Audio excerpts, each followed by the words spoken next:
For 4 years, the genius time traveler had been unable to form a bond with a pet beast. Just 3 days before graduation, he encountered a disabled iron-eating beast at the pet beast base, a creature aspiring to become a kung fu master. Suddenly, a system descended upon him, and the wheels of fate began to turn. If you fail to bond with a pet beast within 3 days, you will not graduate, and your guaranteed admission to the National Security Department will be revoked. The Academy's notification struck like a sword, shattering Rong Ma's dream of a stable government job and forcing him to find another way out. Now, Rong Ma stood at the entrance of Ningqing's pet beast breeding base, his fingers flying across his phone screen. "Senior, I'm about to go in for an interview. Wait for my good news. If I fail again, I'll agree to let you support me. All right, tonight we won't stop until we're drunk." Putting away his phone, Rong Ma forced himself to stop dwelling on the shadow of not graduating. If university graduation was out of reach, he at least needed to find a job to make ends meet. He silently vowed to reach the pinnacle of life through his own efforts, refusing to rely on his senior for help. Straightening his back, Rong Ma stepped through the base's gates and handed over a meticulously prepared resume. "Hello, my name is Rong Ma, and this is my resume." The interviewer, a young woman, glanced at the document and shook her head. "I'm sorry, but our base doesn't hire caretakers without experience." Though slightly swayed by Rong Ma's handsome appearance, she added professionally, "Besides, you haven't bonded with a pet beast, which makes you unsuitable for this position. However, my family is looking for a part-time worker just 2 hours a day. Are you interested?" "Thank you, but I'd prefer to find a job that matches my expertise," Rong Ma politely declined. Just then, a wheelchair passed by, and Rong Ma felt an inexplicable sense of unease. He instinctively turned to look and saw an emaciated iron-eating beast sitting in the wheelchair.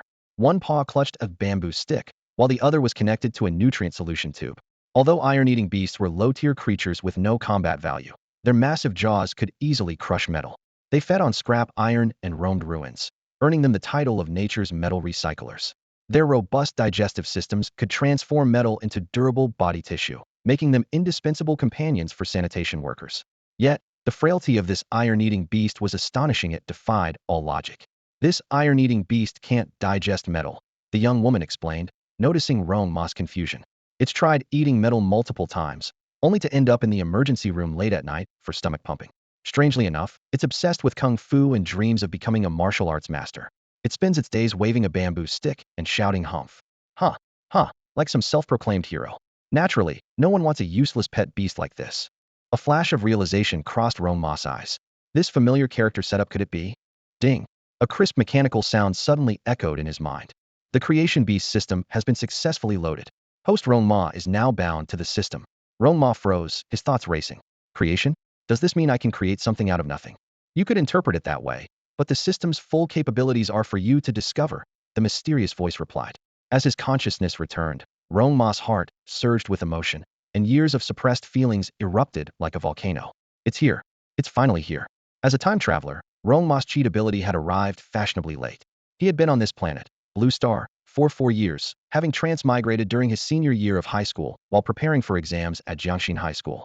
Just before his beast-taming talent awakened, he had suddenly found himself in this new world. As a transmigrator, he had not wasted his opportunity. He awakened the legendary special beast-taming talent, Central Shared Brain. The news shook all of Ningqing with the force of a Category 12 hurricane. As a result, he was admitted to Ningqing Beast-Taming Academy and granted direct entry into the National Security Department.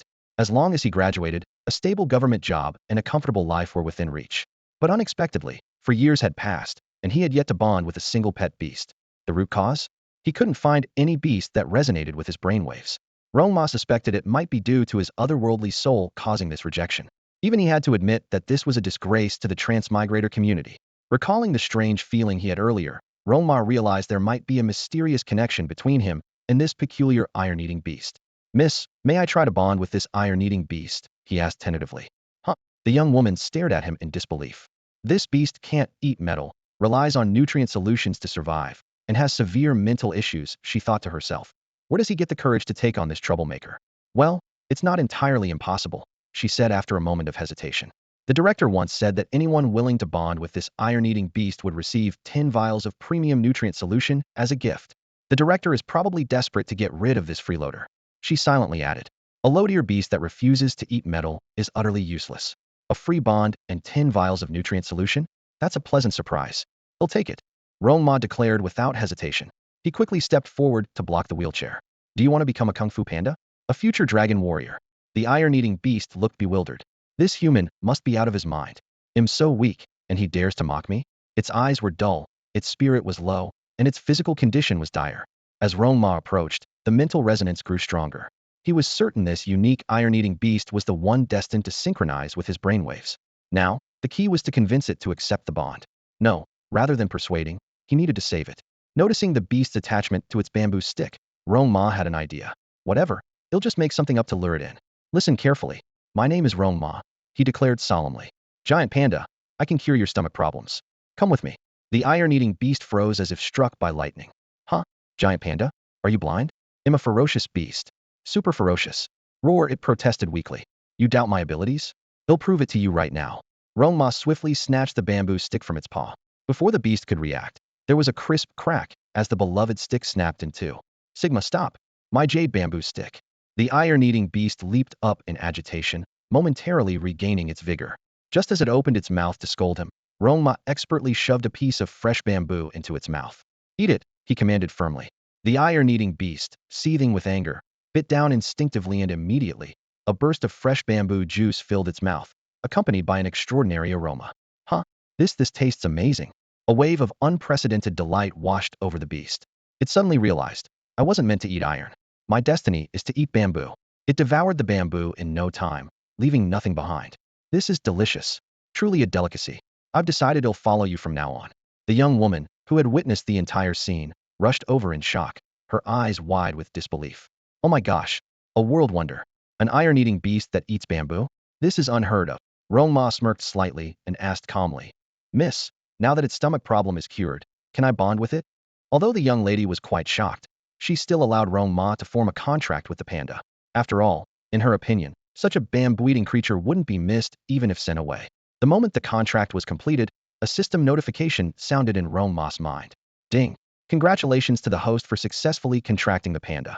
You've received tenfold rewards, 100 health points.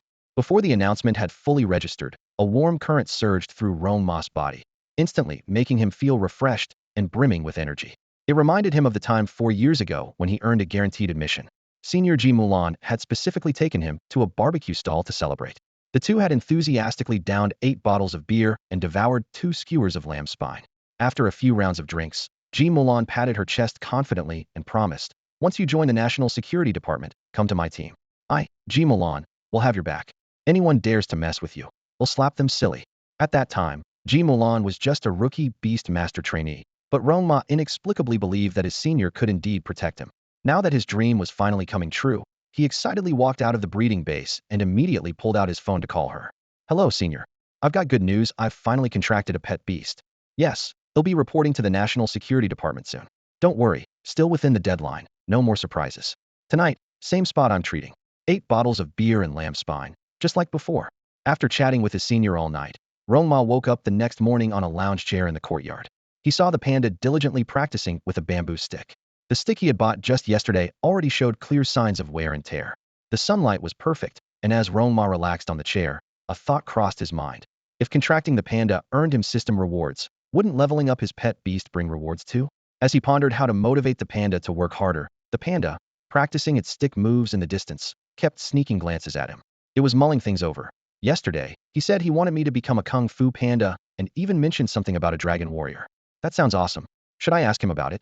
Even the curator, such a skilled beast master, couldn't cure his stomach ailment, but Rong Ma fixed it with just one look. He must be way more powerful than the curator. Bao, come here, Rong Ma called. The panda's eyes lit up. Bao, is that my new name? It's not as fancy as Big Treasure, but it's still pretty nice. Clumsily holding the bamboo stick, it waddled over to Rong Ma. Bao, what time did you wake up this morning? Rong Ma asked. Roar, wake up? I didn't sleep at all. Rong Ma sat up abruptly, finally noticing the heavy dark circles under Bao's eyes. He had intended to urge the panda to be more diligent, but it turned out this little guy had practiced stick techniques all night. Such self-discipline meant there was nothing for him to worry about. Roar, Rong Ma, I want to be a great warrior, Bao declared with determined eyes. Seeing the seriousness in Bao's gaze, Rong Ma couldn't help but chuckle inwardly. I was just joking with you yesterday, but you actually took it seriously. Of course, he didn't dare say that out loud. Instead, he racked his brain, trying to figure out how to keep up the charade. No matter the reason, the words I said yesterday must be backed up today, even if it takes 100 lies to do so, Rong Ma muttered, standing in the courtyard with furrowed brows. Trust, once broken, would lead to unimaginable consequences. But the biggest problem right now, Wash had no idea how to train beasts. Suddenly, an idea flashed through his mind. That's it. I can make up a cultivation technique for Abeo. If he fails to master it, I'll just say it's because his talent isn't good enough. Rong Ma immediately straightened his expression and addressed Abeo, who was playing nearby, in a serious tone. Abeo, becoming the dragon warrior requires steady, step-by-step effort. Only through diligent cultivation can you achieve your goal. But I believe in you, you can do it. Abeo's eyes sparkled with a mix of emotion and gratitude. It was the first time someone had believed in him. Just as he was basking in the warmth of this encouragement, Rong Ma added, "Ah, great minds think alike. Give me 5 minutes, and I'll go write up a cultivation technique for you." Abeo was so startled that the bamboo stick in his hand fell to the ground. A cultivation technique in 5 minutes? Didn't that contradict what Rong Ma had just said about steady effort? Could it be that Rong Ma was the reincarnation of a legendary beast tamer? The thought sent Abeo into an excited frenzy, waving his arms and jumping around. Back inside the house, Rong Ma spread out a sheet of paper, grabbed a pen, and began recalling all the cultivation techniques he'd read about in various novels. Considering Abeo's weak physique and low level, he decided to avoid anything too advanced. After writing the title, The Method of Cultivating Primal Essence, in bold characters, Rong Ma's thoughts became clearer. He meticulously described how to channel the spiritual energy of heaven and earth through meditation and controlled breathing, ultimately achieving unity with nature. What started as an idea for a simple 800-word technique turned into a detailed 2,000-word guide, complete with 3 stages: basic, intermediate, and advanced. Each stage outlined specific requirements for a pet beast's physical strength, mental clarity, and spiritual growth. Perfect, Rong Ma exclaimed with confidence as he reviewed his work. If this doesn't convince him, I'll go take up pole dancing. But when he triumphantly handed the cultivation technique to Abeo, reality hit him hard. "Abeo, Rong Ma, I can't read," Abeo said with a clueless expression, staring blankly at the dense text on the paper. Rong Ma froze in place. While the technique had indeed amazed Abeo, he had overlooked one critical issue. Abeo couldn't read. Scrambling for a solution, Rong Ma pulled out his phone to research. He discovered there were 2 ways for a pet beast to learn a cultivation technique. Either the beast comprehends the spiritual essence of the world on its own, or you hire an expert from a pet breeding center. He immediately called the Ningqing Pet Breeding Center. The person who answered, Li Peixian, greeted him with a shocking question. "Is Abeo dead? If not, you still can't return him." From the conversation, Rong Ma learned that hiring an expert to teach an entry-level technique would cost at least 100,000 yuan and take anywhere from a few weeks to several months, depending on the beast's aptitude. Glancing at Abeo, who was now rolling on the ground and occasionally licking the bamboo stick, Rong Ma couldn't help but question the creature's intelligence. So what now? Just as he was at his wit's end, a sudden inspiration struck him. "I've got it." Rong Ma pondered over his unique, beast-taming talent, central shared brain. This extraordinary ability had no precedent in recorded history, leaving him to explore its potential step by step. In the past, he had primarily used it for deep communication with his companion beasts, but today, he decided to push the boundaries and attempt a deeper connection. "Abao," Rong Ma called out, "stop licking that bamboo stick. You're going to wear it down to nothing." The adorable giant panda immediately stood up, its round eyes locking onto Rong Ma's with focus. In that moment, an invisible wave of mental energy surged from Rong Ma's body and flowed directly into Abao. A connection was instantly established between their minds. For a brief second, Abao's pancake-like face froze in a daze. Then, a gleam of unprecedented intelligence lit up its eyes, transforming it from its usual goofy demeanor into a creature of sharp insight. "Roar!" Abao exclaimed excitedly. "Rong Ma, I feel like my IQ just hit 300. Rong Ma was utterly speechless. Could his beast-taming talent really be used like this? This was a completely uncharted realm of his ability. At this moment, he could clearly sense Abao's thoughts becoming exceptionally sharp. With just a single idea, he could grasp the panda's intentions, behavior, and emotions, even predicting its next move. Their synchronization had reached an almost unbelievable level. "Abao, I've shared my intelligence with you," Rong Ma said eagerly. "Let's try learning the Hun Yuan technique together." Abao's demeanor instantly turned elegant and composed, its facial expressions becoming more vivid and nuanced. It gazed down at the densely packed text of the technique with an eager glow in its eyes. "Roar, Rong Ma, I get it," Abao shouted excitedly. "By harmonizing yin and yang and balancing the 5 elements, I can gradually open up my body's meridians, allowing them to flow as freely as the cosmic energy of the universe. I finally understand what it feels like to be wise." Rong Ma couldn't help but smile. Letting a companion beast gain intelligence and learn autonomously, this is pure genius. Just then, a system notification chimed. Ding. Abao has comprehended the beginner level of the Hun Yuan technique. The host has received tenfold rewards. Intermediate level of the Hun Yuan technique. Rong Ma fell into thought. As expected, a bao's growth brought him powerful feedback. Roar, roar, roar. A bao continued to shout with excitement. Rong Ma, I feel like I can gain an even deeper understanding of the Hun Yuan technique. Rong Ma immediately realized why his mastery of the intermediate level of the technique had, through their shared mind connection, deepened a bao's comprehension as well. This method of training was incredibly efficient for companion beasts, accelerating their mastery of techniques at an astonishing rate. He quickly brought up a bao stats. Alias, a bao. Species, giant panda. Level, awakening stage, tier 1. Growth potential, low-grade elite. On Blue Star, companion beasts advance through the following stages of growth: awakening white light, elite green light, commander blue light, king purple light, overlord black light, totem red light, star god golden light, and infinite colorless and transparent, with the beast ring disappearing. At this point, a bao could hardly contain its excitement. It grabbed the bamboo stick and began energetically tapping and swinging it around the yard. Its physique, compared to its lethargic state the day before, had grown significantly stronger. Rong Ma stroked his chin in thought. A bao's starting point was still too low.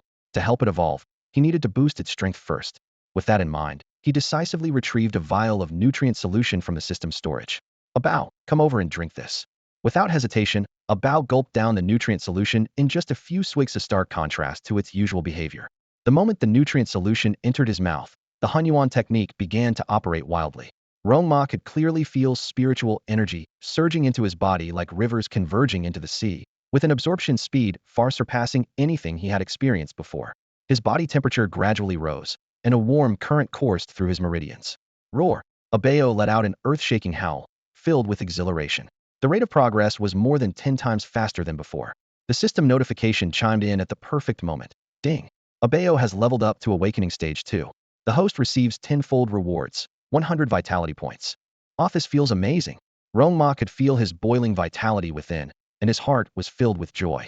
At this rate, a bao's strength had increased at least 100-fold. Just this one pet beast alone now provided him with 200 vitality points. If a bao reached the top tier in the future and underwent further evolution, a single major level could provide 1,000 vitality points.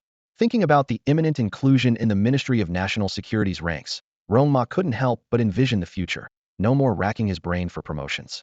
Once enlisted, he could finally embrace a laid-back lifestyle, cruising with his senior, fishing, and enjoying effortless cultivation. Now this was the life. Looking at the ever-diligent bao, Rong Ma wasted no time pulling out the remaining 9 bottles of nutrient solution. These are all yours. Whenever you're tired or sleepy, the nutrient solution is here to serve. A bao's eyes sparkled with excitement, and an air of bold confidence emanated from him. A bao was so awesome. The night passed in the blink of an eye. While Rong Ma leisurely lounged on a chair, basking in the sun, a bao continued training tirelessly like a perpetual motion machine. This level of dedication made even Rong Ma feel a bit ashamed. The system notification sounded again. Ding! A bao has advanced to awakening stage 6. The host receives tenfold rewards, 100 vitality points. Ding! A bao's mastery of the low-level Hun Yuan technique has reached proficiency. The host receives tenfold rewards, mastery of the mid-level Hun Yuan technique. This progress, Rong Ma thought to himself, it's all thanks to the accumulated effects of the nutrient solutions. With graduation just around the corner, Rong Ma decided to first visit the pet beast breeding base to restock on nutrient solutions and then head to the academy to complete his registration. Meanwhile, in the director's office at the pet beast breeding base. Director, here's this week's base report. Zhang Tianquan was flipping through the documents when he suddenly noticed Rong Ma's information. Rong Ma? That kid who contracted the bambustic-eating panda. Li Peixian provided a detailed report on the situation. Zhang Tianquan showed some interest. Peixian, what do you think of this person? Li Peixian spoke bluntly. The panda he contracted doesn't eat iron, so its prospects are limited. Even if he had a normal iron-eating panda, at best, it would amount to a demolition worker. This panda is naturally weak. Its peers from the same batch have already reached awakening stage 2, with the strongest even at stage 3, while it's still lingering at stage 1. Not to mention its peculiar mental state, which is unlike any ordinary beast. Zhang Tianquan nodded thoughtfully, about to say something, when there was a knock on the office door. An assistant entered to report, Peixian, Rong Ma is here to purchase awakening nutrient solutions. What? Li Peixian and Zhang Tianquan exchanged incredulous glances. We just gave him a month's supply a few days ago. How could he need more so soon? Rong Ma, I heard you're planning to buy some awakening nutrient solution? Li Peixian frowned at Rong Ma, her voice filled with concern. Your panda's constitution is very weak. It can only handle a third of the solution at a time, and 10 vials are supposed to last a month. Rong Ma's expression immediately turned awkward, his face betraying a mix of guilt and embarrassment. Li Peixuan's sharp eyes caught his unease, and her pupils narrowed suddenly. Don't tell me. You gave him an entire vial in one go. When Rong Ma nodded silently, Li Peixian stomped her foot in panic. This is bad. The panda might not make it through the day. It's my fault for not explaining it clearly. Peixian, don't blame yourself. This has nothing to do with you. Rong Ma comforted her softly, then added hesitantly. Besides, I gave Abeo all 10 vials. What? Li Peixian froze as if struck by lightning, her voice rising several octaves as her breathing quickened. Are you here to bring Abeo's remains? No, I'm here to buy more nutrient solution. Li Peixian blinked, then looked up at him in shock. You're telling me Abeo drank all 10 vials in one go, and not only did he survive, but he still wants more? Seeing Rong Ma nod, she exclaimed in disbelief. Unbelievable. Isn't he supposed to have digestive issues? Did he just pass it all as waste? Rong Ma didn't bother explaining further. Instead, he waved his hand, and a summoning circle appeared on the ground. A glowing beast ring hovered above the intricate pattern, gradually expanding. Moments later, Abeo emerged from the beast's space, a broken bamboo stick clamped in his mouth. Li Peixian was stunned by the vibrant energy radiating from Abeo. The life force he exuded was so pure and fresh, like a forest after the rain, that it made her want to linger and take it in. But the tranquility was shattered by a sudden roar. A fire wolf hound, bearing its fangs, charged at Abeo with claws glowing an ominous black. It was one of the base's guardians, trained to drive away unauthorized beasts in restricted areas. Rong Ma, quickly recall Abeo. Li Peixian shouted anxiously. Rong Ma, however, smiled knowingly. Abeo, are you up for this? Roar. Abeo stood up on 2 legs, still gripping the bamboo stick in his mouth. His eyes gleamed with determination. A man never says he can't. The Tier 4 fire wolf hound launched itself forward, its sharp claws slicing through the air as it lunged at Abeo. In the blink of an eye, Abeo raised a paw and delivered a crushing blow directly to the wolfhound's face. A loud crack echoed as several teeth flew out, and the wolfhound was sent flying, landing heavily on the ground, unconscious. Li Peixian stared in utter shock, her hands clutching her head. What just happened? As a member of the pet breeding base, Li Peixian knew the characteristics of the iron-eating beast like the back of her hand. Yet at this moment, she was utterly stunned by the scene before her. The supposedly harmless iron-eating beast, Abao, had just defeated the ferocious fire wolf dog in a single move. In the shadows, Director Zhang Tianquan couldn't help but lean forward, his face filled with shock. What the? 6th awakening stage? Even with supplements, that's ridiculously strong. Rong Ma smirked slightly and turned to ask, Abao, how are you feeling? Roar, Abao cried out excitedly. I feel like I can take on 10 more. Peixian, can you sell me some nutrient solutions now? Rong Ma asked eagerly. Li Peixian finally snapped out of her daze. Oh sure. One awakening nutrient solution is 3,000 yuan. How many do you want? Hearing the price, Rong Ma's heart sank. The scholarship and living allowance he had scrimped and saved over the last 4 years barely exceeded 30,000 yuan. But he quickly made up his mind, thinking to himself, money can always be earned again, but strength is the key to survival in this chaotic world. Peixian, give me 10. Li Peixian was about to respond when a voice interrupted. Wait a moment. Zhang Tianquan strode over, still carrying the remnants of his earlier astonishment. Li Peixian quickly introduced him. Rong Ma, this is our base's director, Zhang Tianquan. Director Zhang. Rong Ma greeted him respectfully. I heard you came for an interview a couple of days ago. Zhang Tianquan said with a smile. I wasn't here then. Our base really needs talents like you. I sincerely invite you to join us. Li Peixian was taken aback. Since when was the director so polite to job applicants? Didn't he always say, the world is never short of talent? Rong Ma hesitated. A few days ago, he would have been overjoyed at the prospect of a job cleaning up after animals. But things were different now. Just one nutrient solution cost 3,000 yuan, and an ordinary salary wouldn't cut it. Before Rong Ma could reply, Zhang Tianquan spoke again. A monthly salary of 30,000, a position as a cultivation specialist, and no need to clock in. This month's salary can be advanced. What do you say? Deal. Faced with such a generous offer, Rong Ma accepted with a grin. After Rong Ma left with his advanced salary and 20 nutrient solutions, Li Peixian couldn't hold back her curiosity any longer. Director, why? I really don't see what's so special about him. Even if Abao defeated the fire wolf dog, a pet with such limited potential doesn't have much room for growth. Zhang Tianquan smiled knowingly. If you could really see through people, you'd be the one sitting in my position. I'm not investing in Abao, I'm investing in Rong Ma. He's destined to become a legendary beast tamer someday. And that's not just my opinion. Then whose opinion is it? Jiang Tianlei. Hiss. Li Peixian sucked in a sharp breath. Zhang Tianquan's smile deepened. That's vision. The investment in making in him today will yield returns 1,000 times over in the future. In the office of the Ningxing Beast-Taming Academy, two teachers were leaning against the desk, speaking in hushed tones. Sunlight streamed through the window, casting their worried expressions onto the floor. Rong Ma hasn't shown up to class these past couple of days, has he? The academy already sent out the notice. There's no way he'd dare come. On one of the teachers' side. It's so rare for the academy to have a talent from the special division. But after 4 years, he still hasn't been able to form a contract with the beast.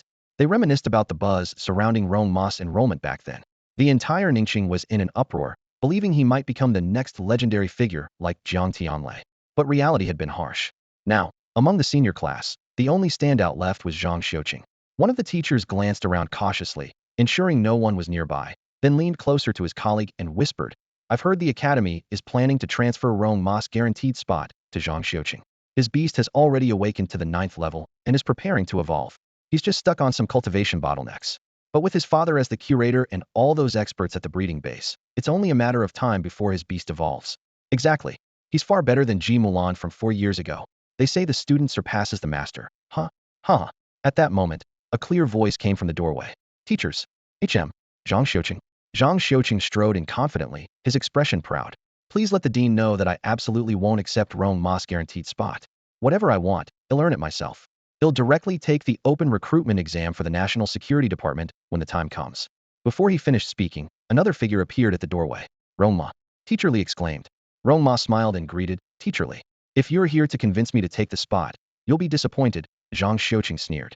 Ahem. Well, I wasn't planning on giving it away, Rong Ma said with a pause. Teacher Li. I've successfully contracted a beast. The words struck like thunder, leaving the room in stunned silence. After 4 years of waiting, it was hard for anyone to believe what they'd just heard. Rong Ma didn't say much more.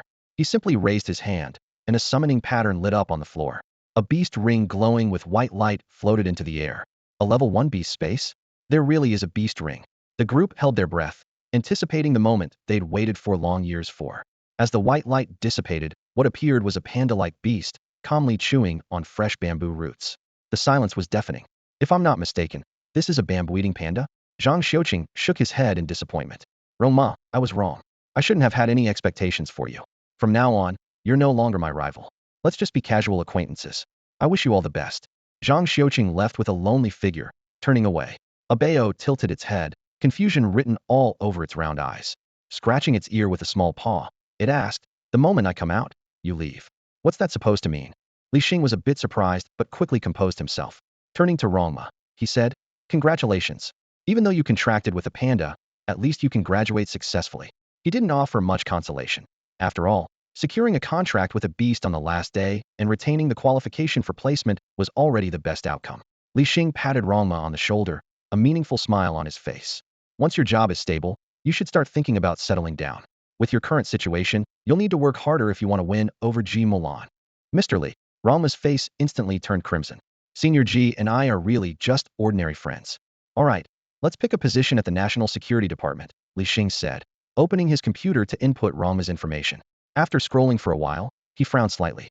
Huh? There's only one position left. Li Xing quickly explained. Today's the deadline, and all the other positions have been taken. The only one left is in the Logistics Bureau.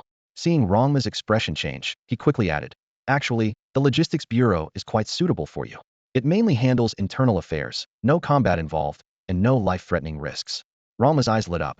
Isn't that the perfect place for a slacker? Mr. Li, say no more, I'm in. Li Xing secretly breathed a sigh of relief, thankful that Rong Ma didn't resist due to the disparity in expectations. 3 minutes later, he completed the application submission. All right, you should receive your employment notice in about 3 working days. Wishing you a bright future and a successful career. Thank you, Mr. Li. Rong Ma was filled with emotion. 4 years of university life had come to an end, and at least he had found a good place to continue his laid-back lifestyle. Meanwhile, in the office of the director of the Logistics Bureau at the Ningxing National Security Department, Luo Heji was nostalgically looking around. Knock, knock. Come in. Zhou Bai pushed the door open and entered. Director, we just received an employment application from Ningxing Beast-Taming Academy. Should we reject it? Luo Heji paused for a moment before replying. Send out the employment notice. Have him come in 3 days to complete the procedures. Huh. Zhou Bai was puzzled. Director, is that really necessary? Of course, it's necessary, Luo Heji replied firmly. If we accept him, there's still a chance to transfer him later. If we don't, there won't even be that chance. The fact that he chose the Logistics Bureau right after graduation is fate. We should give him a helping hand. Understood. He'll handle it right away, Zhou Bai said. then suddenly bowed deeply, his voice choked with emotion.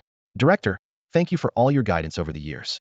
Even if the logistics bureau is disbanded, you'll always be the director I respect the most. Go on, Luo Huji said with a smile. Do your best in the other departments, and don't embarrass me. Over half an hour later, Rong Ma returned home.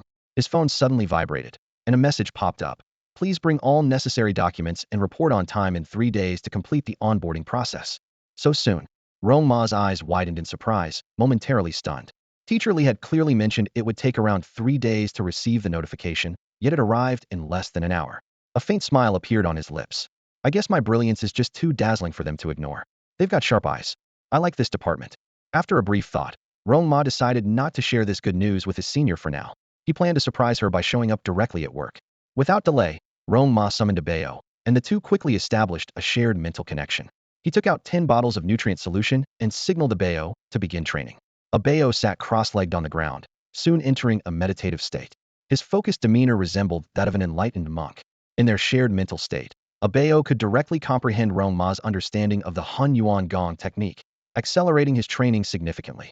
In just a few days, he could reach mastery. The next morning, Rong Ma was awakened by the system notification sound. Ding! A Bao's level has increased to initial awakened stage 8. Host receives 10-fold rewards, 100 points of vital energy. After getting out of bed, Rong Ma walked out of his room and saw the courtyard littered with broken bamboo sticks. A Bao sat nearby, looking dejected and lost in thought. A Bao, tell me, what kind of hero do you want to become? Rong Ma asked. A Bao's eyes lit up. Roar! I want to become a mighty hero who upholds justice and vanquishes evil, a wasteland hero. He then pleaded. Roar! Rong Ma, teach me an unrivaled staff technique. A wasteland hero? That's all you aspire to? Rong Ma shook his head with exaggerated disappointment and said earnestly. A Bao, you're destined to slay dragons in the future. These challenges are merely sharpening stones for you. As my pet beast, under the guidance of a future legendary beast master, you need to at least become a ruler-level being that other beasts fear. Hearing this, a Bao's mouth dropped open, and a piece of bamboo fell to the ground with a clatter. A legendary beast master? A ruler? Am I going to dominate the wasteland? Excitement sparkled in his eyes as he seemed to be envisioning himself ruling over a territory. Rong Ma secretly let out a sigh of relief, thinking he had finally managed to motivate the little guy. Being a beast master also required playing the role of a therapist. While he was skilled at comforting young ladies, counseling a pet beast was an entirely new experience. You stay here and keep training, Rong Ma said, patting a Bao's shoulder. I'll go get you a proper weapon. When I get back, I'll teach you the unrivaled staff technique. Look forward to it. Glancing at the broken bamboo scattered across the courtyard, Rong Ma shook his head. While the bamboo could eventually serve as a Bao's food and wouldn't go to waste, it was far from sufficient when facing the creatures of dimensional rifts in the wasteland. In this chaotic world where major spatial singularities had fused together, everything had changed. Ferocious beasts, zombies, monsters, ghosts, and all kinds of terrifying and bizarre creatures began to emerge on Blue Star, wreaking havoc across the land and plunging this world into unprecedented chaos and pressure. In such times, acting with caution is always a wise choice. Rong Ma quickly spent all his savings to buy a small, low-grade iron rod for a Bao. He carefully painted the rod, turning it into a green iron bamboo stick that was almost unervingly vibrant. Back in his room, Rong Ma sat at his desk, preparing to select a suitable staff technique for a Bao. In his mind, he recalled the top 10 most powerful staff techniques from his previous life. Legendary methods, such as Heavenward Strike and the Heavenly Secret staff technique, flashed through his thoughts. While these techniques were undeniably powerful, they didn't quite suit the unique characteristics of a Bao's slender iron bamboo stick compared to traditional staves. As the night deepened and a silver moon hung high in the sky, its soft light spilling over the desk, a peerless staff technique suddenly surfaced in Rong Ma's mind. This was one of the most ingenious staff techniques in martial arts history, with its unique weapon requirements and unpredictable, intricate moves. It seemed almost tailor-made for a Bao. However, there was a practical issue. A Bao's aptitude seemed somewhat lacking. This technique was so complex that even if Rong Ma shared his own brain with a Bao, it might still be a challenge. Nonetheless, Rong Ma decided to let him try it first. If it didn't work out, they could always switch to another method. Having made up his mind, Rong Ma picked up a pen and wrote on the paper, the dog-beating staff technique. This legendary staff technique consisted of 36 sequences, 12 moves, and an 8-character mantra. It was said to have been created by the founder of the Beggars sect. As per tradition, this technique was only passed down orally from one sect leader to the next and was never shared with outsiders.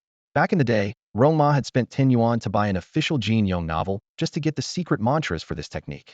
Though the names sounded crude, this staff technique, hailed as the greatest martial art of all time, was anything but ordinary. It took Rong Ma an entire night to record all 36 sequences of the mantra. Early the next morning, he opened the door to find Abeo waiting outside like a loyal puppy. When Abeo saw the thick stack of papers in Rong Ma's hand, his jaw dropped. 36 pages, 2,500 words per page, a total of 90,000 words, Rong Ma said, handing the papers to Abeo. Whoa, Rong Ma, you don't even have to memorize this much for college entrance exams. Abeo exclaimed in shock. Quit whining. No one's asking you to learn it all at once. This technique will be enough to last you until you become a ruler. Rong Ma shot him a sharp look. Besides, I've already put my brain into this for you. What are you afraid of? I believe in you. You can do it. Hearing this, Abeo was deeply moved. He immediately established a shared brain connection and took up the iron bamboo stick to start practicing. Once everything was set in motion, Rong Ma finally had a moment to check his phone. Suddenly, he saw a post from Zhang Xiuqing on his social feed. Goodbye, my rival. Goodbye, my youth. I will forge ahead, soaring ever higher. Cheers to loving what I love. Almost absent-mindedly, Rong Ma liked the post. On the other end, Zhang Xiuqing, who was scrolling through his own phone, noticed the notification and smiled faintly. He murmured softly, "It's always you who understands. My future is the stars and the sea. Thank you for your blessing. They'll carry your regrets as I run forward." Shortly after, Zhang Xiuqing sent a message to Li Peixian. Peixian, are there any breeding experts still at the base? Please help me schedule one for tomorrow. Thanks. At 4 o'clock the next morning, a sudden notification sound from the system jolted him awake. Ding. Abeo has mastered the basics of the low-level dog-beating staff technique. The host receives a tenfold reward. Mastery of the basics of the mid-level dog-beating staff technique. Another notification followed quickly. Ding. Abeo's level has increased to Initial Awakening, 9th stage. The host receives a tenfold reward, 100 points of vital energy. Just then, a pungent, foul odor woke Rong Ma from his sleep. Groggily opening his eyes, he felt something was off with his pants. Pulling back the covers, he was shocked to discover they had turned completely black. Not only that, but his pajamas were also stained with the same blackness, emitting a nauseating stench. Body cleansing and marrow refinement. Rong Ma immediately accessed the system panel for confirmation. Sure enough, Abeo had advanced to the Initial Awakening, 9th stage, granting him 100 points of vital energy. His total vital energy value had reached 1,000 points. It seemed his body had indeed broken through the first barrier. Curious about whether his beast-taming abilities had changed, Rong Ma decided to get up and head to the courtyard. The late-night yard was silent, bathed in faint moonlight. There, Abeo stood gripping an iron bamboo staff with both hands, exuding an astonishing aura. Abeo began demonstrating the first move of the dog-beating staff technique, strike the twin dogs. The iron bamboo staff transformed into a streak of light, sweeping through the air with a sharp whistle. Abeo's movements were fierce, his agile form leaping into the air. The staff in his hands sliced through the night sky like a shooting star, emanating a powerful energy. Stop! Abeo, take it easy. Rong Ma shouted urgently, but it was too late. Boom! The iron bamboo staff smashed into the ground with immense force, causing the courtyard floor to sink 3 centimeters and crack in all directions. Birds scattered in alarm at the sudden display of power, and even the leaves on the trees trembled faintly. Abeo let out a triumphant howl. What a staff! What a technique! This feels amazing. Rong Ma was utterly dumbfounded. Seriously, Abeo? This is overkill. Even demolition crews aren't as destructive as you. Sure, you're having fun, but what am I supposed to do about the courtyard now? He realized he would need to find a new training ground for Abeo soon. There was no denying it. After mastering the dog-beating staff technique, Abeo's power exceeded all expectations. This was truly the most formidable staff technique in martial arts. Even more astonishing was Abeo's intelligence. After unlocking his sentience, his comprehension was remarkable. He had grasped the basics in less than a day. Well, at least those 10 coins were worth it, Rong Ma thought with relief. By 9 o'clock in the morning, at the Ningqing pet beast breeding base, Peixian Jia, Zhang Xiuqing greeted as he waited. Xiuqing, you're here already? It's only 9 o'clock, didn't we agree on 9:30? Li Peixian asked, surprised. I was up at 4 for training. After finishing, I didn't have much to do at home, so I decided to come early and wait for the teacher, Zhang Xiuqing explained with a smile. Li Peixian nodded, a hint of admiration flashing in her eyes. This young man was not only talented, but also incredibly diligent, putting his peers to shame. You might have to wait a little longer then. After a moment of hesitation, she decided to give him a heads up. Xiuqing, the expert breeder we scheduled today, only joined recently. They might not have much experience, so try to be understanding if you're not entirely satisfied. She spoke tactfully, carefully avoiding mentioning that Rong Ma had no experience at all. She didn't want to embarrass him, especially since he had been personally invited by the director. Although she couldn't quite grasp the value of Rong Ma, she dared not question the curator's judgment. Don't worry, Sister Peixian, I get it. Besides, no matter how inexperienced the teacher is, they're definitely way better than me. As soon as Zhang Xiuqing finished speaking, he noticed a familiar figure walking through the entrance. Rong Ma. Every time Zhang Xiuqing saw Rong Ma, a wave of emotions surged within him. How interesting it would be if this person could grow alongside him. After all, having a rival of equal caliber would make the journey far less lonely. Recalling the like he received last night, Zhang Xiuqing decided not to pretend he hadn't noticed. He stepped forward and, in an exaggerated tone, said, "Thanks for liking my post last night. I got your blessing loud and clear. In the future, I'll make sure to dedicate a page in my autobiography to our story." Rong Ma looked utterly confused. "Huh? I liked your post." He quickly pulled out his phone to check. "Oh, I did. Sorry about that. Must have been a slip of the finger." With that, he immediately unliked the post. "You." Zhang Xiuqing was fuming but quickly put on a contemplative expression. "I get it now. A person's unconscious actions are the most genuine. Even though you took back the like, I understand your intentions. Don't worry, I won't let you down." Rong Ma was baffled by this nonsensical remark. The two of them sat silently on the sofa, neither saying a word, as an awkward tension filled the air. After half an hour, Zhang Xiuqing began to grow restless, frequently glancing toward the door. "This is strange. It's already 9:30. Isn't the teacher here yet?" He silently grumbled to himself, his impression of this unseen teacher rapidly deteriorating. "I need to mention this to my father. We should seriously reconsider keeping someone like this." Sneaking a glance at Rong Ma beside him, Zhang Xiuqing scoffed internally. "Keep pretending. You've been waiting here with me all this time, and you expect me to believe your like was accidental? Do you take me for a 3-year-old? Just then, Li Peixian walked over. "Xiuqing, it's 9:30. The reserved training room is ready. You can go in now." "Go in?" Zhang Xiuqing froze. "But the teacher isn't here yet. What am I supposed to do in there alone?" Li Peixian blinked in confusion and pointed at Rong Ma. "Haven't you already been talking to the teacher for the past half hour?" Zhang Xiuqing's legs almost gave out as he clung to a nearby column for support, his eyes wide with disbelief. "Him? He's the cultivation expert for our base?" Rong Ma looked up and calmly met Zhang Xiuqing's gaze. "Let me reintroduce myself. I am Rong Ma." "Reintroduce my foot. I'd recognize you even if you turned to ashes." Zhang Xiuqing exploded. "Sister Peixian, are you sure there's no mistake? Do you even know Rong Ma's situation? He didn't awaken his beast-taming talent until he was 18. Sure, he has a central nexus-type special talent, got early admission to Ning City Beast-Taming Academy, and was even offered a spot in the National Security Department. But he went 4 whole years without being able to contract a single beast. He only succeeded a few days ago." "Oh." A glimmer of understanding flashed in Li Peixian's eyes. "Sounds impressive." Zhang Xiuqing was utterly speechless. "Sister Peixian, are you even listening? Rong Ma just contracted his first beast. How is he qualified to be a cultivation expert? This is ridiculous. No way. I have to talk to my father about this. No need to look any further. Rong Ma was personally recruited by me." Zhang Tianquan strode over, a rare smile on his face as he looked at Rong Ma. This scene left Zhang Xiuqing stunned. The man before him, treating Rong Ma with such warmth, seemed like a completely different person from the strict father he knew. He couldn't help but wonder if he was even his biological son. "Dad, I was just speaking the truth. What did I do wrong?" Zhang Xiuqing tried to argue. "Shut up." Zhang Tianquan cut him off sharply.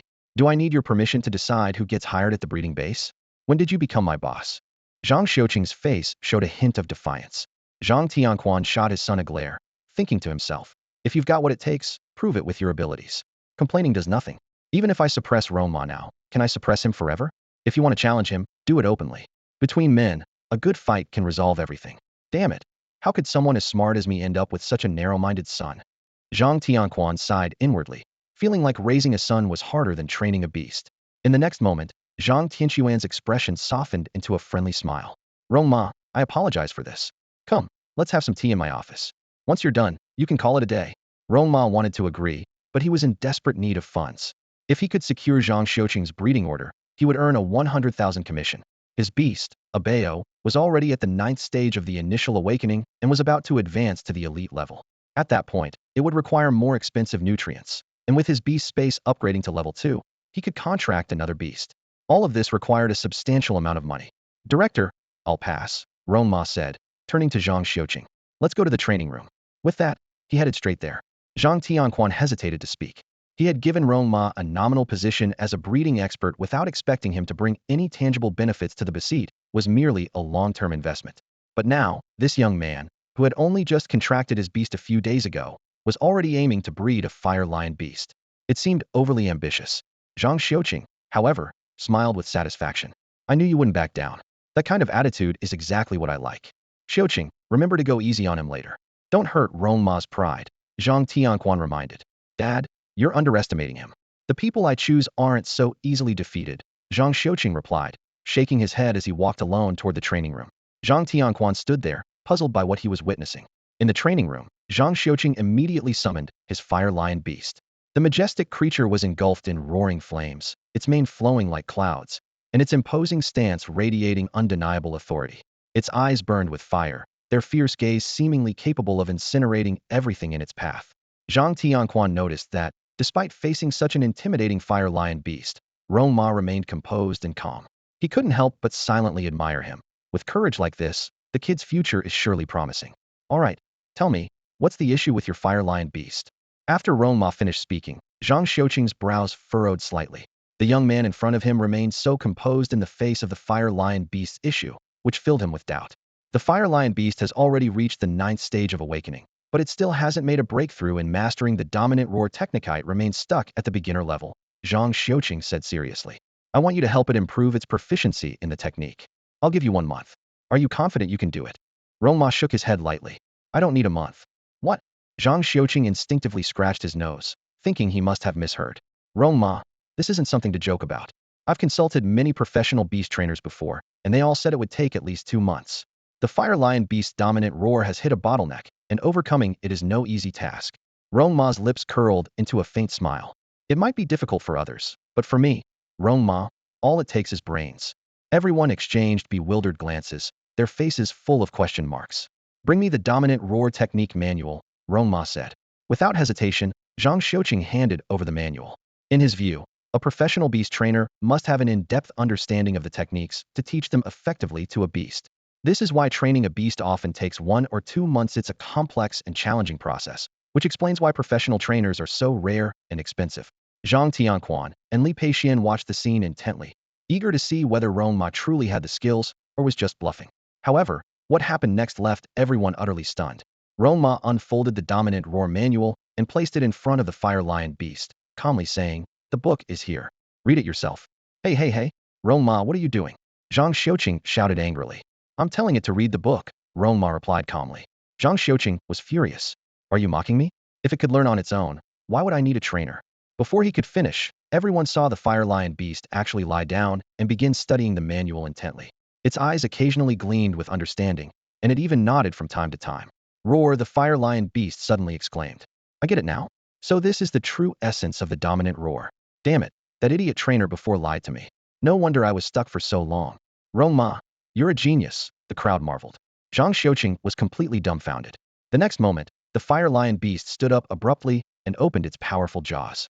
Blazing flames erupted from its mouth, transforming into a massive fire dragon that roared and writhed in the air. The scorching heat waves swept across the surroundings. Roar. Each roar was like a thunderclap, shaking the heavens and earth. The overwhelming force spread as far as 3 kilometers away. The fire lion beast had instantly mastered the dominant roar technique. Faced with this astonishing display, everyone felt their scalps tingle and stood frozen in disbelief. Zhang Xiuqing staggered, as if in a dream, muttering to himself, the fire lion beast can learn on its own? Haha, I must still be asleep. With that, he collapsed and fainted. Watching the scene, Rong Ma's smile deepened.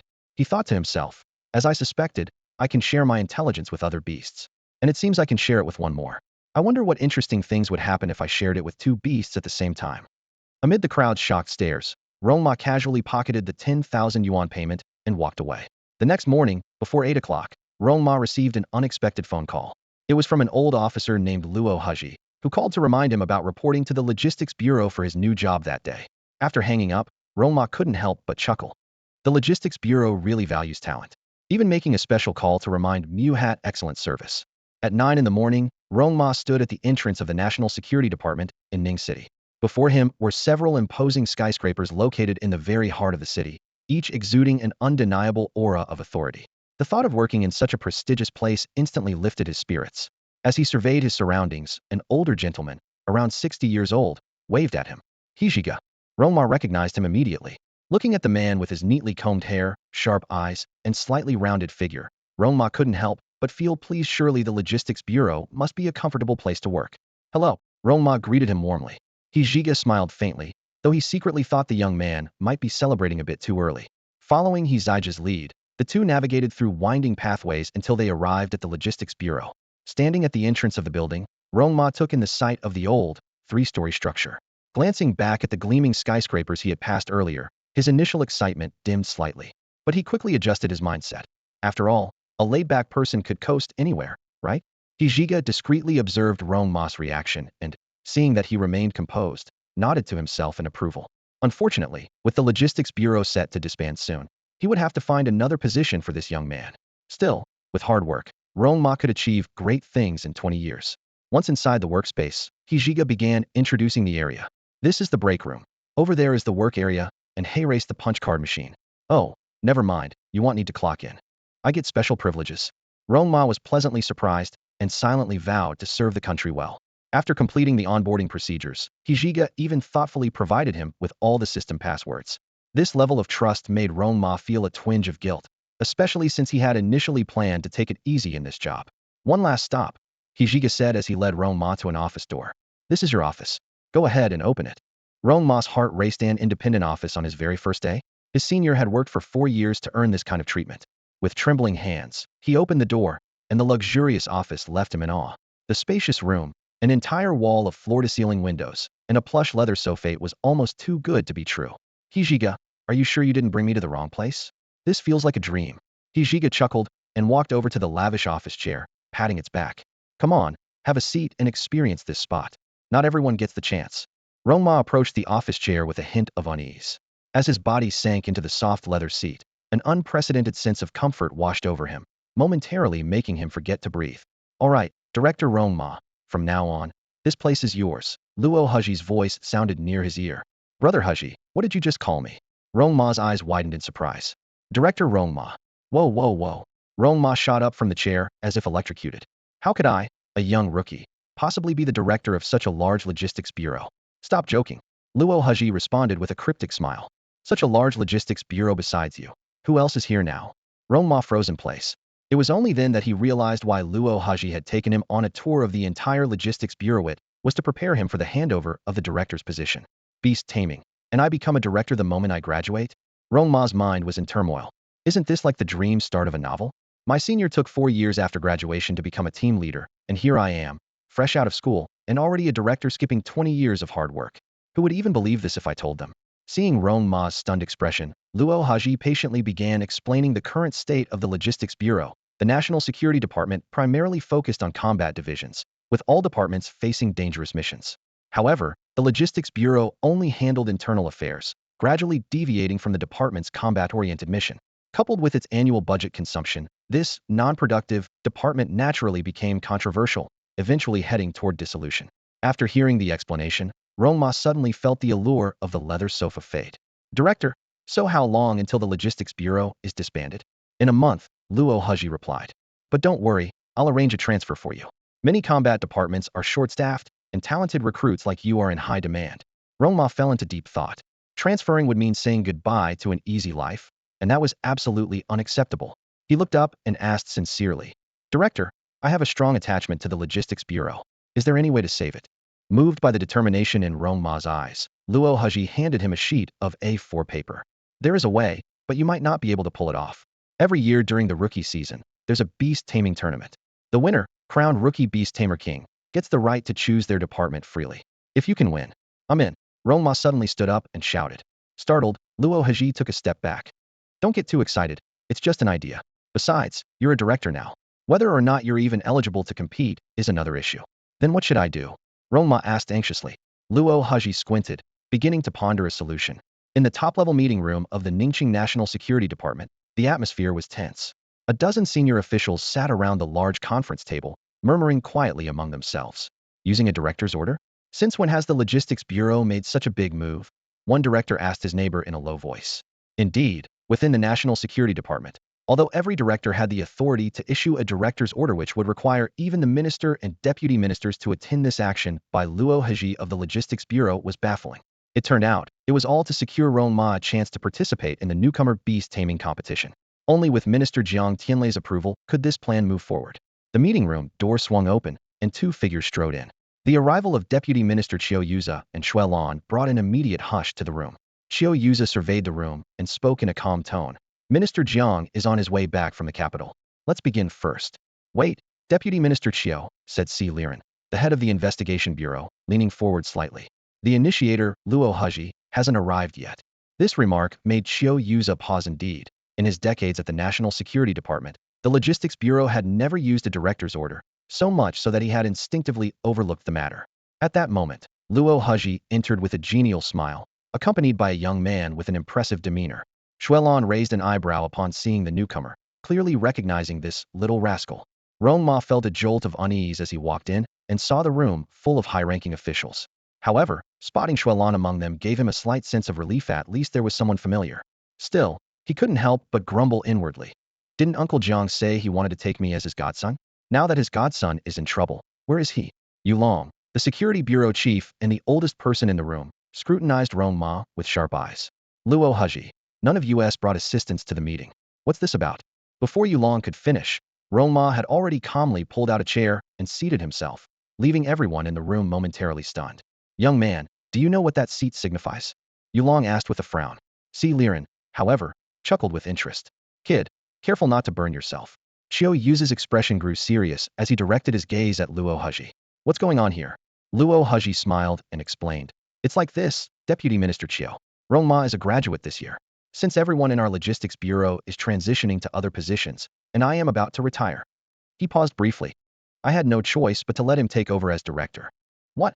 The conference room fell into dead silence in an instant, and everyone present froze as if struck by lightning. Let a fresh graduate become the director? That's the biggest joke I've ever heard. Luo Huji glanced around the room with a meaningful smile at the corner of his lips. How about this? Anyone here willing to take over the director's position? I'll step down immediately. The room remained utterly silent. Everyone avoided his gaze by looking down. Who would be foolish enough to take over a logistics department on the verge of being dissolved? Once the department is shut down, they'd face uncertain job reassignment. Nobody would want to take on such a thankless task.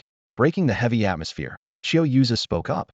All right, the logistics department issue will be dealt with accordingly. Huji, what's the urgent matter that called for this emergency meeting? Apologies, but in the one who called this meeting. A clear, confident voice suddenly rang out. With his identity as the new director confirmed, it was time for Rong Ma to step forward and face these high-ranking officials. Taking a deep breath, Rong Ma felt both nervous and exhilarated. On his very first day, he was thrown into such a high-stakes scenario, becoming a director right after graduation, using the director's authority to summon all department heads. These were stories he could brag about for a lifetime. Thinking about the task of persuading this group of seasoned veterans, he unconsciously licked his dry lips. Chiu Yuza frowned slightly. Though he didn't fully understand what Luo Huji was plotting, it was clear everything revolved around this young man in front of them. Rong Ma, go ahead. Rong Ma gathered his thoughts and spoke with composure. As you all know, every year after the recruitment season, our safety department organizes the newcomers beast-taming tournament. It's not only a practical platform to evaluate talent, but also a crucial way to help newcomers adapt to their roles. Judging by the level of national importance placed on this event, it's evident that great care is given to the growth of new talent. Wouldn't you agree? The attendees couldn't help but nod in agreement. His words had elevated the discussion to a national level. Disagreeing would be tantamount to questioning the country's commitment to nurturing talent. Seeing their reactions, Rong Ma felt a surge of satisfaction. Step one of his persuasion had worked. He continued, but now, I find myself in a rather awkward position. As a newcomer, not only have I been assigned to a department that's about to be dissolved, but I've also been pushed into the role of director. What's even more frustrating is that Brother Huji here says that, as a director, I can't participate in the newcomers tournament. I've been longing to prove myself in the competition, and this feels like the final straw. I implore all of you to judge this matter fairly. Si Liren raised his short eyebrows dismissively and said, Is that all? Well, that's easy to solve. Oh, I thought it was a big deal. Just let him participate. Si Liren said with a laugh, his three chins quivering slightly with his chuckle, making him appear even more endearing than a bow. Ji Yud, the director of the Guidance Bureau, chimed in immediately. Yes, for something this trivial, just write an application. I'm sure no one will make things difficult. She spoke with a warm smile, her gaze subtly flicking toward Yulong. Rong Ma nodded with a polite smile and shifted his attention to Gu Long, the director of the Intelligence Bureau. Gu sat there expressionless, like an ice sculpture, exuding an aura that sent chills down one's spine. Gu Long responded with nothing more than a curt sound. Rong Ma, don't take it personally. That's just how this ice block is, Ji Yud joked. Maintaining his courteous smile, Rong Ma discreetly observed the reactions of everyone present. As expected, the greatest resistance came from Yulong, the director of the Security Bureau. True to form, After a brief silence, Yulong spoke up. It's indeed inappropriate for a director to participate in the competition. How about this? You can transfer to our security bureau and compete as a newcomer. Luo Hezi's heart tightened at this suggestion. As he suspected, this old fox wasn't easy to fool. It was no wonder Yulong managed the nation's most formidable security department. No, Rong Ma's firm and decisive refusal stunned everyone in the room. Sharpen my battle sword, ascend to the heavens, shed my blood, press forward without hesitation. I'm destined to slay dragons in the future. Good. Well said, kid. Xuelon stood up excitedly, her impressive figure drawing everyone's attention. When your Uncle Jiang arrives, let him see for himself. He's always looking down on people. Her remark instantly piqued curiosity, and everyone exchanged puzzled glances. Their gossip instincts ignited what exactly was the relationship between Rong Ma and Minister Jiang. Ahem. Xiao Yuza cleared his throat twice. Lan, mind your position. You're a minister. Xuelon sat back down, but her eyes still gleamed with pride. Seeing the approving looks in Si Liren and the others' eyes, Rong Ma secretly breathed a sigh of relief. After weighing the situation carefully, Yulong finally said, "Fine, you can participate as a director." At that moment, a strikingly handsome middle-aged man walked in. His deep, dark eyes seemed like black holes, making it impossible to meet his gaze directly. Minister. Everyone stood up upon seeing Jiang Tianlei. Only after he took his seat did they sit down again, waiting curiously for his opinion. Jiang Tianlei looked at Rong Ma, a trace of amusement playing at the corner of his lips. You want to compete in the rookie beast-taming tournament as a director? Fine, but I have one condition. A sense of foreboding crept over Rong Ma. Over the past 4 years, Jiang Tianlei had come to know Rong Ma's personality inside out. At this moment, he looked at Rong Ma's face, brimming with passion and determination, and a faint smile appeared at the corner of his lips. Those fiery and impassioned words might inspire others, but to Jiang Tianlei, they were worth only 2 words. Yeah, right. My condition is simple, Jiang Tianlei said, folding his hands on the desk and staring intently at Rong Ma. You must take first place in the competition. Otherwise, no department in the National Security Bureau will accept any transfers from the Logistics Bureau. Rong Ma's eyes widened in disbelief. What? Are you saying I'll be unemployed? He jumped to his feet, exclaiming, "Come on, that's too much. Is this how you treat your godson? Have some conscience, isn't your heart ache at all?" Xuelon, standing nearby, shot Jiang Tianlei a glare, but didn't intervene. She knew him all too well. When it came to major decisions, this man was as stubborn as a mule, and no one could change his mind. The others in the meeting room were equally stunned by Jiang Tianlei's demand. You call that a simple condition? Do you two have some kind of deep-seated grudge? Yulong, who had been silent until now, finally spoke up with a cold smirk. Win first place in the new Beastmaster tournament? Dream on. That title has always belonged to the Security Bureau. What's the matter? Weren't you just full of fiery passion? Are you scared now that your future is on the line? Jiang Tianlei taunted, locking eyes with Rong Ma. If you're so afraid, just go report to the Security Bureau now. Rong Ma's competitive spirit was ignited. He straightened up and declared, "Who said I'm scared? Honestly, crushing you would be as easy as squashing a bug. Winning first place? Piece of cake." Jiang Tianlei. Rong Ma met Jiang Tianlei's gaze without flinching, and his fearless attitude left everyone in the room deeply moved. Even the usually cold and indifferent Gulong couldn't help but applaud him. All right, meeting adjourned, Jiang Tianlei announced, prompting the others to gradually leave the room. After everyone had gone, Xuelon finally questioned him. How could you do that to Xiao Ma? Aren't you worried that when you're gone, he won't even visit your grave? Jiang Tianlei chuckled and explained, don't you know his personality by now? If you don't push him, he'll just lie around and do nothing. I'd bet anything that he chose the Logistics Bureau because it seemed like the easiest path. This whole act is just his way of trying to secure the spot in the Logistics Bureau by winning first place in the new Beastmaster tournament, so he can keep being a slacker. Xuelon was momentarily taken aback before nodding. All right, you do know him better. By the way, it's been a few days since we last checked in on him. Do you know what beast he's contracted with? Jiang Tianlei shook his head. No idea, but whatever it is, if it can synchronize with his brain, it's bound to be extraordinary. Is that why you're betting Xiao Ma's future on this? Exactly. Back at the Logistics Bureau, Luo Heji couldn't contain his excitement in the director's office. Rong Ma, you're incredible. In the entire National Security Bureau, no one dares to talk to the minister like that, let alone get close to him. Rong Ma shrugged nonchalantly. What's the big deal? Back in the day, when he used my family's bathroom, I'd set off firecrackers in the toilet. Luo Heji was completely dumbfounded. Let's not talk about that, Rong Ma said, quickly changing the subject. Brother Heji, I need your advice. My contracted beast is currently at initial awakening, tier 9, and it's about time to consider its evolution. I'm not too familiar with this area, can you guide me? Luo Heji raised his eyebrows, clearly impressed. What? You just graduated. And your beast is already at initial awakening, tier 9? You're a prodigy. Rong Ma blushed, too embarrassed to admit that had been slacking off while his beast trained itself. He let out an awkward laugh. Haha, brother Huji, you're too kind. Luo Hezi's eyes sparkled with anticipation. All right, summon your beast. Let me see what kind of incredible creature you've got. Rong Ma raised his hand, and in an instant, a summoning diagram appeared on the ground. The next second, a beast ring glowing with white light hovered above the summoning diagram, radiating brilliance. Luo Huji stared intently at the summoning diagram, his eyes full of anticipation. As the light grew stronger, a tall and imposing shadow gradually emerged, causing him to nod silently in approval. This summoned beast seemed extraordinary. However, when the white light dissipated, what appeared before everyone was a leisurely panda munching on bamboo. It held an iron bamboo stick in one paw and fresh bamboo leaves in the other, looking completely at ease. What? A panda? Luo Huji was struck as if by lightning, frozen in place with his mind blank.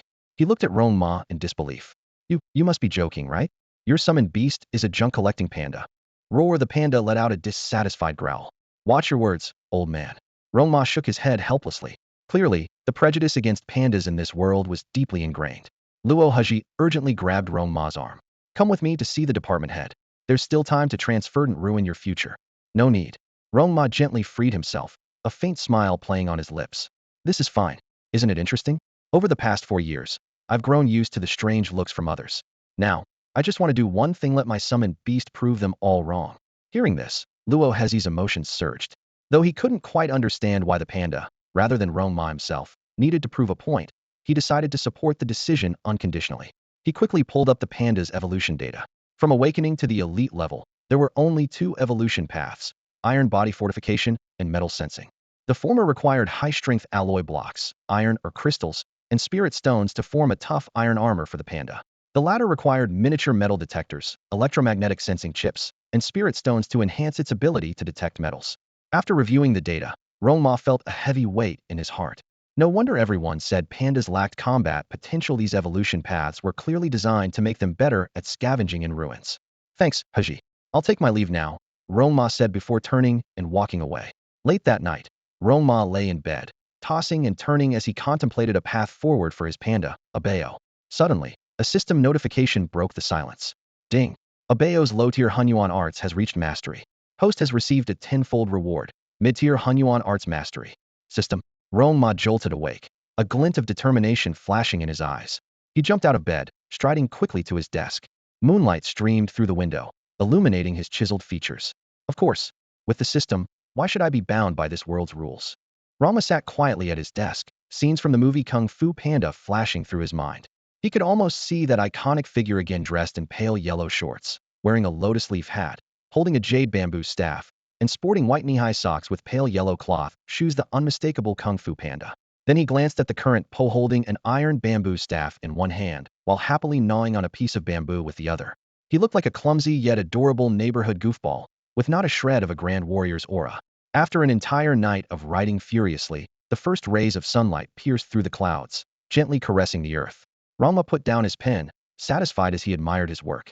To reignite Po's warrior spirit, he had written a nearly 200,000-word novel. Stepping into the courtyard, he saw Pa diligently practicing the dog-beating staff technique. Pa, come over here, Rama called. Po's heart sank the moment he spotted the thick stack of papers in Rama's hand. He hadn't even finished the 90,000 words on the dog-beating staff technique, and now there was more? He waddled over with his round body, wearing a pained expression. Rama handed the manuscript to Po with a smile. Your evolution plan is ready. 188,000 words. Once you finish this, you'll be just one step away from becoming the Dragon Warrior. Really? Is evolving that simple? Po's eyes sparkled with excitement. Of course, it's no big deal, Rongma said with a grin. But I suggest reading this Kung Fu Panda evolution theory at night. During the day, stay focused on practicing the dog-beating staff technique. Why at night? Pa asked curiously. Because pulling an all-nighter with a novel is way more fun. Rongma laughed. Now head to the beast training space for practice. I've got to get to work. At 9 a.m., Rongma arrived at the empty logistics office. Yesterday had been Luo Huji's last day, and from today onward, he would be the only one left. Just as a tinge of loneliness crept into his heart, there was a soft knock at the office door. Come in. The door opened, and a young woman with a fresh, youthful face stepped in.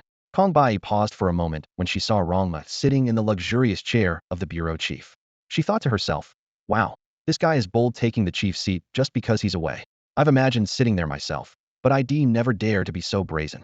Excuse me, is the bureau chief here? Kong Bai asked with a sweet smile. That's me, Rong Ma declared, and as he spoke, Kong Bai couldn't help but let out a chuckle. She looked him up and down, thinking to herself that not only was this guy bold, but he was also rather amusing. You're so young. You look about the same age as me. I'm guessing you just graduated too. How could you possibly be a bureau chief? Kong Bai said, completely dismissing Rong Ma's claim. Rong Ma sighed helplessly. It seemed even telling the truth wouldn't convince anyone now. Not bothering to explain further, he changed the subject. What brings you to the logistics bureau? Oh, I'm here on Director G's orders, Kong Bai replied seriously. The recruitment assessment for new members is about to begin, and you're required to attend a meeting. Recruitment assessment? Rong Ma's eyes lit up. This was good news. The logistics bureau could finally get some extra hands. All right, if that's all, you can head back now. Kong Bai froze for a moment, surprised by how bluntly this man dismissed her, completely ignoring her presence as a beauty. This only made her find him even more intriguing. After Kong Bai left, Rong Ma immediately gave Luo Heji a call. Brother Heji, can you tell me more about this recruitment assessment? The logistics bureau was on the verge of being disbanded. There were no plans to hire anyone, Luo Heji explained. But Minister Jiang insisted applicants should have the option to choose, so we included one spot, essentially, as a formality. However, he paused. I did note in the recruitment documents that the logistics bureau is about to be dissolved, advising candidates to think carefully before applying. Honestly, I doubt anyone will sign up this year. Brother Heji, that's like setting a trap, Rong Ma said, exasperated. Luo Heji, somewhat embarrassed, admitted he hadn't anticipated Rong Ma being so determined. Back in the meeting room, Kong Bai reported to Ji Yud that she had informed the logistics bureau. 10 minutes passed, and the seats were almost entirely filled, save for one empty spot. Still no one from the logistics bureau? Xuelan asked calmly. Kong Bai immediately panicked, her palms sweating. She regretted not delivering the message directly to the bureau chief herself, and instead relying on that young man. Just as she berated herself internally, Rong Ma strolled in leisurely. Why are you here alone? Where's the bureau chief? Kong Bai hurried over to ask, thinking she might be in serious trouble now. At that moment, Ji Yud's voice rang out. Bai, why are you stopping bureau chief Rong Ma? Kong Bai's eyes widened in shock. Yes. She widened her eyes, releasing Rong Ma's arm abruptly like a startled deer. Her voice trembled. You re the director? Rong Ma's lips curved slightly, his demeanor calm and composed. Why? Do I not look the part? He asked, walking unhurriedly to take a seat beside Ji Yud. Kong Bai's mind went blank, and throughout the entire meeting, she found herself distracted, her gaze unconsciously following Rong Ma's every move. The more she observed, the more amazed she became. This director, absurdly young, remained composed and confident even in the presence of seasoned veterans. Every gesture exuded ease and poise. If it were her in his place, she would have been overwhelmed and flustered in such a setting. Xiao Yuza surveyed the room, his voice firm and clear. That concludes the meeting. Over the next 3 days, we'll conduct recruitment assessments based on the applicant's intention forms. Each department will select 10 candidates for interviews. Any questions? As soon as he finished speaking, Rong Ma raised his hand, instantly becoming the focus of the room. Rong Ma, go ahead. I'd like to ask, what happens if no applicants choose to apply for the logistics bureau? His question elicited a few stifled chuckles around the room. Someone muttered under their breath, hypothetical? Does that even need to be asked? No one's going to apply for the logistics bureau this year, for sure. Xiao Yu's expression remained neutral. We respect the candidates' choices, he replied, implying that if no one applied, they simply wouldn't recruit anyone. Rong Ma appeared unfazed, as if he had anticipated this response. He continued, in that case, may I propose a fallback option? The room fell silent, curious about what he meant. Fallback. Hey, raise my suggestion, Rong Ma explained. Each department is selecting 10 candidates for interviews, correct? Naturally, some candidates will fail to pass the interviews. Could the logistics bureau take in those who are eliminated, giving us and them an opportunity to get to know each other better? His words took everyone by surprise. It was a brilliant proposition, avoiding the embarrassment of the logistics bureau being overlooked while simultaneously creating opportunities for growth. Even better, the plan didn't infringe on the interests of other departments and offered rejected candidates a second chance. It was a win-win solution. Kong Bai secretly applauded Rong Ma from her seat, admiration shining in her eyes. Xiao Yuza didn't respond immediately. Instead, he looked around the room. What does everyone think? No objections. Si Liren was the first to speak, and the others quickly chimed in with agreement. Yulong raised an eyebrow, puzzled by Rong Ma's determination to bolster the logistics bureau. Could it be that he was confident in winning the upcoming newcomer beast-taming competition in a month? With a faint smile, he said, no objections from me. Rong Ma let out a subtle sigh of relief. He had successfully taken this first step in his plan. After the meeting, Kong Bai, her face flushed, approached Rong Ma shyly. Her voice carried a hint of nervousness. Director Rong, I was too abrupt this morning. May I treat you to a meal to apologize? Rong Ma had no time to refuse before a cold voice interrupted from the side. Sorry, he's already booked for lunch. Kong Bai turned toward the voice and saw a tall, striking woman walking toward them with graceful confidence. Her features were icy and regal, exuding an aura of authority with every step. Each movement seemed to weigh on Kong Bai's heart, and the sheer intensity of her presence left her feeling frozen in place. Oh, oh, okay, I'll reschedule. Kong Bai stammered awkwardly before quickly turning and walking away. Director Rong Ma? Ji Milan raised an eyebrow as she glanced at him. Senior, please don't tease me, Rong Ma said, scratching his head in embarrassment. You know I just wanted to take it easy, but I was pushed into this position and had no choice but to step up. Ji Mulan chuckled softly. Uncle Zhang's expectations for you are perfectly reasonable. She observed Rong Ma's laid-back demeanor and silently added in her mind. When you drape a national flag over a fallen hero, you'll truly understand the weight of the saying. With great power comes great responsibility. She knew Rong Ma all too well. With his easygoing nature, he was far from suited for a leadership role, let alone managing a critical national agency. Honestly, he'd probably be better off staying home as a full-time dad, taking care of the family. Come on, let's grab a drink. Ji Mulan said, slinging an arm around his shoulder. Huh? Drinking at noon? That's dangerous, you know, drinking and driving. Who said you're driving? Ji Mulan teased. Didn't you just handle it perfectly fine earlier? 3 days flew by in the blink of an eye. The system notification chimed. Ding. Abao has mastered the beginner-level dog-beating staff technique. The host is rewarded tenfold intermediate-level mastery of the dog-beating staff technique. During these days, Abao had been unusually diligent. He trained tirelessly during the day and spent his nights engrossed in reading Kung Fu Panda novels. Whenever he reached an exciting part, he would howl in excitement. The moment he discovered that the protagonist of the novel was also named Abao, he was so thrilled that he let out a triumphant roar. He completely immersed himself in the story, casting Rong Ma as the wise Master Ogwei and viewing himself as the destined dragon warrior. Listening to Abao's cries echoing in the courtyard, Rong Ma chuckled as he checked Abao's stats. Alias, Abao. Level, Awakening Stage 9. Growth Potential, Low Tier Elite. Description, Giant Panda with a silver-hued body. At this rate, Abao would complete his evolution within a week. With 3 weeks left until the Rookie Beastmaster tournament, if Rong Ma could contract one more beast, his chances of winning would increase significantly. This competition was a battle he couldn't afford to lose. A new idea popped into his head. What if he could recruit someone who had been rejected by other departments, bring them into the Logistics Bureau, and have them shine in the Rookie Beastmaster tournament? The satisfaction of proving everyone wrong would be twice as sweet. With this thought in mind, Rong Ma headed to the National Security Department's open recruitment assessment site. It was the final day prime time for talent scouting. The area was packed with over 100 people, and among them were Zhang Tianquan and his son.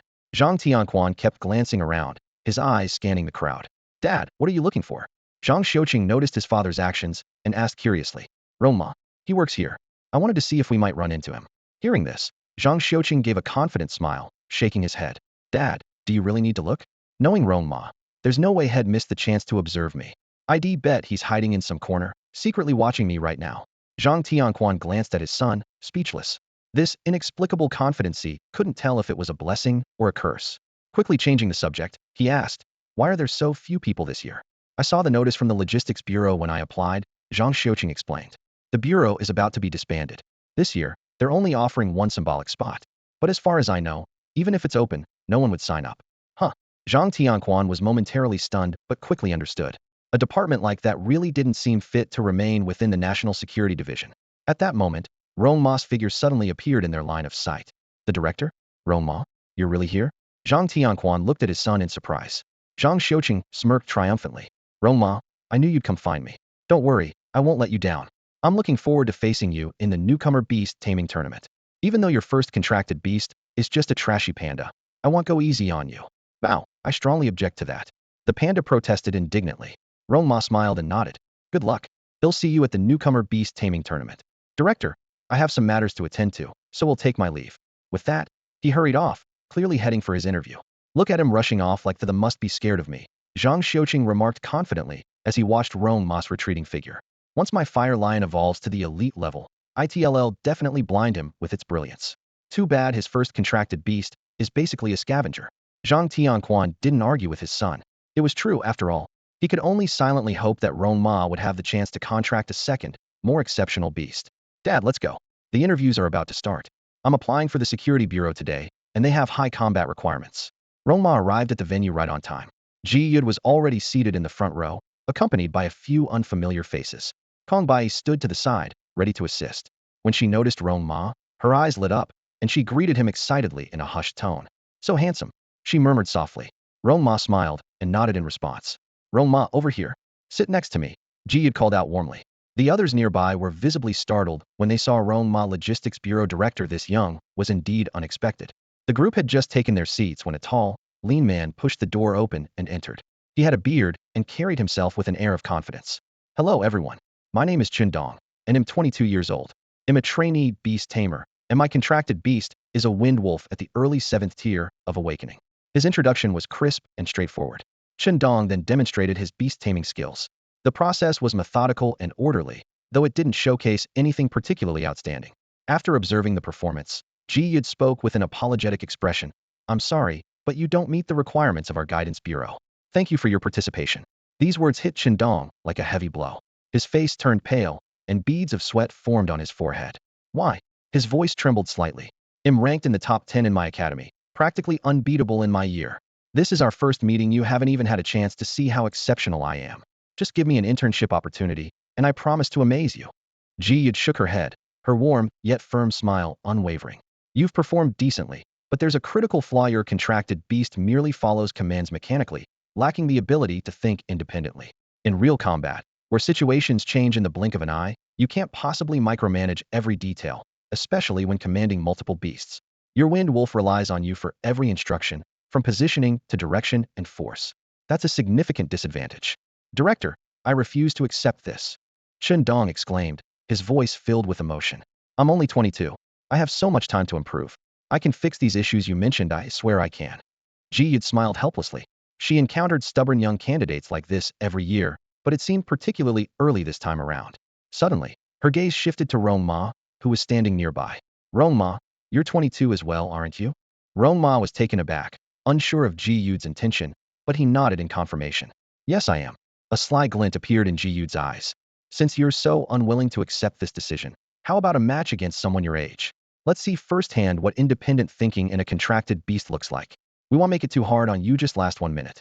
If you win, we'll let you join the guidance bureau. How about that?" Chen Dong's eyes lit up, and a flush of excitement spread across his face. "I'm in." The crowd immediately perked up with interest, sitting up straighter.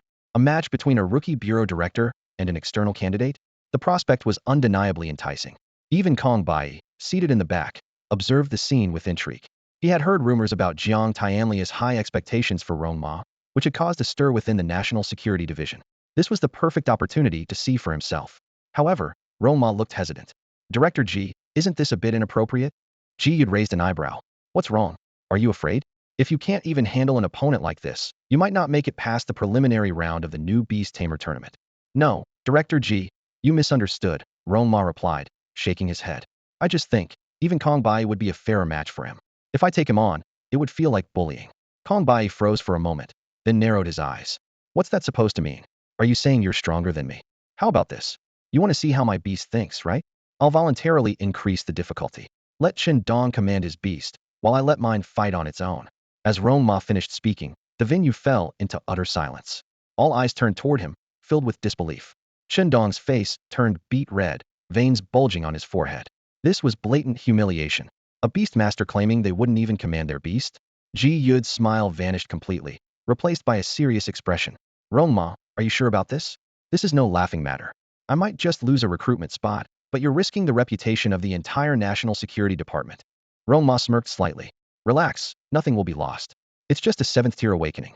If a Bao can't handle it, I'll punish him by banning him from reading novels tonight." "Piece of cake." A Bao replied nonchalantly, tilting his head with a playful look on his face. Beside Chen Dong stood a sleek, muscular brown-yellow wind wolf, its sharp eyes fixed on the opponent. Across from it, a panda lazily munched on bamboo, seemingly indifferent to the situation. Chen Dong clenched his teeth in fury. Using a trash-collecting beast for a fight? This was outright mocking him. The audience exchanged uneasy glances, their faces filled with concern. What shocked them even more was that Rong Ma, at this intense moment, was casually trimming his nails, exuding an air of complete calm. Ji Yud wanted to intervene, but it was already too late. She could only start calculating how to minimize the fallout. "All right, let's begin." "Go!" Chen Dong shouted, giving the first command. The wind wolf darted forward like a blur, its swift figure cutting through the air as it charged toward a bow. Yet a bow remained calm, his gaze steady as he watched the approaching threat. Roar, a bow said slowly. The secret of Kung Fu Panda lies in the heart. With a clear mind, nothing is unbeatable. This remark completely enraged the Wind Wolf. Its eyes glowed red as it let out a deafening howl. Wind Wolf, use blink and tear him apart. Shindong barked. The Wind Wolf instantly teleported in front of a bow, baring its fangs and lunging to bite. Just as the attack was about to land, a bow calmly raised his iron bamboo staff and swung it lightly. Boom! A piercing howl echoed as the Wind Wolf was sent flying like a broken kite, crashing heavily to the ground and passing out. Roar, I asked, who else dares? A bow declared triumphantly, lifting his head with pride. The entire audience was stunned. Everyone stood up in unison, utterly astonished. Even more incredible was the fact that Rong Ma hadn't issued a single command throughout the entire battle, didn't even glance at the fight. A bow had acted entirely on its own. This wasn't just basic thinking, it demonstrated a fully developed, independent consciousness. Chen Dong hung his head low, as if his spirit had been crushed. Just as he was about to leave, Rong Ma's voice called out, "Hello, I'm Rong Ma, Director of the Logistics Bureau. I sincerely invite you to come for an interview." Chen Dong looked at Rong Ma in shock, then shook his head. "Sorry, I'm not worthy." With that, he turned and left, leaving Rong Ma puzzled. In the subsequent interviews, Rong Ma continued to refuse to intervene. However, things didn't go as he had hoped. Those who were eliminated, upon learning he was from the Logistics Bureau, declined his invitations one after another. Their reason was the same. They believed joining a department on the verge of being disbanded would ruin their future. No one believed Rong Ma could win the Beastmaster Championship. Time flew by, and soon it was the final round of the Security Bureau interviews. Among the candidates was Zhang Xiuqing. Zhang Xiuqing stood in line, overhearing the hushed whispers of the candidates ahead of him. "Did you hear? The director of the Logistics Bureau is in there too. What's he doing in there? Word is, he's looking to pick up the ones who get eliminated. If you're rejected, you can still get an interview with the Logistics Bureau." What a joke. Who would want to join a department that's about to be shut down? Listening to the chatter, Zhang Xiuqing nodded to himself. The Logistics Bureau, with its looming disbandment, held no appeal for him. With his outstanding abilities, the Security Bureau was undoubtedly the ideal destination. As the fourth in line, Zhang Xiuqing was about to enter the examination hall. Inside, Rong Ma sat at the judge's table looking visibly frustrated. Despite his sincere efforts, he hadn't managed to convince a single eliminated candidate to join his department. Yulong noticed Rong Ma's disheartened expression and smirked slightly. The candidates participating in this recruitment exam were all sharp-minded. After being eliminated, they still had plenty of options: research institutes, the education ministry, the breeding department, and even private organizations like the Brotherhood, the Illuminati, or the Celestial Assembly. With so many opportunities available, who would willingly choose a department on the brink of dissolution? Just as Yulong was certain Rong Ma's efforts were in vain, Zhang Xiuqing strode confidently into the hall. His steps were steady, his gaze brimming with self-assurance, and he exuded an air of distinction. As Yulong reviewed Zhang Xiaosheng's profile, he nodded in satisfaction. However, just as Zhang Xiuqing was about to begin his self-introduction, his expression froze. His gaze locked onto a figure at the judge's tablia, figure he knew all too well, and he stood there, stunned. Rong Ma. Zhang Xiaosheng's eyes instinctively darted to the nameplate in front of Rong Ma, Director of the Logistics Bureau. The realization hit him like a bolt of lightning. Every hair on his body stood on end, and his mind went blank. "Please begin your self-introduction," a voice prompted, but Zhang Xiuqing remained rooted in shock, unable to respond. Yulong frowned, thinking to himself, his skills are decent, but his composure is severely lacking. In a large-scale dimensional conflict, he'd likely become a liability. Without hesitation, Yulong drew a large red X on Zhang Xiaosheng's profile. Next, the thunderous call jolted Zhang Xiuqing out of his stupor. "I'm sorry, I was distracted just now. Could you please give me another chance?" "Leave," Yulong ordered coldly, his expression unmoved. "Please, Director Yulong." Zhang Xiaosheng's voice trembled with emotion. "I've been training every day, waking up at 4 a.m. and going to bed at midnight. I've spent 4 whole years preparing for this day." The incident from 4 years ago still deeply stings Zhang Xiaosheng's heart to this day. Back in high school, Zhang Xiuqing was widely recognized as a young prodigy. He was confident about his future. He was certain that the only guaranteed spot in the National Security Department was his for the taking. However, fate had other plans. Just before the college entrance exam, his classmate Rong Ma unexpectedly awakened a rare beast-taming talent, snatching away the coveted position that Zhang Xiuqing had been so determined to secure. From that day forward, Zhang Xiuqing devoted all his energy to training, driven by a singular goal: to defeat Rong Ma and reclaim the honor that he believed was rightfully his. If Rong Ma relied on talent for his success, Zhang Xiuqing vowed to rely on sheer hard work and strength. proving once and for all that it wasn't a lack of ability holding him back, it was just Rong Ma's sheer dumb luck. But reality has a way of mercilessly shattering dreams. Get out. If you don't leave now, they'll have someone throw you out. Director Yulong's face was expressionless as he issued the order. Zhang Xiaosheng's desperate pleas not only failed to move him, but seemed to deepen his disdain for the young man. Zhang Xiaoqing felt his strength drain away, as if his entire body had been hollowed out. At that moment, a familiar voice suddenly rang out. Wait a minute. Director Yulong, if you don't want him, they'll take him. Looking up, Zhang Xiaoqing saw Rong Ma rising from the judge's table and walking toward him. Forcing a bitter smile, Zhang Xiaoqing said, Rong Ma, go ahead and laugh. This time I've lost. But don't get too smug, the road ahead is long. And you're only slightly ahead for now. Come on, stop being so stubborn. Do you think I don't know your prideful personality by now? Rong Ma sighed, shaking his head in exasperation. Zhang Xiaoqing was momentarily speechless. He thought to himself, it's true, only a rival understands you best. Without hesitation, Rong Ma extended an olive branch. How about joining my logistics bureau? Others have to go through interviews, but since I know you so well, I'll skip that step and let you join directly. The sudden invitation left Zhang Xiaoqing stunned, his eyes unexpectedly welling up. Quickly tilting his head back, he pretended to rub his eyes. Sorry, something got in my eye. Your offer. He'll think about it. Once you're done here, he'll give you an answer. With that, he turned and walked away briskly. Watching Zhang Xiaosheng's retreating figure, Rong Ma smiled faintly. Still so stubborn. At that moment, he felt his efforts for the day hadn't been in vain. After the interviews concluded, Rong Ma stepped out of the office to find Zhang Tianquan and his son waiting for him. Zhang Tianquan's eyes were filled with gratitude. He had already learned from his son who Rong Ma was and what had transpired earlier. Initially, he thought his son's interview would be a guaranteed success, but seeing Rong Ma on the judging panel had clearly dealt a significant blow to his son. So, have you made a decision? Rong Ma asked directly. By now, Zhang Xiaoqing had regained his composure. I understand why you're inviting me. You got first place just to save the logistics bureau, didn't you? So you can keep coasting along as usual? Rong Ma nodded in acknowledgement. Of course. With that junk-collecting beast of yours, there's no way you'd have taken first place otherwise. Fine, he'll join the logistics bureau and help you win the beast-taming rookie championship. But I have one condition. After you secure your position in the logistics bureau, you have to help me transfer to the security department. After Rong Ma reported Zhang Xiaoqing's information, he clocked out for the day. 3 days later, a group of about 10 people gathered in front of the Ningqing National Security Department's main entrance. They were all newly recruited employees who had passed the open recruitment examinations for various departments. Looking at the imposing buildings ahead, these fresh graduates couldn't hide their excitement. Besides the National Guard, the National Security Department was undoubtedly the most coveted workplace. Standing among the crowd, Zhang Xiaoqing observed the excitement on the others' faces, a faint trace of disdain curling his lips. A tall, upright young man noticed his calm demeanor and approached him, striking up a conversation. Hey man, you're pretty composed. My name's Lu Fan, from the Security Bureau. Let's be friends? By the way, which department did you get into? The Logistics Bureau, Zhang Xiaoqing replied flatly. What?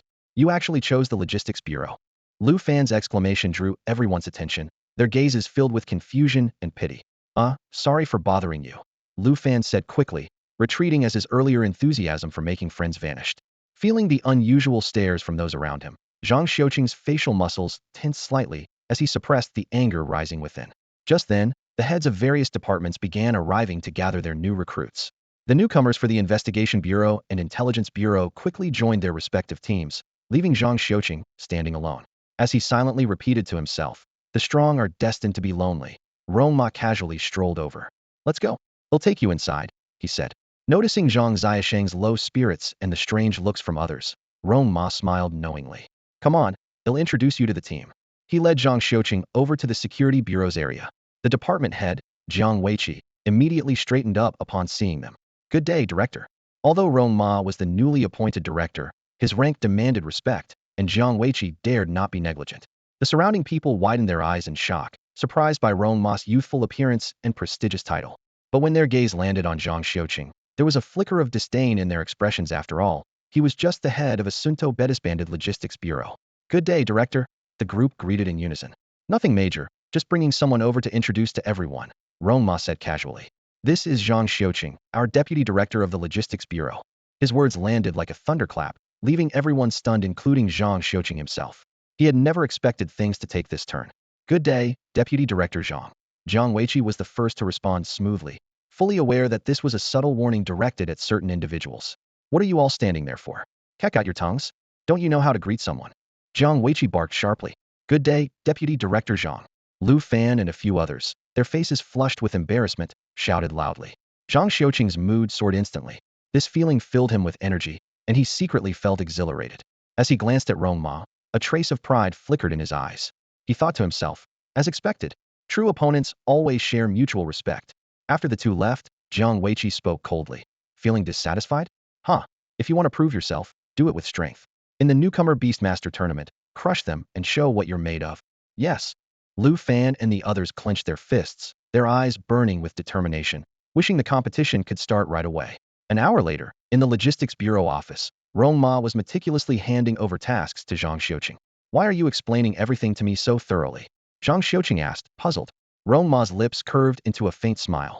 In a month, I'll win first place and transfer to the Security Bureau. But for this month, you'll have to manage the Logistics Bureau. Internally, Rong Ma sneered. Transfer to the Security Bureau? After you flaunted yourself over there, they'll probably despise you. On the surface, it looks like I'm helping Zhang Xiuqing save face, but in reality, I'm gradually cutting off his escape routes. This overly naive guy is no match for me. Except for emergencies, you can handle everything else on your own without consulting me. All right, get to work. I'm leaving early today. What? Zhang Xiuqing jumped up in shock. It's only 10 o'clock, and you're leaving already? Have you ever seen a leader who needs to clock in? Rong Ma said dismissively. Stop complaining. You need more practice if you want to catch up to me. I'm already the director, and you're still just the deputy director. In your future biography, I'll always overshadow you. Is that what you want? These words instantly ignited Zhang Xiuqing's fighting spirit. His eyes turned red, and it seemed as if flames might burst from his nostrils. No way. Just go already. I'll handle everything here, no problem. And just like that, Zhang Xiuqing was once again successfully manipulated by Rong Ma. The scene shifted to the director's office at the Ningqing breeding base. Here, try this. Zhang Tianquan pushed a cup of premium Da Hong Pao tea toward Rong Ma. This is the finest from the Divine Peak City. Rong Ma took a cautious sip. Excellent tea. If you like it, take 2 pounds with you later, Zhang Tianquan said with a smile. Honestly, even 200 pounds wouldn't be too much for helping Xiuqing. Don't mind his talk about transferring to the Security Bureau. That's just how he is impulsive and convinced that getting stronger means going where the strongest are. Rong Ma smiled and replied, don't worry, director. I'm not the type to hold grudges. Solving Xiuqing's issue is simple, just turn the Logistics Bureau into the strongest department. Problem solved, right? Puffed. Zhang Tianquan nearly spat out his tea, laughing heartily. Rong Ma, you really know how to crack a joke. Rong Ma merely smiled, offering no further explanation. At that moment, there was a soft knock on the office door. Knock, knock, knock. Come in. Li Peixian pushed the door open, and upon seeing the director serving his prized premium Da Hong Pao tea to a guest, she froze in surprise, momentarily forgetting the purpose of her visit. Li Peixian stared in disbelief at the scene before her. The curator had actually brought out such premium tea to entertain Rong Ma.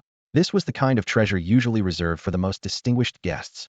An absurd thought flashed through her mind: could Rong Ma be the curator's illegitimate son? But she quickly dismissed the idea. With Rong Ma's outstanding looks, it seemed highly unlikely that he had inherited them from the curator. Peixian, what's the matter? The curator's voice interrupted her wandering thoughts. Oh, Li Peixian snapped back to reality. Curator, the customer who bought the reed board demon earlier has come to return it. At the mention of the reed board demon, Zhang Tianquan's face immediately darkened. Let's go take a look. He turned to Rong Ma. You stay here and enjoy your tea. I'll be right back. Curator, no need to trouble yourself. I'll head out now. Rong Ma stood up to leave, and under Li Peixian's astonished gaze, walked away with 2 pounds of premium Da Hong Pao tea. In the training room, a massive reed board demon was sprawled lazily on the ground. Its body was covered in fiery red bristles, its muscles bulging, and 2 sharp tusks jutted out from its thick lips, glinting coldly. Despite its ferocious appearance, the boar demon was snoring loudly, occasionally drooling foul-smelling saliva. As soon as Zhang Tianquan entered, Zheng Ji began complaining. Curator, I can't take care of this boar demon anymore. Within a week, I've been questioned twice by the Security Bureau. It's pulled girls' skirts 3 times, spied on people bathing 5 times, utterly lawless. Luckily, I haven't formed a contract with it yet, or people would think I was the one behind all this. Zhang Tianquan's expression grew even darker. This reed board demon was a repeat offender. Every time it was sold, it would be returned within a week. Despite the significant resources invested in training it, the results were always disappointing. Peixian, refund the customer, Zhang Tianquan said. After Zheng Ji left, the atmosphere in the training room turned heavy. The reed board demon seemed to sense trouble and shrank into a corner, trembling. Forget it. Let's just treat this as a celebration for Xiuqing, Zhang Tianquan sighed. Peixian, contact Master Lu from the slaughterhouse and see when he can come. The reed board demon's eyes widened in terror. Rong Ma had just arrived home when he received a message from Zhang Tianquan. Are you free this weekend? Let me treat you to a meal. I've got something good prepared to help you replenish your energy. Sure, Rong Ma replied immediately, then summoned a Bao to check its evolution progress. It had reached 75, with the evolution expected to complete in 3 days. Currently, a Bao's growth potential was limited to a low-tier elite, with a maximum cap at elite level 3. However, there was a chance it could break through after evolution. Once a Bao advanced to the elite level, Rong Ma's beast-taming space would also upgrade to level 2, allowing him to contract a second beast. While raising even one beast was a challenge for most people, let alone two, for Rong Ma, it was no trouble at all. As long as he gave his beasts a mind of their own, they could handle the rest themselves with minimal effort on his part. Moreover, the most important thing is that the pet beast system provides feedback. The more you raise, the greater the rewards. But the problem is, he had no clue about his second pet beast yet. Early the next morning, as sunlight just began streaming through the windows of the training room, Rong Ma arrived at the logistics bureau. Pushing the door open, he saw Zhang Xiuqing and his majestic fire lion beast already sweating profusely in the training room. The fire lion beast's mane was slightly damp from intense training, clearly indicating they had been at it for quite a while. Noticing Rong Ma at the doorway, Zhang Xiuqing smirked slightly, his tone carrying a hint of arrogance. Genius is 1 talent and 99 hard work. Sure, you have a strong talent for beast taming, but at the end of the day, it all comes down to the strength of your pet beast. With such a useless and lazy beast, are you planning to come last in the rookie beast tamer tournament? As soon as he finished speaking, the fire lion beast roared into the sky. Roar. The thunderous roar made the glass in the training room tremble slightly, filled with a sense of overwhelming pride. Zhang Xiuqing patted the firm muscles of his fire lion beast with satisfaction, his eyes gleaming with confidence. I was going to keep it a surprise, but I don't mind telling you now. My fire lion beast is already evolving. If everything goes as planned, it'll complete its evolution in about 3 weeks. By then, the championship will definitely be mine. Hearing this, Rong Ma raised an eyebrow. 3 weeks? That's slow? Evolution should only take a few days to complete. Zhang Xiuqing's expression instantly turned disdainful. Rong Ma, you're supposed to be a breeding expert, but don't be so amateur, okay? I've never heard of anyone completing an evolution in just a few days. If you're so confident, why don't you show me? Before Zhang Xiuqing could finish his sentence, Rong Ma waved his hand, and a flash of white light appeared. A beast ring rapidly expanded in midair, and a Bao's figure emerged before them. At this moment, a Bao was enveloped in a faint silver glow that covered its entire body, a clear sign to any experienced beast tamer that it was on the brink of completing its evolution. Zhang Xiuqing's jaw nearly hit the floor as he stared at a Bao in disbelief. What shocked him even more was that his usually proud and imposing fire lion beast was now trembling under the overwhelming aura radiating from a Bao. Its knees buckled, and it collapsed to the ground, lowering its perpetually high head. Rong Ma yawned lazily and said, "A Bao, stop dawdling. Get to training. I'm going to catch up on some sleep." With that, he found a corner and lay down to rest. "Got it." A Bao responded enthusiastically. It pulled out its iron bamboo staff and began practicing the dog-beating staff technique with vigor. Each of its movements was crisp and precise, requiring no supervision from its master, showcasing an exceptional level of self-discipline. This scene completely shattered Zhang Xiuqing's pride. He looked at his fire lion beast, now prostrate on the ground, and suddenly found it unbearably frustrating. But he quickly encouraged himself internally. No matter how much a giant panda evolves, it still lacks combat power. Once my fire lion beast completes its evolution, it'll crush a Bao easily. Keep going. Work hard. Love what I love. Time flew by, and before long, the weekend arrived. Rong Ma remembered Zhang Tianquan's invitation to his celebratory meal, saying they were going to slaughter a pig to mark Xiaosheng's transition from student life. Rong Ma arrived at the breeding base as scheduled, where Zhang Tianquan greeted him warmly. "Rong Ma, you're here? Come on, let's have some tea first. Lu Master is heading over to slaughter the pig now. Soon, we'll enjoy some fresh, tender collagen." Just as the two were about to step into the office, a loud wail echoed from a distance. Rong Ma paused for a moment, thinking the pig's cry was surprisingly loud. However, at that very moment, a familiar sense of unease surged through his heart. Rong Ma didn't have time to think much and turned to Zhang Tianquan, saying, "Director, can I go take a look at this reedy pig demon?" Zhang Tianquan's expression froze for a moment. Just the mention of that lazy, gluttonous, and lecherous reedy pig demon gave him a headache. But he nodded and said, "All right, I'll take you there." Soon, the two arrived at an open clearing. In the corner, the reedy pig demon was tightly bound with ropes, its blood-red eyes glaring wildly as it struggled. Nearby, Lu, the butcher, held a sharp knife, eyeing the pig demon like a seasoned professional, contemplating the best angle to strike. The heavy stench of blood filled the air. "Snort, snort, don't kill me. I promise I won't peep on people bathing again." The reedy pig demon shrieked in a high-pitched voice, thrashing violently, but the ropes didn't budge an inch. With a blank expression, Lu stepped closer, his knife gleaming coldly under the sunlight. Just as he prepared to aim for the demon's throat, a voice suddenly rang out. Wait, director? Lu turned in confusion to see Zhang Tianquan and Rong Ma approaching. Rong Ma stepped closer to the pig demon, the strange feeling in his heart growing stronger. He was certain this was the second pet beast he had been searching for, even though its reputation was far from stellar, lazy, gluttonous, and a notorious voyeur. Truly, it seemed utterly useless. Snort, snort, buy me. Please buy me. The pig demon, sensing a lifeline, quickly pleaded with Rong Ma. Give me a reason, Rong Ma said calmly. The pig demon's shifty little eyes darted around before it blurted out. Snort, snort, I can take you along to peek at people bathing, and I guarantee we won't get caught. The moment those words left its mouth, everyone fell silent. Zhang Tianquan's face turned bright red with embarrassment, silently regretting not getting rid of this disgraceful creature sooner. To everyone's surprise, Rong Ma actually nodded and said, that's a reason I can accept. Anything else? As the crowd stood in stunned silence, the pig demon grew excited, sensing a kindred spirit. Unlike those boring old cultivators obsessed with training, this young man seemed to be someone who understood it. Snort, snort, since you're asking so sincerely, the pig demon said with a sly glint in its eyes. I'll be generous and gift you my collection of bras. That's it. This disgusting creature is beyond saving. Zhang Tianquan erupted in fury, snatching the knife from Liu's hand. Everyone move aside, I am personally going to castrate it today. The reedy pig demon was terrified out of its wits. Snort, snort, no? Please, save me. Let me go with you, I beg you. A glimmer of calculation flashed in Rong Ma's eyes as he thought to himself. Well, you're the one begging me now. Don't regret it later. Rong Ma fixed his gaze on the reedy boar demon, his mind already made up this fiercely independent beast, if paired with his beast-taming talent and granted intelligence, would undoubtedly soar to greatness. Director. Rong Ma quickly stepped forward, positioning himself in front of Zhang Tianquan. He spoke earnestly. This reedy boar demon and I are destined to meet. Please show mercy and transfer it to me. Zhang Tianquan paused, his eyes scanning Rong Ma up and down. Rong Ma, you're not seriously convinced by it, are you? Rong Ma chuckled and shook his head. How about this? If it causes any more trouble, I'll personally deal with it and bring its head to you. At these words, the reedy boar demon shrank back in fear.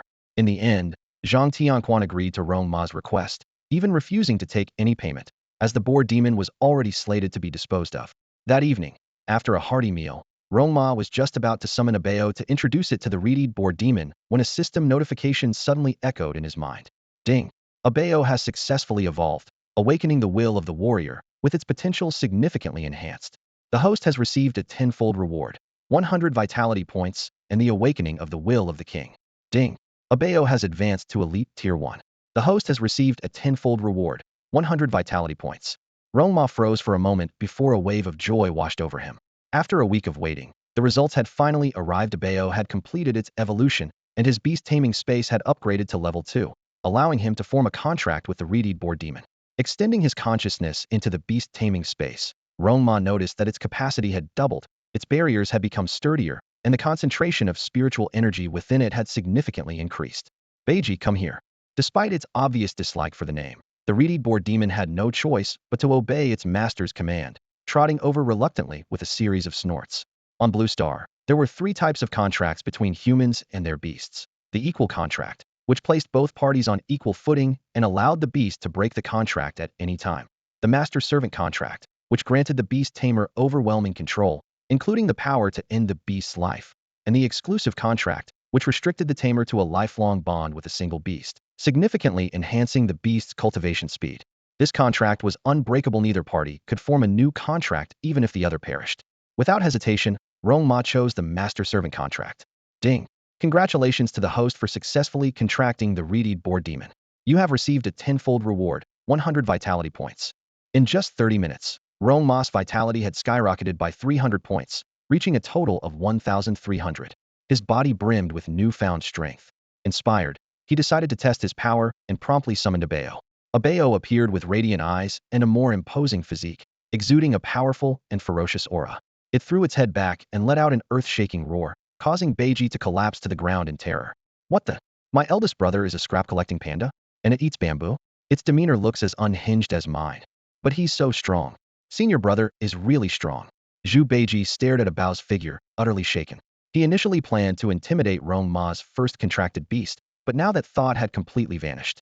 Abao's appearance had undergone a stunning transformation. No longer crawling on the ground as before, he now donned light yellow shorts, wielded a vibrant green iron bamboo staff, and sported white socks paired with pale yellow cloth shoes. He looked every bit like the embodiment of Kung Fu Panda himself. Rong Ma, I've successfully evolved. Thank you. Abao bowed deeply at a 90-degree angle to Rong Ma, his eyes filled with respect, as if he were gazing at his master, Master Rogui. In his heart, he vowed that from now on, anyone who dared to bully Rong Ma would first have to face his iron bamboo staff. Rong Ma nodded in satisfaction and proceeded to check Abao's information panel. Alias, Abao. Name, Iron-Eating Beast, Warrior's Will. Level, Elite Tier 1. Growth Potential, High Commander. Description, Iron-Eating Beast, Silver-Hued Body. Alright, Abao, hit me with your full strength. Rong Ma suddenly made this request, shocking both Abao and Zhu Beiji, who exchanged bewildered looks. Zhu Beiji speculated privately. Is this guy sleepwalking? If he's looking to die, this isn't the way to go about it. I wouldn't even need senior brother to step. Aini could take him out with a single tusk. He shook his head, assuming Rong Ma was just showing off in front of him. Use only one hand. If you can defeat me, he'll give you 2 more novels. Rong Ma's promise swayed Abao, who had initially wanted to refuse. As a diehard fan of novels, Abao couldn't go a day without reading. Finally, he raised his iron bamboo staff. Roar, watch out then. Abao shouted, his iron bamboo staff slicing through the air with a flash of silver as he launched a fierce attack at Rong Ma. The strike was so powerful that Zhu Beiji felt a chill run down his spine, even worrying that this blow might end Rong Ma's life. However, just as the staff was about to land on Rong Ma's head, Rong Ma casually reached out one hand and firmly caught it. No matter how hard Abao tried, Rong Ma didn't budge an inch. Rong Ma, you're so strong. Abao exclaimed in awe. Rong Ma smiled faintly. Not bad, I'd say. Good enough, at least. I mean, I could definitely kill a pig with one hand. This remark sent Zhu Beiji, who was hiding in the corner, into a state of sheer panic. The little thought he had about bullying Rong Ma instantly evaporated. Damn it, this planet is terrifying. I want to go back to Mars. Zhu Beiji wailed inwardly. Rong Ma noticed Zhu Beiji's panicked and embarrassed expression, and a faint smile appeared on his face. You two wait here for 5 minutes, he said before turning and stepping into the room. Zhu Beiji, looking utterly confused, turned to Abao. Big brother, what's Rong Ma up to? If my guess is right, he's probably creating a cultivation technique for you, Abao replied in a calm tone. What? Zhu Beiji's eyes widened in disbelief. Creating a cultivation technique in 5 minutes? Is this for real? Why do I feel like there's no one normal in this house? Sitting at the desk, Rong Ma fell deep into thought. He initially intended to write down the endurance cultivation method from his past life's journey to the West, a unique technique that involved absorbing yin energy to replenish yang energy, enabling the practitioner to endure tirelessly, even to the point of exhausting female demons. However, the thought of capturing demons from another dimension seemed too risky, leaving him in a dilemma. Suddenly, inspiration struck. While the original technique leaned toward the sinister, its core principles aligned with Taoist philosophy of balancing yin and yang. Why not refine and improve it? With that thought, Rong Ma picked up a pen and quickly wrote out the title, Zhu Beiji's Cultivation Method of Endurance, followed by detailed instructions. Persevere with determination, maintain consistency, withstand cold yin, and transform endurance into yang. 5 minutes later, a revised version of the endurance cultivation method was complete, spanning exactly 1,111 words.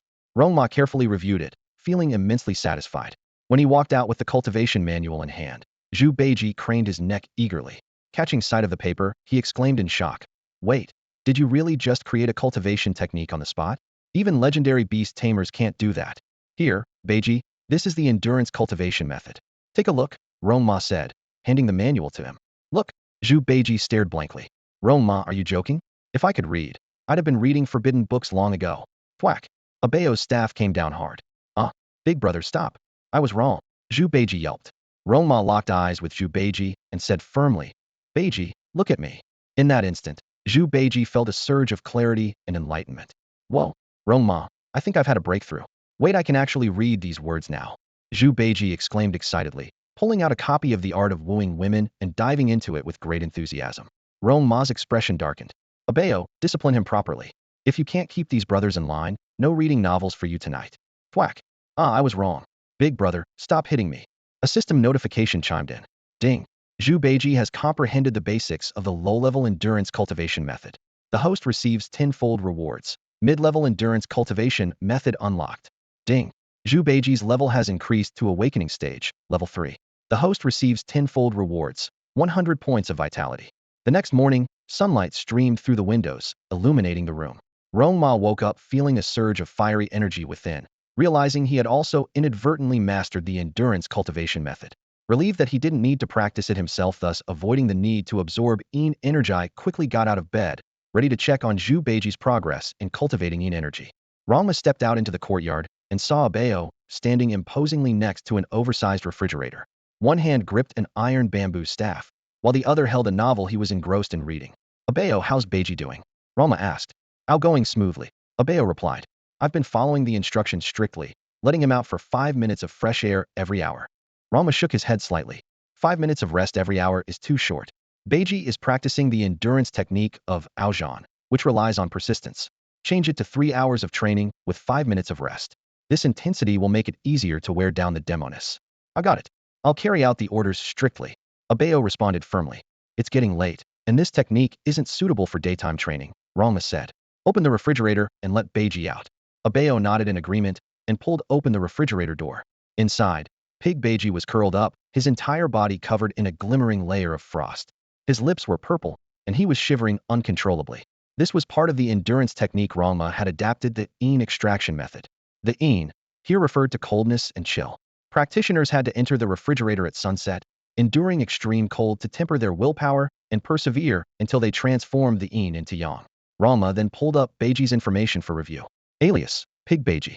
Name, Scarlet-Eyed Pig Demon. Level, 3rd tier of Initial Awakening. Growth potential, low-rank commander. Description, the Scarlet-Eyed Pig Demon is a massive, wild creature that roams the wilderness like a nightmare. Its body is covered in crimson bristles as tough as steel, which shimmer like flames under the sunlight. With a growth potential of a low-rank commander, he's definitely stronger than a Bao, Rong Ma thought to himself.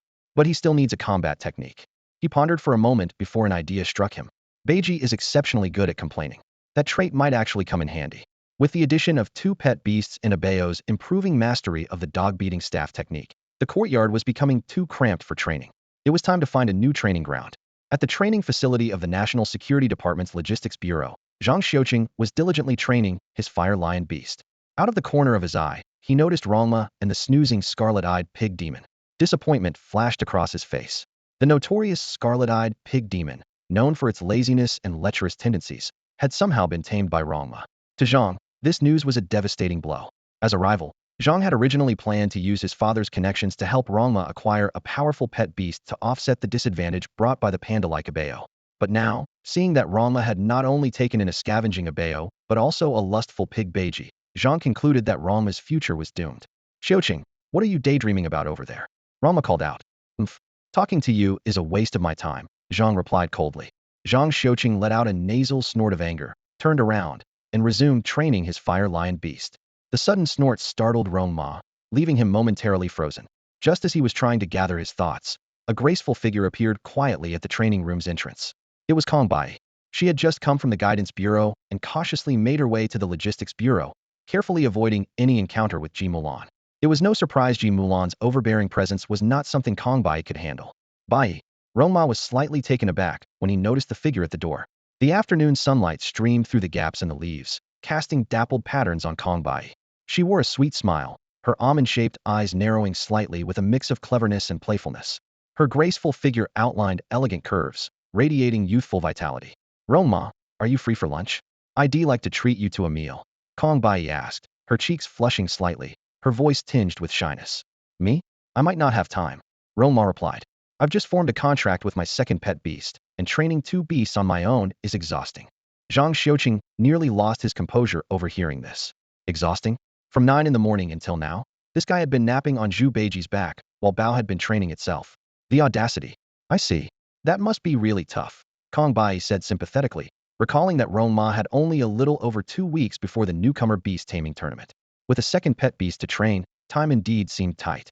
Rong Ma, you should consider taking your pet beast to a martial arts gym for training. The environment there would be much better. Rong Ma nodded in agreement. I've been thinking about it, but I haven't decided which gym to choose yet. My family owns a martial arts gym. Why don't you train at our place? Kong Bai suggested. Hearing this, Zhang Xiaosheng's mood improved slightly. At least this guy wasn't completely slacking off. He walked over and added, Kongsheng Martial Arts Gym is one of the top gyms in Ning City. Training your pet beasts there would definitely yield faster results. Rong Ma's eyes lit up. Bai, let's go. My treat for lunch. and we'll talk about it while we eat. Since you're treating me to lunch, they'll treat you to training, Kong Bai replied with a smile. That's too generous, Zhang Xiuqing muttered as he watched the two leave, chatting and laughing. Left behind, he consoled himself. Zhang Xiuqing, don't be envious. Women only slow down your blade drawing speed. At 1:30 in the afternoon, Kong Bai brought Rong Ma to Kong Sheng Martial Arts Gym.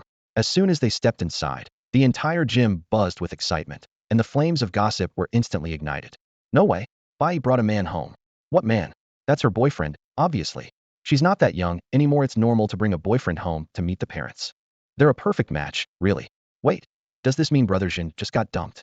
At that moment, the gym's senior disciple, Tang Jun, was teaching a class. He had long harbored feelings for Kong Bai and was demonstrating a technique with an egg in hand. Do you see this egg in my hand? Hold it tightly, then strike with your fist. To keep the egg intact, you must remain calm and focused. Let me demonstrate. If you can master even 1/10 of my skill, you'll be more than ready for your exams. Tang Jun gripped the egg tightly, his gaze fixed on the humanoid training dummy, preparing to unleash his strike. Big brother. Bad news, junior sister brought her boyfriend home. Crack. The egg in Tang Jun's hand instantly burst, its contents splattering everywhere. Kong Bai led Rong Ma to the front desk, where a prominent electronic screen hung on the wall, scrolling through a list of names and times. She pointed to the screen and began explaining. Rong Ma, the quality of a martial arts center mainly depends on two aspects. The first is the strength of its instructors, which is what parents care about most when sending their children for extra training. Rong Ma nodded in understanding, reminded of how parents on Earth would go to great lengths to secure top-tier tutoring for their children. The principle was essentially the same. The second aspect, Kong Bai continued, is the level of the virtual dimension space. Here in Ning City, as a third-tier city, the highest level available is commander level. If you want more advanced training, you'd have to go to a second-tier or higher city. Rong Ma suddenly understood, and it explained why exceptional beast tamers always tended to migrate to more developed cities. Kong Bai walked up to the electronic screen and tapped it lightly with her finger. This screen displays the leaderboard for each level, showing only the top 10 rankings. Any contract beasts that make it onto the leaderboard can train here for free. This is one of the ways we encourage outstanding beast tamers. After all, nurturing talented beast tamers has always been our primary goal. Noticing the excitement in Rong Ma's eyes, Kong Bai smiled gently. Having ambition is a good thing, but we must also know our limits. Ning City has a population of 430 million, and each martial arts center only offers 10 slots per level. The competition. She paused deliberately, not wanting to dampen Rong Ma's enthusiasm, but hoping he would remain realistic. Rong Ma sensed her thoughtful intention and nodded earnestly. After a moment of contemplation, he said, Bai, please help me open an elite-level virtual dimension space. He explained that Zhu Beiji had just reached the third awakening stage and currently lacked combat techniques. It wouldn't be suitable to use the virtual dimension space just yet. He planned to organize and teach it some techniques tonight before proceeding. Kong Bai was pleased to see Rong Ma taking her advice seriously, but she still offered a kind reminder. Since it's your first time at the martial arts center, I recommend starting with the initial awakening level to get familiar with the process. After all, you only get one chance per day, don't waste it. However, Rong Ma shook his head. Since Kong Bai was treating him, he might as well choose the most expensive option. Next time, just spend your own money and let Beiji challenge the initial awakening level. Kong Bai didn't say much more. She understood that some lessons could only be truly learned through personal experience. Shaoan, please set up an elite-level virtual dimension space for my friend. The receptionist, Shaoan, nodded in agreement but looked at Rong Ma with a hint of curiosity, giving him a second glance. A moment later, she handed over an energy stone emitting a faint green glow, with the number 6 engraved on it. Miss, it's ready. Just place the energy stone in the slot, and you'll be transported into the virtual dimension space. Rong Ma accepted the energy stone and turned to walk into the teleportation room. At that moment, Shaoan leaned closer to Kong Bai, her eyes glinting mischievously. Miss, your boyfriend is really handsome. Stop talking nonsense. Kong Bai's cheeks instantly turned red. He's just an ordinary friend. Don't try to fool me. I'm 18, I understand these things. Shaoan winked playfully. Miss, have you too, you know. Kong Bai's face grew even redder. Just as she was about to respond, Tang Jun's voice suddenly interrupted. Bai, where's your boyfriend? Kong Bai's eyes darted, and she went along with it, saying, he just went inside. She was well aware of Tang Jun's feelings for her, but she had always thought of him as an older brother. At this moment, she could only use Rong Ma as a temporary shield. Tang Jun noticed the elite-level virtual space indicator light up and frowned. Has he been to the martial arts center before? It's his first time here. What? Tang Jun was incredulous. His first time, and he's already challenging the elite level? Even Yu Haochu, who ranks 10th on the elite leaderboard, wasn't this reckless when he first came. Bai, you can't trust men as impulsive as this. Kong Bai's face darkened upon hearing Tang Zhen's judgment of Rong Ma. Realizing her displeasure, Tang Zhen wisely stopped talking, but secretly resolved to report this to their master at the first opportunity. Meanwhile, Rong Ma had entered the green glowing teleportation room labeled 6. He placed the energy stone into the slot by the door, which immediately slid open. A faint green light enveloped him, and he felt a slight pull on his body. In the next moment, he found himself in the middle of a desolate city. It was a dead city. Dust floated in the air, mingling with the heavy stench of blood.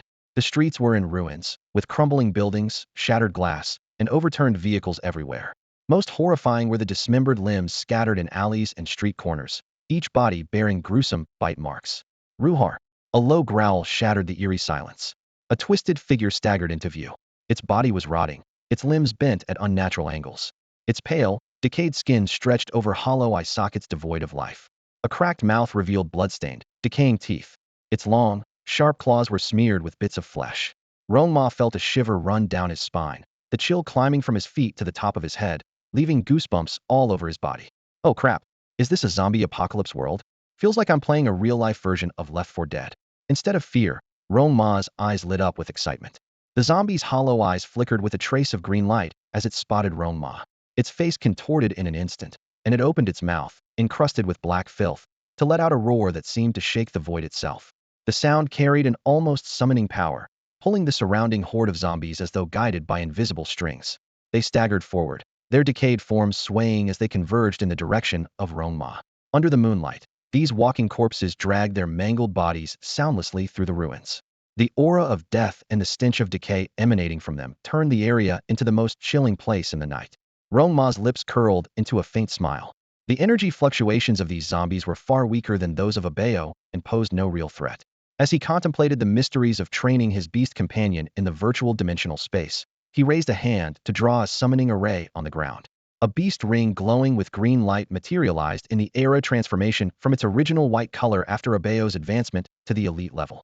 Abayo emerged from the ring, his gaze puzzled as he took in the unfamiliar surroundings.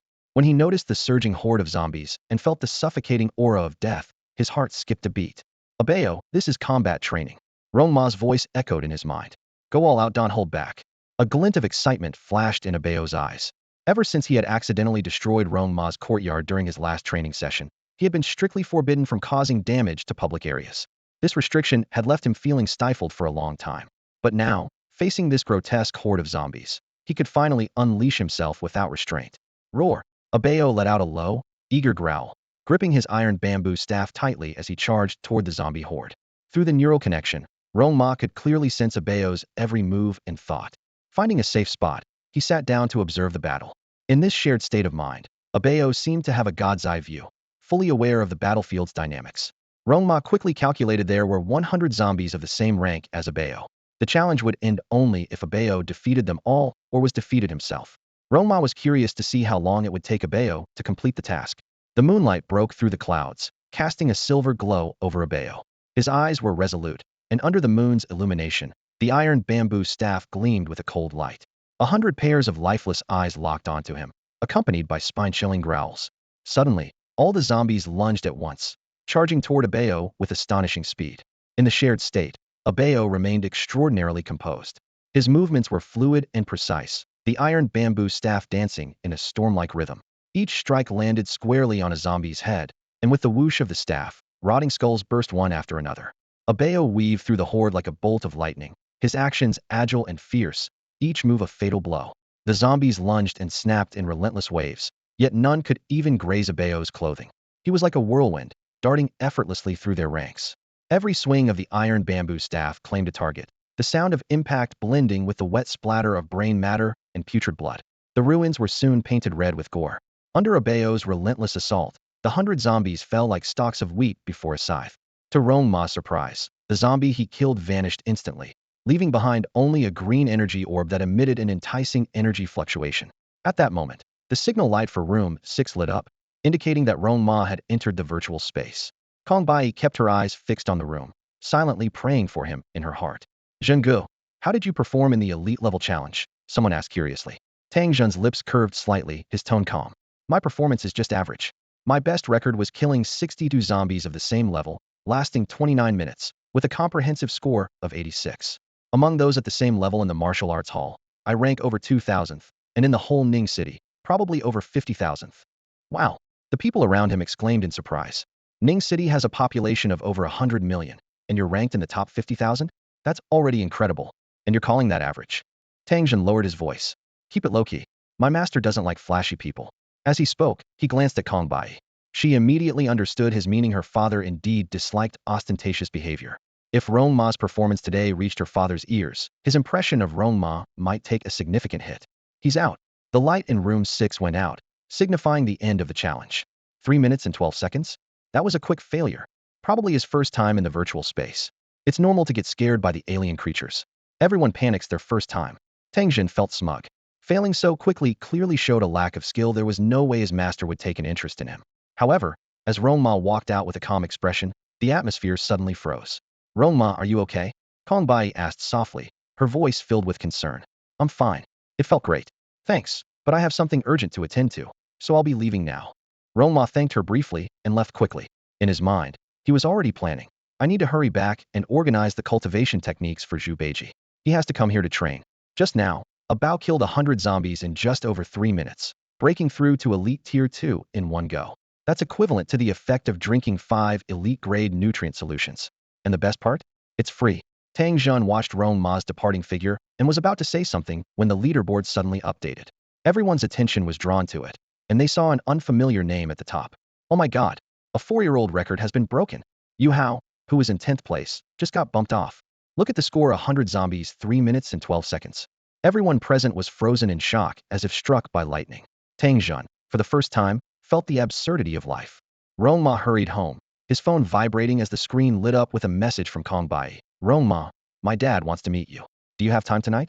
I'd like to invite you over for dinner.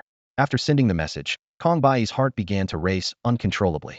She hadn't expected her father, who had always been critical of young people's impulsive and ostentatious behavior, to take the initiative to invite a young man over for dinner. Rong Ma saw the message and almost instinctively replied quickly. Sorry, I have something to do tonight. After sending the reply, he went straight into his house, ready to work on a martial arts technique for Zhu Beiji. Bai, what did Rong Ma say? Kong Sheng asked eagerly. Kong Bai carefully put her phone away. Dad, Rong Ma said he's busy tonight. Please don't be upset. I'm sure he's genuinely busy, not that he doesn't want to come. She was worried her father might misunderstand Rong Ma as being arrogant. Why would I be upset? Kong Sheng said unexpectedly. It's perfectly normal for someone to have plans.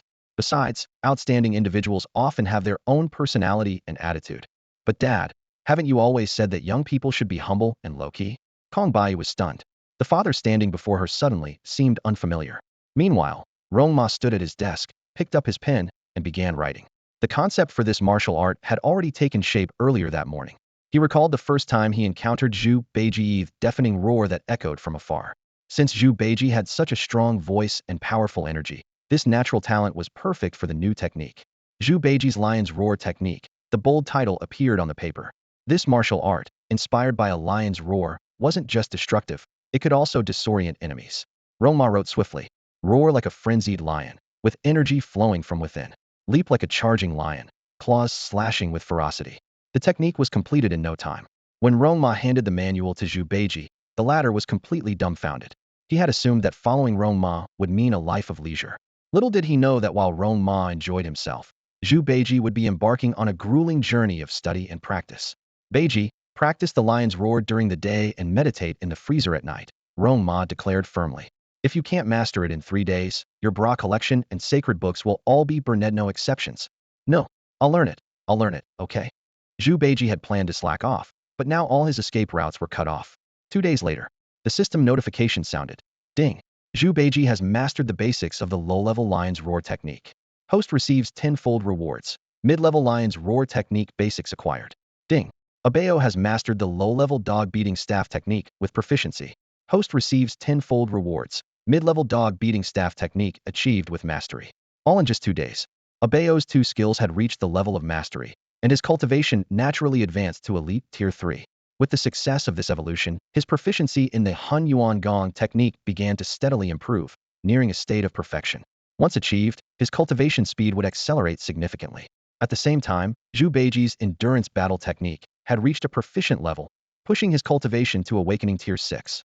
At this stage, Rong Ma's vitality surged through his body like a torrential river, reaching a total of 2,000 points. His physique resembled that of a humanoid beast, emanating an intimidating and oppressive aura. With the increase in power, Rong Ma's body underwent another mutation.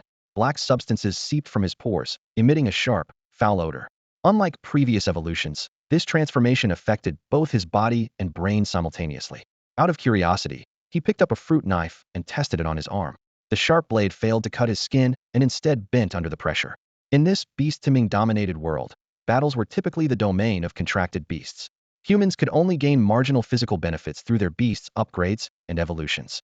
Even so, human bodies remained fragile compared to the alien creatures of dimensional spaces.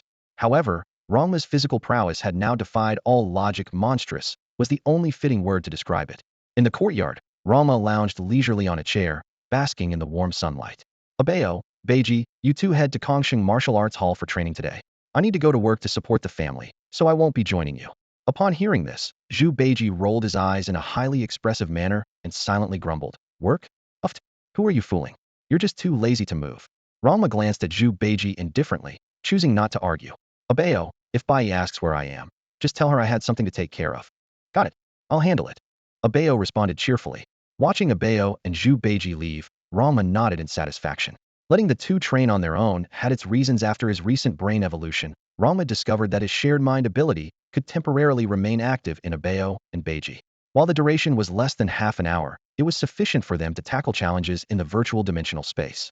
With that thought, Rong Ma stopped mulling over it and relaxed completely, savoring the bliss of this rare moment of tranquility. At the Kongsheng Martial Arts Hall, Bai stood at the front desk, staring in astonishment at the leaderboard. She had long known that Rong Ma had recently contracted a second beast, but what shocked her was that this new addition had already climbed into the top 10 rankings. A panda and a reedy demon pig, two beasts that were often overlooked, had unleashed extraordinary combat power under Rong Ma's command. Their remarkable performance completely overturned her understanding of what was possible. At that moment, two familiar figures entered the hall. It was none other than Abeo and Zhu Beiji. Bai looked around but saw no sign of Rong Ma. Abeo, Beiji, why are you here on your own? Abeo, with a look of helplessness, brought Zhu Beiji to the reception desk. He pointed to the leaderboard, first indicating their names, then gesturing toward the direction of the teleportation room. Hey, could you please open an elite level and an awakening level room for us? Thanks, Abeo said in his familiar tone. Kong Bai froze for a moment. Abeo, where's Rong Ma? She asked, puzzled. Hey, Rong Ma had something to take care of. Challenges like these are way too easy. We can handle them ourselves. What? Too easy? You're going in by yourselves to challenge? Kong Bai exclaimed, her clear voice drawing the attention of everyone nearby. A commotion broke out among the crowd. When they saw a giant panda and a reedy pig demon standing at the reception desk, everyone was utterly shocked. The murmurs began. What the heck? These pet beasts have become sentient, haven't they? I've lived for 43 years, and this is the first time I've seen such independent pet beasts. I'm so jealous. Kong Bai's mind went blank as she mechanically set up the rooms for them, staring in disbelief as the two figures walked into the teleportation room. The crowd grew larger, and everyone was buzzing about this unprecedented scene. Beasts going in to challenge on their own without their beast master. She immediately sent a message to Rong Ma. You need to come to the martial arts hall. Now. What's up? Rong Ma replied. The whole hall has heard about your beasts going in on their own, and they're all waiting to watch the spectacle. Oh, Abeo and Beiji do look pretty funny. Director Rong Ma, this is serious. Rong Ma casually set his phone aside, choosing not to respond further, and continued to relax. Kong Bai sighed in frustration, thinking how reckless Rong Ma was. Even Minister Jiang Tianlei wouldn't dare to be so nonchalant. She silently thanked her lucky stars that no one here, aside from her, knew Abeo and Zhu Beiji's true identity. At least Rong Ma wouldn't completely lose face. Look, they're coming out, someone shouted. Meh, it's just a panda and a reedy pig demon. Disperse, disperse. The crowd began to leave. Kong Bai quickly ushered Abeo and Beiji away. But when she returned to the reception desk, she noticed that those who were about to leave had frozen in place, their eyes fixed on the leaderboard. She squeezed her way to the front and saw that Abeo was still ranked first, but the time had been updated. At that moment, her perception of reality was completely shattered. For the next week or so, Rong Ma lived an unusually relaxed life. Zhang Xiuqing handled the logistics bureau, while Abeo and Zhu Beiji maintained their regular self-training routine. Rong Ma would clock in at the Ministry of National Security every day as part of his routine, then leisurely clock out and head home, living a relaxed and carefree life. His blatantly indifferent attitude did not go unnoticed by his colleagues, who were both frustrated and concerned. Many began to ignore this so-called star rookie, personally selected by Minister Jiang, shaking their heads in disapproval behind his back. Initially, everyone had high expectations for this newcomer, handpicked by Minister Jiang himself. However, after weeks of observation, they were gravely disappointed. To them, Rong Ma's behavior seemed like outright self-sabotage, showing no hint of ambition or drive. Veteran employees privately lamented, "This young man is too impulsive. He's throwing away such a bright future just because of his stubbornness." As a result, the team's attention soon shifted to another rookie in the logistics department, Zhang Xiuqing. Although Kong Bai had repeatedly defended Rong Ma, her words were often dismissed as being blinded by romantic feelings. Recently, she gave up arguing altogether, silently hoping that Rong Ma would prove the doubters wrong with his performance at next week's competition. Rong Ma assumed his laid-back days would continue until the rookie beast-taming tournament began. But a week before the event, an urgent directive from the Bureau of Combat Preparedness shattered his peaceful routine. Such a high-level emergency meeting was something no one, not even the laziest individual, dared to neglect. By 9 a.m. on the day of the meeting, half an hour before it was scheduled to start, the conference room on the top floor of F1 was already packed. The director, deputy directors, and team captains were all present, making the large room feel crowded. Jiang Tianlei, Xuelan, and Xiao Yuzi sat in the front row, casually chatting as they waited for the meeting to begin. Lan, that kid must be feeling the pressure by now, right? Jiang Tianlei, freshly returned from the capital, asked curiously. Xuelan looked slightly embarrassed. "I wish he would take things seriously. But according to the Investigation Bureau's covert surveillance, he spends his days lounging at home in the sun, skipping work altogether, and even having meals delivered by his pet beast." What? Jiang Tianlei was momentarily speechless. Even after I laid out such strict requirements, he's still this lax? Could it be that he's decided he can't win the championship and just gave up completely? He suddenly wondered if he had been too demanding. "Now you think you've gone too far?" Xuelan rolled her eyes at him. "You better have a proper talk with Rong Ma before things get worse." Listening quietly nearby, Xiao Yuzi shook his head to himself. Two single people with no experience raising kids, worrying over nothing. At exactly 9:30 a.m., Rong Ma strolled in fashionably late. With a cheerful grin, he explained, "Sorry I'm late. I've been working overtime training for the rookie beast-taming tournament and overslept this morning." Xuelan looked at him, thinking, if we didn't have people secretly keeping tabs on you, I might have actually believed that. "All right, you little punk, stop wasting time and sit down. Everyone's waiting for you." In the conference room, Xuelan narrowed her eyes slightly, her tone carrying a clear hint of displeasure as she glared at the tardy Rong Ma. Her usual easygoing demeanor was nowhere to be seen, replaced by a sternness born of frustration. Rong Ma raised an eyebrow subtly, calculating in his mind. Normally, Aunt Xue would indulge him endlessly, so her uncharacteristic attitude today was puzzling. Could it be that his little schemes had been discovered? That seemed unlikely after all. He had carefully kept his lazy days confined to his home. How could anyone possibly know? What he didn't realize was that Xuelan's attention to him had gone far beyond what he imagined. She had even gone so far as to enlist the resources of the Investigation Bureau to monitor his every move. "All right, everyone quiet down." Jiang Tianlei stood up from his seat, his gaze sweeping across the room. "The meeting is starting." As the department head, he got straight to the point. This emergency meeting was called to share the latest updates on the Devourer dimension.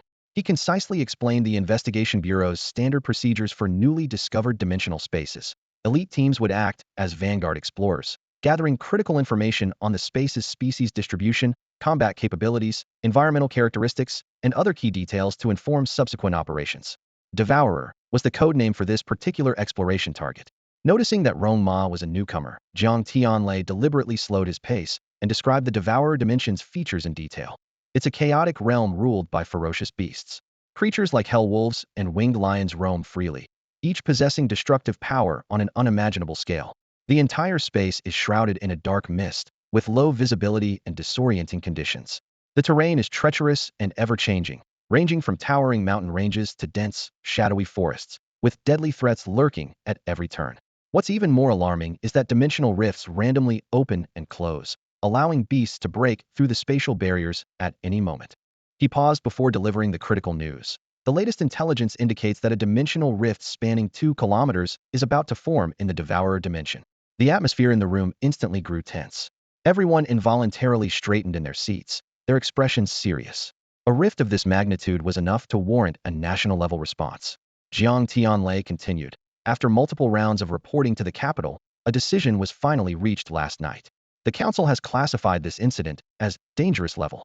He elaborated on the nation's 90-year classification system for dimensional disturbances, ranging from the lowest, ordinary level to dangerous, deadly, catastrophic, apocalyptic, annihilation, cosmic, primordial chaos, and the highest, origin level. Dangerous level means this is a minor dimensional disturbance. While it doesn't pose a significant threat to human society as a whole, it still carries lethal risks at an individual level and must be approached with caution. He scanned the room. Per the Ministry of Education's directive, we will implement a full lockdown within a 10-kilometer radius of the rift. This area will serve as a training ground for students above the third year of high school. All departments are required to allocate personnel to ensure student safety. The ultimate goal is to completely eliminate all beasts within the rift by the end of the training exercise. Is that clear? Yes, sir. The unified response echoed through the room. Even Rong Ma, usually so indifferent, couldn't help but sit up straight, his expression turning solemn. Rong Ma straightened his posture, shedding his usual carefree demeanor. In such a formal setting, he knew the importance of maintaining appearances. Observing the serious expressions of those around him, he understood clearly young people were the future of the nation, the backbone of its destiny. Anything concerning them would always garner the utmost attention from the state. This reminded him of that military preparation period in his previous life, and the moving messages of volunteers online. The words of the veterans still echoed in his ears. We old soldiers haven't even stepped forward yet. You young ones, stand back. This shared understanding of protecting the nation's future still shone brightly in the present. 2 hours later, the meeting concluded smoothly, and all departments immediately dove into their respective tasks. Rong Ma's eyes lit up as he quickly approached his senior, a bright smile on his face. Senior, let me treat you to a meal. However, Jiang Tianlei interrupted at an inopportune moment. Rong Ma, hold on. I need to talk to you. Ji Mulan smiled and waved her hand. If Uncle Jiang needs you, it must be important. Let's catch up another time. The director has assigned me to maintain order near the spatial rift, so I won't be able to cheer for you during the rookie beast-taming competition. She blinked playfully and added, if you don't get first place, you can come be my butler. Without waiting for Rong Ma's reply, she turned and left. The thought of losing his freedom sent a shiver down Rong Ma's spine. Hey kid, she's gone, so what are you standing there for? Jiang Tianlei urged. Rong Ma quickly waved his hands. Uncle Jiang, don't say stuff like that. Senior and I are completely innocent. If she ends up not getting married because of this, you won't get a chance to pursue Aunt Shui. At that, Jiang Tianlei coughed violently, his face flushing red. He stole a glance at Shui Lan before snapping. Watch your mouth. Say that again, and it'll teach you a lesson. Shui Lan's cheeks turned slightly pink as she quickly changed the subject. Rong Ma, the rookie beast-taming competition starts next week. How's your preparation coming along? Don't worry, Aunt Shui. Winning this kind of championship is a piece of cake. Rong Ma struck a confident pose. Both Jiang Tianlei and Shui Lan rolled their eyes simultaneously. Shui Lan patiently advised, don't be overconfident. Everyone who makes it into the National Security Department is the best of the best. You may have a unique talent for beast taming, but it's still underdeveloped, and you're 4 years behind others in forming a contract with your beast. Honestly, I just hope you can make it past the first round. If you do, I can help transfer you to the Research Institute or the Ministry of Education to be a teacher. Rong Ma immediately panicked. Research? Teaching? That sounded way too exhausting. It couldn't compare to being a director, where all he'd have to do was give orders. He had to convince Aunt Shui to abandon this idea. Aunt Shui, do you remember what I said before? Rong Ma straightened his back and spoke with passion. Sharpen my battle sword, and I'll fight to the heavens. Spill my hot blood, and I'll charge forward fearlessly. If the ancients could lay down their pens to join the army, how can I, Rong Ma, settle for mediocrity? I want to defend my country. I want to fight. Well said. Jiang Tianlei laughed heartily. Kid, that's the spirit. I like it. Although Jiang Tianlei understood Rong Ma's personality well, he couldn't help but secretly applaud his passionate and inspiring speech at this moment. Those words were truly uplifting and stirred a sense of excitement. Seeing that Jiang Tianlei was moved by his words, Rong Ma breathed a quiet sigh of relief. If even Jiang Tianlei was convinced, then there would definitely be no issue with Shui Lan. Aunt Shui, I respect your decision, Rong Ma said with a smile. If you ever need anything, feel free to reach out to me. All right, Uncle Jiang, I won't hang around as the third wheel, Rong Ma said with a wink. You and Aunt Shui can enjoy some quality time together. You brat, get lost. Jiang Tianlei gave Rong Ma a playful kick, his face flushing slightly, though he secretly felt pleased. This kid is sensible, even gave me a helpful nudge. Ahem, Lan Lan. How about we grab a meal together? We can talk as we go. Jiang Tianlei turned to Shui Lan. Okay, Shui Lan nodded, then asked, Tianlei, what do you think of Mulan? Do you think she might look down on Rong Ma? Mulan? Ji Yid's niece. Jiang Tianlei pondered. She has a strong and loyal character, which I greatly admire. Given her personality, I don't think she would look down on Rong Ma. Why do you ask? It's nothing, Shui Lan replied. Rong Ma probably won't win the newcomer beast taming championship, and if he gets expelled, someone will need to look out for him. Mulan seems capable, so I want to observe her a bit more. Jiang Tianlei silently grumbled to himself. You're a single man in your 40s rather than worrying about Rong Ma. Why not focus on solving your own problems first? By the way, Shuelon continued, the Ministry of Education is sending students to train over at Shiba. Shouldn't the newcomers from the security department go too? Don't worry. I've already made arrangements, Jiang Tianlei replied. After the newcomer beast-taming championship ends, the top 8 will enter Shiba's dimensional rift for training. Meanwhile, as Rong Ma walked down the street, he suddenly sneezed. Rubbing his nose, he wondered if something good was about to happen. When he arrived at the Logistics Bureau's training room, he saw Zhang Xiuqing standing there, looking spirited. Stop sneaking around at the door, Zhang Xiuqing said with a grin. If you want to see my fire lion beast, just come in openly. It seems you're paying a lot of attention to Mei, where timing is uncanny. It just evolved, and here you are. I have to say, your nose is sharp. Rong Ma stared blankly at Zhang Xiuqing, completely confused. Zhang Xiuqing then released his fire lion beast. It was now entirely crimson like flames, with fiery patterns flickering between its limbs. Its golden eyes gleamed with an imposing aura, and its fangs appeared sharper than ever. Each roar caused the air to tremble, sending waves of heat rippling outward. Seeing Rong Ma's astonished expression, Zhang Xiuqing smirked and waved him off. All right, you can leave now. Make sure to close the door behind you. Don't let anyone know about the fire lion beast's evolution. The National Security Department is keeping a close eye on me. I'm planning to give them a big surprise. Rong Ma shrugged and softly said, good luck, before turning to leave. Zhang Xiuqing watched his figure gradually disappear in the distance, a satisfied smile forming on his lips. During the final week of preparation, the newcomers devoted themselves completely to the training room. Other members were busy handling matters related to the Ba incident, leaving the entire National Security Department in an unusual state of quiet. Whenever Rong Ma conducted his routine inspections, the empty hallways and silent offices made the place feel particularly desolate. The usual attention Rong Ma received had vanished, and even Zhang Xiuqing was treated as if he were invisible. Tension among the departments grew stronger behind the scenes, especially within the Security Bureau, which had held the championship title for 9 consecutive years. Their training intensity was almost fanatical, and the pressure from the bureau chief's son, Yu Hao, was suffocating. They had reached a consensus internally. Rong Ma? Who was he? Thinking he could take first place? Dream on. Throughout the week, Rong Ma's system notifications kept popping up. Ding. A bao has advanced to Elite Tier 6. The host receives 10-fold rewards, 100 health points. Ding. A bao has mastered low-tier Hun Yuan technique. The host receives 10-fold rewards. Mastery of mid-tier Hun Yuan technique. Ding. Zhu Beiji has advanced to early awakening Tier 9. The host receives 10-fold rewards, 100 health points. Ding. Zhu Beiji has learned low-tier Lion's Roar technique. The host receives 10-fold rewards. Mastery of mid-tier Lion's Roar technique. As the newcomer beast taming tournament approached, Rong Ma checked the status of his 2 beasts. A bao. Species, Giant Panda. Level, Elite Tier 6. Potential, High Commander. Zhu Beiji. Species, Reedy Demon Boar. Level, Early Awakening Tier 9. Potential, Low Commander. Traits, Massive Size, Wild Temperament. A bao's progress was noticeably slowing, while Zhu Beiji was advancing at a faster pace. It was time to consider Zhu Beiji's evolution path. Rong Ma planned to first research the traditional evolution routes for reedy demon boars before deciding whether to explore a new path. He also reviewed his own status. Name, Rong Ma. Age, 22. Health, 2600. Talent, Central Neural Link. Beast Taming Space, Level 2. Beast Taming Level, Beginner Uncertified. Beasts, a bao Zhu Beiji. Rong Ma made a mental note to visit the Beast Tamer Association to get his level certified. Certification would not only grant him access to more information, but also allow him to take on tasks to acquire resources. For instance, the Ba incident had external recruitment opportunities.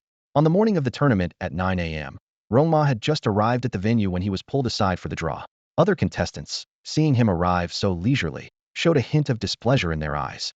Secretly, they all hoped to draw him as their opponent, viewing him as an easy ticket to the next round.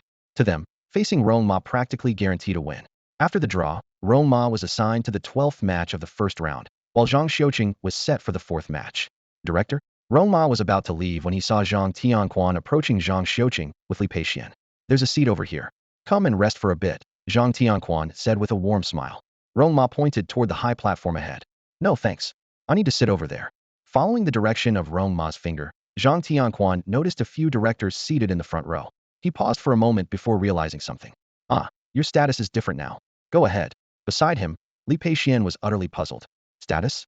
What kind of different status could a fresh graduate possibly have? She watched Rong Ma walk toward the group of influential figures, her curiosity burning like wildfire. After Rong Ma left, Li Peixian leaned closer and whispered, Director, Does Rong Ma have some special connections in the Department of Security? Zhang Tianquan glanced at her calmly and said, connections? Rong Ma doesn't need connections. He is the connection now. Li Peixian was even more confused.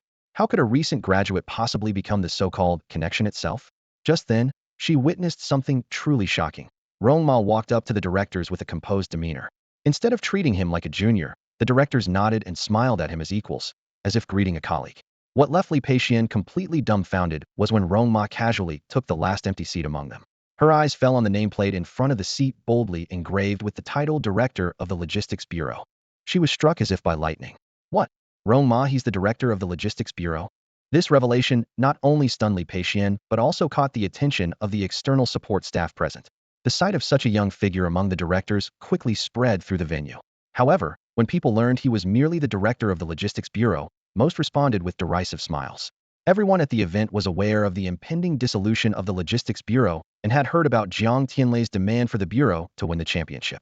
They looked at Rong Ma with scorn in their eyes. How could a fresh graduate possibly wrest the title from the Security Bureau, which had held it for 9 consecutive years? To them, Rong Ma was merely a fleeting figure destined to be swept aside. Phew, what a scare. So that's how Rong Ma became a director. Li Peixian sighed after piecing together the backstory. But Minister Jiang's demand is just too harsh. And Rong Ma, he's so foolish to agree to it. He's about to lose such a valuable job, ugh. Zhang Tianquan, however, chuckled and said, not necessarily. If Rong Ma can't do it, there's still Xiuqing. Besides, if the security department doesn't want Rong Ma, I'll still support him unconditionally. Worst case, I'll give him the title of chief breeding specialist with a monthly salary of 100,000. Zhang Tianquan declared firmly, there's no way he'll starve. Li Peixian's eyes widened in shock, momentarily rendered speechless by Zhang Tianquan's decision. However, Zhang Tianquan appeared unfazed, as if his decision was the most natural thing in the world. Truthfully, even if asked to explain, he couldn't articulate why. He only knew that Jiang Tianlei valued Rong Ma, and that was enough for him.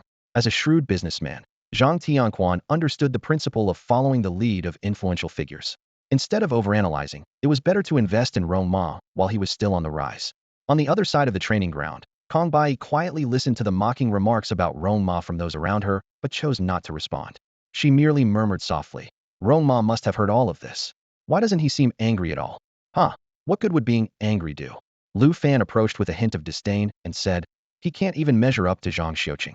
Getting angry would just make people look down on him even more. Lu Fan's gaze shifted to Rong Ma in the distance, a flicker of displeasure flashing in his eyes. He vividly remembered the first day of registration, when Rong Ma strutted confidently with Zhang Xiuqing in front of the Security Bureau's entrance.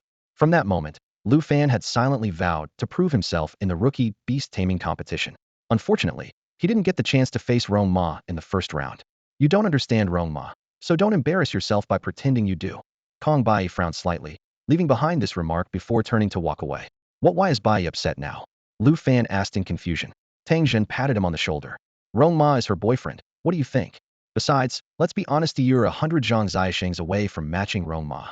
This statement struck Lu Fan like a thunderclap, leaving him stunned on the spot. At this moment, Zhang Xiuqing had already stepped onto the stage, facing his opponent, Security Bureau rookie Yao Zheng. However, Zhang Xiaoxing's gaze remained fixed on Rong Ma. Thinking about the pressure they had endured together over the past month, his heart surged with emotion. Suddenly, he raised his right hand high. Rong Ma, I'll win this one for you. With the referee's signal, the match officially began. Yao Zheng summoned a Stage 8 Awakening Bull, but the moment Zhang Xiuqing called forth his elite-tier Fire Lion Beast, the outcome was clear. The Fire Lion Beast's sheer presence made the bull tremble in fear, and a single roar sent the opponent flying out of the ring. The spectators gasped collectively at the scene. That's insane strength. Completely one-sided. How did someone this powerful end up in the logistics department? Which department was blind enough to reject him? Hearing the murmurs, the Security Bureau staff couldn't help but feel a wave of unease, their hearts filled with growing apprehension. On the high platform, Jiang Tianlei and the others were intently listening to the murmurs around them. Several informed directors chuckled behind their hands, occasionally glancing at Yulong, whose face had now turned ashen. The situation was easy to understand. Someone he had eliminated had joined the Logistics Bureau, only to turn around and defeat the Security Bureau's newcomer, effectively slapping him in the face in front of everyone. Having known Zhang Tianquan for years, Jiang Tianlei naturally recognized Zhang Xiuqing. He vividly recalled that if Rong Ma hadn't suddenly emerged, the reserved spot for recruitment would have gone to Zhang Xiuqing. At this moment, Jiang Tianlei was silently pondering. Which department could have been so blind as to let such a talent slip away? What made it even more puzzling was that if the Logistics Bureau were to be dissolved, wouldn't Zhang Xiuqing be forced out of the National Security Department altogether? After much thought, Jiang Tianlei concluded it could only have been Si Liren, that overweight fool, who made such a mistake. Si Liren, who had been eagerly watching the commotion, suddenly heard his name called and was so startled that his entire body trembled. Hurriedly, he defended himself. Minister, you've got the wrong person. Even if I were blind, I could sniff out that this guy is a talent. As he spoke, he cast a meaningful glance at Yulong. Yulong's face darkened even further, almost turning pitch black. Minister, it was me who rejected Zhang Xiuqing. Seeing the surprise on everyone's faces, he explained, his abilities are indeed impressive, but his temperament is severely lacking. In a real battle, he'd only become a burden. Jiang Tianlei frowned deeply, clearly puzzled by this reasoning. However, he nodded and said, fine, maybe I don't know him well enough. Since Yulong personally assessed him, there shouldn't be a mistake. Although he felt it was a pity, he didn't pursue the matter further. At this moment, Jiang Tianlei noticed Rong Ma sitting calmly nearby, and asked with a smile, Rong Ma, what do you think of Zhang Xiuqing's performance just now? As soon as he spoke, all eyes turned to Rong Ma. Sitting up straight, Rong Ma met Jiang Tianlei's knowing smile and began calculating inwardly. He understood Jiang Tianlei too well ever since they first met. He knew this man was highly astute. A seemingly casual question often carried hidden intentions. Jiang Tianlei's purpose was simply to instill guilt in Rong Ma. A talent as exceptional as Zhang Xiuqing had been dismissed because he failed to secure first place. This was clearly a psychological tactic to pressure Rong Ma into reflecting on why he hadn't tried harder. After careful consideration, Rong Ma responded calmly. Zhang Xiuqing's performance was average. I think Director Yu's decision to eliminate him was very reasonable. This answer stunned everyone present. Jiang Tianlei, Yulong, and the others exchanged bewildered looks, unable to believe such a brazen statement. Jiang Tianlei immediately retorted angrily. You brat, stop spouting nonsense. If that kind of performance is considered average, then most of today's newcomers must be completely unqualified. Oh, Rong Ma raised an eyebrow. Then, aside from Zhang Xiuqing, who do you think among the newcomers performed even passably? Internally, Rong Ma felt a bit helpless. This single man was clearly setting him up to attract resentment. No matter whose name he mentioned, everyone would only think he was being arrogant. Since that was the case, he might as well speak the truth. With a faint smile, he stated bluntly, among this batch of newcomers, there's no one I find impressive. Not exactly trash, but definitely far from excellent. Just average, I'd say. As Rong Ma's bold words echoed through the room, an eerie silence fell over the crowd. Everyone stared at him in stunned disbelief, as if they had just witnessed something utterly unimaginable. Si Liren, with his massive frame trembling slightly and his layers of fat jiggling along, broke into an intrigued smile. Well, kid, you've got guts. I'm suddenly very curious to see what you can do. Sitting right next to Rong Ma, Gulong wiped the cold sweat from his forehead. Though he was somewhat displeased with Rong Ma's arrogance, he found himself at a loss for words. In his mind, he thought, people used to say I was too sharp and outspoken, but compared to Rong Ma, I'm nothing. His sharpness could practically cut down gods. Yulong's face turned ashen. His son, Yu Hao, was also competing today, and earlier, Yulong had confidently boasted that his son was guaranteed to win the championship. Meanwhile, Jiang Tianlei burst out laughing. Well, kid, you've got away with words. Instead of anger, Jiang Tianlei seemed intrigued. It's normal for young people to have some pride. Now let's see if you have the skills to back it up. Without strength, all that talk will only make you a clown in the end. Go on, it's almost your turn. We'll be watching. Rong Ma simply shrugged and remained seated. Jiang Tianlei frowned in confusion. They're about to call your name. Why aren't you heading to the stage? I already did. Rong Ma replied lazily, not moving an inch. Aren't I already on the platform? Everyone froze in confusion and turned their gaze toward the stage. To their astonishment, a crimson-eyed pig demon was already standing there. Even the referee and Rong Ma's opponent looked utterly bewildered. Rong Ma, stop messing around. Get up there, Jiang Tianlei urged. No need, Rong Ma replied nonchalantly. This is a small matter. Beiji can handle it. If he can't, he'll just burn all his precious belongings. Jiang Tianlei's expression stiffened for a moment before realization dawned on him. Could it be a beast mastery talent? His heart leapt with excitement and anticipation. Ahem, very well then. Let the match proceed. Although the crowd remained confused, they had no choice but to comply with Jiang Tianlei's decision, and the match continued as scheduled. Jiang Tianlei observed the scene intently, his eyes trembling as he suppressed his growing excitement. The crimson-eyed pig demon, while not boasting extraordinary growth potential, was passable as a first beast companion. What truly amazed him, however, was that this 9th-level awakened pig demon had been trained by Rong Ma in just 1 month. Such rapid development was nothing short of extraordinary. Not bad. This rascal didn't embarrass me after all, Jiang Tianlei thought with relief. But soon, Concern crept into his mind. Still, advancing so quickly means his technique proficiency might not keep up. He could struggle in actual combat. At that moment, the referee signaled the start of the match. Across the stage, Huang Tao, a rookie from the Reconnaissance Bureau, wore a grim expression. Initially planning to take it easy on Rong Ma, he now changed his strategy, determined to end the fight swiftly and teach this arrogant upstart a lesson. Humph. Beiji snorted disdainfully. Idiot. Hurry up and get this over with so I can go back to resting. You little idiot, huh? He'll show you. Huang Tao roared in fury, summoning a massive black mountain bear over 3 meters tall and weighing at least 4 tons. Black mountain bear, attack. Crush that pig. With a roar, the massive figure of Black Mountain Bear charged at Zhu Beiji like a storm, exuding an intimidating aura. Zhu Beiji, however, remained calm. He took a deep breath, concentrating all his strength in his throat. In the next instant, he unleashed an earth-shattering lion's roar, the sound waves exploding through the air like thunder. The sudden roar caught Black Mountain Bear off guard. Its towering body trembled uncontrollably under the impact of the sound waves, as if it were frozen in place. The aftermath of the lion's roar swept across the battlefield, leaving all onlookers with ringing ears and a chilling sensation in their hearts. Black Mountain Bear stood motionless, like a statue. Its beastmaster, Huang Tao, panicked at the sight. As someone with no combat abilities, he could only retreat step by step as Zhu Beiji approached steadily.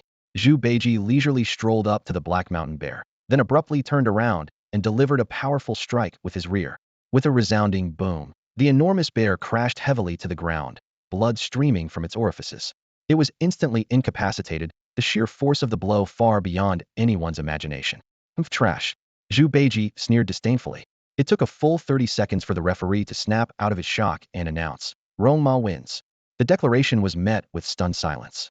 The audience sat agape, their mouths wide enough to fit a fist, staring blankly at Zhu Beiji on the stage. Huang Tao clutched his head in disbelief, feeling like a fragile piece of paper helplessly tossed around in a storm.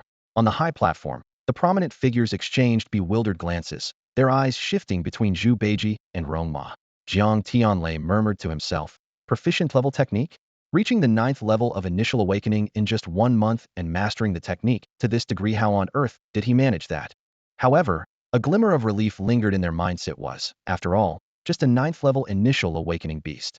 Even if Rong Ma managed to make it to the top 8 by luck, without elite level strength, he wouldn't get much further. Huang Tao recalled the Black Mountain Bear, his expression complicated as he thought to himself, only I know what I've been through.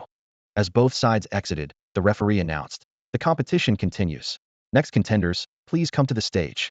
The audience finally snapped out of their daze, still reeling from the lightning-fast match. What the heck? The Beastmaster didn't even lift a finger, just one roar from the pet won the fight?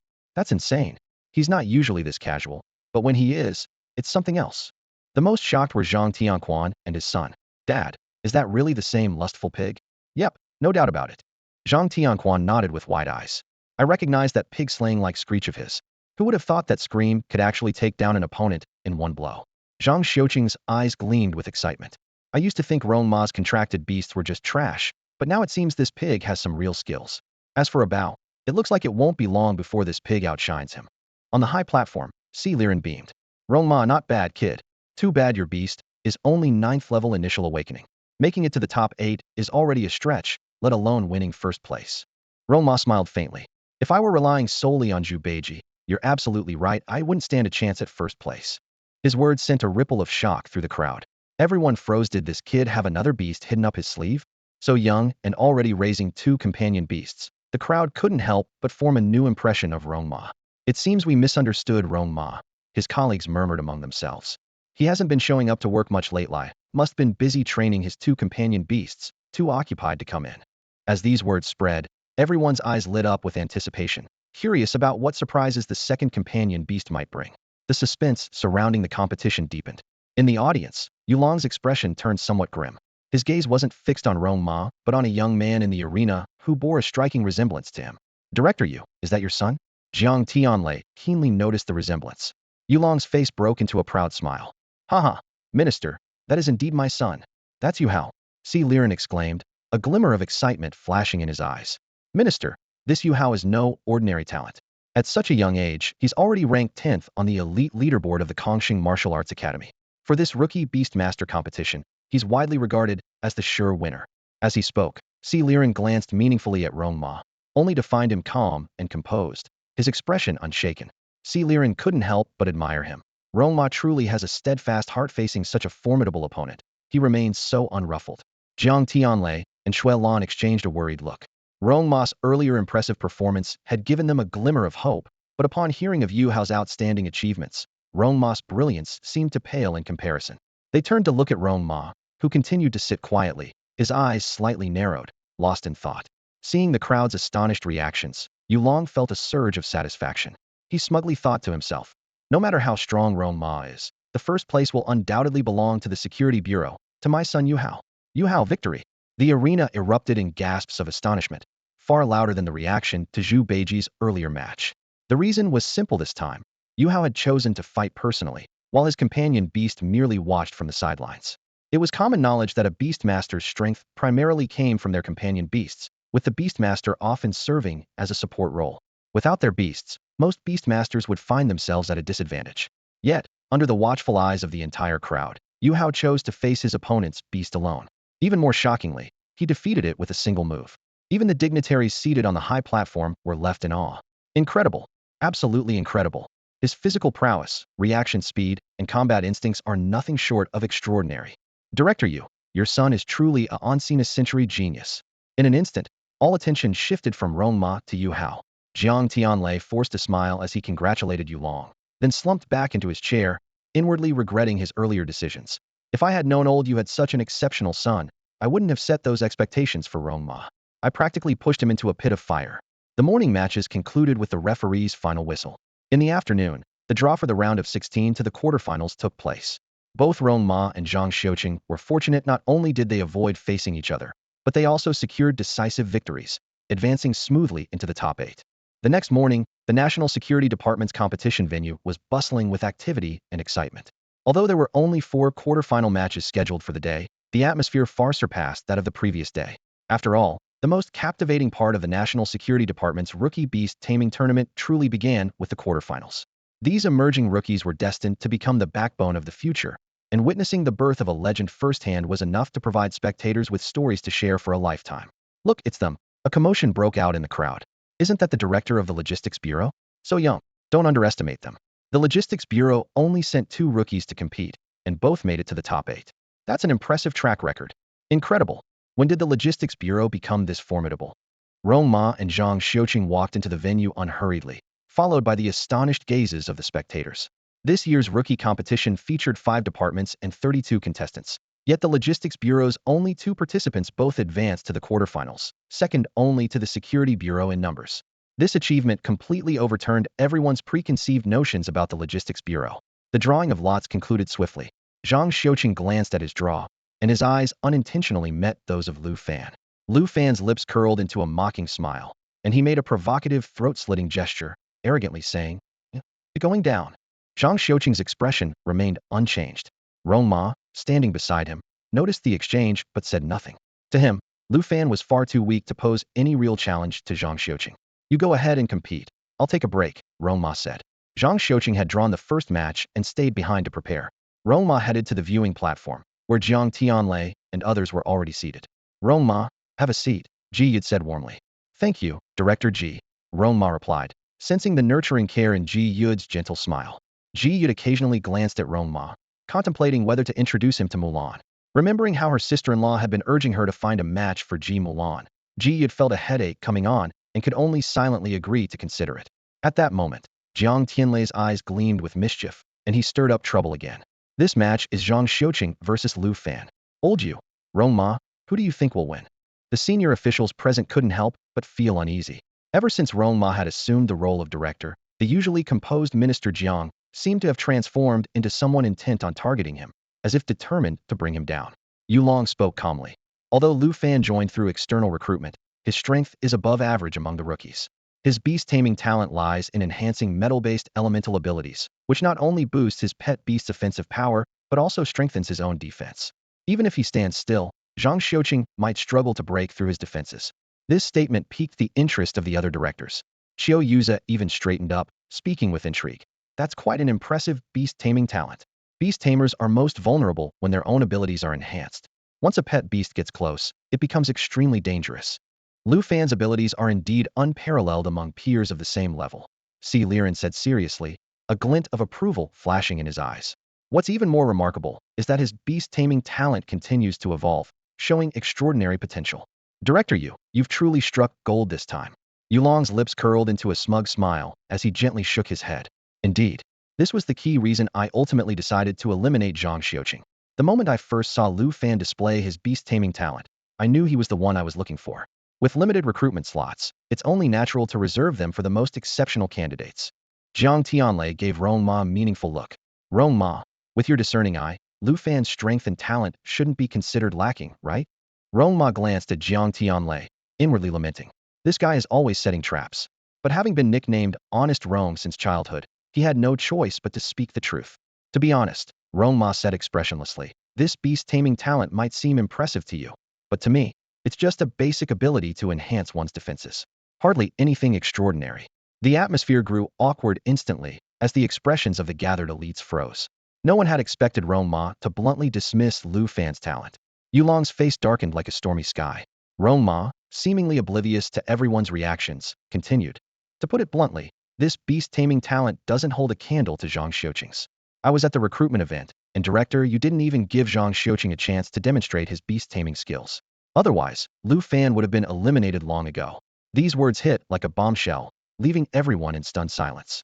Jiang Tianlei, who had initially intended to bait Rong Ma into a minor controversy, had unwittingly ignited a full-blown scandal. Yulong's reputation took a direct hit, as it was now public knowledge that he had dismissed Zhang Xiuqing without even evaluating his beast-taming abilities. Ahem. Jiang Tianlei hastily tried to smooth things over. Rong Ma, that's enough. Old Yu has been a director for years. He has his own criteria for judgment. Besides, didn't you end up taking Zhang Xiuqing under your wing? You're getting the best of the deal, so stop complaining. Now let's focus on the match. Rong Ma sneered inwardly, thinking, you're the one who asked for my opinion, and now you don't want me to speak the truth? At this moment, Yulong's only hope was for Lu Fan to redeem his decision by thoroughly defeating Zhang Xiuqing in the upcoming battle. The referee stepped onto the stage, announcing loudly, contestants for match 1, please take your positions. In the next instant, Zhang Xiuqing and Lu Fan stood on opposite ends of the arena, their tension palpable. Deputy Director Zhang, Lu Fan said in a low voice, today marks my comeback. I hope you won't disappoint me. Zhang Xiuqing didn't even spare him a glance, clearly dismissing any need for verbal sparring. He was ready to let his strength do the talking. Begin. At the referee's signal, Zhang Xiuqing immediately summoned his flame lion beast.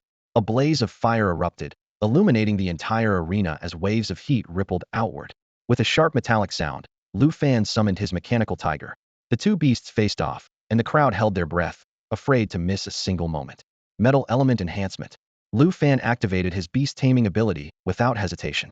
The mechanical tiger emitted a resonant metallic hum as a sharp blade extended from its head, and its mechanical claws became even more menacingly sharp. This move significantly boosted the tiger's offensive capabilities. But this was far from the end. Everyone held their breath, staring at Lu Fan as his body began to undergo a remarkable transformation. Like something straight out of a sci-fi movie, metallic scales started emerging from his skin, swiftly spreading across his upper body at a speed visible to the naked eye. In the blink of an eye, Lu Fan appeared to be clad in a shimmering suit of metallic armor. Although this protective layer could only cover his upper body due to his current limitations, it was already astonishing enough. Whoa! Lu Fan's beast-taming talent is absolutely insane. A wave of astonished murmurs erupted from the audience. People started whispering among themselves, not only can he boost his beast's attack power, but he can also enhance his own defense. Zhang Xiuqing is doomed. Speaking of which, Zhang Xiuqing hasn't even shown his beast-taming talent yet, someone remarked with curiosity. If he really had any skills, he wouldn't have been eliminated by the Safety Bureau during the interviews, right? On the high platform, the senior officials didn't display the same level of excitement, but a glimmer of admiration flashed in their eyes. Si Liren marveled, this talent is truly exceptional.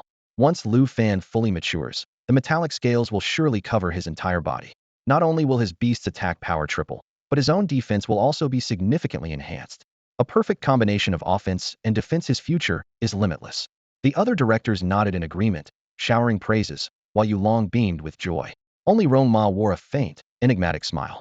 This subtle expression didn't escape Jiang Tianlei's notice, who frowned in thought. Why is he still so calm? All eyes turned to Zhang Xiuqing, but he remained composed and unfazed, showing no trace of panic. This left the onlookers bewildered.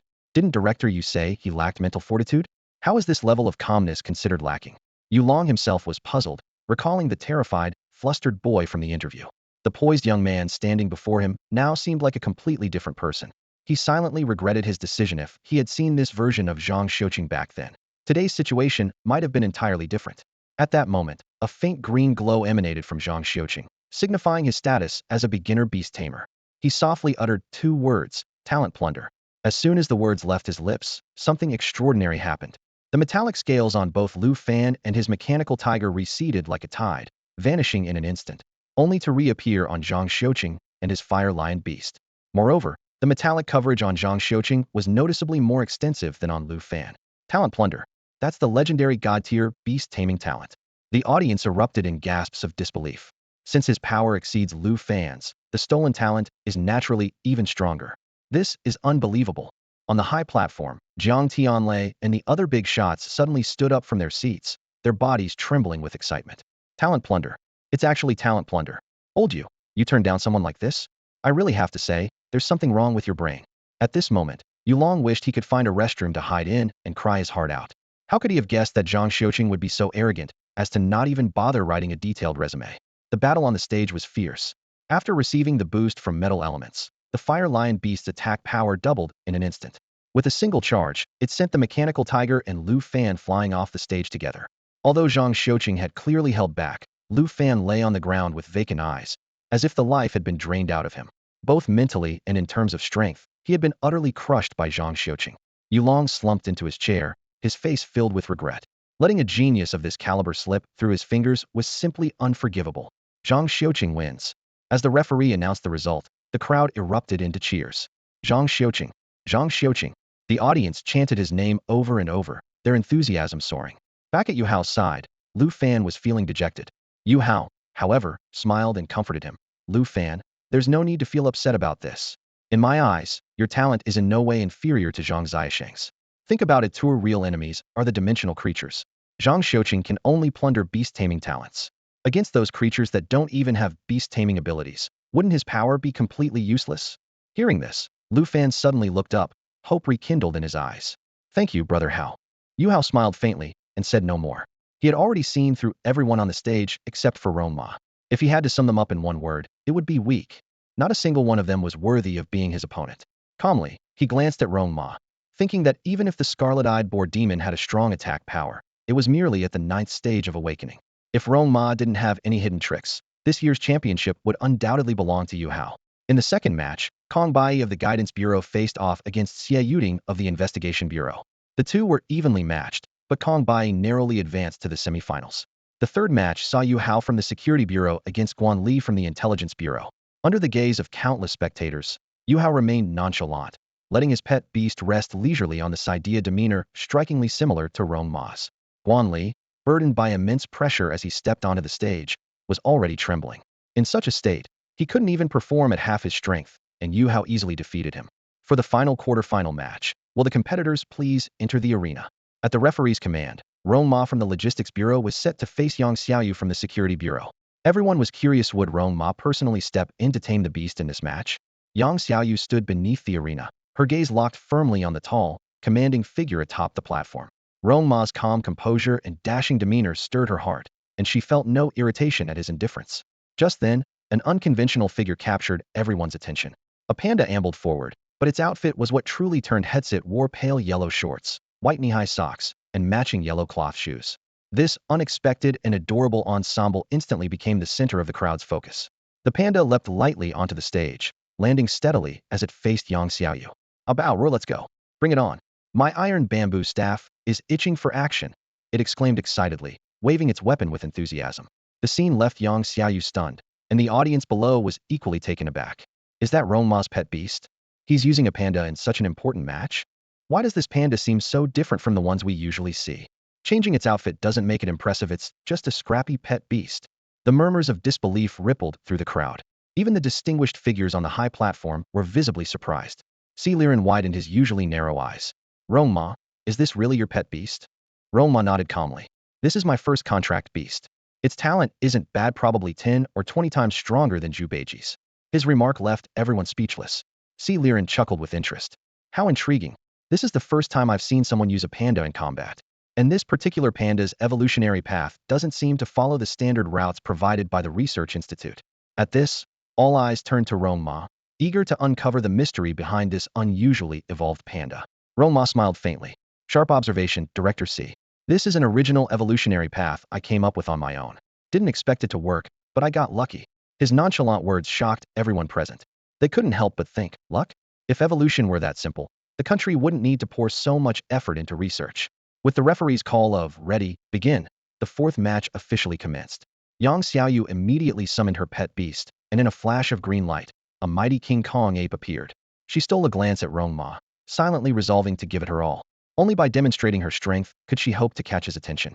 The King Kong ape beat its chest fiercely, exuding an imposing aura. Meanwhile, Ah Bao remained composed, gripping its iron bamboo staff without the slightest hint of agitation. Seeing this, Yang Xiaoyu quickly activated her beast-taming talent, strength amplification. Instantly, the King Kong ape's muscles swelled to twice their size, its presence becoming even more intimidating. The ground beneath his feet could no longer bear his weight, and faint cracks began to appear. Standing firmly on the battle platform, Abeo's gaze was sharp as lightning, his entire aura condensed into a piercing edge. Opposite him, the muscular golden ape let out an earth-shaking roar, its blood-red eyes brimming with murderous intent. In a flash, Abeo took a sudden step forward. His figure shot out like a whirlwind, and the iron bamboo staff in his hand carved a swift, sharp arc through the air. This move was none other than the second technique of the dog-beating stick method, strike the dog's head. The staff's shadow streaked like lightning, aimed straight for the golden ape's head. The golden ape roared and swung its massive fist to counter, but Abeo's staff technique was as unstoppable as a raging river. The iron bamboo staff collided with the giant fist, erupting in a deafening boom. A giant panda capable of going head-to-head with the pure brute strength of a golden ape? The audience erupted in astonishment. This showdown was a raw clash of power against power, devoid of any flashy tricks. Abeo's assault surged forward like a relentless tide, fully embodying the spirit of a warrior. The iron bamboo staff descended like a towering mountain, rendering the golden ape's struggles futile. A crisp crack echoed through the air. The iron bamboo staff struck the golden ape's head with force, and blood splattered instantly. The golden ape's eyes rolled back, and it collapsed to the ground, unconscious. Abeo stood tall, his stance steady as he held the staff in one hand, the other hand resting behind his back. His composed and unshaken demeanor left everyone present in awe. A deathly silence fell over the arena. The spectators on the high platform were dumbfounded. Even the referee, Jiang Tianlei, announced the result with a trembling voice. As the audience snapped out of their stupor, a collective gasp filled the air. This is unbelievable. It completely overturns everything I thought I knew about giant pandas.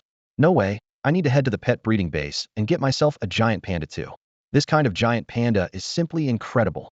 Zhang Tianquan and his son stood frozen in place, as if under a spell. Dad, is this the so-called weak, wheelchair-bound giant panda you mentioned? It should be right. Zhang Xiuqing was utterly flustered. Though he knew Abeo had evolved, in his understanding, giant pandas inherently lacked any combat potential, a conclusion backed by decades of research at the Institute. Yet today, Rong Ma had completely shattered that belief. Finally snapping out of his shock, Zhang Tianquan immediately pulled out his phone and dialed Li Peixian. Peixian, starting today, no giant pandas from the breeding base are to be sold to anyone. No exceptions, no matter how high the price. Do you understand? Huh. Li Peixian was momentarily confused. Aren't giant pandas usually given away as freebies with purchases? Why are they suddenly so valuable? Zhang Tianquan replied calmly. Keep them all reserved for Research Institute personnel only. Zhang Tianquan stood amidst the crowd, his sharp gaze fixed on the high platform. As the director of the pet beast breeding base, his keen insight once again allowed him to uncover a remarkable discovery. Pandas have no value? That's a thing of the past. Excitement lit up his eyes. From this moment on, the value of pandas will undergo a revolutionary change. On the high platform, an exceptionally young and handsome man stood calmly and confidently. Zhang Tianquan thought to himself, the tides are turning. A brand new evolution pathway has emerged. In the world of pet beasts, the initial value of each species was roughly the same when first discovered. It was through the constant exploration of their evolutionary pathways by research institutes that their values began to diverge. After decades of research, pandas had long become an ordinary pet beast seen everywhere, their value plummeting to rock bottom. But now, with Abeo's stunning debut, a completely new evolutionary direction was unveiled before every yoni, a groundbreaking discovery whose value could no longer be measured by simple numbers. The high platform fell silent, and all eyes were on Rong Ma, their gazes filled with awe. Rong Ma, stay behind after the competition. I need to talk to you, Jiang Tianlei said, his expression unusually serious. Rong Ma simply nodded lightly, his face remaining as calm as still water, a composure that only earned more admiration. The scene shifted to the top-floor conference room of the National Security Department's F1 building. Although Jiang Tianlei and other ministers sat in the front row, all attention was focused on Rong Ma. Zhang Tianquan and his son quietly sat in the back of the room. At that moment, a staff member hurried in. Minister, Elder Tan from the Research Institute has arrived. Quick, invite him in. Tan Jianzi strode briskly into the room. Minister Jiang, where's the pet beast? Jiang Tianlei gave a brief introduction. Elder Tan, this is Rong Ma. Rong Ma, this is Tan Jianzi, the head of the Evolution Division at the Ningqing Research Institute. After a brief exchange of greetings, Rong Ma summoned a Bao at their request. When Tan Jianzi saw the standing panda casually eating bamboo while dressed in clothes, his eyes instantly lit up with excitement. A miracle, truly a miracle. It's completely different from an ordinary panda, Tan Jianzi exclaimed with enthusiasm. Rong Ma, if I may ask, how did you discover this panda was unique? Rong Ma raised an eyebrow and replied with a question. Is that really such a difficult question? You just need to use your brain to figure it out. Tan Jianzi looked utterly baffled. Rong Ma, stop fooling around. Jiang Tianlei said sternly. This is a formal occasion. Don't act so improper. Rong Ma protested with a hint of grievance. Uncle Jiang, I'm telling the truth. Tan Jianzi waved his hand to signal Jiang Tianlei not to interrupt. Rong Ma, please continue. I'm all ears. With a smile, Rong Ma explained. Actually, your question itself is flawed. It's not that I discovered this panda was different, it's that every panda should inherently be unique. This needs to be understood from a genetic perspective. Genetics? Tan Jianzi froze. As an expert who had spent most of his life in research, he had never heard of this term. Rong Ma scratched his head, realizing that people in this world had no understanding of the concept of genetics. After a moment of contemplation, his eyes lit up as he thought of a simpler way to explain it. Turning to Jiang Tianlei, he asked, Uncle Jiang, do you prefer men or women? Jiang Tianlei's face turned beet red in an instant, resembling an enraged general. He glared at Rong Ma, gritting his teeth as he snapped. You brat, what are you talking about? I'm still strong and healthy, and of course, I like women. As he spoke, his gaze involuntarily shifted toward Xuelan, and a peculiar look flashed across his eyes. Rong Ma, sharp-eyed as ever, caught this detail immediately. He turned to Xuelan and asked in the same tone, Aunt Xue, do you like men or women? A faint blush spread across Xuelan's cheeks as she softly replied, I naturally like men. Her voice carried a hint of shyness, but was resolute nonetheless. The onlookers were stunned by Rong Ma's audacity. This kid actually dared to tease two high-ranking officials in public. His courage was off the charts. Rong Ma nodded in satisfaction and shifted his gaze to Tan Jianzi. Elder Tan, do you understand now? Tan Jianzi looked utterly confused. Understand what? It's quite simple, Rong Ma began confidently. As humans, we all have different preferences. This is a direct result of genetics. It's like giant pandas. They may look similar on the surface, but their unique genetic makeup ensures that no two are identical. Therefore, your direction in evolutionary research was flawed from the very beginning. As Lu Sun once said, if the premise is wrong, even if the conclusion is correct, the process is still flawed. Tan Jianzi was visibly shaken by these words, trembling with excitement. Brilliant.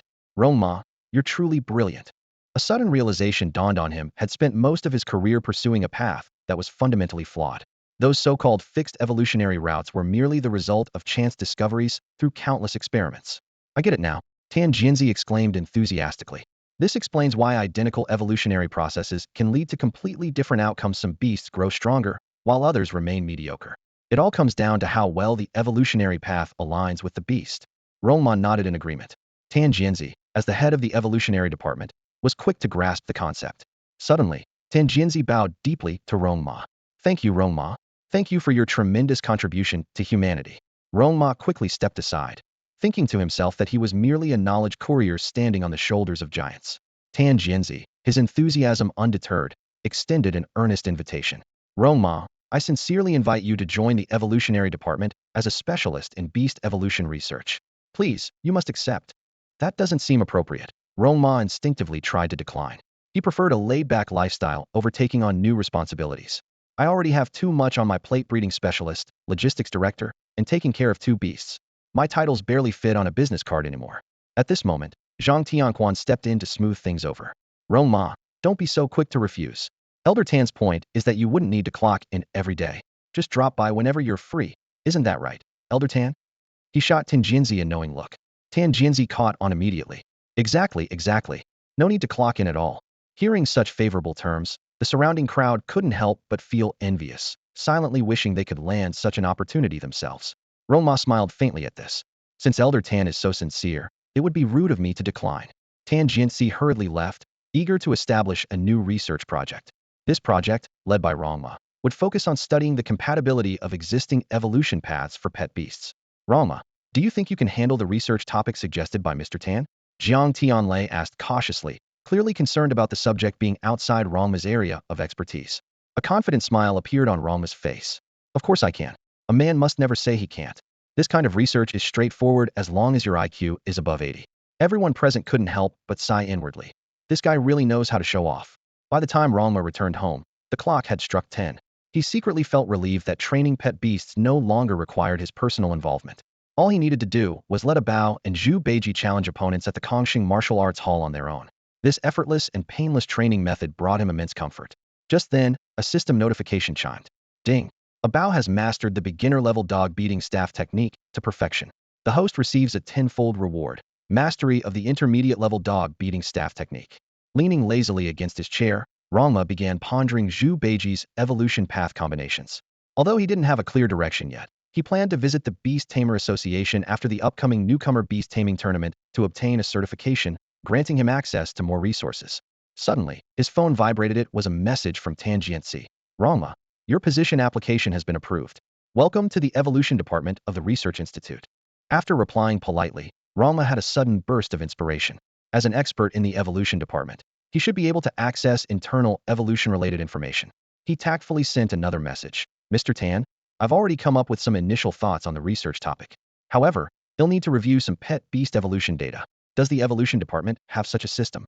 Tan Jianxi read the message, his eyes gleaming with approval. This young man's initiative far exceeded his expectations. He had previously worried that Rong Ma's flexible schedule might hinder research progress, but now he realized he had underestimated him. Yes, we do. He'll grant you the highest level of access immediately and send you the system details shortly. A satisfied smirk played on Rong Ma's lips. Soon, Tan Jianxi sent over all the necessary materials. After logging into the system, Rong Ma immediately began researching the evolution information for the reed pig demon. From its initial awakening stage to the elite stage, there were 4 evolution paths, 2 focused on offense and 2 on defense. Among them, the flame aura path required high-temperature flame crystals, enhanced flame sources, and spirit stones to boost fire-based attacks. The iron body tempering path required a lava heart, iron dragon skin, and spirit stones to strengthen physical resistance. In comparison, the iron-eating beast's capabilities seemed significantly inferior. However, none of these evolution paths satisfied Rong Ma. Aside from the difficulty of obtaining the materials, the bigger issue was their lack of versatility. They either prioritized fire attributes or enhanced defense, giving an impression of simply compensating for weaknesses. As Rong Ma put it, they weren't impressive enough. Rong Ma carefully considered the existing evolution plans, but realized none of them could meet his desire for a comprehensive improvement. It seems I'll have to design one myself, he resolved silently. With that, he returned to his room to rest and conserve energy for the competition the next day. At 9 a.m. the following morning, the competition venue was even livelier than before. Amid the bustling crowd, a familiar voice called out. Rong Ma. It was Kong Bai. Seeing no sign of Ji Mulan around, she quietly approached him with a sweet smile. Congratulations on making it to the semifinals. You made it too, Rong Ma replied with a grin. Who knows? We might end up facing each other. Kong Bai kept her smile but didn't respond, her mind busy calculating something. From a distance, Zhang Xiuqing watched the two chatting and laughing, a trace of envy flickering in his eyes. He shook his head abruptly, forcing himself to focus. Zhang Xiuqing, stop thinking about this. Until you surpass Rong Ma, no dating. Just training. The only thing you should be doing now is training. The draw is starting. With a stern expression, Zhang Xiuqing threw out this statement coldly and turned to leave without so much as a goodbye. Kong Bai muttered under her breath. With that attitude, Zhang Xiuqing might never find a girlfriend in his life. The semi-final draw concluded quickly. When Zhang Xiuqing saw Head be facing Yu Hao, his face tensed, showing a rare mix of nervousness and excitement.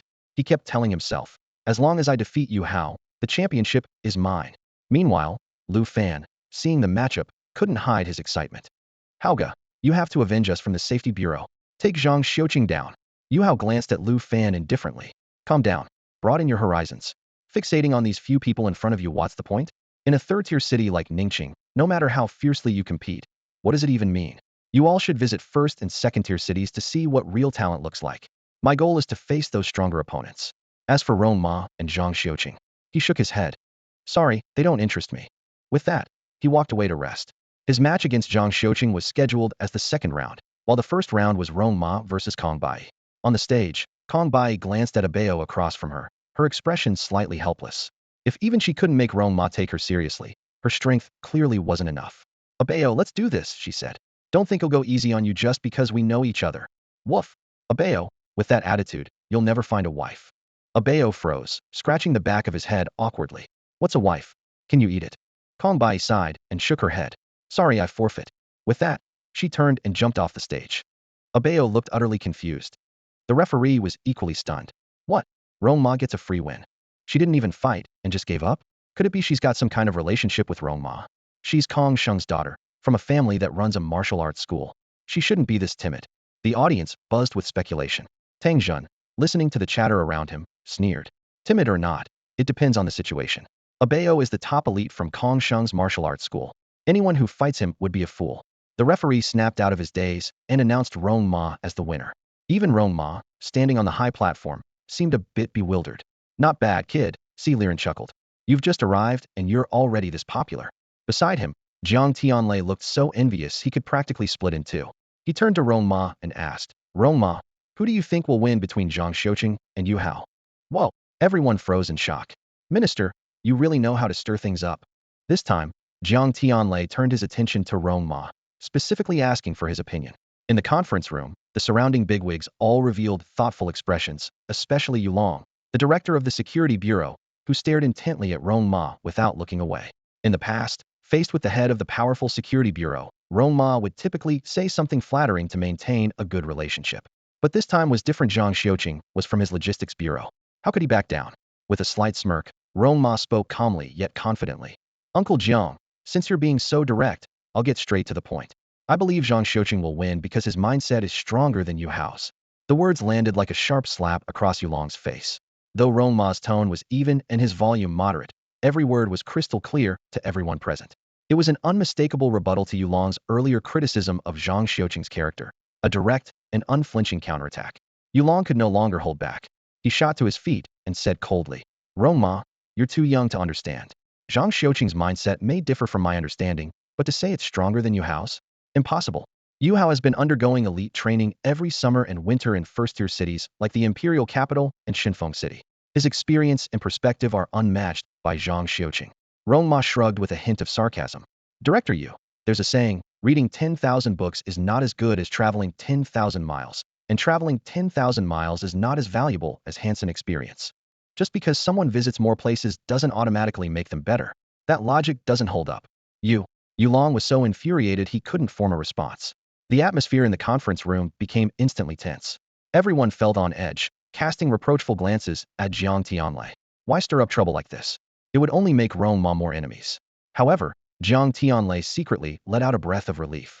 After 3 days of pushing, he had finally forced Rong Ma out of his comfort zone.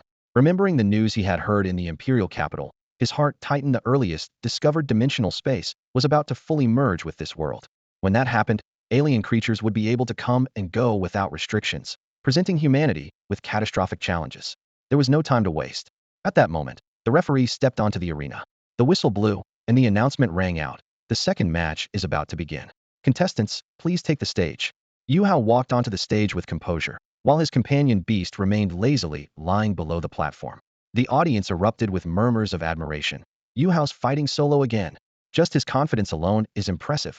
He's in the top 4 now, and still doing this. When he slip up? Didn't Rong Ma always rely on his companion Beast? And he never had issues. On the other side, Zhang Xiuqing climbed onto the stage silently, his aura building with every step. Watching from afar, Rong Ma's lips curled into a confident smile. Looks like Zhang Xiuqing's got this one in the bag today.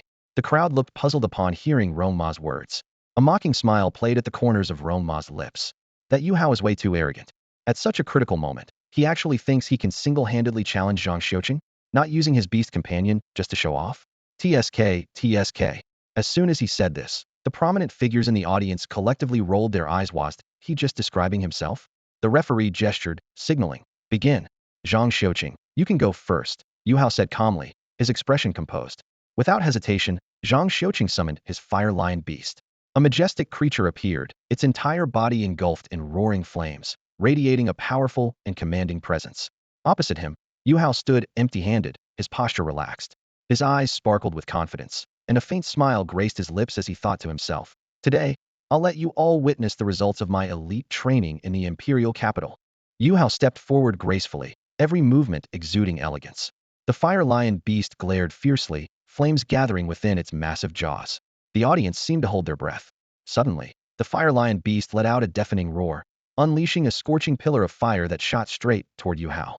Yet, Yu Hao moved through the flames with the agility of a fish in water, effortlessly dodging the attack. My God, that agility. Is he even human? I've never seen a beast master fight like this. Gasps of astonishment erupted from the audience. Zhang Xiuqing's expression grew serious, and sweat began to bead on his palms. Yu Hao, like a gust of wind, closed the distance between himself and the fire lion beast. His left hand feinted, while his right fist gathered power. In the blink of an eye, he broke through the fiery barrier and delivered a straightforward punch to the beast's head. The strike wasn't flashy, but it carried immense force. The fire lion beast let out a muffled groan as its massive body wavered before collapsing to the ground. The arena fell silent for a moment, then erupted into thunderous cheers and screams. Yu Hao's lips curved upward in satisfaction as he thought, "Cheer for my strength." On the sidelines, Zhang Tianquan watched his son intently, his hands unconsciously clenched, his heart in his throat. He thought to himself, "Looks like Xiuqing needs more exposure to the outside world." Zhang Xiuqing, however, remained unfazed. The fire lion beast got back on its feet, letting out a defiant roar. "Talent plunder," Zhang Xiuqing said coldly. Yu Hao sneered. "You don't even know what my beastmaster talent is. What's the point of plundering it?" Before his words could settle, a horrified voice rang out from the audience. "My talent? I can't sense my beastmaster talent anymore." Lu Fan's panicked cry cut through the air like a sharp blade. In the next instant, the sound of clashing metal echoed. Zhang Xiuqing's entire body was now encased in a layer of metallic armor, and the claws and fangs of the fire lion beast gleamed with sharp metallic edges. The audience collectively gasped in shock, while Lu Fan's face turned ashen. "Oh my God, this talent is way too domineering." Yu Hao's expression darkened instantly. Zhang Xiuqing smirked confidently. "Who said I had to plunder your talent?" The tide of the battle shifted in an instant. Yu Hao, who had initially held a slight advantage, now found himself in a precarious position. His strategy had relied on the fact that the fire lion beast couldn't harm him, while he only needed to get close to Zhang Xiuqing to claim victory. However, with Zhang Xiuqing's defense skyrocketing and the fire lion beast's attack power doubling, Yu Hao's situation became increasingly dire. To make matters worse, he was now alone on the stage, while his companion beast could only watch helplessly from below, a harsh consequence of his earlier arrogance. On the high platform, Yulong's face was flushed red, as if it might start bleeding. Watching his son's reckless behavior, he could no longer muster any words to evaluate his character. At this moment, all he wanted was to storm onto the stage and deliver two resounding slaps to this overconfident fool. "Go on. Keep showing off now," he thought furiously. The gathered elites exchanged glances, their faces red and necks strained as they stifled their laughter, not daring to let it escape. Just then, Rong Ma spoke calmly. "I declare Zhang Xiuqing the winner." Before the words had fully left his mouth, Jiang Tianlei immediately snapped, "Shut up. Can't you keep quiet for once?" The audience below was in a state of silent uproar, caught in a mix of excitement and shock. This unexpected turn of events made everyone realize the extraordinary potential of talent-stealing abilities. Zhang Xiuqing's performance was nothing short of remarkable. Even in such a tense duel, he maintained a clear head, demonstrating superior intellect and composure compared to Yu Hao. At this moment, Yu Hao was no more than a reckless brute in the eyes of the crowd. On the stage, Yu Hao's mental state was in tatters. Gone was his usual calm demeanor, replaced by panic as he was forced to take the initiative. He launched a fierce assault on the fire lion beast, knowing he had to end the fight quickly before it could react. However, the fire lion beast's counterattack was swift and devastating. Its blade-like horns gleamed menacingly, and its claws radiated a chilling light, unleashing a ferocious power. Yu Hao could feel the immense pressure emanating from his opponent, their standoff making the atmosphere on the stage unbearably tense. The fire lion beast's attacks came with lightning speed. Its claws tore through the air with a sharp whistle, while the flaming blade atop its head slashed with deadly precision. Although Yu Hao dodged and maneuvered, the fire lion beast's relentless strikes left him cornered time and again. As his stamina waned, his movements grew clumsy, and despair took hold of his heart. "It's over. The Safety Bureau's 9-year championship streak is going to end with me." Yu Hao glanced toward the high platform, where a composed and dashing young man sipped tea. Regret surged through him. If he had known the cost of showing off, he would have held back.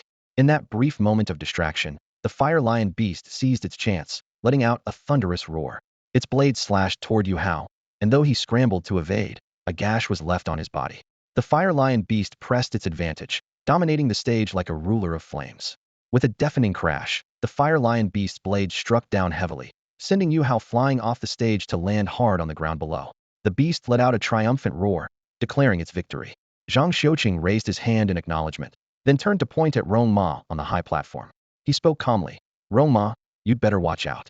I'm taking back everything I lost 4 years ago. Rong Ma smiled faintly. Then you should challenge Minister Jiang.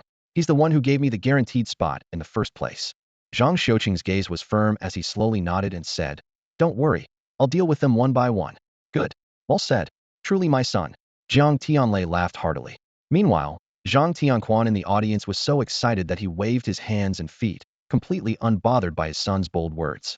In his eyes, this almost blind confidence of his son might have its pros and cons, but he would rather see him live with full confidence than wallow in self-doubt and timidity. On the high platform, Yulong slumped in his chair, his face haggard, as though he had aged significantly in an instant. The outcome was already sealed. The final match's two contestants were both from the Logistics Bureau, an unprecedented event in history. My goodness, when did the Logistics Bureau become so strong? The crowd erupted in astonishment. Luo Huji, watching the scene, burst into hearty laughter. This is fantastic. Old director, this Zhang Xiuqing is truly extraordinary. Zhou Bai exclaimed in admiration. Luo Huji shook his head and replied, No, you're mistaken. The truly extraordinary one is Rong Ma. Without him recruiting Zhang Xiuqing, how could today's success be possible? Talented individuals are common, but those who can recognize and nurture them are rare. Zhou Bai was taken aback by these words and couldn't help but feel a newfound respect for Rong Ma. After the morning's competition concluded, Jiang Tianlei immediately convened an emergency meeting. The minister, deputy ministers, directors, deputy directors, and team leaders from various departments gathered in one room, all still reeling from the earlier shock. The directors occasionally glanced at Zhang Xiuqing, each calculating the same thought in their minds. Tomorrow would be the final match between Zhang Xiuqing and Rong Ma. If Rong Ma failed to take first place, Jiang Tianlei's terms would not be fulfilled, and the departments wouldn't have the chance to absorb personnel from the Logistics Bureau. Could they just stand by and watch both Zhang Xiuqing and Rong Ma be dismissed? That was unthinkable. At this moment, they were all secretly hoping Rong Ma would rise to the occasion and secure first place. Only with the Logistics Bureau's dissolution could they have the opportunity to bring Zhang Xiuqing into their fold. All right, everyone, quiet down, Jiang Tianlei said, and the room fell silent immediately. Si Liren, give us an update on the latest situation with Ba. Yes. Si Liren from the Investigation Bureau stood up and reported, the dimensional fissure of Ba has already opened. Based on the detected spatial energy fluctuations, it is estimated to fully form within 2 weeks. Judging by the energy intensity released from the fissure, the strength of the beasts ranges from awakening to elite level, though the emergence of commander-level beasts cannot be ruled out. Jiang Tianlei nodded, and then turned to Yulong. What's the progress on your side in the Security Bureau? Over a week ago, we deployed a team led by a captain to the site. The surrounding 10 kilometers have been completely sealed off, and a corresponding quarantine zone has been established based on the data provided by the Investigation Bureau. Moving forward, the beasts will be allocated to designated areas according to their levels. Very good, Jiang Tianlei said after a brief pause. He continued, Tomorrow marks the conclusion of the newcomer Beastmaster tournament. After discussions with Deputy Minister Qiu and Deputy Minister Xuelan, we have decided that since the Ministry of Education is sending students for training, our National Security Division must seize this opportunity as well. Therefore, we have decided to send the top 8 finalists of the newcomer Beastmaster tournament to Ba as team leaders for training. Bang! Upon hearing this, Rong Ma reacted intensely, stumbling and falling to the ground. Rong Ma, are you alright? Jiang Tianlei asked with concern, his gaze fixed on Rong Ma, who had just fallen to the ground. Rong Ma quickly got up, a bright smile spreading across his face. I'm fine really. To be honest, I'm actually pretty happy about this news. I didn't expect the top 8 to get such perks. Minister, you truly are the best leader we could ever hope for. I can't wait to get into battle. His reaction left everyone around him momentarily stunned. This spirited, battle-ready side of Rong Ma was something they had never seen before. Standing nearby, Zhang Xiaosheng's eyes sparkled with excitement. As a rookie who had never faced an alien creature Hedon, this was undoubtedly a once-in-a-lifetime opportunity. He glanced at Rong Ma, thinking to himself, as expected, we're on the same wavelength. Truly worthy of being my rival. Jiang Tianlei's lips curled into a knowing smile. So eager, huh? Don't get ahead of yourself. Whether or not you can go depends on tomorrow's match between you and Zhang Xiuqing. If you can't take first place, neither of you will make it. Before Jiang finished speaking, Zhang Xiuqing suddenly stood up, his gaze firm as he looked at Rong Ma. Although we both want to fight the alien creatures in the Devourer Dimension Rift, a competition is a competition. I won't hold back or go easy on you. Tomorrow, Let's give it our all and fight to the best of our abilities. The directors present couldn't help but silently complain to themselves. This kid is so rigid. Fighting for first place in the rookie beast taming tournament is practically useless beyond the special training spot. Winning means leaving the National Security Department and losing the chance to enter the Dimension Rift. What's the point?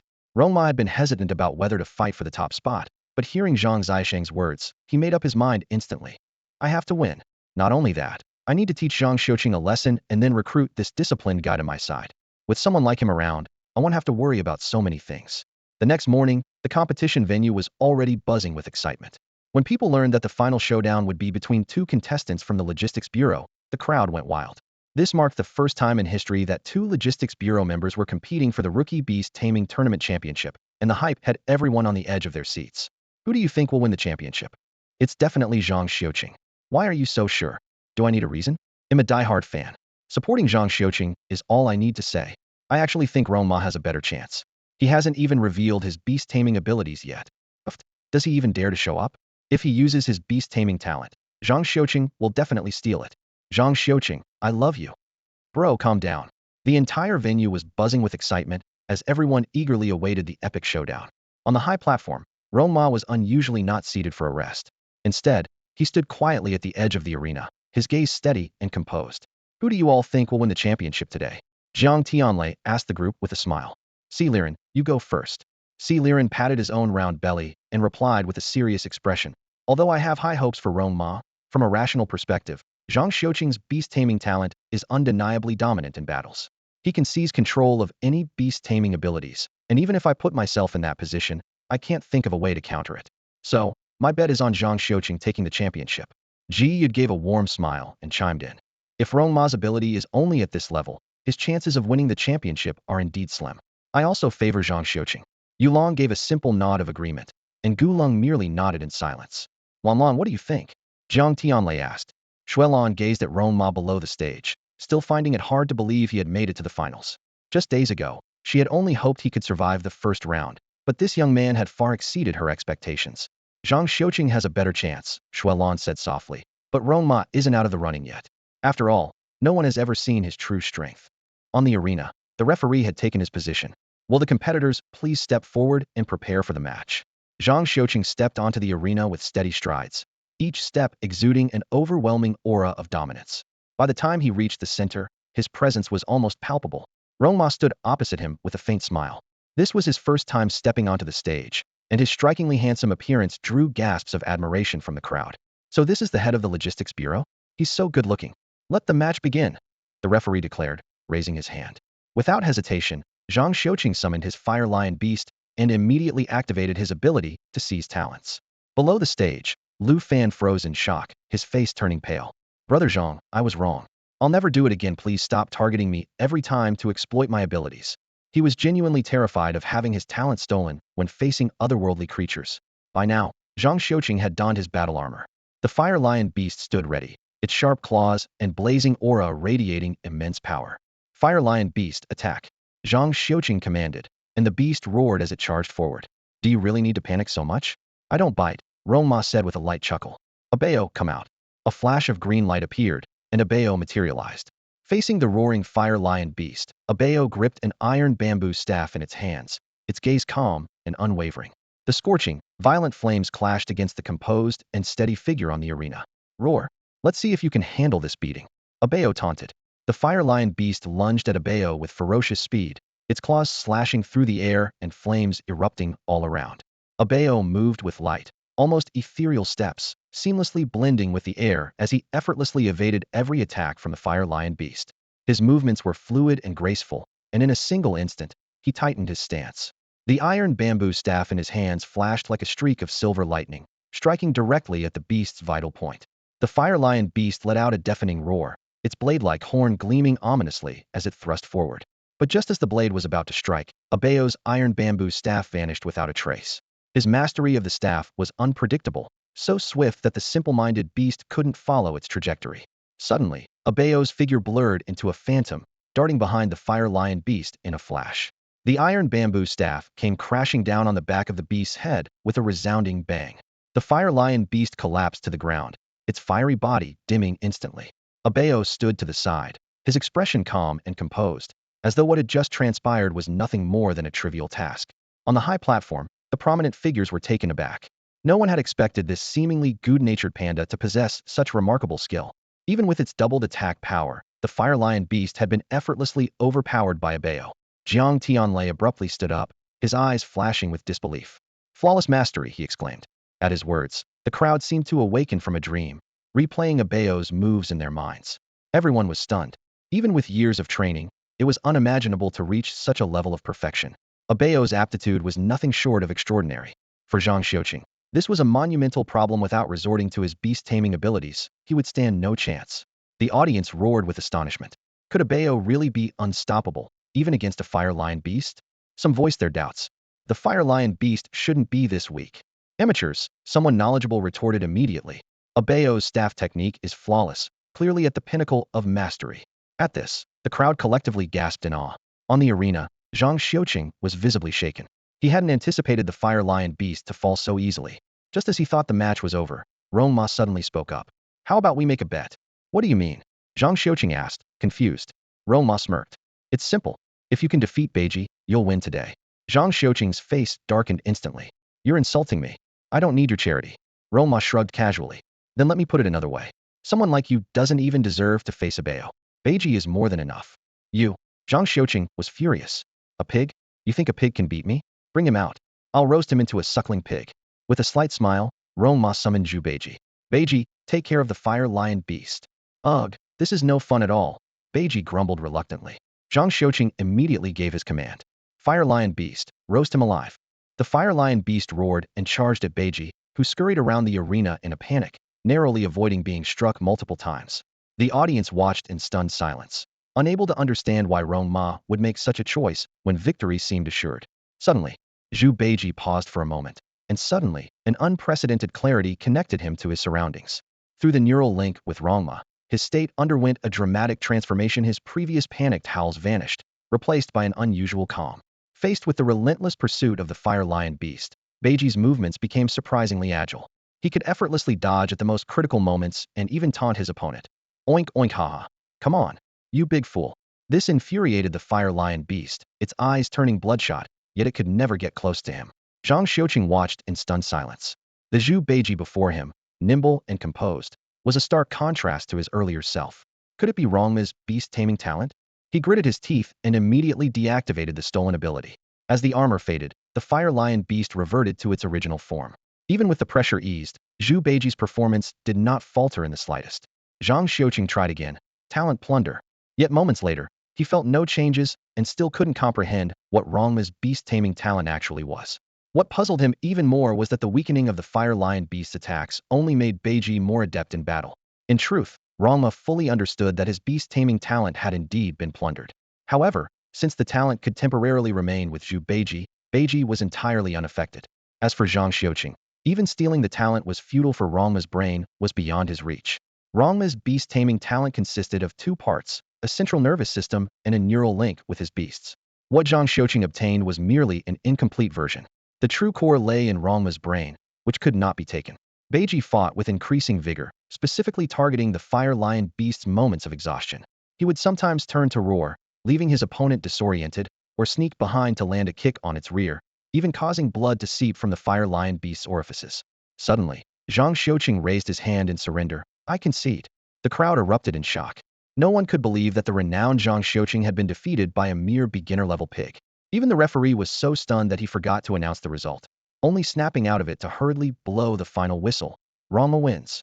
The audience was filled with confusion. How did Rong Ma achieve this? Where did Zhu Beiji's astonishing agility come from? What exactly was Rong Ma's beast-taming talent? Zhang Xiuqing looked at Rong Ma with a complicated expression. "Did I manage to plunder your beast-taming talent at all?" Rong Ma pondered for a moment. "You could say you took half of it, but it was the less important half." Hearing this, Zhang Xiuqing gave a slight smile, at least appreciating the honesty. He then asked, "You sent Zhu Beiji to fight, not to humiliate me, right? What are you really after?" Watching Rong Ma's departing figure, Zhang Xiuqing fell into deep thought. His body trembled slightly, and his breathing grew rapid. "What do you think? Are you still considering going to the security bureau?" Zhang Tianquan asked. His voice carried a hint of astonishment, clearly still absorbed in Rong Ma's earlier words. Rong Ma had indeed mentioned this proposal privately once before, but Zhang Tianquan had dismissed it as a joke. Yet today, Rong Ma brought it up again, and the seriousness in his demeanor made it evident was entirely earnest. Zhang Xiuqing stood rooted to the spot, his eyes lighting up. Inviting me to build the strongest battle unit from scratch? Interesting. This is too interesting. His voice rose with excitement. As expected of my rival who knows me too well. Indeed, Rong Ma seemed to understand him better than he understood himself. Zhang Xiaosheng's original plan was merely to join the strongest department in the National Security Bureau. But Rong Ma had proposed something even bolder, a collaboration to transform the Logistics Bureau into the most powerful department. While the task was undeniably challenging, Rong Ma had promised to make Zhang Xiuqing the core leader, giving him full authority over the entire operation. As he watched Rong Ma's figure fade into the distance, a smile played on Zhang Xiaosheng's lips. I must admit, your understanding of me runs deep. In that case, let's fight side by side. He pulled out his phone and quickly snapped a selfie, capturing the blurred silhouette of Rong Ma in the background. He posted it to his social media with Rong Ma's parting words, holding the sun and moon, plucking the stars. None in the world compare to me. Treading yin and yang, ruling the cosmos. From ancient times to now, I reign supreme. Attached photo. Unparalleled duo.jpg. Far ahead, Rong Ma exhaled in relief, murmuring to himself. This sufficient and necessary condition should be enough to persuade Zhang Xiuqing. That night, the entire National Security Bureau was abuzz with sleeplessness. Department heads racked their brains, strategizing how to recruit Rong Ma and Zhang Xiuqing into their respective teams when the Logistics Bureau was eventually dissolved. Father, what's your stance on Rong Ma and Zhang Xiuqing? Yu Hao asked with a puzzled expression. I heard other departments are already holding emergency meetings to discuss their recruitment strategies. Are we really not going to take any action? He paused for a moment. Don't tell me it's because of your personal grudge against Rong Ma. Yulong chuckled and shook his head. Haha, do you think I'm that petty? If Rong Ma truly intends to join the Security Bureau, I wouldn't hesitate to apologize to him in front of the entire National Security Bureau. It's just, he trailed off, deep in thought. I can't shake the feeling that Rong Ma has ulterior motives. That's impossible. Yu Hao immediately retorted. Dad, you're overthinking this. It's just the stress getting to you. Things can't possibly be as complicated as you imagine. Yulong found himself deep in thought as he faced a pivotal decision. It was a moment where he had to choose extend the invitation or not. After a brief silence, he nodded resolutely. Invite him. Xuelan turned to Jiang Tianlei and presented him with a thorny question. Tianlei, what will you do if Rong Ma insists on staying in the Logistics Bureau tomorrow? Jiang Tianlei rubbed his temples, visibly frustrated. What had seemed like a straightforward agreement with Rong Ma at the time now felt like digging a pit for himself. Xuelan analyzed the situation carefully. This is a tough one. If we say no, Rong Ma, as the champion of the newcomer Beastmaster tournament, does have the right to choose any department. Refusing him would not only break our promise, but also damage the credibility of the National Security Department. But if we agree, the Logistics Bureau can't be dissolved, and that would go against the commitments we've made to other departments. She finished her analysis, but was left stumped, unable to think of a solution that satisfied all sides. Jiang Tianlei rubbed his tired eyes, clearly drained. Seeing this, Xuelan sighed softly. I just don't get why Rong Ma is so insistent on staying in the Logistics Bureau. With his and Zhang Xiuqing's skills, any other department would be a better fit. Besides, even if the Bureau remains, rebuilding the team would be a massive undertaking. Her offhand remark suddenly sparked an idea in Jiang Tianlei's mind. His eyes lit up as he straightened, a sly smile spreading across his face. I've got it. If he wants to take it easy, then we'll give him more responsibility, set a deadline for him to rebuild the team. And, Lanlan, do you remember? Every year, cities send personnel to Yufeng City for special training to cultivate core talents. The National Council even emphasized this year that outstanding newcomers should participate. Since Rong Ma is so capable, let's have him experience that firsthand. Xuelan frowned. Isn't that a bit harsh? The special training is usually for seasoned professionals, and he just graduated. Jiang Tianlei chuckled. That's exactly the pointo. Let him realize how tough it is. He needs to see that there are always people better than him, and that wasting time is shameful. Who knows? After the training, he might voluntarily request to leave the Logistics Bureau. Xuelan's eyes brightened, and she nodded in agreement. This is a great idea. Tomorrow when Rong Ma hears about this, he's going to be so frustrated. He wants to take it easy, but you're making him rebuild a team instead. The next morning, Rong Ma and Zhang Xiuqing arrived at the Logistics Bureau. For Rong Ma, today was crucial. It would determine whether he could achieve his dream of a laid-back life, so he was taking it very seriously. He had worked hard to convince Zhang Xiuqing to help, and now was not the time for any mistakes. Xiuqing, let's go. It's time for the meeting. Got it. Rong Ma and Zhang Xiuqing quickly arrived at the F1 conference room. Inside, several directors had been waiting for quite some time, each sitting upright in silence. There was a subtle tension in the air's sense of competition that left no room for camaraderie during this critical moment of vying for talent. When Rong Ma and Zhang Xiuqing entered with serious expressions, the directors instinctively began to rise to greet them. However, the two walked straight to their seats without so much as a glance, leaving the others momentarily puzzled. But it only took a moment for them to understand when a department is on the verge of being disbanded, no one is in the mood for pleasantries. Ji Yu's eyes sparkled as he broke the silence with a laugh. Comforting people is our guidance bureau's specialty. We've got plenty of beautiful women in our team. How about we send a few to cheer them up? Both of them are single, after all. Who knows? Maybe they'll even find love in the process. Yulong scoffed. Women only slow men down. Look at Minister Jiang, still single and living a carefree life. How is that any of your business? Jiang Tianlei shot back immediately. At this moment, Si Liren, with his round belly, waddled over to Rong Ma's side with a cheerful grin. Rong Ma, I've taken a liking to you. Come join me. Si Liren, stop being so gross. You're a grown man. Rong Ma replied with a look of disdain. Ji Yud immediately protested. The Guidance Bureau was in dire need of exceptional men like Rong Mate, kind of guy who was the ideal type for countless women. Rong Ma, come to the Guidance Bureau. They'll make you a team leader and throw in a girlfriend as a bonus, he offered enticingly. Yulong, meanwhile, smirked to himself. Go ahead and fight over Rong Ma. My real target is Zhang Xiuqing. After an all-night analysis with his son, Yulong had come to a calculated conclusion. While Rong Ma was undoubtedly powerful now, his unique evolutionary path was fraught with risks. It was unpredictable and filled with uncertainties. One misstep could lead to total failure. This wasn't mere speculation, but a judgment backed by years of data from the Research Institute. In contrast, Zhang Xiuqing's development path was far more stable, making him a safer and more valuable investment. Xiuqing, come to the Security Bureau, Yulong said sincerely. I know I've let you down before, but this time I'll make it right. I promise to make you a team leader within a year. Why does that sound like something a scumbag would say? Ji Yud couldn't help but comment. Throughout the exchange, Gu Long remained silent, sitting quietly to the side. His composure caught Si Liren's attention, who curiously asked, Gu Long, are you saying you're not interested in either of them? Gu Long cast a cold glance at everyone and said expressionlessly, I'll speak after you're all done. The group exchanged uneasy looks, thinking they had already proposed all the conditions they could. Everyone held their breath, eager to see how this bold newcomer, Gu Long, would negotiate with Rong Ma. Ignoring the stares, Gu Long walked straight up to Rong Ma and got straight to the point. Join our intelligence bureau. The position of deputy director is yours. The room fell silent in an instant. Everyone was stunned by the audacity of this offer, staring at Gu Long in disbelief. The intelligence bureau was dozens of times larger than the logistics bureau, and the deputy director position was far more significant than being the director of logistics. Yulong frowned deeply and said in a stern voice, Gu Long, healthy competition is fine, but this decision of yours is too much. To be frank, Zhang Xiuqing's value far outweighs Rong Ma's. You're too young and lack proper judgment. Si Liren, normally cheerful, adopted a serious expression. Gu Long, stop joking. If you go through with this, I'll have no choice but to step aside. Rong Ma, come to my department. Once I retire, the director position will be yours. Ji Yud remained silent, knowing that Gu Long, the ice block, always had his reasons for acting.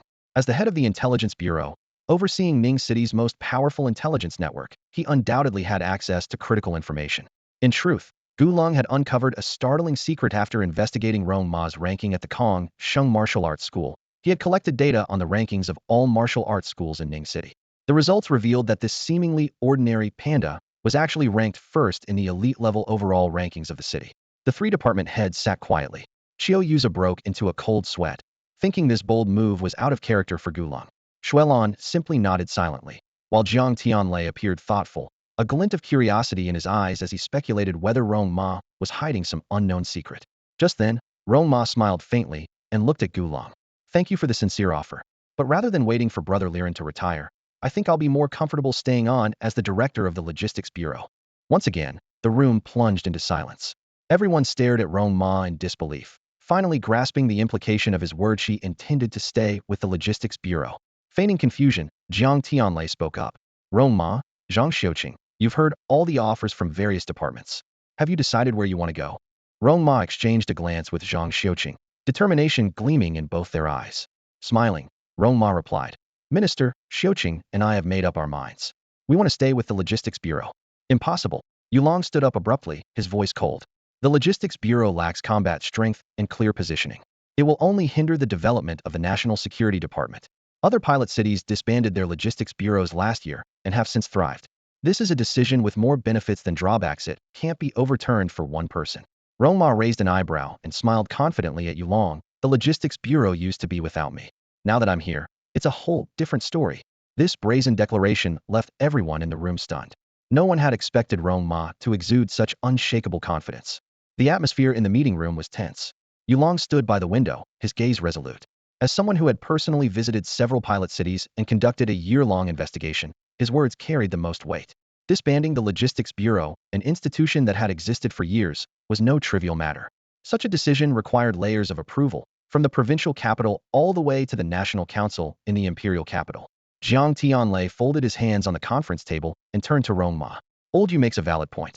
You expect us to overturn this decision based on your word alone. Can you address the issues he raised? Rong Ma's lips curled into a faint smile. Director Yu's concerns ultimately boiled down to the belief that the Logistics Bureau lacks combat capability and has become a burden to the Ministry of National Security, correct? The attendees nodded in agreement. Indeed, that was the crux of the problem. With the Security Bureau still operational, why disband the Logistics Bureau? It was because the Logistics Bureau had devolved into a support department with no significant contributions. How about this? Rong Ma said, his gaze sweeping across everyone in the room. Why don't we make a bet? The room fell silent in surprise. Jiang Tianlei leaned forward, asking, what kind of bet? Give me 1 year. Rong Ma replied seriously. If I can't enhance the combat capabilities of the Logistics Bureau, I will voluntarily resign as director and leave the Ministry of National Security. Before he could finish, Zhang Xiuqing interjected eagerly. Count me in. I'll stay in the Logistics Bureau too and work with Rong Ma to build a combat system. We'll turn the Logistics Bureau into the strongest. Xiuqing, Rong Ma interrupted. You're just a deputy director. Don't say too much. Zhang Xiuqing froze, and the room fell into an awkward silence.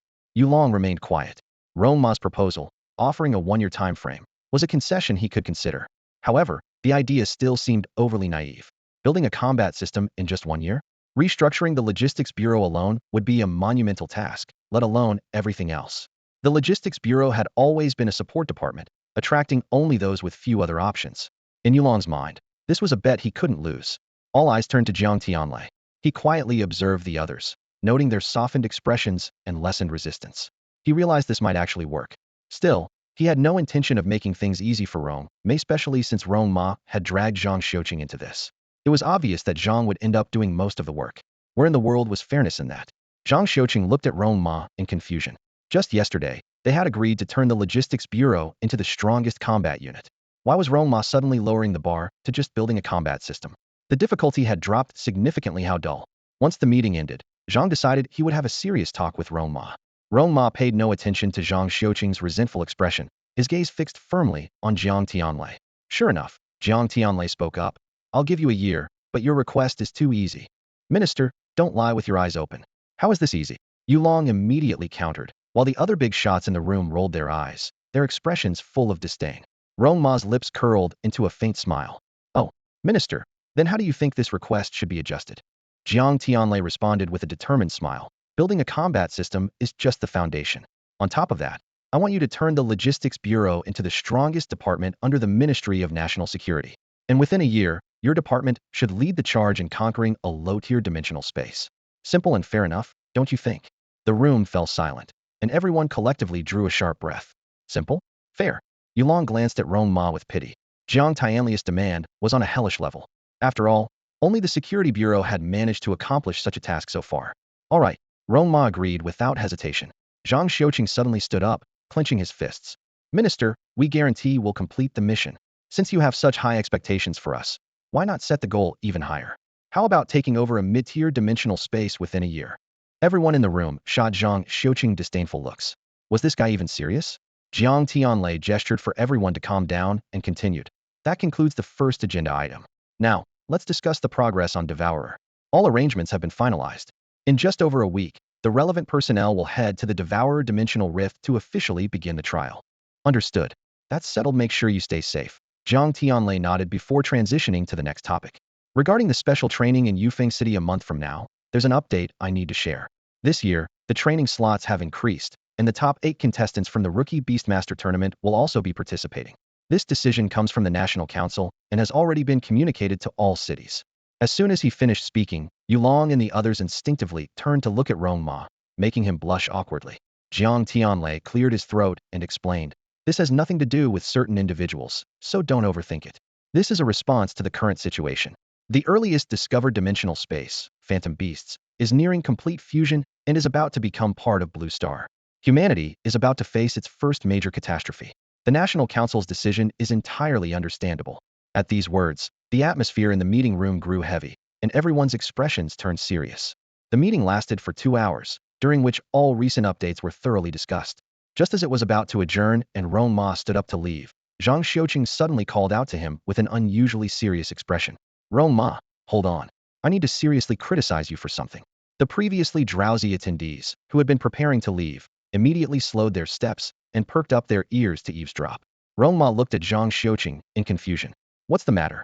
With a stern expression, Zhang Xiuqing said, as part of the new generation, we should keep a low profile in life but aim high in our actions. Yesterday, we agreed to create the strongest battle strategy. So why did you back down just now? Do you not have faith in me, Zhang Xiuqing? These words left Jiang Tianlei momentarily stunned, a flash of realization crossing his eyes. The strongest battle strategy? So you two planned this yesterday? I didn't manage to outsmart Rong Ma had tricked me instead. The others in the room, witnessing this scene, couldn't help but shake their heads in amusement. That was quite the sharp backstab. Poor Rong Ma. Rong Ma let out a helpless chuckle and decided to roll with it. Xiuqing, you're absolutely right to criticize me. I was wrong to doubt you. With you steering the ship, the Logistics Bureau will undoubtedly dominate in a year. Keep up the great work. Zhang Xiuqing nodded earnestly. Don't worry, I won't let you down. The crowd looked on, dumbfounded. It was clear that Zhang Xiuqing was a bit oblivious to the subtleties of the exchange. At that moment, Jiang Tianlei walked over and patted Zhang Xiuqing on the shoulder. Xiuqing, not bad, you've got potential for the deputy director role. With that, he sighed and walked away. Zhang Xiuqing, watching Jiang Tianlei's retreating figure, shouted excitedly, Minister, he'll work hard. He couldn't understand why the minister sighed though. Rong Ma also stepped over and gave him a pat. Don't overthink it. Just focus on doing your part. Leave the brain work to me. Zhang Xiuqing looked puzzled, while the others stifled their laughter and quietly left the room. On the way out, Zhang Xiuqing enthusiastically started planning. Rong Ma, the minister gave us a year to build the Logistics Bureau from scratch. He'll go back and prepare the recruitment requirements right away. But since the Logistics Bureau isn't very attractive right now, it might take 3 months to assemble a 50-person team. Rong Ma glanced at him and chuckled. You think hiring 50 people is hard? I can get it done in a day. Zhang Xiuqing immediately put on a serious face. Don't joke around. Everyone's watching us now, don't make a fool of yourself. Relax, they'll only cry, they won't be laughing. Rong Ma replied with a mysterious smile. Then he added, besides, we're heading to the Devourer Dimension Rift for training in a week. We can't afford any delays with the Logistics Bureau. It was only then that Zhang Xiuqing realized he had overlooked this point. Rong Ma shook his head silently, thinking to himself that tasks requiring strategic thinking were indeed a bit much for Xiuqing. He then pulled out his phone and dialed a number. Hello, brother Heji. Hey, yeah, we got the championship. This is way too easy. I didn't even take them seriously, Rong Ma said nonchalantly. Zhang Xiuqing was about to respond when he suddenly remembered something. He pulled out his phone and sent a message to Luo Heji.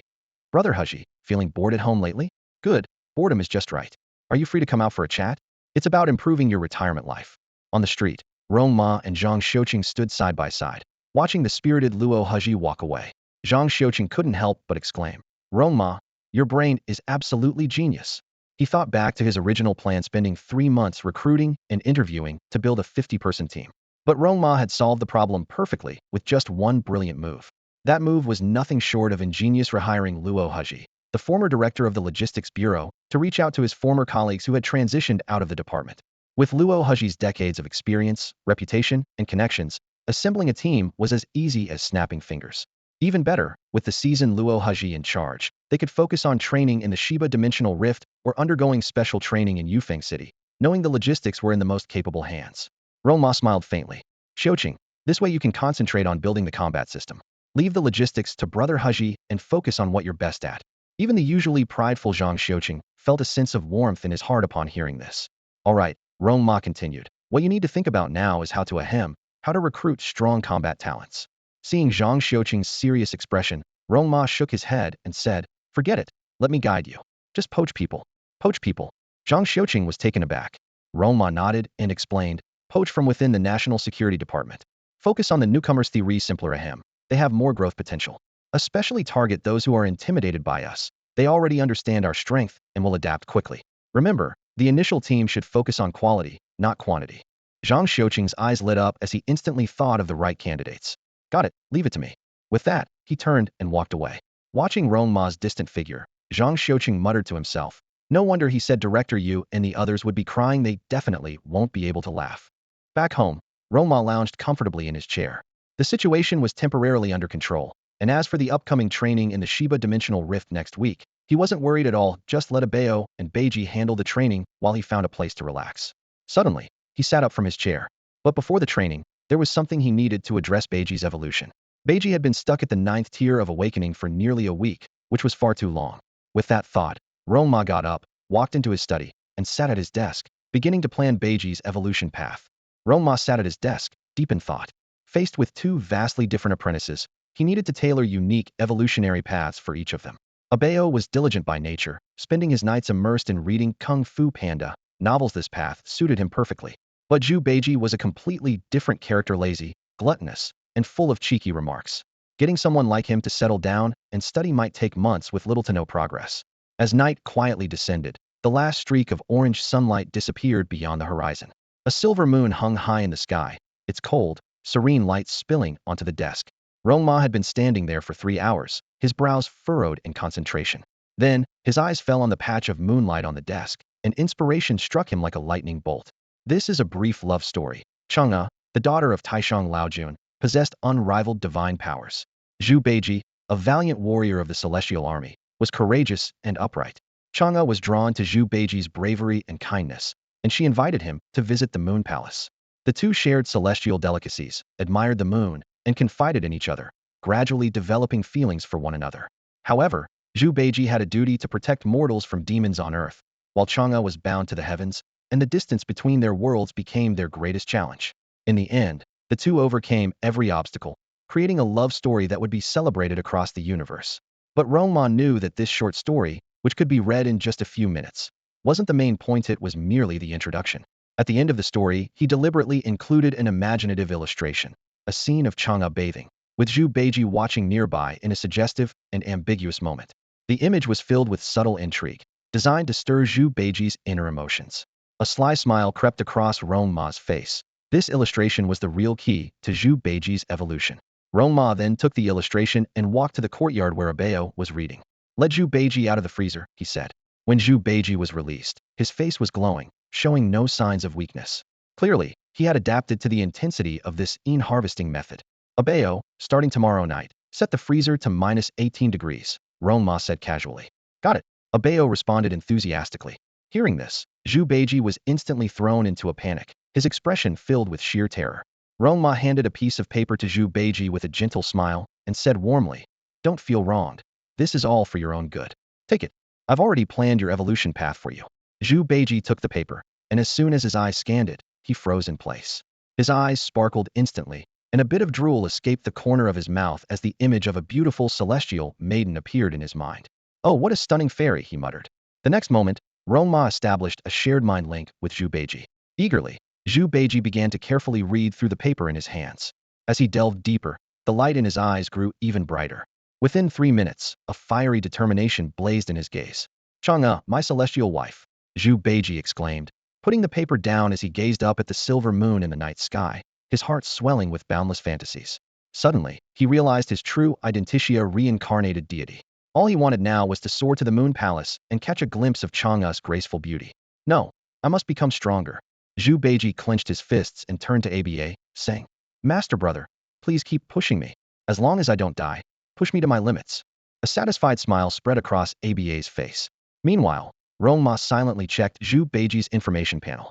Alias, Zhu Beiji. Level, Awakening Tier 9. Growth Potential, Low-Level Commander. Description, Reedy Pig Demon. Watching Zhu Beiji begin his evolution process, Rong Ma finally exhaled in relief. At last, I've managed to convince him. The next morning, the Kongxing Martial Arts Hall welcomed 2 visitors. Zhanggu, why did you bring me here? Lu Fan asked. Ever since he had been subdued by Zhang Xiuqing, he had become a loyal assistant. When Zhang Xiuqing called him last night, inviting him to join the logistics bureau, Lu Fan was momentarily stunned. Weren't we rivals? Thinking of Rong Ma, Zhang Xiuqing chuckled and replied, Only rivals understand each other best, don't they? Join the logistics bureau. I'll get you a team captain rank and help you rise. The offer indeed tempted Lu Fan. The chance to graduate straight into a captain-level position was too enticing to pass up. Since he couldn't beat him, why not join him? After some deliberation, Lu Fan accepted the invitation. I'm here to challenge the elite-level virtual dimensional space, and I need your help, Zhang Xiuqing said. Lu Fan's eyes lit up. Wow, Zhang Ge, with your strength, you might even make it into the top 10. Zhang Xiuqing gave a faint smile, a sharp glint flashing in his eyes as he thought to himself. With Lu Fan's beast-taming talent, I'll be able to slay more alien creatures and harvest more energy. This way, I can quickly catch up to Rong Ma. If I make it into the top 10, it might even motivate him to train harder. Hello, please open an elite-level room for me, Zhang Xiuqing said, holding an energy stone. After borrowing Lu Fan's beast-taming talent, he stepped inside. Just 12 minutes later, Zhang Xiuqing walked out, his face flushed.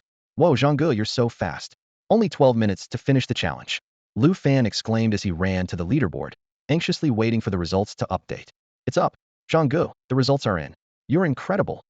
As Lu Fan let out an excited shout, the crowd quickly gathered around. Zhang Xiuqing squeezed through the throng, his gaze immediately locking onto the leaderboard. The moment he saw his ranking, an irrepressible joy spread across his face. This should put some pressure on Rong Ma now. Zhang Xiuqing thought to himself. I can't let him stay so relaxed all the time. He needs to know that if he slacks off, I can surpass him at any moment. With that thought, Zhang Xiuqing couldn't wait any longer. He pulled out his phone, snapped a photo of the leaderboard, and sent it to Rong Ma. Not long after, his phone chimed with a notification.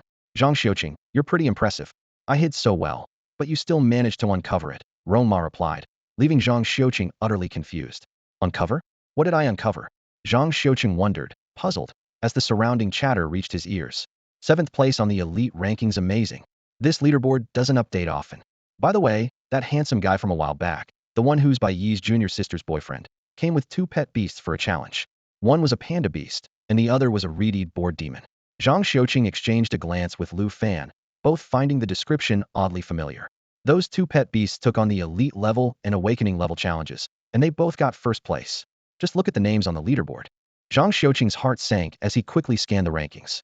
Suddenly, it felt like a bolt of lightning struck him. He staggered back a few steps, his face turning pale, then quickly flushing bright red.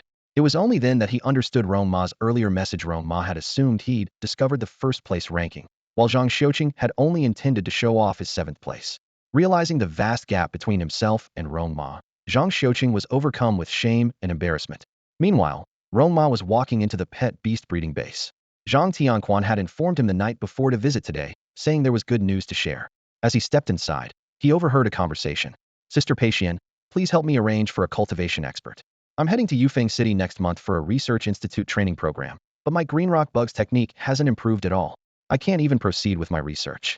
Xiaolan, it's not that I don't want to help. Your green rock bug is practicing an incomplete technique, so there's no way to enhance its proficiency. Li Peixian responded helplessly. Just as Li Xiaolan was feeling dejected, a handsome figure appeared at the door. Her eyes lit up, and her mood instantly lifted. Rong Ma, Sister Peixian. After a brief exchange of greetings, Rong Ma headed straight to Zhang Tianquan's office. Sister Peixian, who is that handsome guy? Li Xiaolan asked in a hushed tone. His name is Rong Ma. He's a cultivation expert at our base. He's already a cultivation expert at such a young age? Li Xiaolan exclaimed. So good-looking, and so capable. Sister Peixian, can you introduce us? Li Peixian was momentarily stunned by the scene before her. The young and beautiful Li Xiaolan stood before her, and indeed, she seemed to be a good match for Rong Ma. This thought brought a faint smile to her face. Meanwhile, in the office, Zhang Tianquan was enthusiastically welcoming Rong Ma. Come in, have a seat. Would you like some tea? Rong Ma calmly took a seat, sipped the tea leisurely, and then asked, Director, what can I do for you? A smile spread across Zhang Tianquan's face. I heard from Xiuqing that you'll be heading to Yufeng City for some special training next month. Coincidentally, our pet breeding base needs to send someone there as well. Director, Rong Ma chuckled and shook his head. You know I'm not interested in things like this. I'm quite tied up right now, training 2 pet beasts. I really can't spare the time. 500,000. Zhang Tianquan offered directly. As long as you represent the base, this travel allowance is yours. Rong Ma took another sip of tea and smiled. Director, no need to be so formal. Talking about money makes it less heartfelt. Besides, I'm part of the base, so attending the special training is just part of my job. Zhang Tianquan nodded in satisfaction. It's settled then. He'll submit the paperwork right away. Peixian, transfer him the 500,000. It's post-tax, right? Rong Ma asked. Of course. Zhang Tianquan replied cheerfully, and only then did Rong Ma smile in contentment. Outside the office, Li Xiaolan had been anxiously waiting for a full hour. When she saw the door open, her eyes lit up. Finally, Sister Peixian, call Rong Ma over. Li Peixian couldn't help but smile at her eagerness. She sighed lightly and called out, Rong Ma, come here for a moment. We need to talk. Rong Ma walked over, a hint of curiosity in his expression. Li Peixian introduced him. This is Li Xiaolan. She has a Qingyan worm. She then began to explain the situation in detail. If you can help the Qingyan worm master its techniques within a month, Xiaolan is willing to pay 500,000. Even if you fail, she'll still provide a 50,000 hardship fee. Li Peixian concluded, looking at Rong Ma. Before Rong Ma could respond, Zhang Tianquan interjected, Rong Ma, I don't think it's worth it. You're already so busy, why waste an entire month for just 50,000? Turning to Li Xiaolan, he added, Xiaolan, if you want to improve the Qingyan worm's technique proficiency, I have a suggestion. Li Xiaolan's eyes brightened. Please, director, go ahead. You can visit the Beast Valley to find a cultivation specialist. They can analyze the Qingyan worm's techniques and design a tailored training path. But it's expensive, starting at 5 million for low-level proficiency. And that's just the beginning. The costs only rise for advanced techniques. Hearing this, Li Xiaolan's face turned pale. At that moment, Rong Ma spoke up. Director, are you finished? Yes, I'm done, Zhang Tianquan replied. Rong Ma turned to Li Xiaolan and said decisively, he'll take the job. Zhang Tianquan was stunned. What? So all that I just said was for nothing? Li Xiaolan's previously disheartened mood brightened instantly when Rong Ma accepted the task. The thought of being able to interact with him frequently in the coming days brought an involuntary smile to her lips. Rong Ma, let's exchange contact information, she suggested proactively. After all, during the next month of cultivating the Qingyan worm, we'll need to communicate often. A month. Rong Ma chuckled softly and shook his head. Looking at your Qingyan worm, it seems pretty clever. I think it might only take an hour or two. Huh. Li Xiaolan was momentarily stunned and instinctively glanced at Zhang Tianquan. She distinctly remembered Zhang Tianquan saying earlier that cultivating the Qingyan worm not only required the guidance of a trainer, but also took 3 months to achieve a breakthrough. Yet Rong Ma claimed it only needed an hour or two, such a stark contrast. Zhang Tianquan, caught off guard by her gaze, turned red with embarrassment, as if he had been stripped bare. He coughed awkwardly and said, Rong Ma, think carefully before you speak. Don't exaggerate just to impress a girl. The Qingyan worm's cultivation involves an incomplete technique. To reach the proficient level, the first step is to deduce the complete technique. This is the most challenging part of the entire process. To be honest, even someone as talented as me can't manage it. Rong Ma remained calm and replied indifferently. Is deducing the technique really that hard? I believe the Qingyan worm can handle it. His words left everyone present stunned. Believe in the Qingyan worm? That sounded odd. Shouldn't it be the Qingyan worm believing in him? Afraid that Rong Ma might change his mind, Li Xiaolan quickly summoned the Qingyan worm and exchanged contact information with him. Driven by curiosity, the group followed Rong Ma to the training room. From Li Xiaolan, Rong Ma learned that the Qingyan worm was practicing the Qinggu technique, an ancient and incomplete cultivation method. This technique was based on cyan green energy currents and had the ability to harness natural elements. By circulating and absorbing spiritual energy from the heavens and earth, the pet beast could refine it into Qinggu true qi, which could then be used to form a protective barrier in the shape of insect-like beasts. Give me the incomplete Qinggu technique, Rong Ma requested. Li Xiaolan handed over the technique without hesitation. To her surprise, Rong Ma didn't even glance at it, but instead placed it directly in front of the Qingyan worm. She froze in shock, unable to comprehend what she was seeing. Don't worry, Li Peixian whispered from the side. Rong Ma's cultivation methods are very unique. Even the director has said that our understanding can't explain them. Zhang Tianquan's expression grew increasingly awkward, his face flushed deeper. Li Xiaolan nodded in a daze. If even Zhang Tianquan couldn't explain it, no wonder he hadn't stopped Rong Ma earlier. Her heart began to race with anticipation for what was to come. Qingyan worm, look at me, Rong Ma instructed. The Qingyan worm's lively little eyes immediately locked onto Rong Ma's gaze. In the next moment, Rong Ma emitted a brainwave, establishing a neural connection with the Qingyan worm.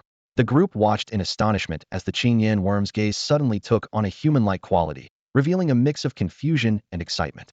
As everyone marveled at this incredible phenomenon, Rong Ma spoke calmly. Qingyan worm, let's start by reviewing the Qinggu technique you've learned before. Revisiting old knowledge will help with the deductions you'll need to make next. The Qingyan worm nodded slightly, then lowered its head and focused intently on reading the Qinggu Gong manual. This scene left Li Xiaolan utterly shocked. Her eyes widened in disbelief as she stared at what was happening before her pet beast was independently reading a cultivation technique.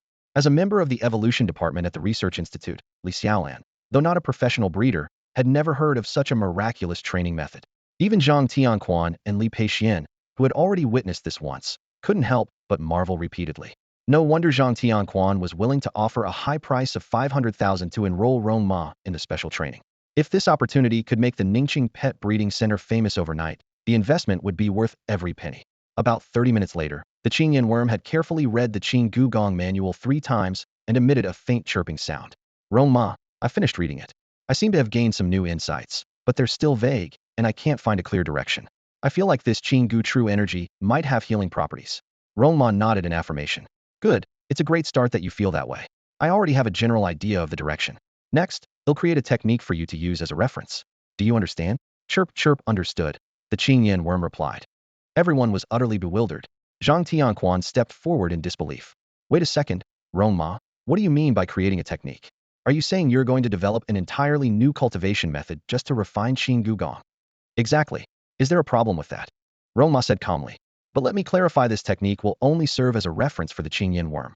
Ultimately, it will need to combine my method with its own understanding to deduce the next stage of Qing Gugong. The room fell completely silent. Zhang Tianquan's palms began to sweat, his heartbeat quickened, and his face flushed red. Oh my God, you can't be serious. It's already unbelievable that it can learn on its own, and now you're saying it has to deduce the technique itself? This is insane. Rong Ma smiled faintly. Only the individual knows what suits them best. With that, he began to focus deeply. Before long, he selected a technique called green vitality art, a method that absorbs the life energy of the earth and condenses it into green vitality energy to heal oneself. Rong Ma copied the original text directly, completing it in just 10 minutes. 10 minutes to create a king-level technique. Zhang Tianquan muttered to himself. This is genius, no. This is beyond genius. Rong Ma shrugged, thinking to himself how easily they were startled by such a trivial matter. Their mental fortitude was clearly lacking. He placed the completed green vitality art in front of the Qing Yin worm and said, Here, the technique is ready. It's up to you to figure it out. Qing Yinchong gently lowered his body, fully engrossed in studying the grass vitality technique. As time passed, he began to clearly sense the surging life force deep within the earth. The blue-green energy flowed into his body like a serene mountain spring. Chirp, chirp, Qing Yinchong suddenly exclaimed in excitement. Rong Ma, I think I understand it now. While deeply focused on the text, Qing Yinchong gradually integrated the core principles of the grass vitality technique, such as absorbing natural vitality, achieving mind-body balance, and resonating with plants, into the Qing Gu technique, which he had already mastered. He astutely realized that the Qing Gu technique could draw inspiration from the grass vitality technique, channeling the blue-green energy throughout its entire system.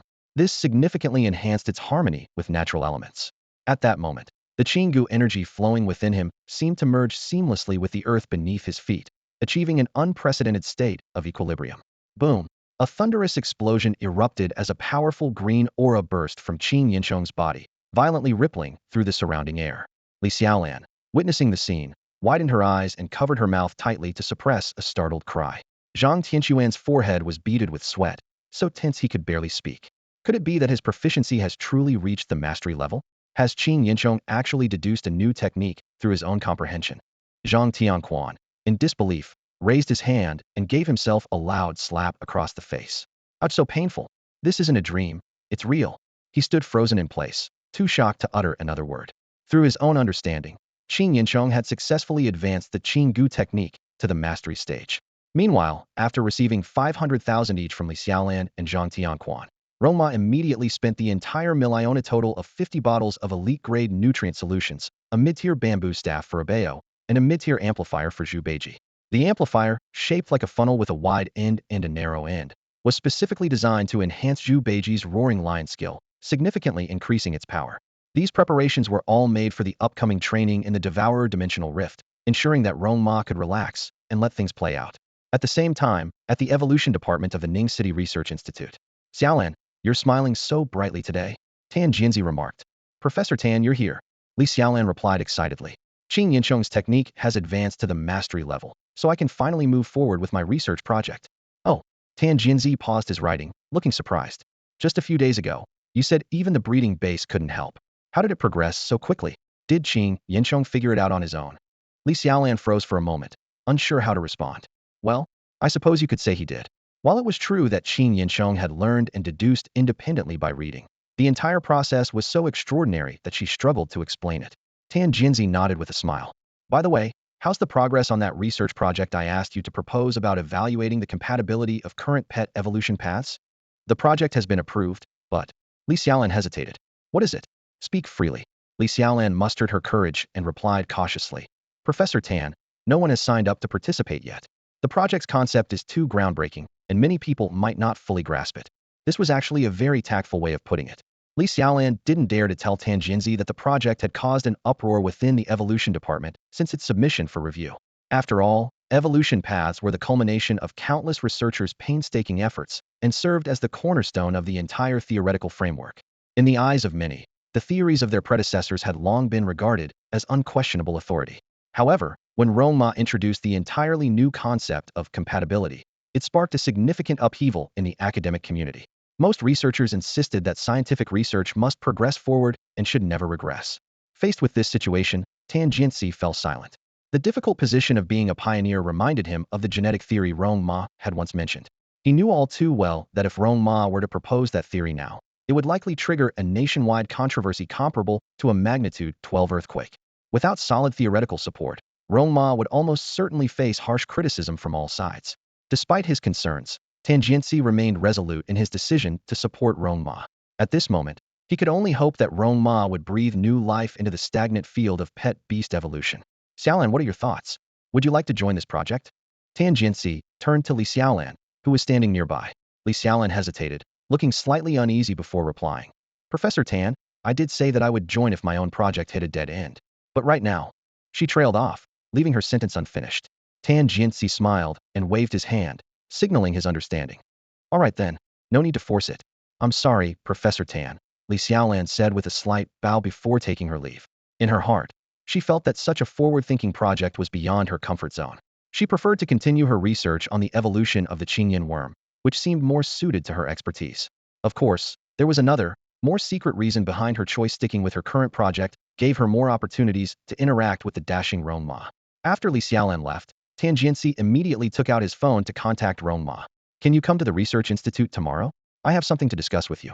All right, I'll come by tomorrow, Rong Ma agreed. After hanging up, he turned his attention to checking Zhu Beiji's evolution progress. Already at 30, he exclaimed in surprise. Zhu Beiji's evolution speed had even surpassed that of a Bao. Looking over, he saw Zhu Beiji staring blankly at a visualization chart, muttering to himself, I wonder what size Lady Chang'e's bra is. If I could ascend to the Moon Palace, I'd better prepare some gifts. Can't show up empty-handed. Rong Ma shook his head helplessly.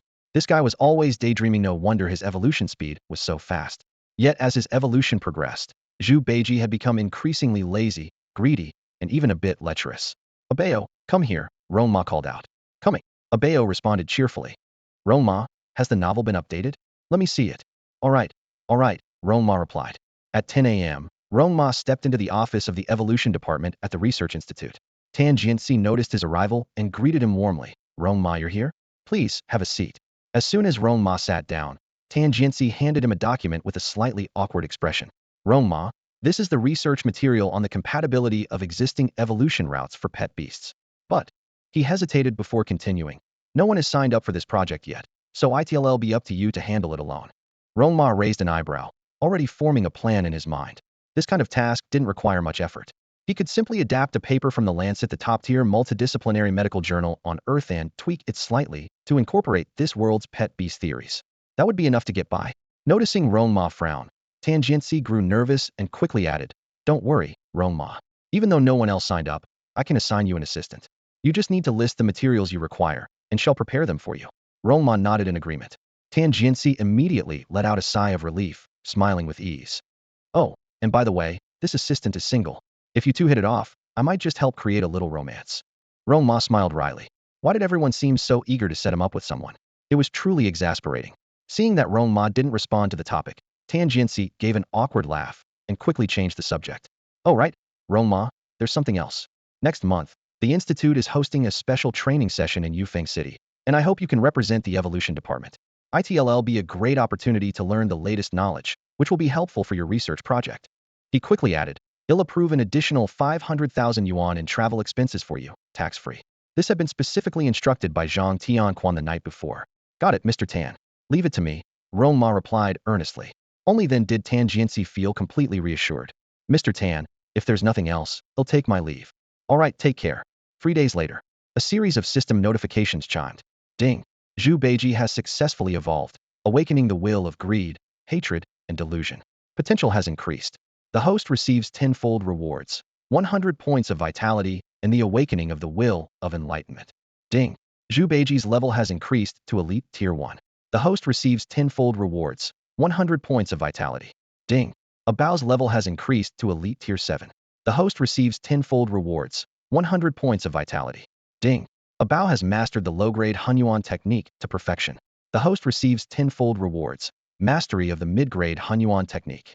Upon seeing the notification about Zhu Beiji, Rong Ma froze for a moment. The will of greed, hatred, and delusion? These three traits, greed, hatred, and delusion, are said to be the three poisons of life, shaping the destinies of many. As the Buddhist saying goes, diligently cultivate discipline, concentration, and wisdom to extinguish greed, hatred, and delusion. It was unexpected that Zhu Beiji's awakening would align with this will. No wonder these traits had been magnified recently. Was this a sign of unleashing his true nature? Rong Ma immediately checked the details. Alias, Zhu Beiji. Name, Reedy Pig Demon. Will, greed, hatred, and delusion. Level, Elite Tier 1. Growth potential, High King. Seeing Zhu Beiji's comprehensive improvement in strength, Rong Ma finally breathed a sigh of relief. Just in time before heading to Shirba, I managed to boost Zhu Beiji's strength. I really don't have it easy. As soon as I sighed, Zhu Beiji shot me a disdainful look. Saying something like that? Shameless. Time flew by, and soon the day to head to the dimensional rift of Shirba arrived. When Rong Ma and Zhang Xiuqing reached the National Security Department, they were greeted by a sea of people. It turned out that these were the high school seniors and college students of Ningxing who had passed multiple rounds of selection. There were thousands of them. All departments, assemble. Jiang Leitang's voice rang out from the high platform. The moment the words left his mouth, the crowd moved like a tidal wave, quickly lining up according to their respective departments. The surrounding students watched intently, their eyes filled with admiration and determination, silently vowing to join this team one day. However, as soon as the assembly was complete, a murmur of whispers broke the solemn atmosphere. Look over there, why are there only 3 people? Could that be the weakest department? Oh, it's the logistics bureau, no wonder there are so few of them. Hopefully, none of them end up being my coach. Hearing the discussions around him, Rong Ma could only smile wryly. Zhang Xiuqing clenched his fists tightly, his eyes burning with determination. Meanwhile, Lu Fan bowed his head, a faint blush of embarrassment spreading across his face. Had just been reassigned to the logistics bureau and was one of the 3 sparking the comments. From afar, Yu Hao observed the scene, his gloomy expression slightly easing. For the security bureau, Lu Fan's transfer was nothing short of a disgrace. Humph, I was the one who recruited him back then. Who would have thought he'd turn out to be a traitor? Jiang Weiqi said angrily. He'll regret it, Yu Hao replied coldly. Meanwhile, Kong Bai from the guidance bureau also noticed the scene and began to ponder whether he should transfer to the logistics bureau as well, thinking it might give him more opportunities to get close to Rong Ma. At that moment, Yulong stepped to the front of the security bureau's formation and said sternly, "For this training, we must secure the top 3 spots. There can be no repeats of the setbacks we faced during the new Beast Tamer tournament." Understood. Understood. The security bureau members responded in unison. Crush the logistics bureau, someone suddenly shouted, throwing the atmosphere into awkward silence. Just as the tension thickened, Luo Haji and his group charged over, raising their arms and shouting, "Go, Chief! Go, champions! Crush the security bureau and claim all 3 top spots. Let them eat dirt." The entire crowd was dumbfounded, and Yulong's face twitched with anger. On the high platform, Jiang Leitang watched the scene unfold, a faint smirk playing on his lips. Excellent. The tension is rising. He strode forward and gave the order, "Move out." Around 3 p.m., the convoy finally reached its destination. As Rong Ma and his group arrived at the restricted zone, they were greeted by a vast expanse of emptiness, with only the National Security Department staff stationed vigilantly at key positions. The moment everyone stepped out of their vehicles, they froze in place, their gazes drawn irresistibly to a strange phenomenon in the distance. Rong Ma and his 2 companions followed their line of sight, and were instantly awestruck by the scene before them. A 12-kilometer-long dimensional rift stretched across the sky, like a massive wound tearing through the heavens. The edges of the rift twisted and churned continuously, emitting an eerie glow, while the surrounding space appeared distorted under its influence. What was even more unsettling were the chilling roars of ferocious beasts echoing intermittently from the boundless darkness within the rift, as if a threat from the depths of hell itself. "Brother Zhang, don't you feel like the sky is getting darker?" Lu Fan asked in a trembling voice. Zhang Xiuqing glanced at him briefly and removed his sunglasses. Lu Fan awkwardly rubbed his nose, embarrassed. Pointing at the dimensional rift, Zhang Xiuqing said gravely, "There are at least tens of thousands of beasts gathered there. The moment the rift opens, they'll all pour out." Hearing this, Lu Fan, who was witnessing such a sight for the first time, turned pale. The oppressive aura emanating from the rift left everyone feeling suffocated, unable to adapt to such a stifling environment. Just then, a tall, muscular man with a resolute gaze strode forward, exuding a strong sense of bloodlust. Good afternoon, everyone. I'm Captain Yang E from the Security Bureau, he announced in a calm, yet commanding voice. There's no need to worry. The isolation zone has been fully established. Shortly, we will divide into regions for training purposes, and each region will be protected by my colleagues. Security Bureau personnel, please come to me to receive your team badges. Before long, Rong Ma and the others collected their team badges. The 8 newcomers were assigned to oversee the training of senior high school students. Hundreds of students on site immediately began whispering among themselves. I wonder who our coach will be. Just as long as it's not those 3 from the logistics department. Exactly. The logistics department sounds so low tier. I can't let them ruin the spot I worked so hard to earn. Shoo, they're here. Yu Hao approached with his team badge, a confident smile on his face. Each of us is responsible for one school. Sounds good.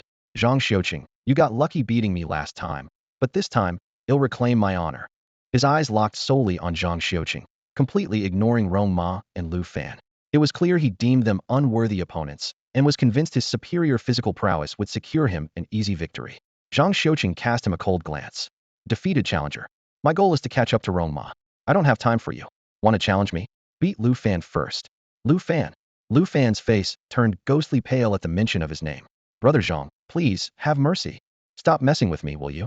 Yu Hao growled through gritted teeth, his jaw clenched so tightly it seemed his molars might crack.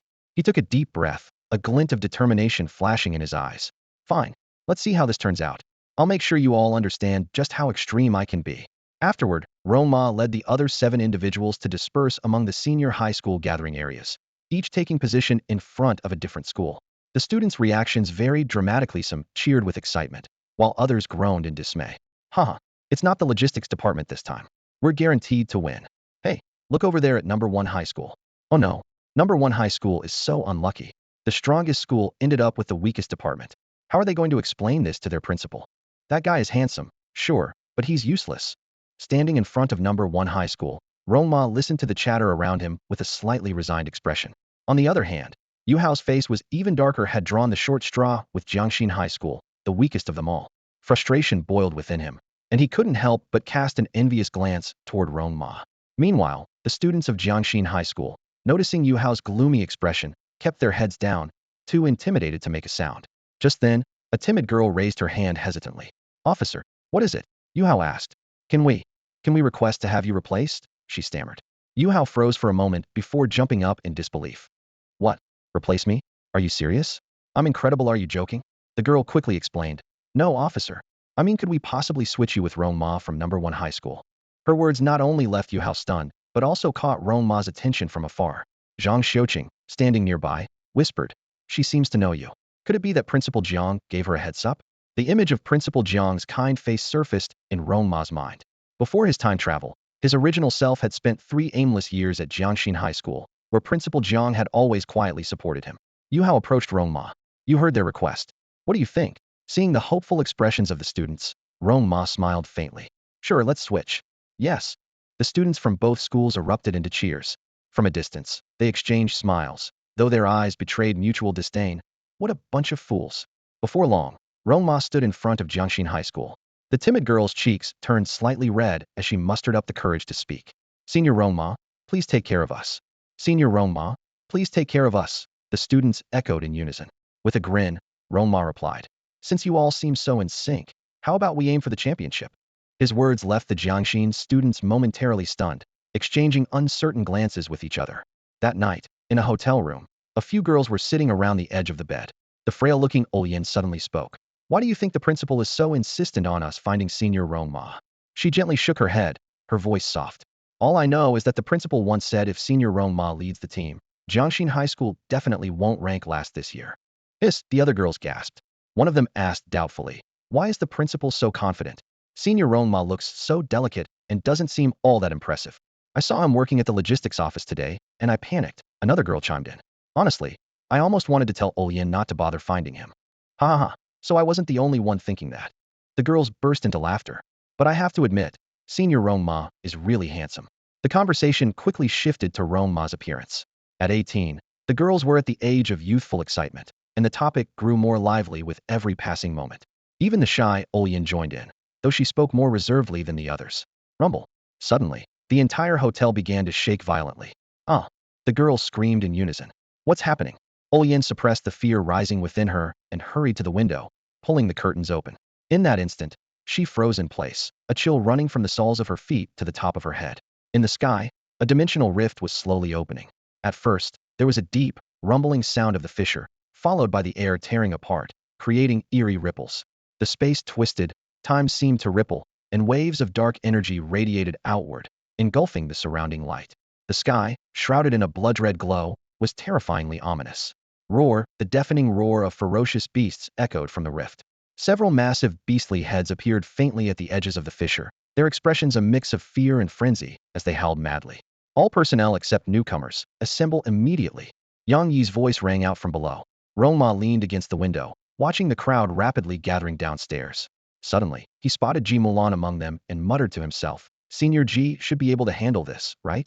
Before long, the assembled group dispersed, rushing in the direction of the dimensional rift.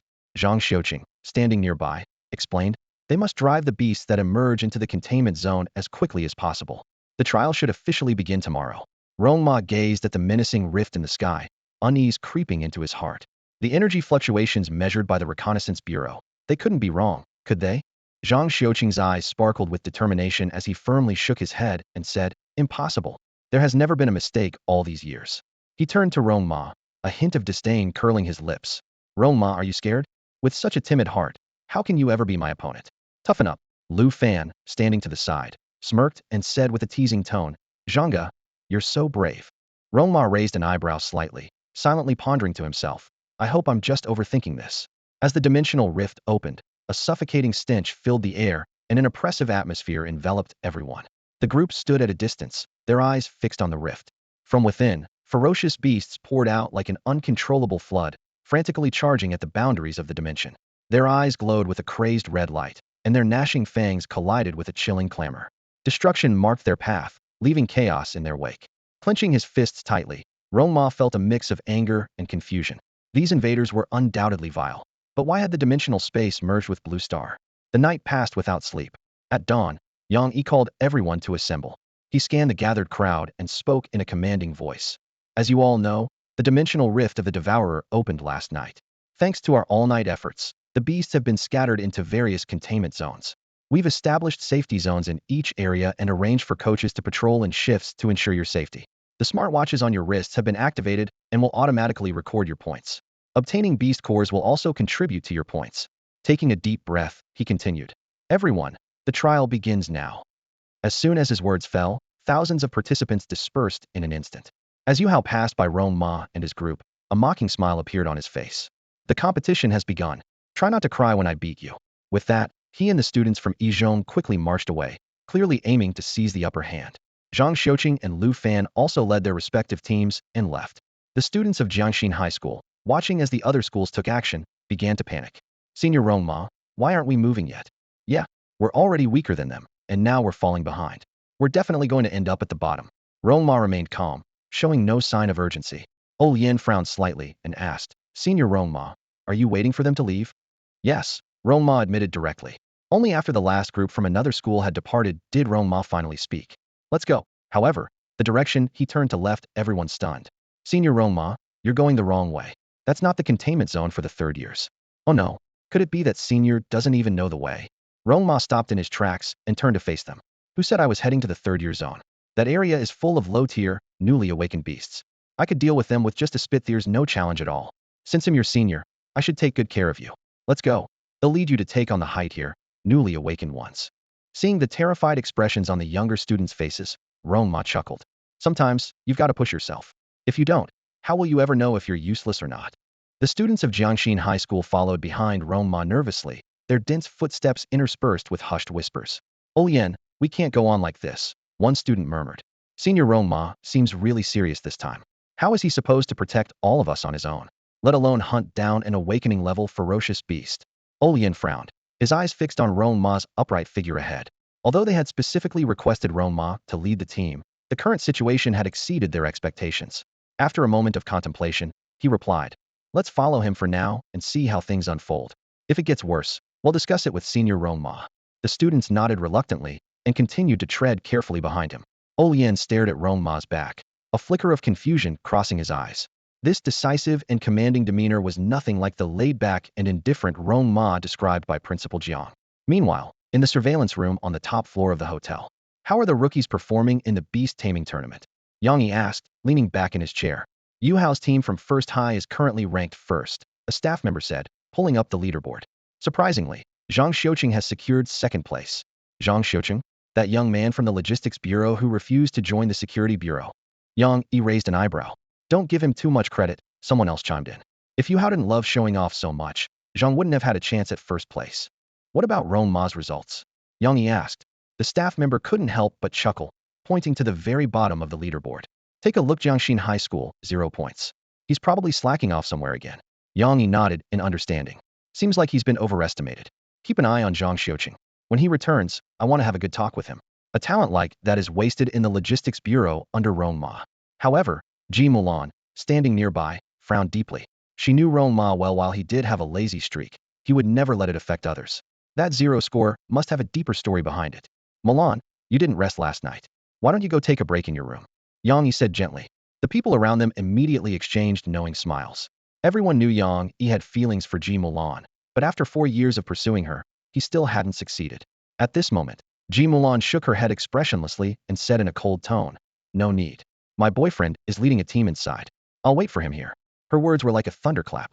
In an instant, all eyes turned to Yang Yi. His body trembled, and the smile on his face vanished without a trace. Mulan, you have a boyfriend? Since when? Why didn't I know? Yang Yi asked, his voice trembling. Do I need to tell you? Who are you to me? Ji Mulan retorted mercilessly, her sharp words cutting like a blade. Yang Yi was left speechless, his face darkening as he quickly walked out. He pulled out his phone and sent a hurried message to someone inside. Keep an eye on the surveillance footage and find out who Mulan interacts with the most. Meanwhile, on the other side, Rong Ma had already led his team to the freshman area. The beasts roaming here were all between the 4th and 6th levels of awakening. When Rong Ma stopped walking, the students collectively sighed in relief. Thank goodness he stopped here. I was terrified. Looks like Senior Rong Ma is only scary on the outside. However, Rong Ma turned to face the group, a smirk playing on his lips. All right, everyone, summon your battle beasts. We're going to fight our way through from here. What? The crowd was stunned. Fight to where? To the deepest part, of course. We're going to break through the dimensional rift. Rong Ma replied casually. The students were instantly thrown into a panic. Senior Rong Ma, you can't be serious. Even the seniors in their 4th year don't dare go there. The monsters in the deepest part are at least elite level. Rong Ma didn't respond. He simply raised his hand to summon his battle beasts. Summoning patterns appeared on the ground, and 2 glowing green beast rings floated into the air. 2 elite-level battle beasts. Gasps of surprise rippled through the group. As the light faded, a crimson-eyed boar demon and a steel-eating beast appeared before everyone. Oh, it's just a steel-eating beast. Someone murmured with slight disappointment. Well, that makes sense. The boar demon for offense and the steel-eating beast for gathering resources. Rong Ma gave his commands. Beiji, you go lure the monsters. Keep it to those below the 3rd level of awakening. Abeo, your job is to protect everyone. Excitement flashed in Beiji's eyes, while Abeo confidently responded. Got it. Leave it to me. Wait, Senior Rong Ma, someone exclaimed in alarm. You're asking a steel-eating beast to protect us? The students watched as Zhu Beiji's silhouette gradually disappeared into the distance, finally realizing that Rong Ma's warning was no joke. Their adrenaline surged as they quickly summoned their respective spirit beasts, the sound of their pounding hearts and ragged breaths unervingly clear in the eerie silence. Rong Ma scanned the group with a faint, almost imperceptible smile playing on his lips. He then strolled to the entrance of a deserted cafe nearby, leaned back comfortably in a chair, and waited leisurely. 5 minutes later, a deafening sound of heavy footsteps rumbled from afar, causing the ground to tremble. The ferocious roars of beasts echoed one after another, sending chills down everyone's spines. Standing on tiptoes, the group strained to see what was coming, and in the next moment, they all froze in place. The horde of feral beasts Zhu Beiji had drawn and formed an impenetrable living barricade. These beasts varied in appearance. Some were tiger-like predators, others resembled cunning wolves but appeared even more devious, while some slithered forward in serpentine coils. Their eyes glowed with a violent red light, and the air around them reeked of blood. Covered in shimmering fur or clad in eerie scales, the beasts exuded an aura of dread, their guttural growls rising and falling like a hellish symphony, as if they were an army straight from the depths of the underworld. We're doomed. Are we going to die here? Stop talking and run. Run? Where could we possibly go? Fear completely shattered their mental defenses. Their legs turned to jelly as they glanced regretfully at Rong Ma, unable to summon even the courage to flee. The battle hadn't even begun, yet their morale had already crumbled entirely. Senior brother, I'm back. Zhu Beiji shouted smugly. Ha ha, look at Medon, I look awesome. Awesome, my foot. You'll be the first to die, someone roared angrily. Before the words had fully left his mouth, Zhu Beiji suddenly stopped in his tracks, turning to face the horde of menacing beasts. Just as the creatures prepared to launch their attack, he unexpectedly pulled out a massive loudspeaker, one fitting his own large stature, and pressed it against his pointed snout. Under the stunned gazes of the group, Zhu Beiji took a deep breath, activated his lion's roar technique, and unleashed an earth-shaking bellow through the loudspeaker. Roar! The sound waves, amplified by the loudspeaker, swept across the area like a raging tsunami. The lion's roar was astonishingly powerful, with the sonic blast directly targeting the beast's nervous systems. In an instant, every one of the feral creatures reacted as if struck by lightning. Their bodies trembled violently, their eyes turned vacant, and their ferocity vanished. One by one, they collapsed to the ground, their expressions filled with terror. The scene fell into a dead silence, as if everyone had been frozen in place by a spell. They stood rooted to the spot, their wide eyes filled with shock. At the epicenter of this stillness, Zhu Beiji stood tall and proud, his pig snout slightly upturned, his eyes gleaming with smug satisfaction. "Ah, piece of cake," he chuckled to himself. If it weren't for Rong Ma's strict orders against going all out, that roar earlier would have been enough to shatter the hearts of everyone present. The students of Jiangxin High School finally snapped out of their daze, their eyes lighting up with fervent admiration. "Wow, Beiji, you're amazing. That's insane. Oh my god." One roar, and the whole field's wiped out. "Beiji, you're officially the world's best at roaring." The flood of praise surged forward, and Zhu Beiji grinned so wide it nearly reached his ears. "Humph." With a grand wave of his hand, he bellowed. "What are you all standing there for? These beasts are scared out of their wits. Finish them off now." The students' eyes sparkled with determination. At that moment, the once ferocious beasts seemed like walking points in their eyes. "Let's go, take them down." With that command, the scene erupted into chaos.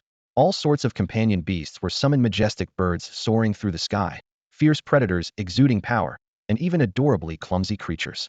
Under their owners' commands, they quickly formed disciplined battle lines.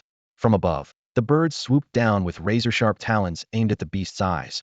On the ground, the companion animals lunged with jaws wide open, ferociously biting at their enemies. The students worked seamlessly with their beasts, launching an all-out assault. The battlefield was filled with the roars of beasts, the whistling of attacks, and the anguished cries of the defeated. The air reeked of blood. In mere moments, the weakened beasts were completely annihilated, and cheers erupted from all around. Meanwhile, in the monitoring room, a casual conversation among the staff was abruptly interrupted by a startled shout. What's going on with Jiangxin High School?" Everyone turned their heads toward the screen in unison, and the room was instantly filled with exclamations. "Whoa, are they on steroids or something? Look at their points skyrocketing. They're already in 5th place. Oh my god, they're still climbing. 3rd place now. 2nd place." The room fell into a tense silence as everyone held their breath, their eyes glued to the screen, silently praying. "Stop. Please, just stop." Suddenly, Jiangxin High School's name flickered on the leaderboard, disappearing from the 2nd place position. A moment later, Ningxing High School took over 2nd place, while Jiangxin High School's name appeared prominently at the very top. The monitoring room fell into an eerie hush, as if everyone had been struck dumb by a spell. No one could speak or move. What just happened? Does anyone know? How would I know? Look at their points. They've left Yu Hao's team in the dust. They're about to double their score. It's insane. Could they be cheating? Quick, pull up the surveillance for the senior 3rd-year zone. I want to see what tricks Rong Ma's team is pulling.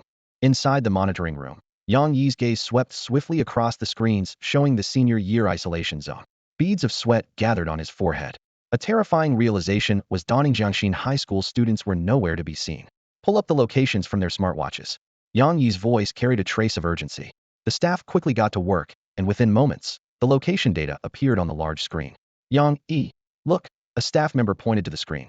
"They're near the edge of the freshman isolation zone. Wait, they've entered the sophomore isolation zone." The monitoring room erupted into chaos. Yang Yi's face darkened, and his fists clenched tightly. The sophomore isolation zone is full of beasts at awakening level 6 and above. This is suicide. It must be Rong Ma who led them there, someone analyzed in a low voice. These students wouldn't have the courage to go on their own. Even we wouldn't dare. Suddenly, the emergency phone in the monitoring room rang shrilly. Yang Yi frowned and picked it up. "This is the monitoring room." The message on the other end left everyone in shock. Every beast in the freshman isolation zone had been killed. "Pull up the surveillance footage for the freshman isolation zone." Yang Yi ordered sharply. When the footage switched, the scene on the screen made everyone gasp in disbelief. The streets were littered with the corpses of beasts. Some were charred beyond recognition by fire, while others had been sliced apart, their blood pooling and snaking across the ground. The heavy stench of blood seemed to seep through the screen. This can't be real, someone stammered. Could this be related to Jiangxin High School's sudden surge in points?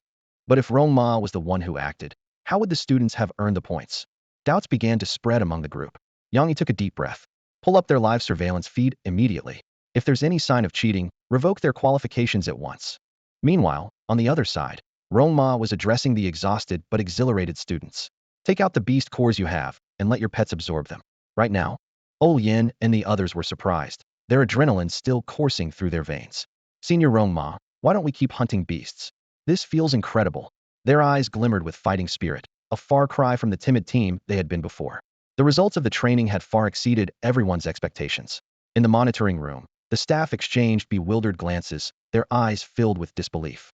They watched the screen showing a group of high school seniors, none of whom had even reached the third stage of awakening. Yet, they all stood tall, brimming with confidence and vigor. The staff couldn't help but shake their heads inwardly. These kids have really gotten carried away, completely carried away. However, the undeniable confidence radiating from the students of Jiangxin High School made them secretly envious. This experience would undoubtedly leave a significant and unforgettable mark on these young lives. Don't worry. With me here, your companion beasts won't take long to absorb the beast cores, Rong Ma said, scanning the group before his gaze finally landed on Yin. Yin, bring your companion beast over and let me take a look. Yin froze for a moment, blinking several times before coming to her senses. Oh, okay. She cautiously approached Rong Ma, her cheeks tinged with a faint blush, avoiding direct eye contact. Beside her was a large windfire chicken, her companion beast. Curiosity immediately piqued among the surrounding classmates, who gathered around to see Rong Ma's methods firsthand. Even the staff in the monitoring room focused intently on the screen, eager to figure out what he was about to do. Rong Ma deftly took out a low-level awakening beast core and casually tossed it into the windfire chicken's mouth. The chicken crouched down, closed its eyes, and began to refine the core. Normally, such a process would take at least 2 hours to fully convert the core into energy. With a calm smile on his face, Rong Ma gently placed his hand on the windfire chicken. Channeling his thoughts, he activated the profound Hunyuan technique at a mid-level mastery. For someone at his level, aiding a companion beast in refining a low-level awakening core was a trivial task. His spiritual energy flowed through his fingertips, circulating once through the windfire chicken's body. Suddenly, a surge of energy radiated from the windfire chicken. It opened its eyes abruptly and let out a joyful cry. Cluck, cluck, cluck. Wow. Not only has the core been digested, but it's been completely absorbed. The windfire chicken exclaimed excitedly. Rong Ma, you're amazing. I adore you. Yin's eyes widened in astonishment. It's already done? She asked. The other students immediately gathered around, sensing the energy emanating from the windfire chicken, and burst into exclamations of amazement. This is incredible. It didn't even take a minute. Rong Ma is amazing. Could Rong Ma really be some kind of immortal? In the monitoring room, the staff were stunned, exchanging looks of disbelief. Does anyone know how Rong Ma did that? Is this considered cheating? Cheating my foot, someone retorted. If you can replicate what Rong Ma just did, I'll let you try as much as you want. At that moment, Ji Mulan spoke up to explain. Rong Ma is a cultivation expert from the companion beast breeding base. Having some specialized techniques is perfectly normal. What? He's already an expert at such a young age? That's insane. Yang Yi frowned slightly at Ji Mulan but remained silent, merely saying, keep monitoring. Ji Mulan secretly breathed a sigh of relief. Meanwhile, the students of Jiangxin High School began taking out their beast cores, feeding them to their companion beasts. With Rong Ma's help, it took less than an hour for all the companion beasts to level up by 1 or 2 stages. This power boost instantly elevated Jiangxin High School from a lower-tier team to a top-tier contender. Meanwhile, in the senior isolation zone, Yu Hao was applauding the students from Ningxing No. 1 High School. Well done, everyone. Your teamwork and decisive actions were impressive. The trial has just begun, and you've already managed to take down 3 fierce beasts at once. That's top-tier performance for your age group. The students from Ningxing No. 1 High School beamed with pride. Coach, you're too modest. If it weren't for your help in suppressing the enemies, we wouldn't have been able to pull it off. Exactly, someone chimed in, suddenly reminded of something. This makes me think of that coach named Rong Ma from earlier. If he were leading us today, it probably wouldn't have been this smooth. Probably. More like definitely wouldn't have been this smooth, another student added. Don't forget, he's from the logistics department. Only those with weaker skills end up in logistics. What did you expect? All right, stop arguing. Yu Hao joked with a hint of exasperation in his tone, the corners of his eyes carrying a trace of helplessness. You bunch of little brats, your skills are barely adequate, but your standards are ridiculously high. For better or worse, Rong Ma is still my colleague. If you keep criticizing him, I might actually get upset. The group couldn't help but laugh as they saw his relaxed expression. Everyone knew Yu Hao was just teasing. Deep down, he probably agreed with the notion that only those with weaker abilities ended up in the logistics department. All right, Yu Hao clapped his hands to get their attention. Let's pick up the pace and aim to clear out all the beasts in this area within half a day. Then I'll take you to check out the Grade 1 quarantine zone. His words immediately caused an uproar among the students from Ningxing No. 1 High School. Coach, are you serious? We can really go there. Excited voices erupted one after another. Do I look like I'm lying? Yu Hao smirked. When the time comes, I'll let you experience the aura of mid-level beasts from the edge of the zone. If we're lucky, we might even lure a couple of them over for you to practice on. Wow! The students leapt to their feet, unable to contain their excitement. This is groundbreaking. What other school gets this kind of opportunity? First place in the high school division is a sure thing. Coach is incredible, way better than Rong Ma by miles. Meanwhile, over at Jiangxin High School, the atmosphere was equally lively. Rong Ma glanced at his students, whose eyes still sparkled with a mix of shock and excitement. In a calm voice, he said, "Stop standing around in a daze. Beiji is about to lure the beasts over. Get ready. The beasts this time are of a higher level, so injuries are possible. Be extra cautious."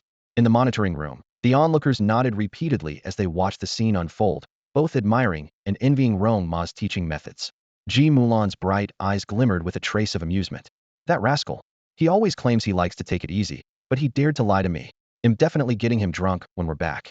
Suddenly, someone pointed at the screen and exclaimed, "Look, what is that? A beast tied." Yang Yi shot to his feet. "Quick, notify them. Get reinforcements over there immediately." While everyone was in a panic, Ji Mulan remained calm. "Wait, take a closer look. Who's at the front?" Everyone huddled closer to the screen. "No way. Isn't that Rong Ma's pig?" Someone blurted out just as the realization hit. The entire surveillance room fell into a deathly silence. Everyone exchanged glances, a flicker of realization flashing in their eyes.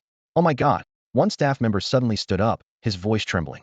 Could this beast tide have been caused by that pig attracting the ferocious beasts? Isn't this going to doom everyone? Ji Mulan calmly surveyed the room, her slender fingers pointing at the students of Jiangxin High School on the screen. Look closely. These students aren't panicking at all. In fact, there's a hint of excitement in their eyes. Clearly, they anticipated this situation. Her words struck like a heavy hammer, rendering the entire room speechless. Everyone stood frozen in front of the screen, mouths agape, as if collectively struck by senility. At that moment, the Zhu Beiji on the screen suddenly stopped. It turned around and somehow pulled out a large megaphone. The bizarre sight gave everyone the illusion that it might start yelling, "Final clearance sale. Everything for 9.99. Roar." Zhu Beiji let out an earth-shaking roar, the sheer force of its sound wave making everyone in the surveillance room feel as though their very souls were trembling. On the screen, the ferocious beasts froze in place, their eyes filled with terror, and one by one, they collapsed to the ground, utterly weakened. "Guys, go for it.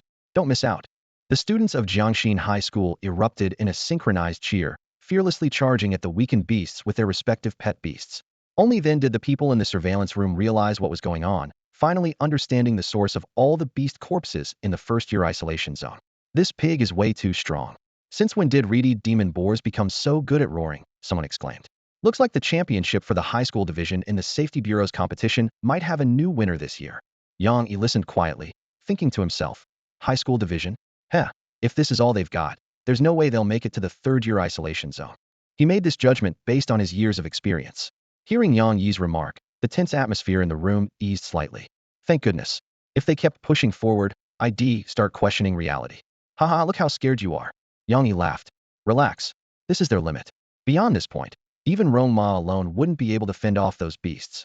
Trust my experience, Rong Ma is bound to turn back. If he dares to go any deeper, I'll call him Big Brother on the spot." Ji Mulan didn't join the discussion, her gaze fixed on Abeo. She thought to herself, things can't be this simple. Beiji is only Rong Ma's second pet beast. Abeo is his first. But, can a panda really have any combat ability? 30 minutes later, all the ferocious beasts had been completely wiped out. Jiangxin High School score had left Ningxing No. 1 High School, the second-place team, far behind, with a gap exceeding 100-fold. Even in the first-year or second-year divisions, this score would have easily secured the top spot. The people in the surveillance room were still reeling in shock when Rong Ma's voice rang out clearly. "Everyone, take a short break here, and then we'll keep pushing forward." "Yes, wipe them all out, haha." The students responded enthusiastically. The entire surveillance room turned in unison to look at Yang Yi, trying to imagine the scene of this teacher calling Rong Ma Big Brother. Yang Yi's face instantly turned beet red, too embarrassed to utter a single word. Not only were the people in the monitoring room curious, but even the students of Jiangxin High School were eager to see what Rong Ma would do next. The students lined up voluntarily, wearing ingratiating smiles, with drool unconsciously dripping from the corners of their mouths. Each held a beast core in their hands, accompanied by their respective pet beasts, eagerly awaiting Rong Ma's guidance. An hour later, every beast core had been completely consumed. The students stared at their pet beasts, their eyes filled with disbelief, as if they were in a dream. At this moment, the strength of their pet beasts had all risen to the 5th stage of awakening, equivalent to the average level of a sophomore in college. Within the high school community, this level of power was already overwhelming. However, they also understood that without sufficient proficiency in cultivation techniques, forcibly increasing strength further would only backfire.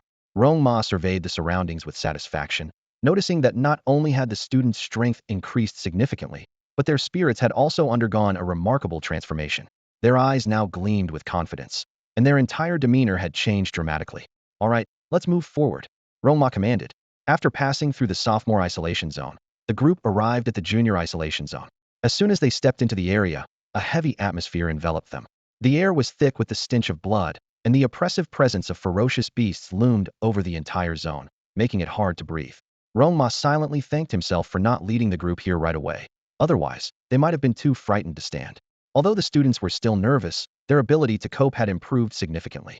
Everyone, stay on high alert from now on, Rong Ma said seriously. The beasts in this area are mostly at the 8th or 9th stage of awakening. Beiji's suppression ability will be limited against so many of them, so you must be extremely cautious. The students nodded solemnly. Ah Bao, you're in charge of overseeing everything. Make sure there are no casualties, Rong Ma instructed. Got it. Easy peasy, world's 3rd best. Ah Bao responded enthusiastically. The people in the monitoring room were stunned by what they saw. A panda in pants being entrusted with such an important task? To them, this decision was utterly baffling. Before long, Zhu Beiji lured another large group of ferocious beasts. The sight of them made even the monitoring room personnel tremble with fear. The primal savagery emanating from these beasts was chilling, and the sense of oppression grew stronger as they approached. The students of Jiangxin High School stood frozen in the face of these ferocious creatures, as if bound by invisible chains. They're so strong. Can we really defeat them? Doubts flooded everyone's minds. The stench of blood grew heavier, blanketing the area like a battlefield soaked in carnage. Just then, Zhu Beiji held a megaphone and unleashed his full-strength lion's roar technique, sending a deafening shockwave across the scene. The ferocious beasts were momentarily stunned by the sudden sonic assault, but these high-level beasts, newly awakened to the 5th or 6th tier, quickly recovered. Their vicious eyes remained fixed on the crowd, ready to launch a deadly attack at any moment.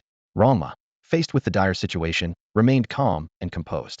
With a faint smile, he said, "Go ahead. Don't worry. Even the Grim Reaper won't be able to take you away."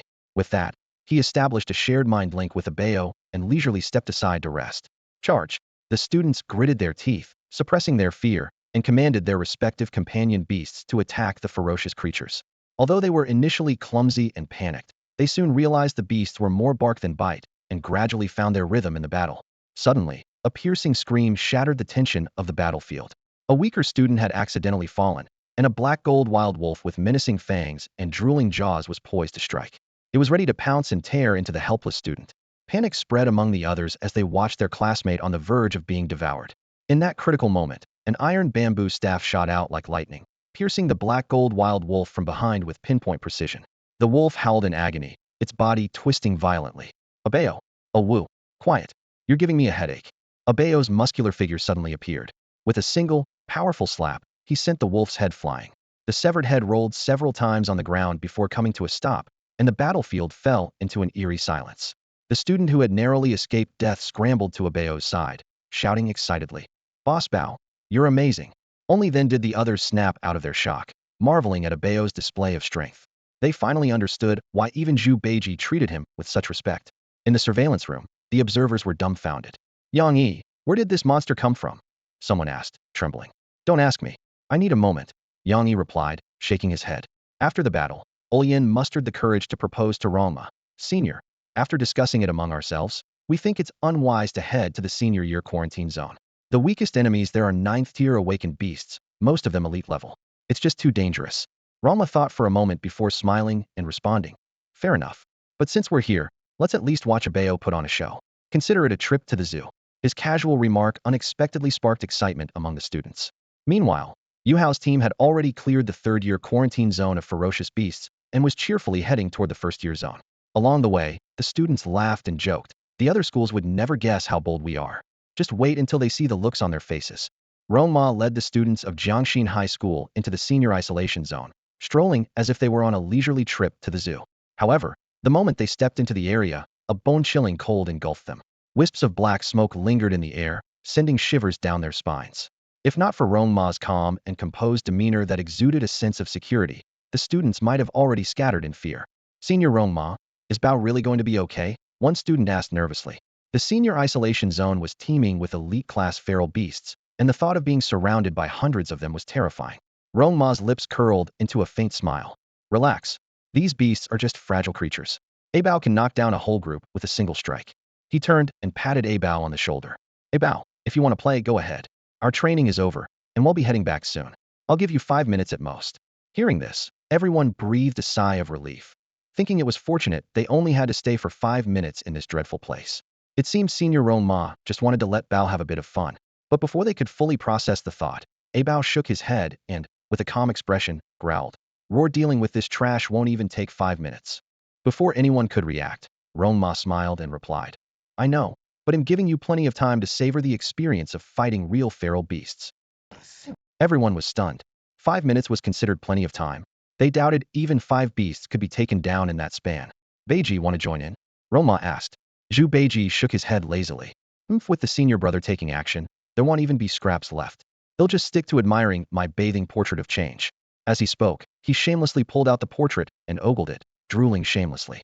Meanwhile, in the monitoring room, someone asked, "How many feral beasts do you think that Panda can take down in 5 minutes? 5. Maybe 10. This question was met with a chorus of laughter. "Forget 10.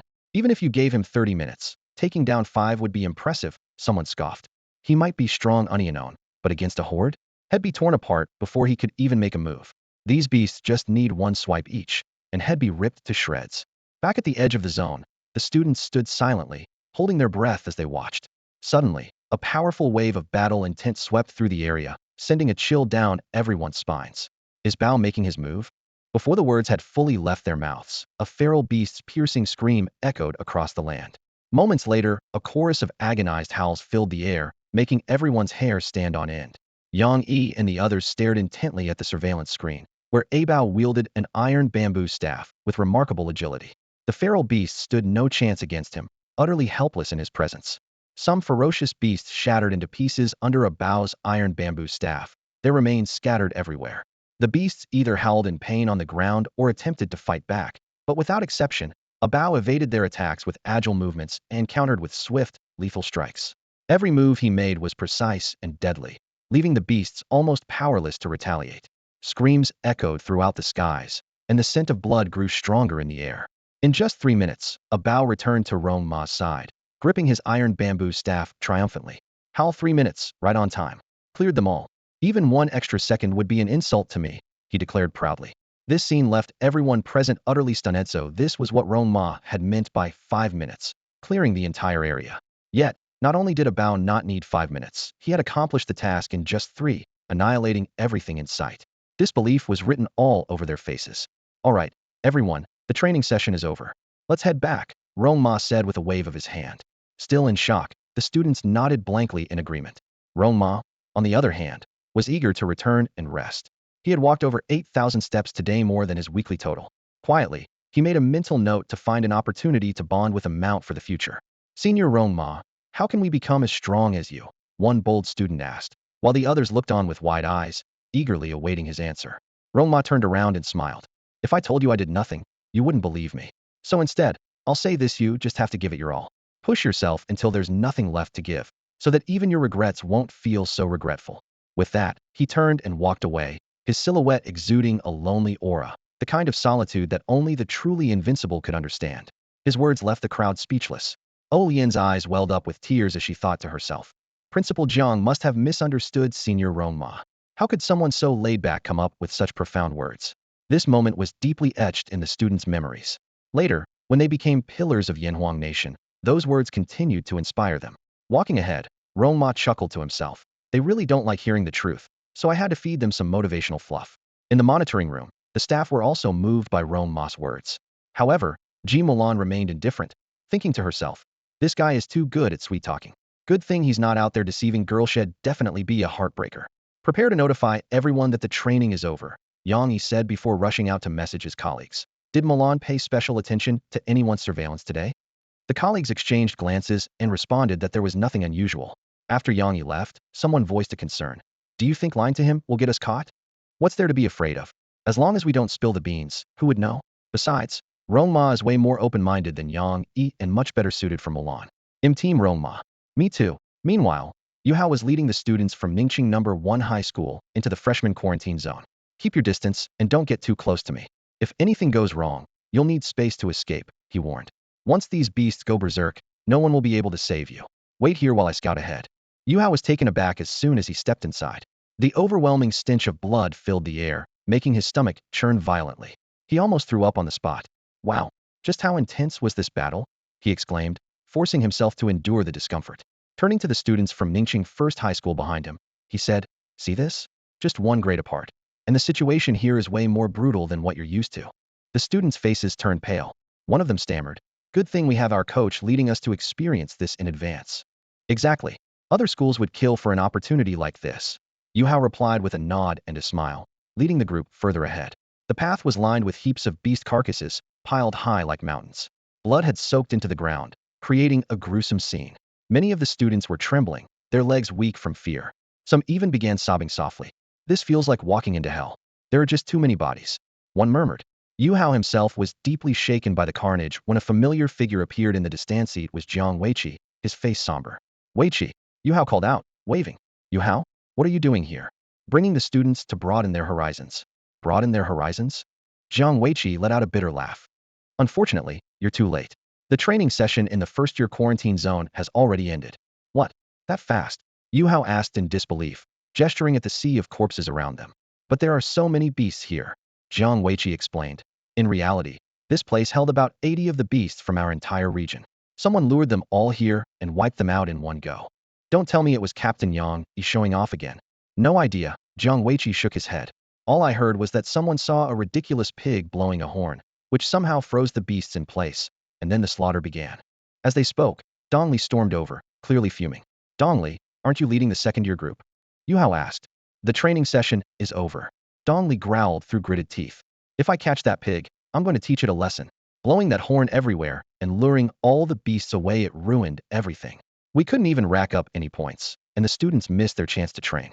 I'm definitely going to file a complaint with Captain Yang Yi when we get back. Hearing this, Yuhao and Jiang Weiqi exchanged a look. It was that pig again.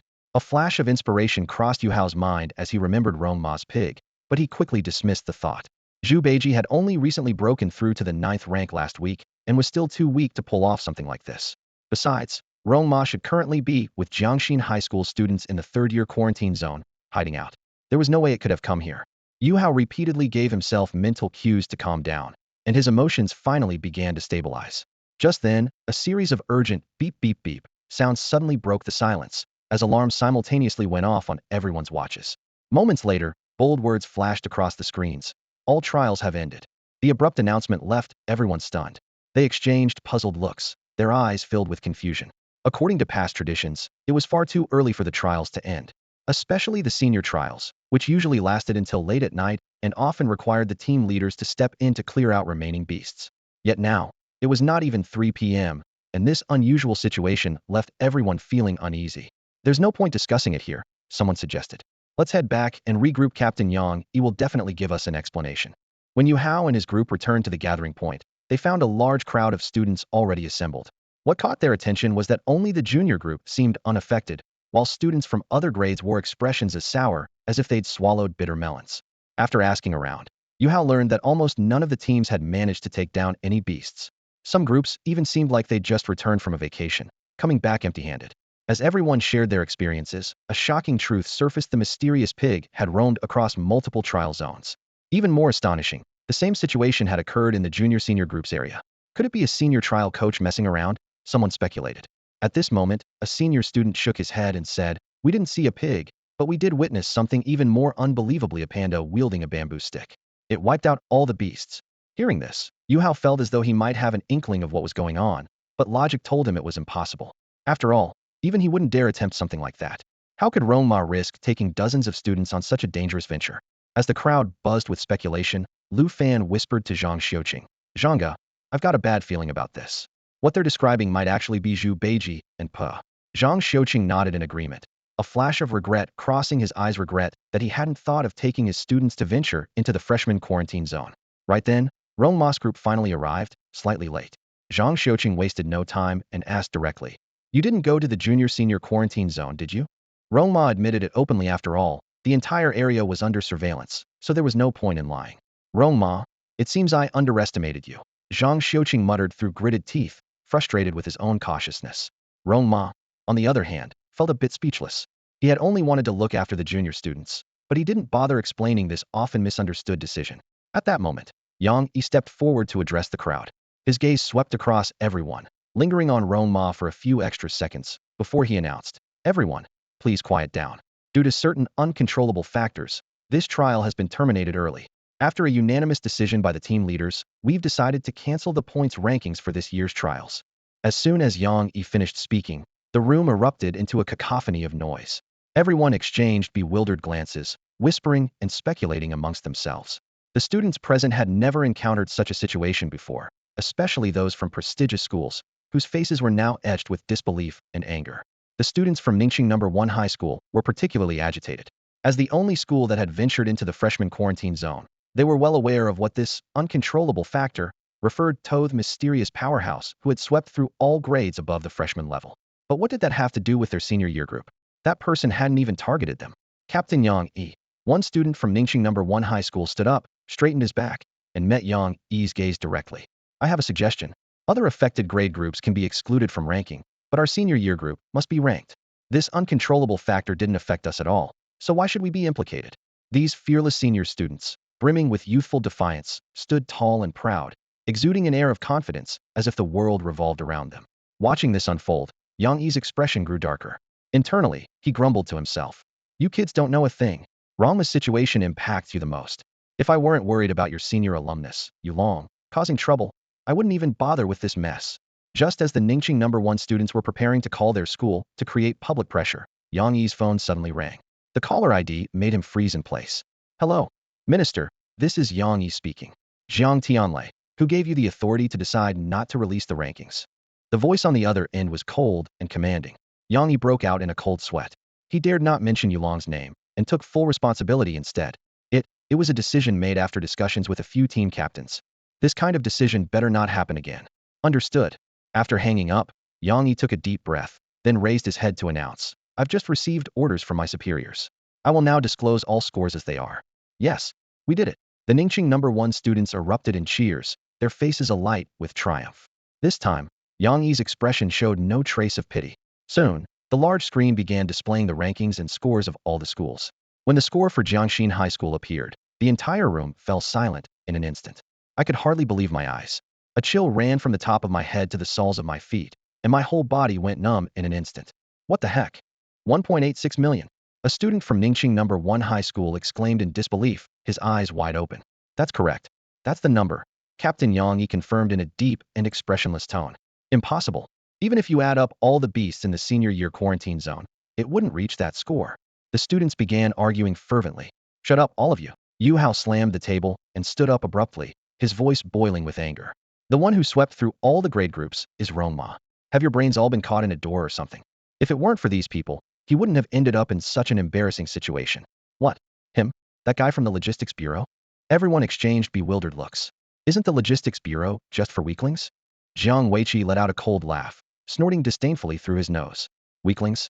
Let me tell you, Rong Ma is this year's champion of the National Security Department's newcomer beast-taming competition.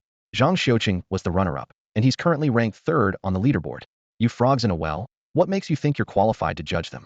He paused briefly, then added, Oh, by the way, Rong Ma is now the director of the Logistics Bureau, and Zhang Xiuqing is the deputy director.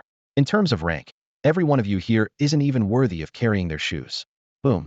Jiang Weiqi's words hit like a hammer, leaving everyone present dizzy and overwhelmed. Only then did the students from Ningxing No. 1 High School realize their error, biting their lips in regret so hard they could almost chew through their back teeth. All right, this training session is officially over, Yang Yi began to announce, but Rong Ma suddenly raised his hand. Director, You mentioned earlier that we could exchange beast cores for points. Please help us tally them up. As he spoke, he took out 2 bags of beast cores and handed them to Zhang Xiuqing and Lu Fan. What do you take me for? Zhang Xiuqing was about to refuse when Rong Ma immediately said, just bear with it for the sake of the logistics bureau. Thanks, brother Ma. Lu Fan exclaimed, overjoyed. This is so unfair. Yu Hao stomped his foot in frustration. Yang Yi frowned deeply. Director Rong Ma, isn't this a bit inappropriate?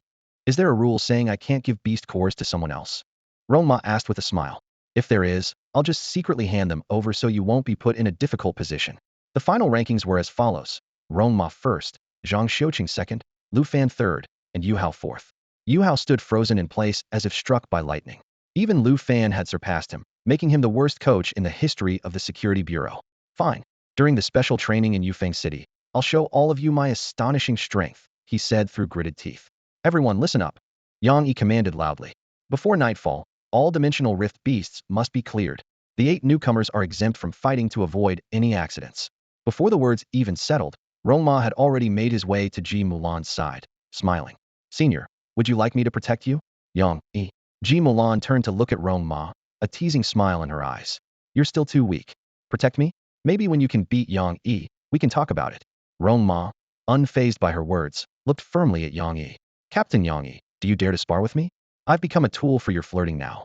Yang Yi's face turned dark with frustration. Director Rong Ma, stop fooling around. Not to brag, but with your current skill level, I could crush you with one hand. Even if I gave you 10 years, you might not stand a chance against me. Yu Hao chimed in from the side. Captain Yang Yi is right. Especially with those 2 rather average beasts of yours. They may look strong for now, but as we grow stronger, their potential will fall far short of ours. This time, you just got lucky and stumbled upon an evolution route. Once you reach the elite level, luck won't help you anymore. Rong Ma shrugged casually. Is evolving to the elite level that hard? All I need is to pull a few all-nighters writing novels and paint a couple of picturesque spring scenes. All right, stop messing around. Ji Mulan patted him on the shoulder. With so many people looking down on you, go back and train hard. We need to leave now. With that, she turned and walked away. Rong Ma watched her retreating figure, a faint smile playing on his lips. Beside him, Zhang Xiuqing muttered sourly. Humph, showing off your love karma's coming for you. Zhang, your jealousy is way too obvious, Lu Fan teased. Shut up. As night fell, Rong Ma stood alone by the window, staring at the glowing dimensional rift in the sky. Though it was far away, his sharp senses detected that the energy fluctuations there had grown significantly stronger since the daytime. Rong Ma, what's wrong? Zhang Xiuqing approached him. Xiuqing, is it possible for the energy fluctuation detection system to make a mistake? Impossible, Zhang Xiuqing said firmly. That technology is highly advanced. It's crucial for national security and the lives of frontline personnel. There's no way it could be wrong. Why? Did you notice something unusual? Rong Ma pointed to a location where the energy waves were the strongest. The energy fluctuations in that direction feel off. How do you know? Zhang Xiuqing was taken aback. I can sense it. Sense it. Zhang Xiaosheng's face was filled with disbelief. What? Are you a walking detection device now? Rong Ma was about to explain when a piercing alarm suddenly echoed all around. People rushed out in panic to see what was happening. An urgent announcement began to play repeatedly over the loudspeakers. Emergency notice. Emergency notice. Everyone, please gather your valuables immediately and head downstairs to assemble for evacuation. I repeat, gather downstairs immediately for evacuation. The sudden announcement caused chaos as people froze in their tracks, exchanging panicked glances. What's going on? Why are we evacuating? Don't ask. Something big must have happened. Just run. My pants were just off. The sharp broadcast abruptly interrupted everyone's actions. Urgent footsteps echoed through the hotel, accompanied by panicked murmurs rising and falling. People scrambled to grab their valuables, some clutching whatever they could, like a palm-sized cup shaped like an airplane, before bolting for the exit. Everyone surged toward the stairwell as the broadcast repeatedly urged immediate evacuation. Rong Ma, we need to get out of here now. Zhang Xiuqing said anxiously. Before he could finish, Rong Ma had already opened the window and leapt out without hesitation. What the? Rong Ma, use the stairs. Why the hell are you jumping out of the window? Zhang Xiuqing shouted in shock, rushing to the window. They were on the upper floors easily over 10 stories high. His eyes reddened as he peered down, only to see a chaotic crowd below. There was no sign of Rong Ma anywhere. Can Rong Ma vanish through buildings? Zhang Xiuqing stood frozen in disbelief.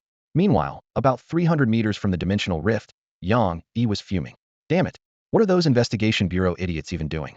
How can they mess up detecting an energy fluctuation? What kind of morons? Shut up. Ji Mulan snapped, her brows furrowed and her sharp gaze piercing through Yang Yi. If you don't shut your mouth, I'll shut it for you. Yang Yi immediately fell silent, and the rest of their comrades struggled to suppress their laughter. They all knew Ji Mulan's temper too well. What's the situation now? Ji Mulan asked sternly. A large group of low-tier commander-level beasts has appeared ahead. The news made everyone present gasp. While earlier reports had mentioned the possibility of commander-level beasts, a large group was an entirely different matter from just one. Ji Mulan wasted no time issuing orders.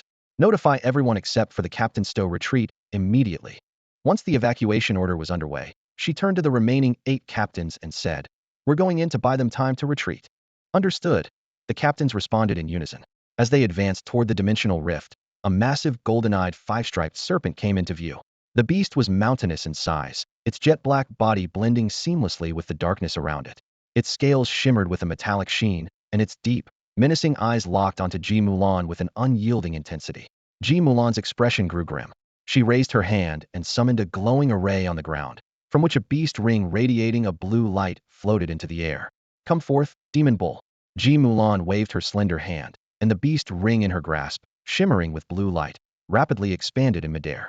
A colossal creature materialized before the Crowda Taiji demon bull, the renowned guardian of the Flamewing Mountains.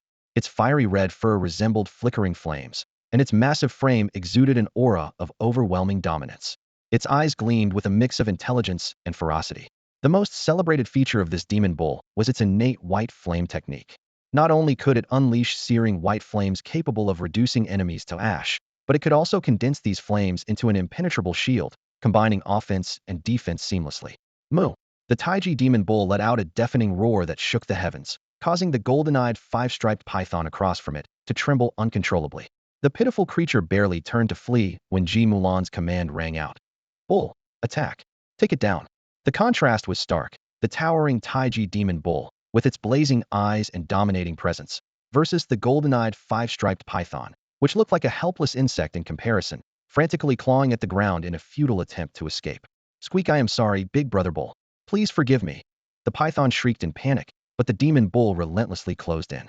In a desperate move, the python shot a golden blade of light, but the demon bull easily lowered its head and neutralized the attack. The golden light struck its thick hide, without leaving so much as a mark. The bull then lowered its massive horns and charged, sending the python flying into a distant rock with a thunderous crash. Without hesitation, the Taiji demon bull leaped into the air, its colossal body completely overshadowing the python. It opened its gaping maw and unleashed a torrent of white flames, engulfing its opponent in an instant. Amidst the agonized screams, the python's body began to dissolve under the intense heat. The demon bull's enormous hooves pinned its prey down, and with a brutal thrust of its forelegs, it tore into the python's body, ripping it apart with a sickening sound of flesh and bone being shredded. "Muhaha! I love picking on the weak." The Taiji demon bull raised its head triumphantly and let out an earth-shaking roar of victory. Yang Yi and the others swallowed hard as they watched. This crazed bull truly lived up to its reputation. The golden-eyed 5-striped python, a low-tier commander-level beast, stood no chance against it and was torn to pieces. No wonder Ji Mulan had been able to dominate them in battle with this nearly invincible Taiji demon bull. Her advantage was undeniable. Suddenly, the ground began to tremble. From the distance came a cacophony of beastly roars, signaling the approach of a large horde of ferocious creatures, drawn by the commotion. Are you kidding me? So many of them. In the dense swarm of beasts approaching, there were no fewer than 30 low-tier commander-level creatures alone. Though their group numbered 8, being surrounded by such a massive horde of beasts was a dire situation. "Retreat." Ji Mulan made a swift decision, issuing the order to withdraw without hesitation. "I'll head in another direction to divert them," Ji Mulan said decisively. "No way." Yang Yi immediately objected. "If we're running, we run together. We absolutely won't leave you behind." Ji Mulan let out a cold laugh. "You're all too weak. Staying together means I'd have to waste energy protecting you weaklings." Everyone froze, their expressions stiff. While her words were true, they were undeniably harsh. Ignoring their reactions, Ji Mulan continued, "I'll run in a different direction, draw them away, and then circle back to regroup with you." But Yang Yi tried to argue, only to be cut off by Ji Mulan. "Stop being so indecisive. Are you a man or not? You're nowhere near Rong Ma's level." Yang Yi's nostrils flared in anger, his frustration almost comical. Finally, he gritted his teeth and said, "Fine, we're leaving. Mulan, take care of yourself." With that, he led the other team members away quickly. Ji Mulan turned to face the ferocious beasts. Her eyes suddenly changed, her pupils dilated and transformed into countless tiny white dots, resembling stars twinkling in a night sky. This was her beast control ability, the Starlit Gaze. This power allowed her to scout enemies, anticipate their movements, and enhance herself and her companion beasts. It was this very ability that made Ji Mulan unstoppable. Under the influence of the starlit gaze, the pitch-black surroundings became as clear as daylight to her. Swiftly, she identified the best escape route and called out to Tai Demon Bull. Bull, hold them off. I'll take this route first. Moo. The Tai Demon Bull roared into the sky. Leave it to me. Opening its massive mouth, a blinding white light began to glow, distorting the air around it with intense heat. With a deafening boom, a surge of white flames shot toward the distant horde of beasts. Moo. You lousy pests, come at me if you dare. I'll be waiting right here, the Tai Demon Bull taunted arrogantly. The sudden burst of light left the beasts momentarily blinded. Yet, in the next instant, this seemingly fearless creature crouched down and quietly sneaked away, its shameless retreat a stark contrast to its earlier bravado. But before the bull could get far, Ji Mulan rushed back in a panic. Bull, don't come this way. There are 30 more over here. The Tai Demon Bull nearly collapsed in terror. Was this it? Would today be the day it got torn apart by these ruthless beasts? Thanks to Ji Mulan's timely warning through her starlit gaze, they narrowly avoided certain death. But as they prepared to change direction, a thunderous rumble came from another side, accompanied by an overwhelming, suffocating aura of hostility. Damn it, we're surrounded on 3 sides. Ji Mulan muttered through gritted teeth. Bull, we need to hold on a bit longer. Once Yang Yi and the others are far enough, we'll break through in their direction. The Tai Demon Bull stomped anxiously. Moo. Mulan, you're way too concerned about them. At that moment, a familiar voice rang out. Senior, I'm here. Rong Ma. Ji Mulan exclaimed in shock. What are you doing here? Run. She grabbed Rong Ma's hand and pulled him toward the direction Yang Yi and the others had fled. Bull, you run too. The Tai Demon Bull stood frozen, confused. Wait, aren't you going to worry about Yang Yi and the others anymore? Originally, Ji Mulan thought she could hold on a little longer, buying more time for Yang Yi and the others to retreat. But the moment Rong Ma suddenly appeared before her, her heart tightened instantly. She vividly remembered Jiang Tianlei once saying that Rong Ma's unique beast-taming talent, if fully developed, would make him no less accomplished than a legendary beast-tamer in the future. And that was a level even Jiang Tianlei himself hadn't reached yet. Yet here was this young man with boundless potential, risking his life to come find her. Ji Mulan's steely heart softened in an instant. Rong Ma, you're so reckless. With your current strength, coming here is just asking to die?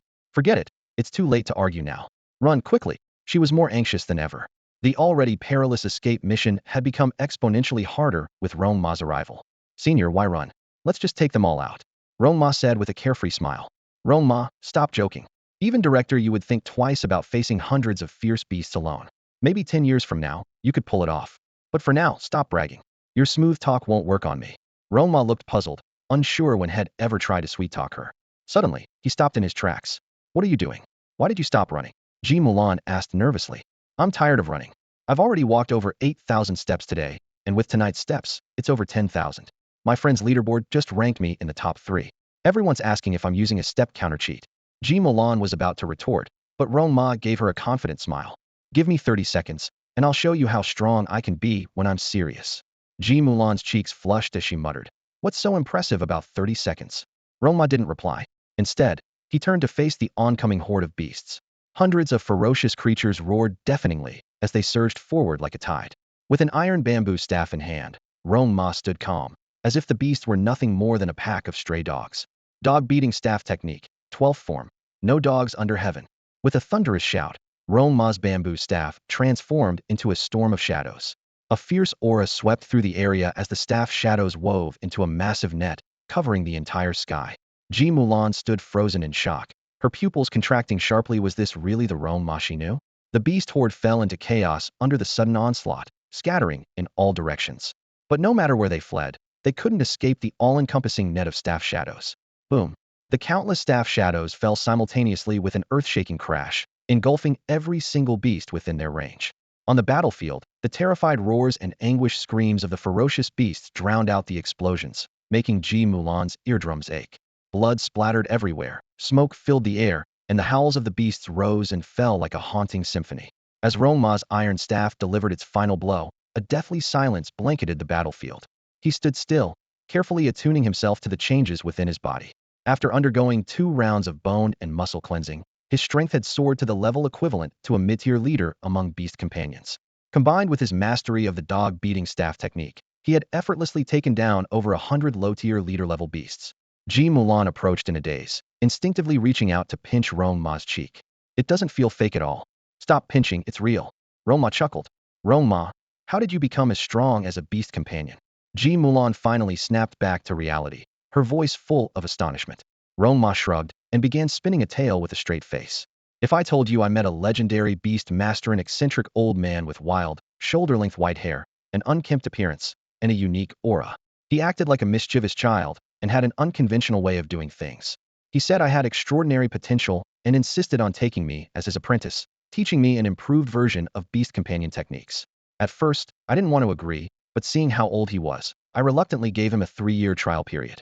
Senior, would you believe that? I believe it, Ji Mulan replied without hesitation. Rong Ma was dumbfounded. Wait, you believe such an obviously made-up story? Senior, you're way too gullible. Ji Mulan couldn't help but pinch his cheek again as she looked at his confused expression. Although that old man sounds fake, the way you spoke just now made me certain it's true. Huh? What did I say? Rong Ma asked, puzzled. Ji Mulan explained. The Research Institute is actually exploring how to adapt beast companion techniques for human cultivation. It's still in the trial phase and currently limited to a few major cities. But a case as impressive as yours is the first I've ever heard of. Oh, by the way, when you go to Yufeng City for special training, you might learn more about this. Rong Ma nodded calmly. Ever since witnessing Yu Hao's performance of single-handedly taking down a beast at the Rookie Beast Master competition, he had harbored suspicions.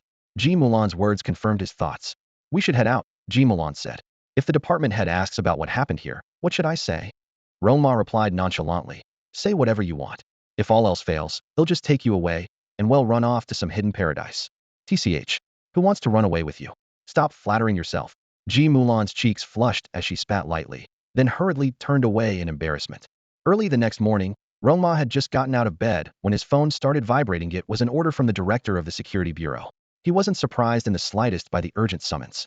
After all, with such a major oversight in the Investigation Bureau, not holding an emergency meeting would have been the real surprise. He immediately headed to the Logistics Bureau, but as soon as he reached the building entrance, he froze in place. A massive banner was hanging high above, boldly proclaiming, "Congratulations to the Logistics Bureau for sweeping the top 3 in the Devourer Dimensional Rift trials." On either side of the entrance, rows of bright red flower arrangements were neatly lined up, exuding an air of celebration. Director Rong, you're here. Luo Huji greeted him warmly, his face beaming with excitement. Huji, my old friend, what's all this? Rong Ma gestured toward the decorations, but before he could finish, Luo Huji interrupted him. Don't worry, Director, Luo Huji said enthusiastically, his eyes sparkling with unconcealed delight. I paid for all this out of my own pocket. Not a single cent of public funds was used. At most, you and the others might find it annoying and take it out on you. His voice trailed off toward the end, and he glanced at Rong Ma apologetically. Luo Huji knew full well that such a high-profile celebration might cause trouble for Rong Ma. But as the head of the Logistics Bureau, he had endured years of grievances. Especially recently, when the department had nearly been dissolved, the despair had almost crushed him. Now, with this sudden and dramatic turnaround, he and his colleagues in the Logistics Bureau couldn't contain their excitement. Rong Ma looked at Luo Huji's uneasy expression and simply shook his head with a smile. Huji, you've misunderstood. I'm just thinking, if we're putting these banners and flower arrangements in such an out-of-the-way corner, who's going to see them besides ourselves? Isn't that a waste of celebration? A sly glint flashed in his eyes. Hey, race an idea, you'll cover the cost, and you order even bigger banners and more flower arrangements. Let's place them right at the entrance of the National Security Department. What? Luo Huji nearly jumped in shock. That's way too ostentatious. You and the others will be furious. Rong Ma paused thoughtfully before adding, you're right. Just putting them there might not be impactful enough. Let's add a line. Join the Logistics Bureau and witness the birth of the ultimate battlefield. How about that? Luo Huji grew even more flustered. Director Rong, this is going to offend every department. You're still young, you don't understand. Some things are better left unsaid, so everyone can coexist peacefully. Rong Ma gently patted Luo Huji on the shoulder, a meaningful smile playing at his lips. Huji, my friend, they've already tried to dissolve our Logistics Bureau, and you're still worried about peaceful coexistence? Remember, if you don't show your fangs, people will only think you're an easy target. People only fear you when you make them feel the pain, Rong Ma said firmly as he stood in front of the Logistics Bureau building. If we keep hesitating and holding back, the department will still face dissolution in a year. Go ahead. Trust me, I'm the director now. If anything happens, I'll take full responsibility.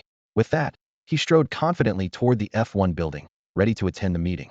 Luo Huji watched Rong Ma's back with admiration shining in his eyes. As expected, the future belongs to the young, to people like Rong Ma, he murmured. At that moment, Zhou Bai rushed over, his face full of shock. Hezage, we just received 2 transfer applications through the system. How should we handle them? Transfer applications? Luo Heji's expression shifted. Who would voluntarily transfer to our logistics bureau? Which department are they from? Both are from the security bureau, Zhou Bai replied cautiously. One is named Yao Zheng, and the other is Yang Xiaoyu. They're both rookies from this year's intake. What? Luo Heji exclaimed in disbelief. Both from the security bureau? Since when has Yulong's fortress been so easy to breach? Zhou Bai hesitated and suggested tentatively. Hezage, maybe we should reject them. If we take in more rookies from the security bureau, Director, you will be furious with us. After a moment of silence, Luo Heji recalled Rong Ma's earlier words and suddenly smiled. Reject them? Why? If they're not afraid of offending Yulong, why should we be? With Rong Ma as our director, we should go all in. Let him handle the fallout.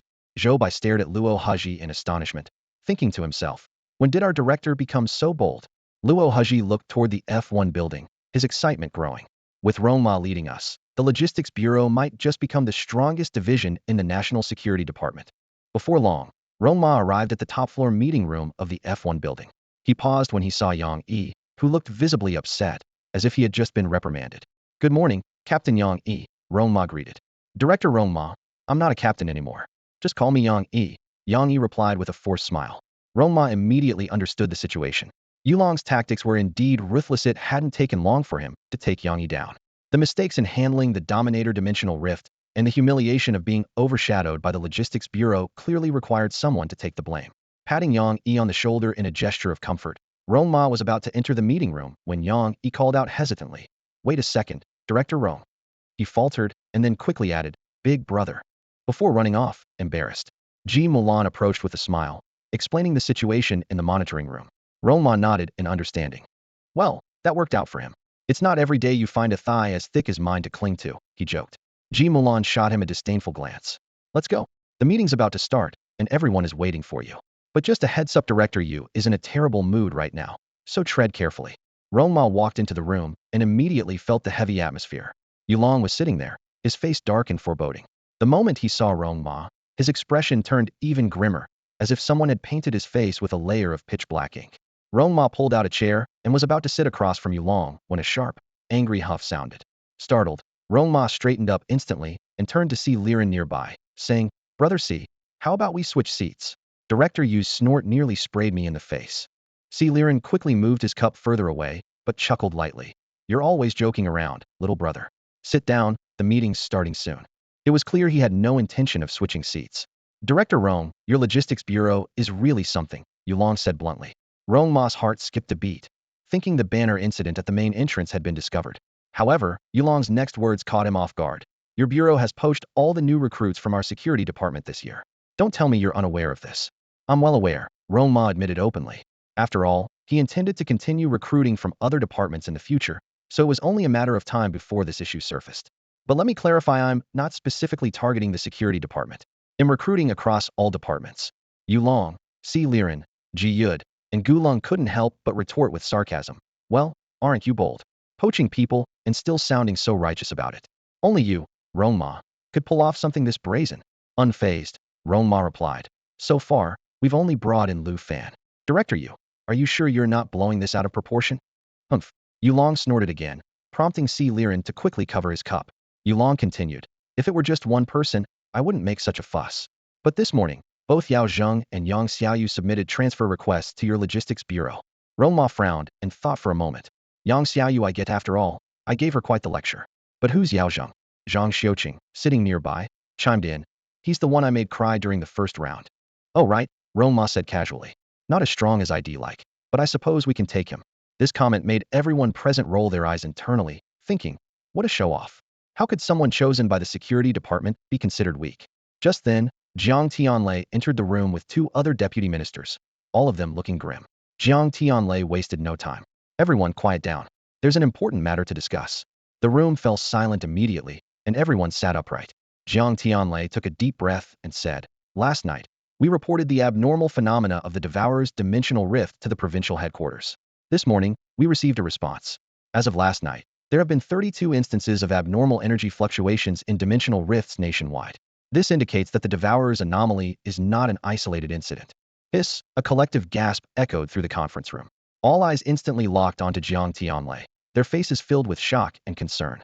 Jiang Tianlei swept his gaze across the room, organizing his thoughts. However, we've identified a pattern.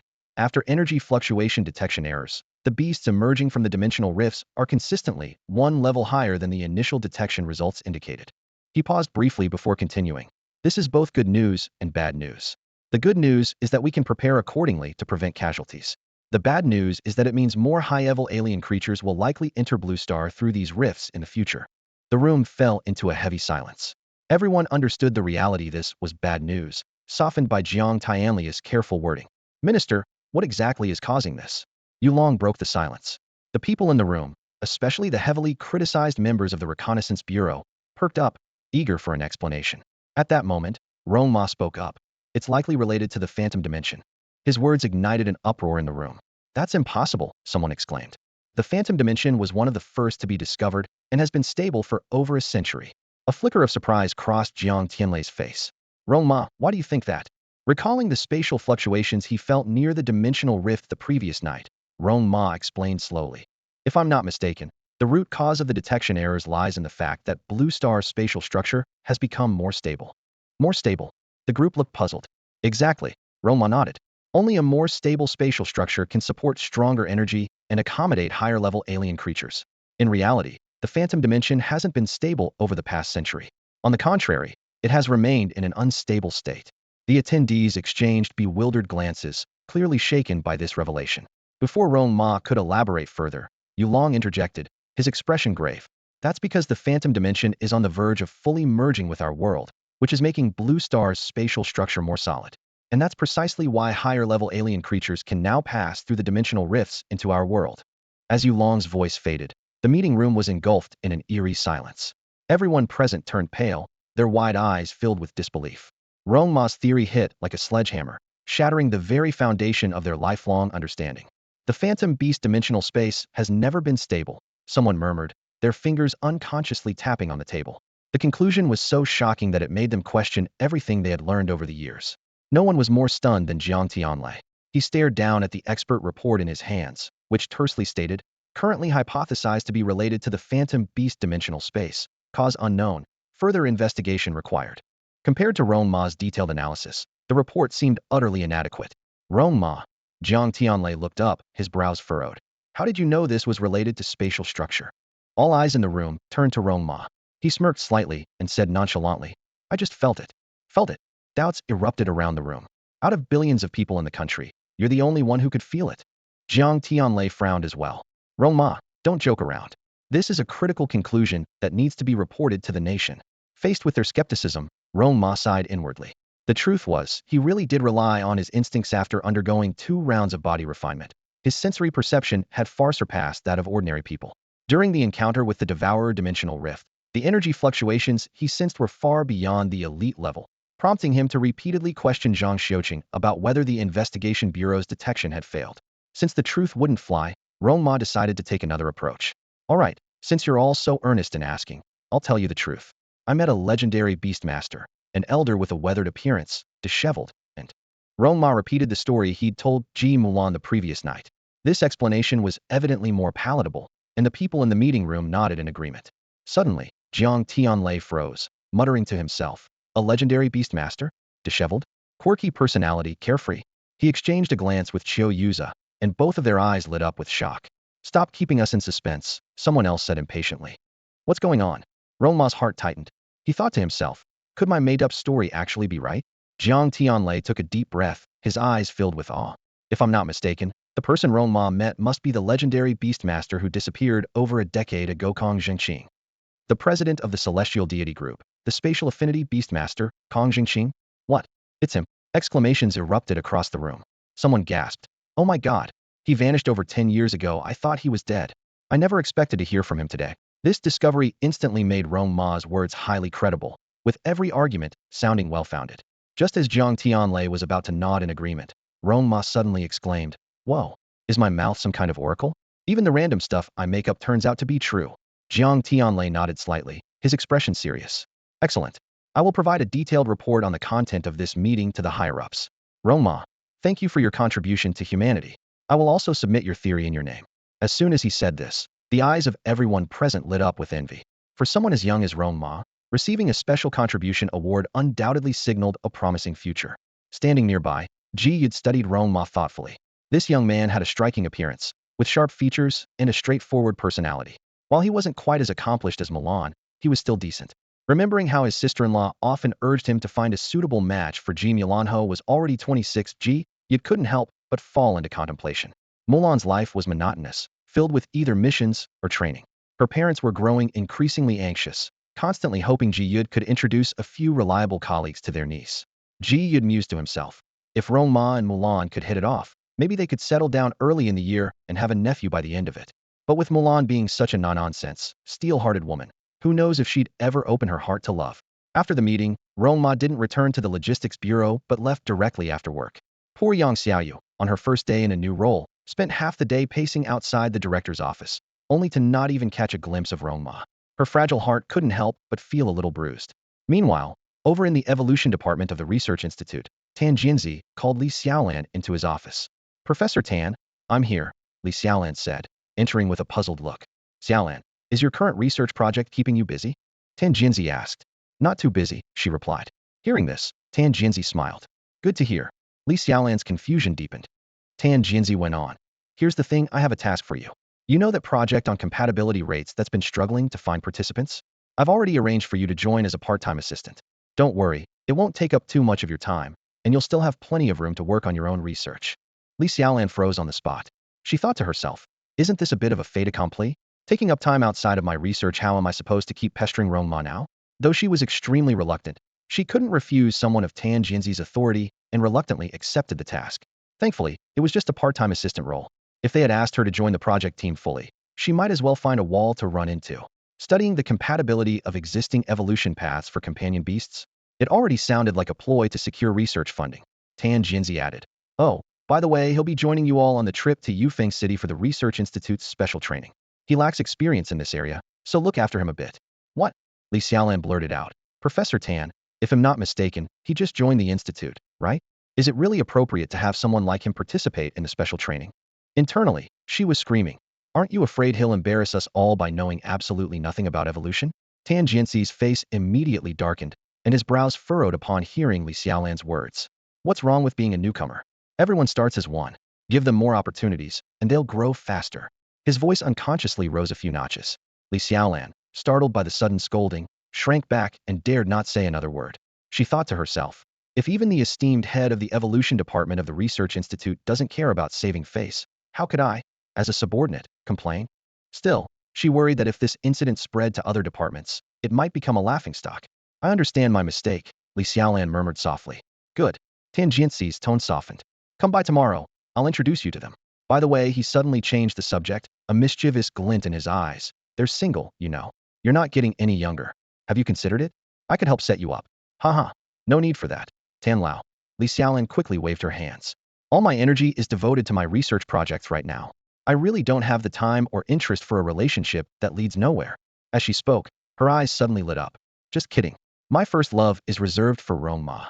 But the thought of Rong Ma's wooden personality made Li Xiaolan sigh inwardly. Even though they had exchanged contact information, he never took the initiative to reach out to her. Seeing her determination, Tan Jianzi decided not to press further.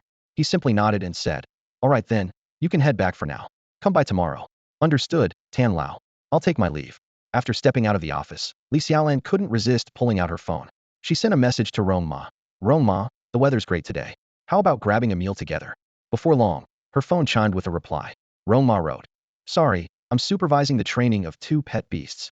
Li Xiaolan pouted. Though a little disappointed, she quickly let it go. Someone as exceptional as Rong Ma would naturally dedicate all his time to training. How could he have time for trivial matters? With this thought, her resolve grew stronger. She would devote all her energy to her research projects and to studying Rong Ma. No matter how much Tan Lao tried to persuade or matchmake, she would stick to her role as an assistant.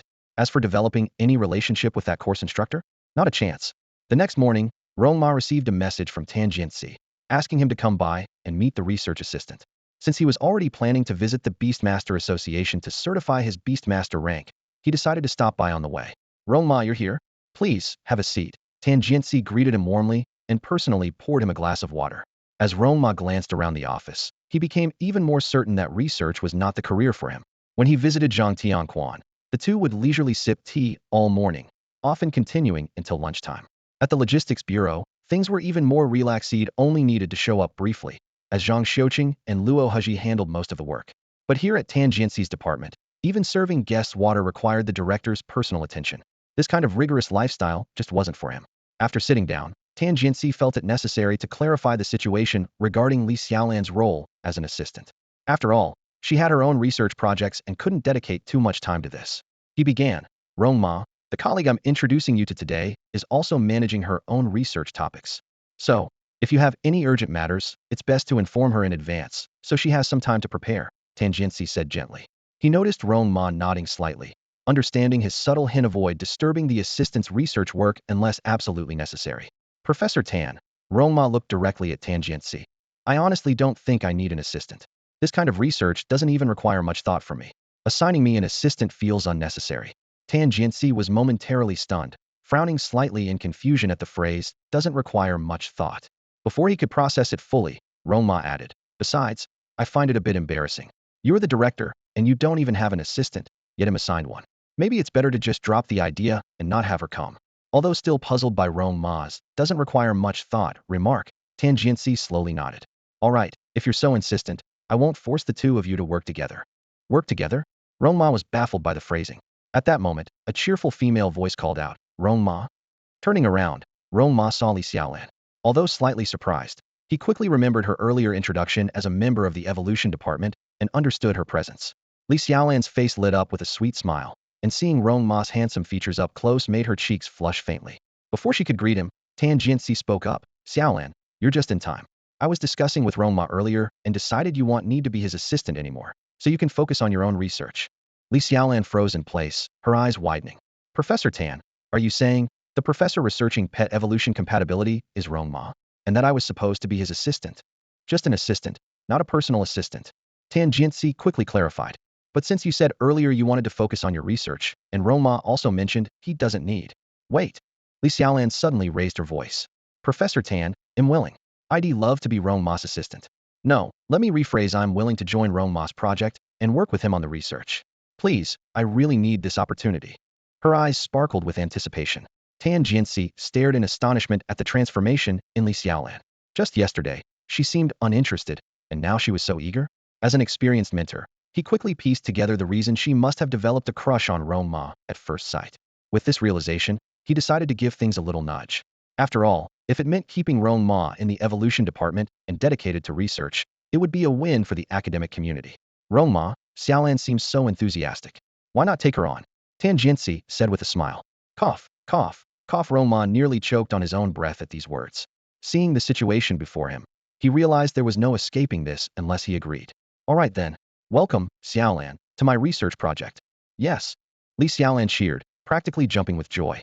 If not for Tan Jianxi's presence, she might have thrown herself at Rong Ma in excitement. But Rong Ma's expression suddenly turned serious. There's something I need to tell you up front.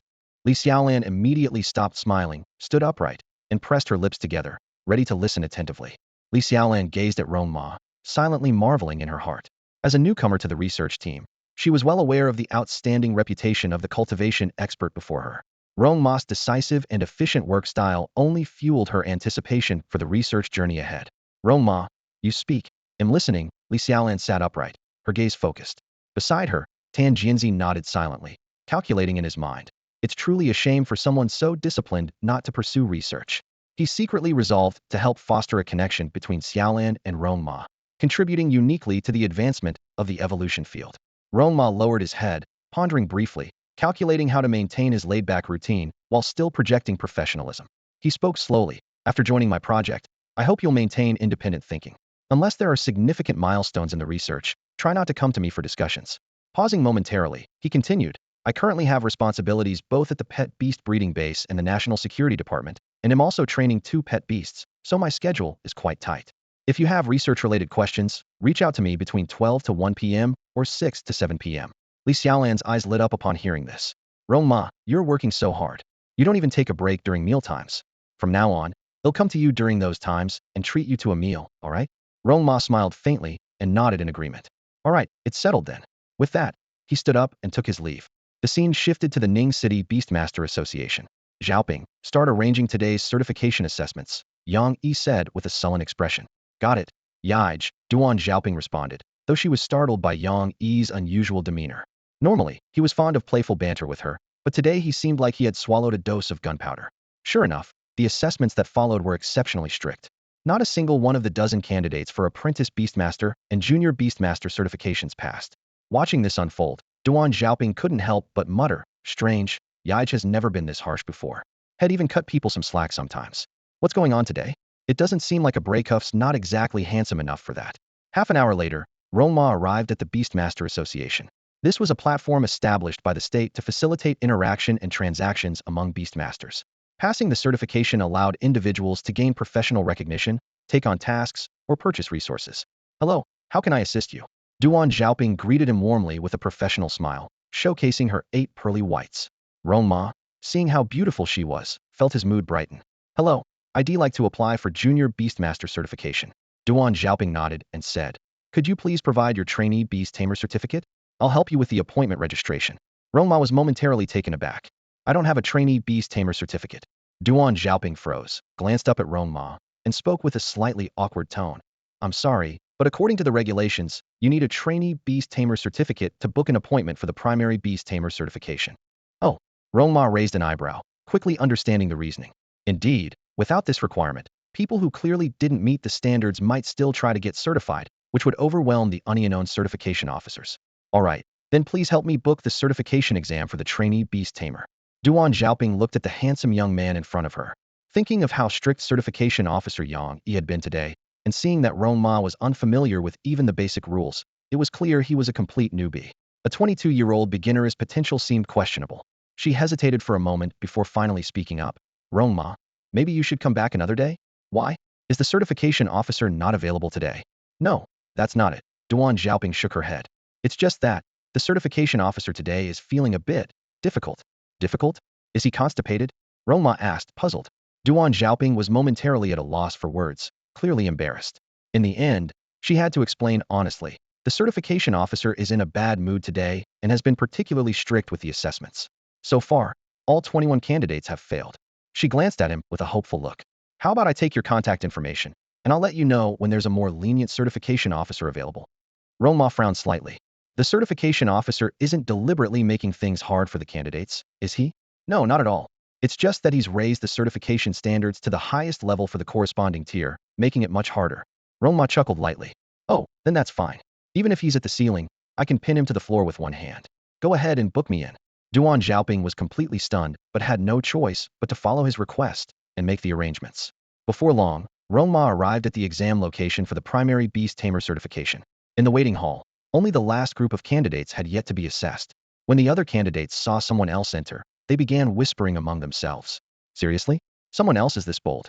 Must be overconfident. Look at his age, he's older than all of us. Starting as a trainee beast tamer at this age? Clearly, his talent is lacking. As Rong Ma quietly sat in the back row, a familiar voice suddenly called out, Rong Ma Sr.? Olian. Olian walked over with a face full of surprise, her cheeks slightly flushed. Senior, what are you doing here? I'm here to get certified as a trainee beast tamer, Rong Ma replied calmly. What? Olian's eyes widened. You still need certification? I feel like you could skip straight to the intermediate beast tamer certification. As soon as she said this, the surrounding candidates burst into laughter. The tense atmosphere at the scene shifted abruptly due to a single remark from Olian. A ripple of muffled laughter spread through the crowd, and all eyes turned toward the high school senior clad in the Jiangxin High School uniform. No apprentice beastmaster certification, yet she wants to go straight for the intermediate level? A voice broke the silence first. She's wearing a Jiangxin High uniform, another chimed in. That's the lowest ranked school among the 8 high schools. No wonder she'd say something so naive. Even students from Ningxing No. 1 High School, only the very best among them dare to apply for the Apprentice Beastmaster certification. Others murmured, their voices growing louder and disregarding how their words might affect the person in question. Perhaps it was pent-up frustration from Yang Yi's strict discipline that led them to seize this moment to vent, using Olian's overconfidence as the excuse. Olian lowered her head, her face full of apology. I'm sorry, Senior Rong Ma, for putting you in a tough spot. There's nothing to apologize for, Rong Ma said with a reassuring smile. You were just speaking your mind, so don't take it to heart. By the way, why do you want to apply for the Apprentice Beastmaster certification? Olian's cheeks flushed slightly, and she stammered. Because I want to attend Ningxing Beastmaster Academy. Noticing Rong Ma's calm expression, she hastily added, it's the best university in Ningxing. If I can get the apprentice Beastmaster certification before the college entrance exams, I can earn an extra 50 points. After finishing, she sneaked a glance at Rong Ma out of the corner of her eye. Seeing his composed demeanor, she felt both relieved and, oddly, a little disappointed. Ever since returning from the Devourer Dimensional Rift, Olian had secretly set this goal for herself. Upon learning that Rong Ma was a student at Ningxing Beastmaster Academy, she devised a detailed 5-year plan. Step 1. Get accepted into Ningxing Beastmaster Academy this year. Step 2. Take the Ministry of National Security's recruitment exam 4 years later. Step 3. Pass the exam, join the Logistics Bureau, and become Rong Ma's colleague. This plan filled her with motivation, and she broke it down into smaller, actionable goals, starting with earning the Apprentice Beastmaster certification. Getting into Ningxing Beastmaster Academy is easy for you, Rong Ma said with a grin. I can think of at least 3 ways to make it happen. Puffed. Another wave of laughter erupted from the crowd. Ha ha, sorry, I just couldn't hold it in. That's ridiculous, someone mocked loudly. Either they're putting on a show, or they're dreaming. A student from the worst high school in Ningxing wants to get into the Beastmaster Academy. A young candidate in his 20s was boasting enthusiastically to those around him, claiming he knew 3 ways to get into Ningxing Beast-Taming Academy. Rong Ma, overhearing what was clearly an attempt to impress some young girls, was about to take out his phone to fact-check when a staff member walked over just in time. Attention, candidates. Please get ready. The assessment is about to begin. The reminder instantly turned the lively atmosphere into one of tension. Rong Ma turned and patted Olian on the shoulder, speaking in a relaxed tone. Don't stress too much. Just do your best. Whether you pass or not isn't entirely up to you. Got it. Olian felt immensely reassured. Watching Rong Ma's departing figure, her eyes glimmered with determination as she silently vowed to herself. 3 steps in 5 years. Olian, you can catch up to Rong Ma. Keep pushing forward. The examination room was a spacious area of roughly 400 to 500 square meters. The assessment rules were straightforward. The candidates formed a circle and took turns stepping forward to battle the certifier. The certifier would suppress their strength to match the candidate's level, and lasting 3 minutes was all it took to pass. At that moment, Yang Yi, the certifier sitting in the front row, wore a dark expression, and the surrounding staff members were silent and tense. For crying out loud, Yang Yi muttered in frustration, what's with this batch of candidates? They can't even last a minute. It's pathetic.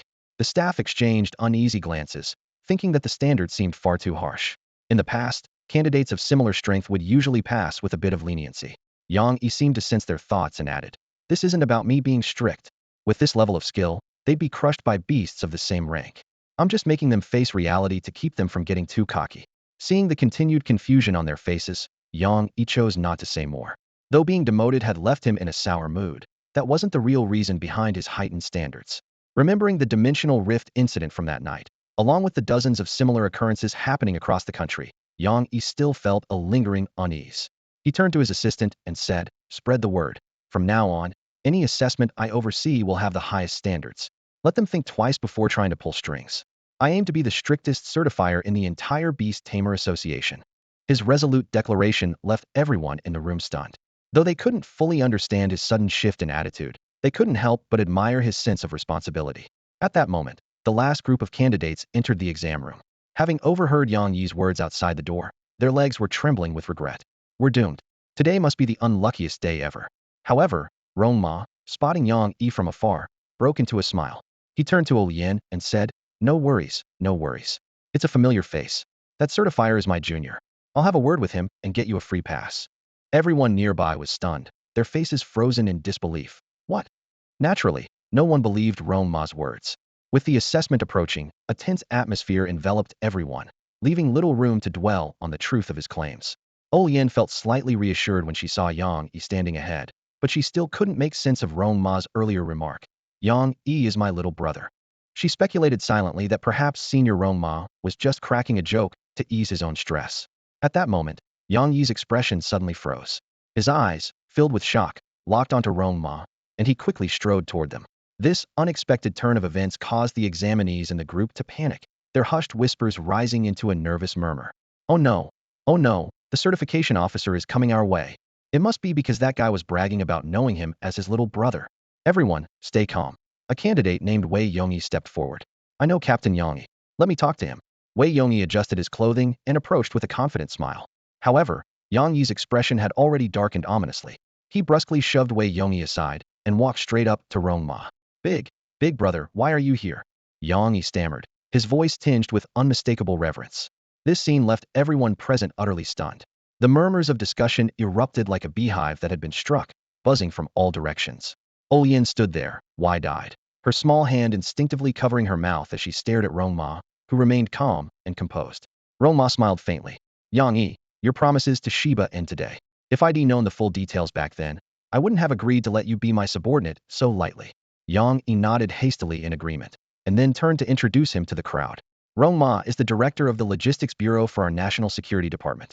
Though he joined as a senior graduating from university, he claimed the championship of the newcomer beast-tamer tournament in an unrivaled fashion. His words struck like a thunderclap, leaving all the candidates dumbfounded. The skepticism and disdain from earlier instantly transformed into shock and awe, and they finally understood why a certification officer would address a candidate as Big Brother.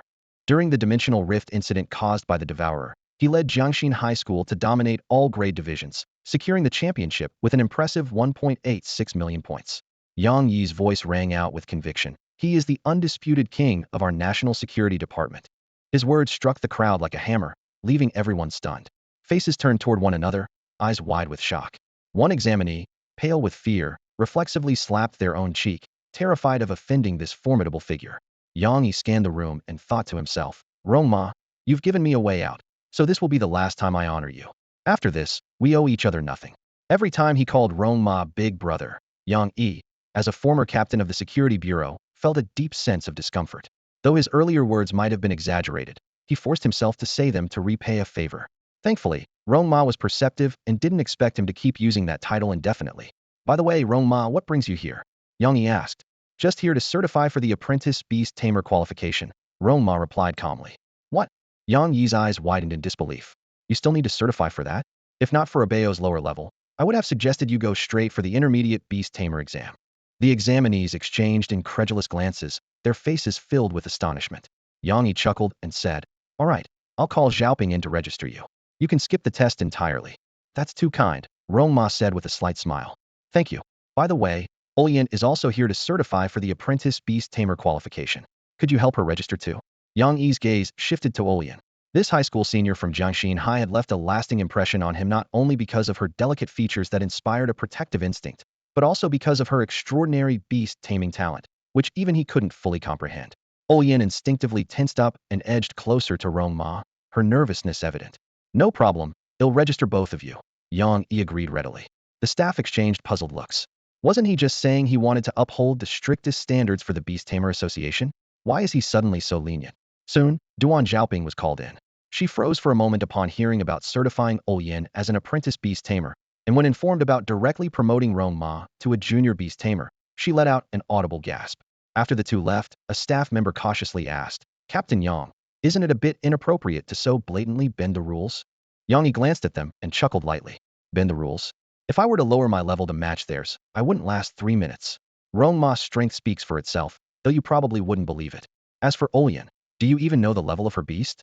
It's at awakening stage 7. The crowd was too shocked to speak. A high school senior with a stage 7 awakening beast, can you even imagine that? Yang Yi shook his head. Conservatively, she'll reach the elite level by her first year of college, or by her second at the latest. Now look at yourselves, many of you haven't even reached stage 7 awakening by the time you graduate college. What exactly are you so proud of? What Yang Yi didn't mention was that when he first met Yin, her beast had only been at stage 1 awakening. In just one Devourer trial, her beast had skyrocketed to stage 7 awakening. Such an astonishing rate of improvement even left him deeply unsettled. Thank you, Senior Rong Ma. Yin clutched the white certificate tightly in both hands, her cheeks tinged with a faint blush as she lowered her gaze to the ground, avoiding eye contact with Rong Ma. Don't mention it. I'm glad I could help, Rong Ma replied with a warm smile.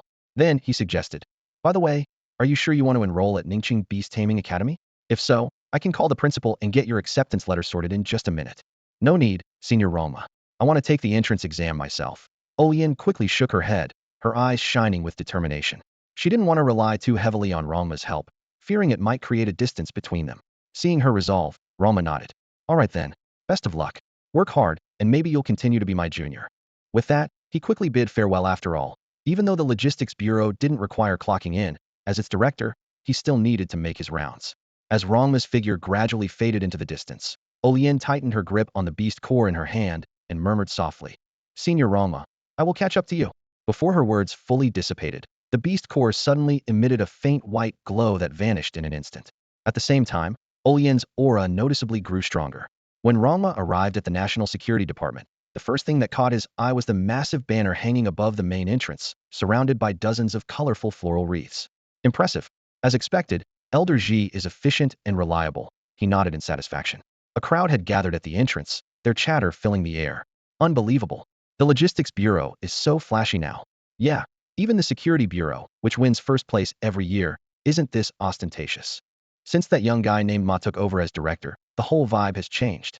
Among the crowd, a man named In Xiuxian was particularly animated. Huh, what a joke. They claim to have taken over a lower dimensional space. They can't even handle a king-level exotic creature, yet they think they can conquer an entire dimension? Ridiculous. He noticed a handsome young man nearby who was also smiling and eagerly struck up a conversation. Hey, you think it's funny too, right? Let's get acquainted. I am In Xiuxian. Acquaintance, sure.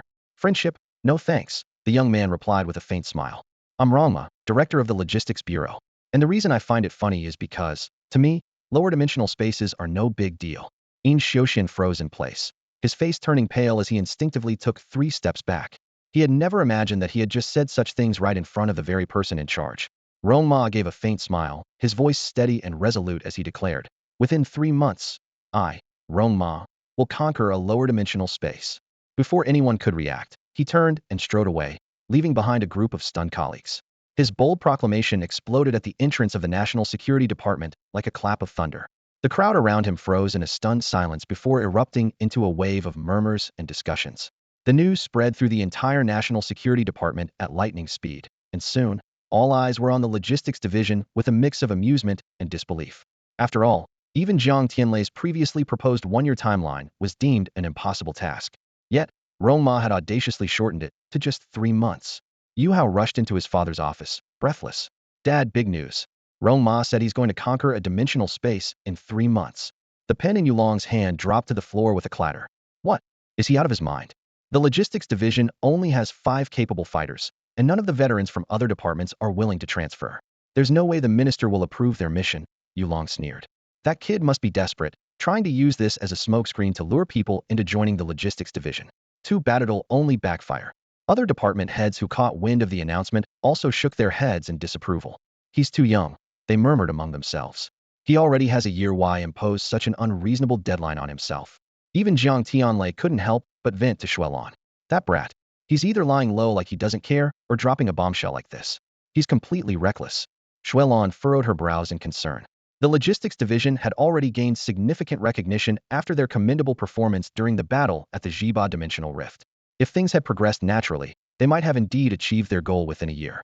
But Rong Ma's impulsive declaration had turned the situation into a spectacle, with everyone now waiting to see him fail. That boy has always been clever, Xuelon said softly. I'm sure he has his reasons for what he's doing. As the entire National Security Department descended into chaos, Rong Ma strolled leisurely to the entrance of the Logistics Bureau building. From afar, the staff of the Logistics Bureau were already gathered at the door, their faces etched with anxiety. Upon spotting Rong Ma, Luo Hezhi and Zhang Xiuqing immediately hurried over to him. Rong Ma, did you really say at the main gate that you'll conquer a dimensional space within 3 months? Luo Hezhi asked, staring intently into Rong Ma's eyes. Rong Ma gave a slight nod. This simple gesture struck everyone present like a bolt of lightning, turning their faces pale in an instant. This was a disaster and absolute embarrassment waiting to happen. None of them could have imagined that Rong Ma would dig such a huge hole for himself. Rong Ma, this is way too reckless. Zhang Xiuqing couldn't help but speak up, beads of sweat forming on his forehead. Our combat team only has 5 people right now. There's no way we can recruit enough manpower in 3 months. Besides, even if we do find people, our current strength is far from sufficient. The minister won't approve us for such a mission, and no other departments would take such a huge risk to cooperate with us. Rong Ma's lips curled into a faint, enigmatic smile. I think you may have misunderstood something. Misunderstood? The group looked at him, puzzled. What I said at the main gate was, within 3 months, I, Rong Ma, will conquer a low-tier dimensional space. Luo Hezhi frowned deeply. Isn't that exactly what we heard? Rong Ma shook his head helplessly. Did your language teacher double as your gym coach? How is your comprehension this bad? Think it through again. The group lowered their heads, murmuring to themselves. Suddenly, Zhang Xiuqing's head shot up, his eyes flashing with shock. Rong Ma, don't tell me. You're planning to go alone? This statement exploded like a bomb among the crowd. Only then did everyone realize Rong Ma had said, I, Rong Ma. Not the logistics bureau. Hiss, Luo Haji drew in a sharp breath, as if struck by lightning. His neck stiffened, and his eyes stared blankly at the tip of his nose. Rong Ma, stop joking around. Luo Haji's breathing quickened, his voice cracking. I admit the logistics bureau needs more recognition, but this is just reckless boasting. Who would believe such a thing? Everyone's waiting to laugh at you 3 months from now, and then you say you're going alone. At this point, Luo Haji was so exasperated that he clutched at what little hair he had left. This is madness. After Luo Haji finished speaking, Zhang Xiuqing took a deep breath to steady himself. Rong Ma, what exactly are you thinking? With that, everyone held their breath, waiting for Rong Ma's response. Me? Rong Ma shrugged, his tone as casual as if discussing the weather. I'm not overthinking it. I just feel like a low-tier dimensional space with only a king-level alien creature as its guardian doesn't seem too difficult.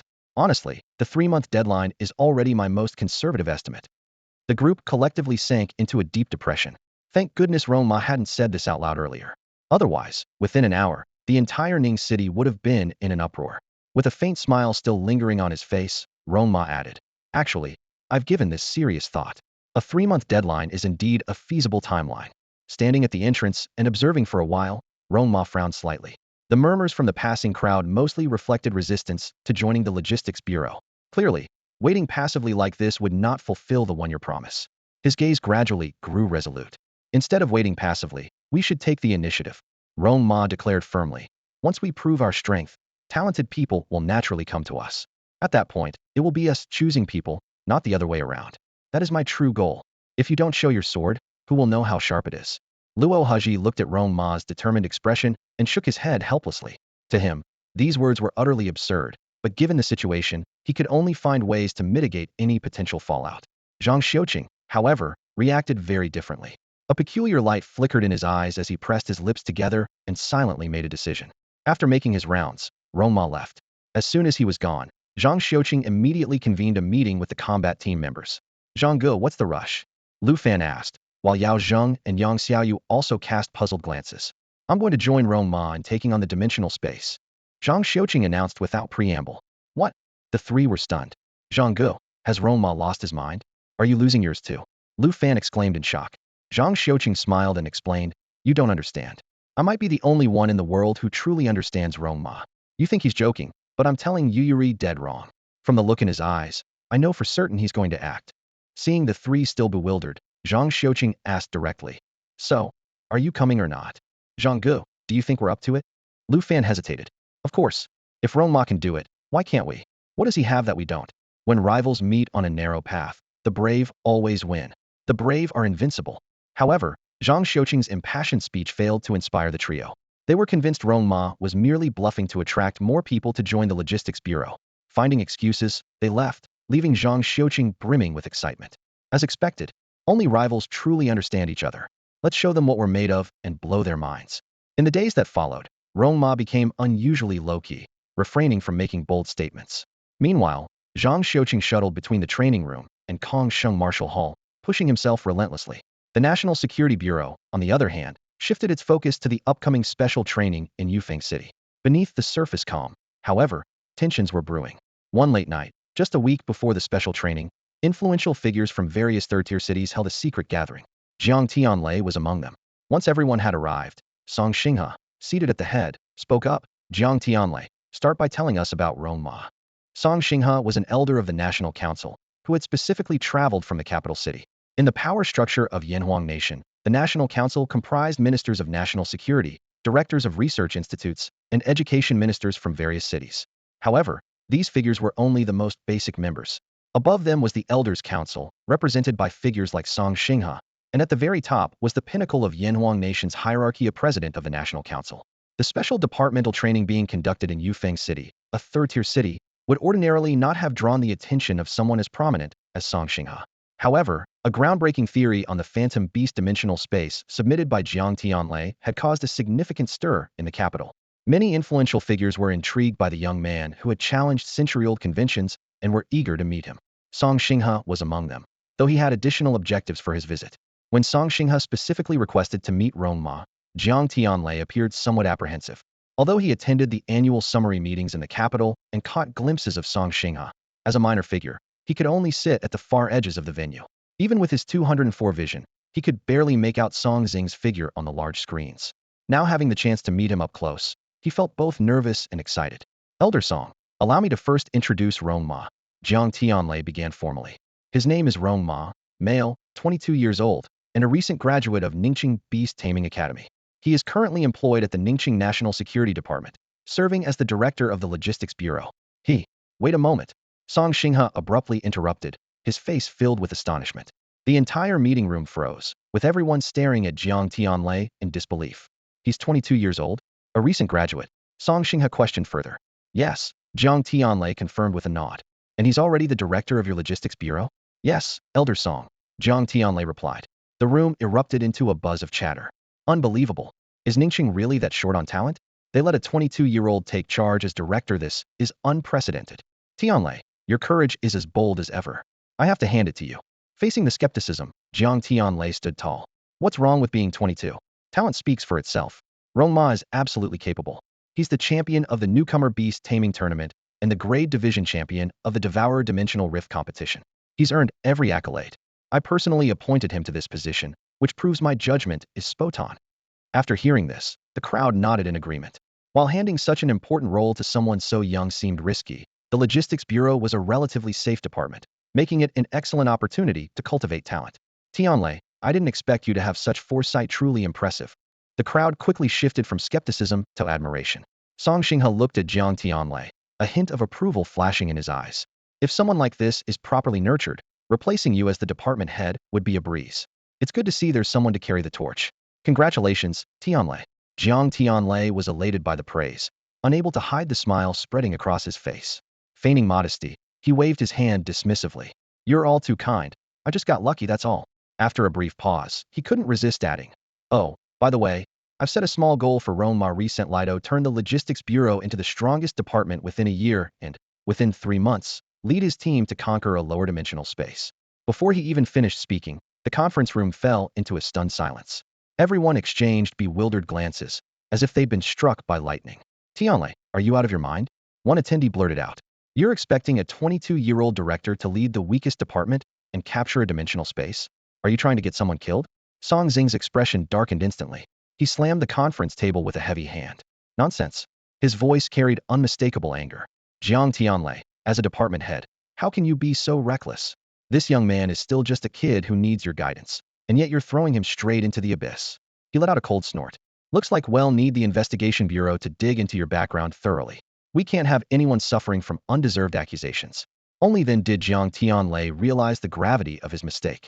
Cold sweat broke out on his forehead as he hurriedly apologized, silently cursing himself for letting his pride get the better of him. What should have been a moment to show off had turned into a disaster.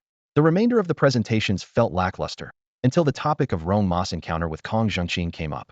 The atmosphere in the room immediately shifted, buzzing with excitement. Everyone present was invigorated. After all, the Tian Xun Group, a mysterious organization that had existed for centuries, was notoriously elusive. As for Kong Zhengqing, his name was legendary. When he first appeared in the Phantom Demon dimensional space, he had turned the tide of a dire situation and accurately predicted the locations of subsequent dimensional spaces, allowing humanity to prepare in advance and save countless lives. Yet, after this revered figure had vanished mysteriously for over a decade, Jiang Tianlei casually remarked in an uninterested tone, "Oh, by the way, Rong Ma mentioned that Chairman Kong wanted to take him on as an apprentice, but he turned him down." At that moment, the atmosphere in the room froze to the extreme. It was as if an invisible hand had gripped everyone's throat, making it hard to breathe, and their vision darkened. They simply couldn't believe their ears. Kong Zhengqing, a legendary figure of the highest caliber, had actually been rejected by Rong Ma when he offered to take him as his apprentice. If I had such an opportunity, forget groveling, I'd willingly work like an ox or a horse. Someone in the crowd muttered under their breath. Jiang Tianlei glanced at the shocked expressions around him, and the corners of his mouth curled up slightly as he continued. But Rong Ma said that considering Kong's advanced age, had given him a special condition, could be a trial period mentor for 3 years. If he's not qualified, then it just means they're not destined to be master and apprentice. Hissed. The crowd collectively gasped, exchanging incredulous looks. Rong Ma was unbelievably audacious. To make the esteemed Kong Zhengqing a trial period mentor? Such a move was unheard of. But on second thought, it wasn't all bad news. At least it showed there was still some connection between Kong Zhengqing and Rong Ma. Song Xing's wrinkled face was etched with shock. He rubbed his eyes and suddenly softened his tone. Xiaolei. Jiang Tianlei was momentarily stunned before responding respectfully. Elder Song, if you need anything, just say the word. Song Xing's face broke into a kind smile. You're aware of the current state of the Phantom Beast dimension. At its current rate of progression, it will fully merge with Blue Star in no more than a year. If Rong Ma's theory is correct, humanity will face its most severe crisis yet. The crowd nodded solemnly. According to Rong Ma's theory, the merging of the Phantom Beast dimension would bring two catastrophic issues. First, once Blue Star's spatial structure stabilized, invasions from other dimensional creatures would become fiercer. Second, it could trigger a chain reaction, leading to the fusion of a second and third dimension, plunging humanity into an apocalyptic disaster. So, Songxing has said seriously, finding Kong Zhengqing and convincing him to use his space-time beast-taming abilities to save humanity is the primary goal of my mission. Understood. Jiang Tianlei immediately declared, this is a small matter, I can handle it on Rong Ma's behalf. Getting him to contact his mentor? Easy. If he can't do it, I'll knock some sense into him myself. But Songxing shook his head and said, it's not as simple as that. Rong Ma, as the director of the National Security Bureau, naturally prioritizes humanity's well-being. But the key lies with Kong Zhengqing. He's chosen to live in seclusion for over a decade, and there must be reasons we're unaware of. We can only reach out through Rong Ma and mustn't force the issue. Jiang Tianlei suddenly realized something, a gleam of understanding flashing in his eyes. Upon hearing that Rong Ma had a way to contact Kong Zhengqing, Songxing, his tense nerves finally relaxed. He murmured to himself, humanity is finally saved. Looking up at the clock on the wall, he noticed it was already past midnight. Glancing around the room, he saw that the group of ministers, all over 50 years old, were still deeply engrossed in their discussions. A wave of respect welled up in his heart. Clearing his throat, he said, all right, everyone, go and get some rest. After a pause, he added, in a week, they'll be holding a special training session for all departments here. ITLL give me a chance to see if any of you ministers have been slacking off. Xuesong, you're in charge of spreading the word. His gaze swept across the room. If anyone can ensure their team's place in the top 3 in every group during the special training, he'll invite them to the T1 summit in the imperial capital this year. The room fell silent, and instead of excitement, the ministers looked uneasy. Zhu Xuesong cautiously said, Elder Song, I'm afraid this suggestion might not be appropriate. How could the children from our third-tier city possibly compare with the geniuses from the imperial capital? If they attend the T1 summit, they'll likely face crushing defeats. After all, those are the elite talents who emerged from the pilot programs. Song Xinghe shook his head, his gaze resolute. If we're too afraid of losing to even try, we'll never achieve greatness. The brave win when paths cross, and I firmly believe in the invincibility of courage. He turned to Zhang Xiuqing. I know this better than anyone. Let them face some setbacks while they're young. It might not be a bad thing. You mentioned earlier that the children from the imperial capital are the first batch to emerge from the pilot programs. Let our kids witness firsthand that humans can be as strong as their companion beasts. Isn't that the perfect way to show them the path forward? He smiled faintly. Don't worry, we'll give the imperial capital a heads up to go easy on them. Though Zhu Xuesong and the others felt reluctant, they had no choice but to nod in agreement. After all, experiencing the strength of the pilot program elites in advance was a rare opportunity. The geniuses from the imperial capital represented the future direction of national reform. Once this news spread, it was bound to cause a stir among the younger generation. Even if they ended up getting humbled, the experience would still be worthwhile. Meanwhile, Rong Ma stood at his desk, intently reviewing the system notifications. Ding! Abayo has advanced to Elite Level 9. Host receives 10-fold reward, 100 Qi and blood points. Ding! Zhu Beiji has advanced to Elite Level 4. Host receives 10-fold reward, 100 Qi and blood points. Ding! Abayo has mastered the low-level dog-beating stick technique to perfection. Host receives 10-fold reward, mid-level dog-beating stick technique to perfection. Ding! Zhu Beiji has mastered the low-level boiling combat technique to proficiency. Host receives 10-fold reward, mid-level boiling combat technique to proficiency. Ding!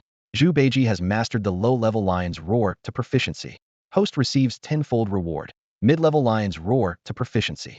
He opened his personal panel to carefully review his attributes. Name: Rong Ma. Titles: Will of the King, Will of Wu Nong. Age: 22. Qi and blood: 3400. Beast Mastery Talent: Central Neural Link. Beast Space: Level 2. Beast Master Level: Beginner Beast Master. Companion Beasts: Abayo, Zhu Beiji. With a total Qi and blood value of 3,400, his body showed no signs of undergoing a cleansing breakthrough. Reflecting on his previous battle against over 100 low-tier leader-level beasts, Rong Ma had a clear understanding of his current strength. He estimated that his abilities were slightly above mid-tier leader level. Based on this, he deduced that his next physical breakthrough might require reaching 4,000 Qi and blood points. However, As his strength grew, the chi and blood points required for further progress also increased. Additionally, Abayo and Zhu Beiji's leveling speed had begun to slow down. It seemed like the right time to evolve Abayo and start preparing to contract a third companion beast. After all, the more companion beasts he had, the more chi and blood points they would contribute, allowing him to achieve his goal of growing stronger effortlessly. Standing at his desk, Rong Ma began to carefully contemplate Abayo's next evolution path. Rong Ma stood in front of his desk, his gaze fixed on the blank sheet of paper lying on its surface. Picking up his pen, he let its tip glide across the page, writing in bold, powerful strokes, Abayo's evolution, the soul of a warrior. This evolution path had long been fully formed in his mind. Reflecting on Abayo's journey from awakening to the elite stage, he remembered crafting the concept of the will of a warrior for Abayo's initial transformation. It was a process brimming with explosive growth, akin to a seed breaking through the soil and bursting forth with incredible vitality. Much like Puff from Kung Fu Panda 1, who, despite his clumsy beginnings, trained relentlessly to become the legendary dragon warrior. But this time, the leap from elite to leader called for a completely different approach. Unlike the grandeur and intensity of the previous transformation, the theme now was a heart as still as water. Rong Ma firmly believed that only by finding true inner peace could one unlock even greater strength. This was the essence of the soul of a warrior, to find tranquility amidst chaos and to witness eternity within simplicity. With his thoughts clear, Rong Ma threw himself wholeheartedly into his work. Under his pen, a new version of the Kung Fu Panda 2 story began to unfold. This version was nearly identical to the movie on Earth, with a 99 overlap. The key difference lay in the opening, where he seamlessly wove in Abayo's recent experiences, making the story more immersive and personal. By the next morning, as the first rays of sunlight streamed through the window and illuminated his desk, Rong Ma finally set down his pen. He looked with satisfaction at the finished manuscript, 200,000 words in total, intended as Abayo's material for a week-long evolution. Carrying the freshly completed draft, Rong Ma stepped out into the courtyard. There, he happened upon Zhu Beiji emerging from the refrigerator, looking invigorated. Clearly, the sub-zero temperatures of -18 degrees were no longer enough to challenge him, and he would soon need a new training regimen. Abayo, come here. Your evolution path is ready, Rong Ma called out. Before he could even finish his sentence, a dark blur shot toward him like the wind. Before he had time to react, the manuscript in his hands was snatched away by Abayo. Eagerly, Abayo flipped open the first page. After reading just a few lines, his entire body froze in place. His eyes trembled slightly, his emotions visibly stirred, as he repeated the same phrase over and over. True heroes are those who see the truth of life and still choose to love it. Wow, Rong Ma, this line really hits differently. Upon hearing this, Rong Ma's lips curved into a slight smile, his face exuding a calm and composed confidence. Though the words weren't his original creation, they resonated deeply with his life philosophy. To him, the essence of life wasn't about relentless hard work, but about finding balance within oneself, choosing to embrace life wholeheartedly even after understanding its true nature. However, this love was more about life itself, not merely about work. He opened the system interface and carefully checked Abayo's status. Alias, Abayo. Species, giant panda. Warrior spirit, awakening. Level, elite tier 9. Growth potential, high commander level. Excellent. The evolution process has begun, Rong Ma nodded to himself. This confirmed that the evolutionary path he had designed for Abayo was on the right track, and it also gave him a clearer idea for Zhu Beiji's elite-level evolution. As for the visualization of the beauty stepping out of the bath, which was currently just a static JPG image, he briefly considered upgrading it to a more visually impactful GIF. However, he quickly shelved the idea. After all, Zhu Beiji's evolution was still a long way off. As he pondered, his steps had already brought him to the pet breeding facility. Rong Ma, what brings you here today? Li Peixian greeted him with a smile. Before she could finish, Zhang Tianquan interrupted. Peixian, that's too formal. Rong Ma is one of us here at the base. He's welcome anytime. Just make sure he has tea when you see him. Li Peixian paused, then sincerely remarked. You really have a knack for handling people, Director. Rong Ma looked slightly embarrassed. Earning a 30,000 yuan monthly base salary, but rarely showing Upand, always with a specific purpose indeed, made him feel a bit guilty. Rong Ma, come in and have some tea. Zhang Tianquan warmly wrapped an arm around his shoulder. We have something important to discuss. It'll probably take us until noon. Peixian, could you please have lunch delivered directly to the office? Once inside the office, Zhang Tianquan's actions left Rong Ma even more puzzled. First checked outside the door carefully to ensure no one was around, then locked it behind them. Rong Ma, this is big. Absolutely huge, Zhang Tianquan said in a low voice. What is it? Rong Ma instinctively straightened his posture. I got word this morning. Zhang Tianquan's expression turned serious. Elder Song Xinghe from the National Council has arrived in Yufeng City. Last night, They held a meeting that went late into the night, and every single topic discussed was groundbreaking. Rong Ma was so shocked he couldn't find the words to respond. He wanted to ask if Director Zhang had attended the meeting himself, given how he seemed to know such intricate details. Director, why would such a prominent figure come to a remote place like ours? Zhang Tianquan fixed his gaze on Rong Ma, staring intently for a full 30 seconds before speaking slowly. Elder Song is here specifically to present you with an award. What? Rong Ma's eyebrows twitched sharply upon hearing Zhang Tianquan's words, and he stared at him in disbelief. Director, are you sure the source of this information is reliable? I've lived in Ningxing for 22 years without stepping out of the city once. How could I possibly have any connection to someone of that caliber? Zhang Tianquan straightened his back immediately, slapping the desk as he replied. The information is absolutely accurate. Although it won't be officially announced until you head to Yufeng City for special training, the insiders are already aware of it. But Director, you're not an insider. Rong Ma couldn't help but retort. That doesn't matter. Zhang Tianquan waved his hand dismissively, his face full of pride. Didn't you bring up the theory about the instability of the phantom beast dimensional space during a meeting at the Ministry of National Security? Jiang Tianlei compiled your ideas into a report and submitted it, which completely stunned those old folks in the capital. That's why Song Xinghe himself will be presenting you with an award. Oh, Rong Ma suddenly understood, but his expression quickly shifted. Wait a minute. Something's not right. Director, how do you know so much about the details of the F1 meeting, even more than I do? His eyes lit up. I get it. It must have been Uncle Jiang who told you. Zhang Tianquan, caught red-handed, almost jumped out of his chair in shock. How is this kid so sharp, he thought to himself. He's way smarter than my dim-witted son, who even managed to depress a fire lion beast. Outwardly, he forced a few awkward laughs and said, Who told me doesn't matter. Song Xinghe presenting the award is just a small thing. There's something much bigger that concerns all of your futures. What is it? Rong Ma pressed further. Zhang Tianquan cautiously checked the door surveillance to ensure no one was eavesdropping, then lowered his voice. The RD department at the Institute has been secretly working on an extremely classified project over the years how to adapt beast techniques into versions that humans can practice. Oh, I already know about that, Rong Ma responded nonchalantly. What? Zhang Tianquan stood up in shock. It must have been Ji Mulan who told you. Rong Ma also jumped to his feet. Director, how do you even know about that? That day, it was just me and my senior sister. How could a third person possibly know? Zhang Tianquan stroked his beard smugly. Some things don't require being on site. They can be deduced from subtle clues. He then grew serious. Since you're already aware, I'll get straight to the point. The first trial in the capital has shown promising results, and the nation is preparing to host the inaugural Peak Showdown, also known as the T1 Summit.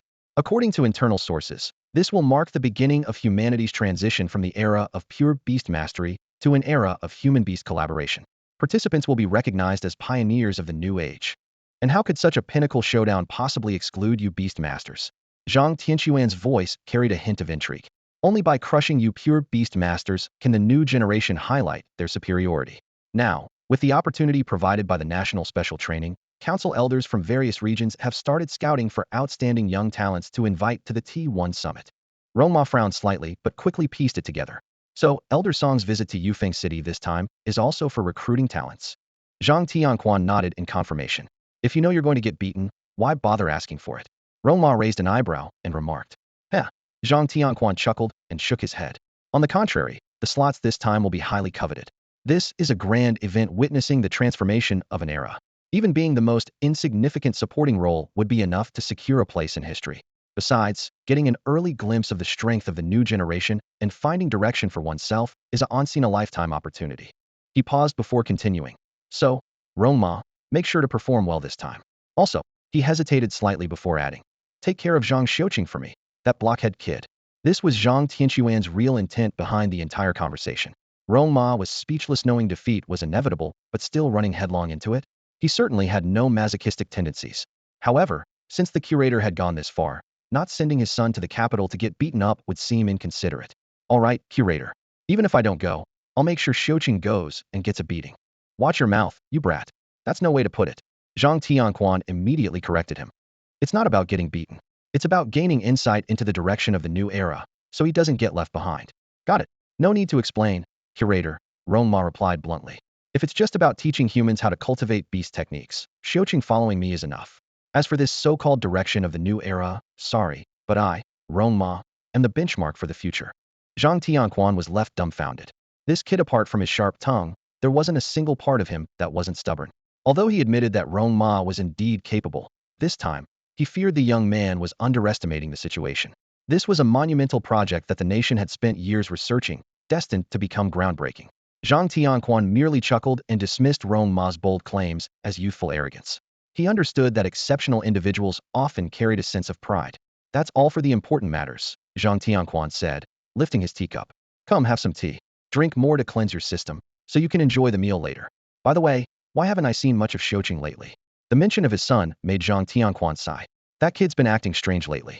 Apart from eating, he's been training nonstop. He's pushed the fire lion beast so hard it's developed psychological issues. I just sent it to a therapist yesterday. Rong Ma shook his head at this. Human-beast collaboration was undoubtedly the way forward, but relying solely on overworking one's beasts had its limits. He knew all too well that if Zhang Xiuqing started practicing cultivation, the boy might end up pushing himself even harder than he pushed his beasts. After a few rounds of tea, Rong Ma finally brought up the purpose of his visit. Curator, I was wondering if there are any beasts in the breeding base lately that seem to be exhibiting abnormal mental states. Poof. Zhang Tianquan spat out a mouthful of tea, the liquid forming a fine mist in the sunlight. Rong Ma's face turned bright red with embarrassment. He knew his earlier words had been rather inappropriate, but he had no choice but to press on for the sake of contracting his third pet beast. Based on his previous experiences, finding a pet beast that truly resonated with him required an exceptionally strong spiritual connection. Take a Bao, the tireless nocturnal beast, or Zhu Beiji, the pig with an insatiable obsession for women. Both exhibited extraordinary spiritual strength in their own unique ways. This special sensory ability was the key for Rong Ma to identify potential contract candidates. Zhang Tianquan shot Rong Ma a sharp glare. Do you seriously want the breeding facility to produce that many mentally unstable pet beasts? Oh well, Director, you know my situation is unique. Ordinary pet beasts just don't match with me. Rong Ma explained awkwardly with a forced smile. Zhang Tianquan understood. Rong Ma had spent 4 years in university without successfully contracting a pet beast because he simply couldn't find one that was compatible. Who would have thought the ones suitable for him would need to be such special cases? I actually know of a place where there might be a pet beast that suits you, Zhang Tianquan said after a brief pause. But what, Director? Rong Ma pressed eagerly. Let's finish lunch first, and then he'll take you to see it, Zhang Tianquan replied, his tone turning serious. But I can't guarantee you'll be able to handle it. In fact, no one can make that guarantee. His words left Rong Ma filled with curiosity.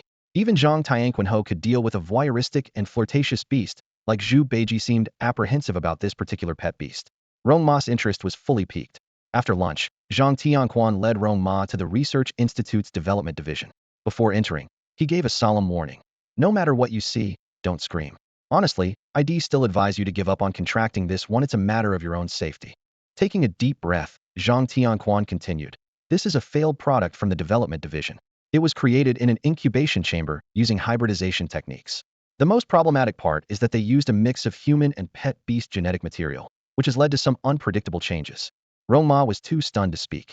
Thankfully, Zhang Tianquan had warned him in advance, or he surely would have lost his composure. However, he quickly calmed himself. After all, humanity had already conducted far crazier experiments on Earth like cloning, and he was no stranger to such things. Zhang Tianquan observed Rong Ma's rapidly composed demeanor and nodded to himself. No wonder Zhang Tianlei values this talent so highly. With such a calm disposition and a quick mind, the future holds limitless possibilities for him. He patted Rong Ma on the shoulder. Follow me. I'll take you to meet the head of the research department. Before long, they arrived at the dean's office, where a man in his 60s was standing by the door. Tianquan. Old Su, sorry to trouble you. This was Su Yifa, the head of the research department. Dean Su waved his hand dismissively. Don't say that.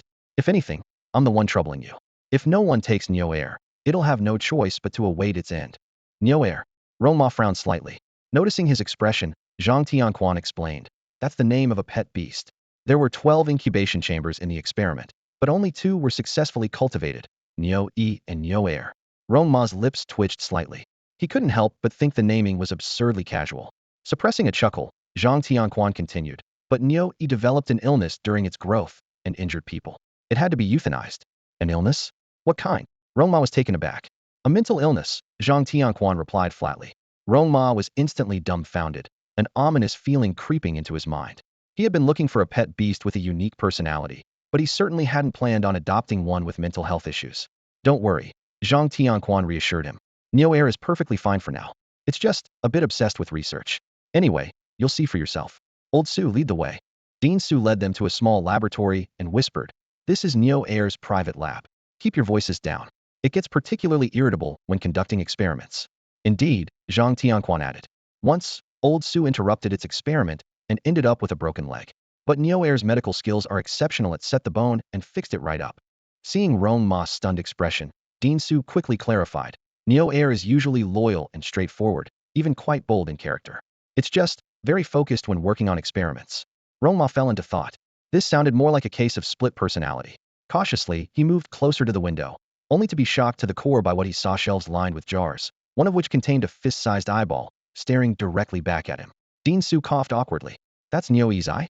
After it was euthanized, Neo Air begged to study its body, saying it would help improve its medical skills. It even expressed interest in researching ways to modify itself. This hybrid species is so rare that I had no choice but to agree. Rong Ma was utterly numb. Only now did he fully grasp the subtle warnings Zhang Tianquan had given earlier. This hybrid bull was far too dangerous, capable of even dissecting its own kind. Rong Ma suppressed the unease in his heart and leaned forward again to observe the scene inside the laboratory. What met his eyes was a breathtaking sight. A towering humanoid minotaur stood focused in front of the operating table. Its muscular frame exuded an undeniable sense of power, but in stark contrast to its ferocious appearance was an astonishing display of calmness. The Minotaur was holding a delicate scalpel, bent over a mangled corpse as it conducted some form of research. Its movements were exceptionally precise, gently flipping various organs and meticulously examining every minute detail. The look of concentration on its face was unmistakable, resembling that of a seasoned scholar engrossed in their studies. Beside the operating table lay another bull's head. Rong Ma took a closer look and noticed that its facial features were nearly identical to Neo Air's, except it was missing one eye. That's Neo E, Su Yifa explained at the right moment. Rong Ma nodded slightly. This was something he had already suspected. However, there was a crucial question that needed to be clarified. Pardon my curiosity, but who provided the human hybrid factor for Neo Air? This was critical to his decision on whether to accept Neo Air or not. If the human in question had a history of mental illness, there was no way he would take the risk. After a moment's thought, he added more tactfully, I just need to understand whether this human's genetic quality is excellent. Genes. What's that exactly? Zhang Tianquan and Su Yifa looked puzzled, though they clearly understood Rong Ma's concerns. Zhang Tianquan shot a quick glance at Su Yifa and then burst into hearty laughter. Ha ha, Rong Ma, you don't need to worry about that. I can vouch for it with my personal honor. A provider of the hybrid factor is absolutely top-notch talent. He lowered his voice, speaking in a mysterious tone. Hey, race a secret. The person retired from the Imperial Capital Research Institute and moved to Ning City for their golden years. Their hybrid factor is unbelievably extraordinary. Otherwise, how could Neo Air have such a natural gift for research? It's all in the genes. Meanwhile, Su Yifa's face turned bright red, resembling the legendary Guan Yu, clearly too embarrassed to speak. Rong Ma immediately understood and didn't even glance in Su Yifa's direction. He wasn't oblivious to human subtlety. Zhang Tianquan's words were already quite revealing, and coupled with Su Yifa's extraordinary affection for Neo Air, treating it like his own son and never showing anger even under provocation, the origin of this experimental subject was now crystal clear. Having figured this out, Rong Ma felt a sense of relief. He recalled the intense feeling of unease had experienced upon first arriving here and finally understood what it was: spiritual power. This indicated that Neo Air possessed an exceptionally strong spirit, enough to establish a shared mental link with him. Over the past 4 years, Rong Ma had been unable to form a contract with any companion beasts, not due to his own shortcomings, but because the beasts were too ordinary to match him. Without sufficient spiritual power, they couldn't resonate with his mind, let alone form a contract. Now, the question before Rong Ma was, how could he persuade Neo Air to follow him? Should he offer it a private laboratory? Provide an unlimited supply of corpses for its dissection and research? The thought made Rong Ma's hair stand on end, and he quickly shook his head. No, absolutely not. Conducting such research privately would be illegal. Rong Ma stood by the window, his brows furrowed deeply. How could he make Neo Air completely reliant on him? This question left him momentarily stumped. Just then, his gaze shifted through the window to the enormous beast outside, still engrossed in studying a corpse. Neo Air lay motionless, his eyes filled with confusion and puzzlement. Suddenly, Rong Ma's eyes lit up. Got it. They'll give him a brain. Isn't that the key to making him depend on me? Dean Su, what's Neo Air's IQ test result? Rong Ma asked eagerly. Hearing this, Su Yifa's face immediately displayed a smug smile. You've asked the right person. Neo Air's IQ is among the best of all companion beasts, 148. Keep in mind, the average IQ for companion beasts doesn't even reach 80.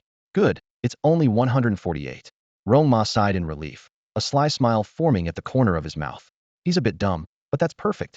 Once I give him my brain, the difference will be even more obvious. Su Yifa looked completely baffled. Come on, let's not just stand here. Let's go inside and take a look, Rong Ma said as he moved to push the door open. Wait, you can't go in. Su Ifa hurriedly tried to stop him. Niu Air is in the middle of his research. If you interrupt him, he'll lose his temper. Unfortunately, it was too late. Bang! Rong Ma pushed the door open without hesitation. Since he had decided to form a bond with Niu Air, he had no intention of indulging this bad-tempered companion beast.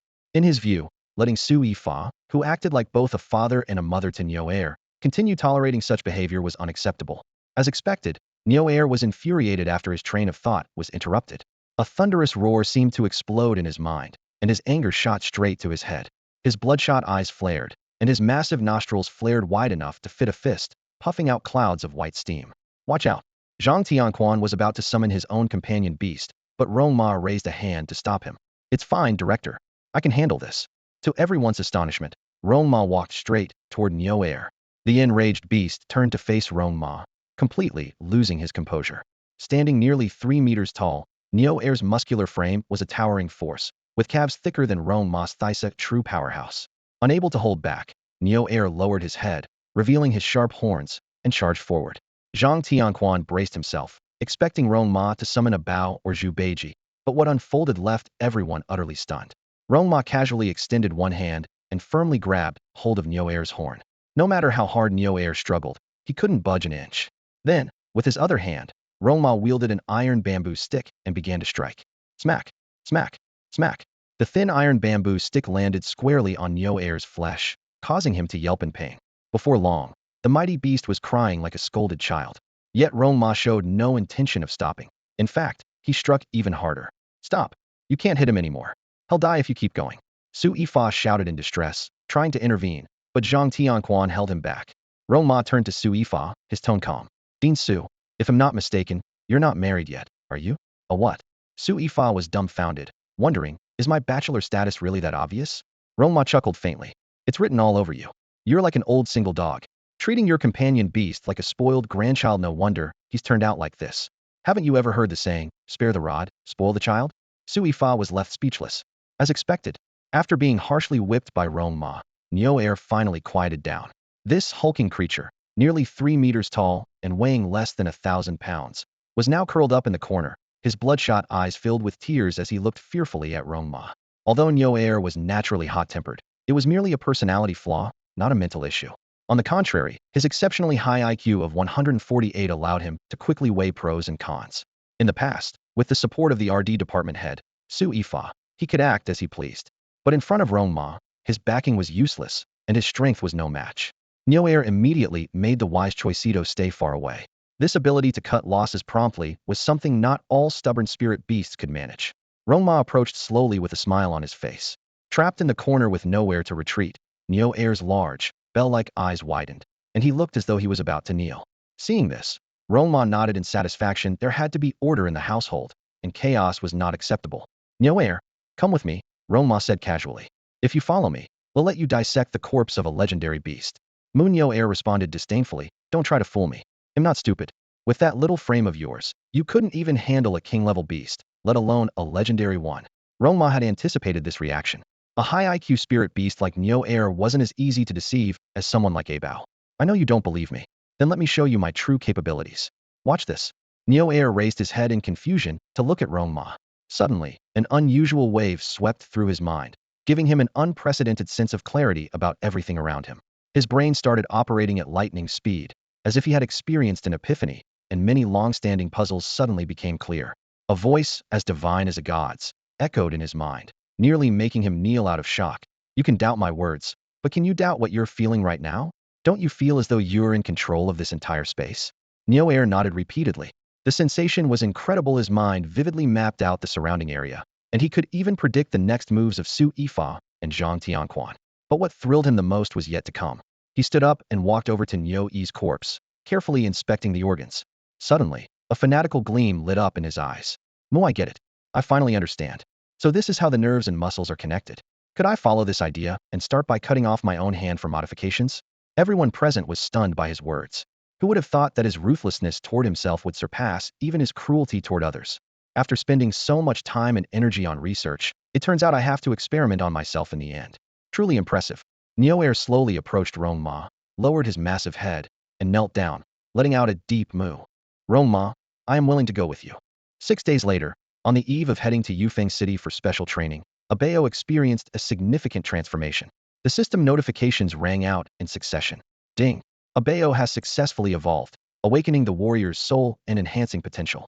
The host receives tenfold rewards, 300 vitality points, and the awakening of the king's soul. Ding! Abeo has advanced to commander level 1. The host receives tenfold rewards, 300 vitality points. Ding! Abeo has comprehended the low-grade Hun Yuan technique, Essence of Life. The host receives tenfold rewards, mid-grade Hun Yuan technique, Essence of Life. Ding! Abeo's Hun Yuan technique has upgraded, achieving entry-level mastery of the mid-grade Hun Yuan technique. The host receives tenfold rewards, entry-level mastery of the high-grade Hun Yuan technique. The system panel displayed Abeo's latest stats.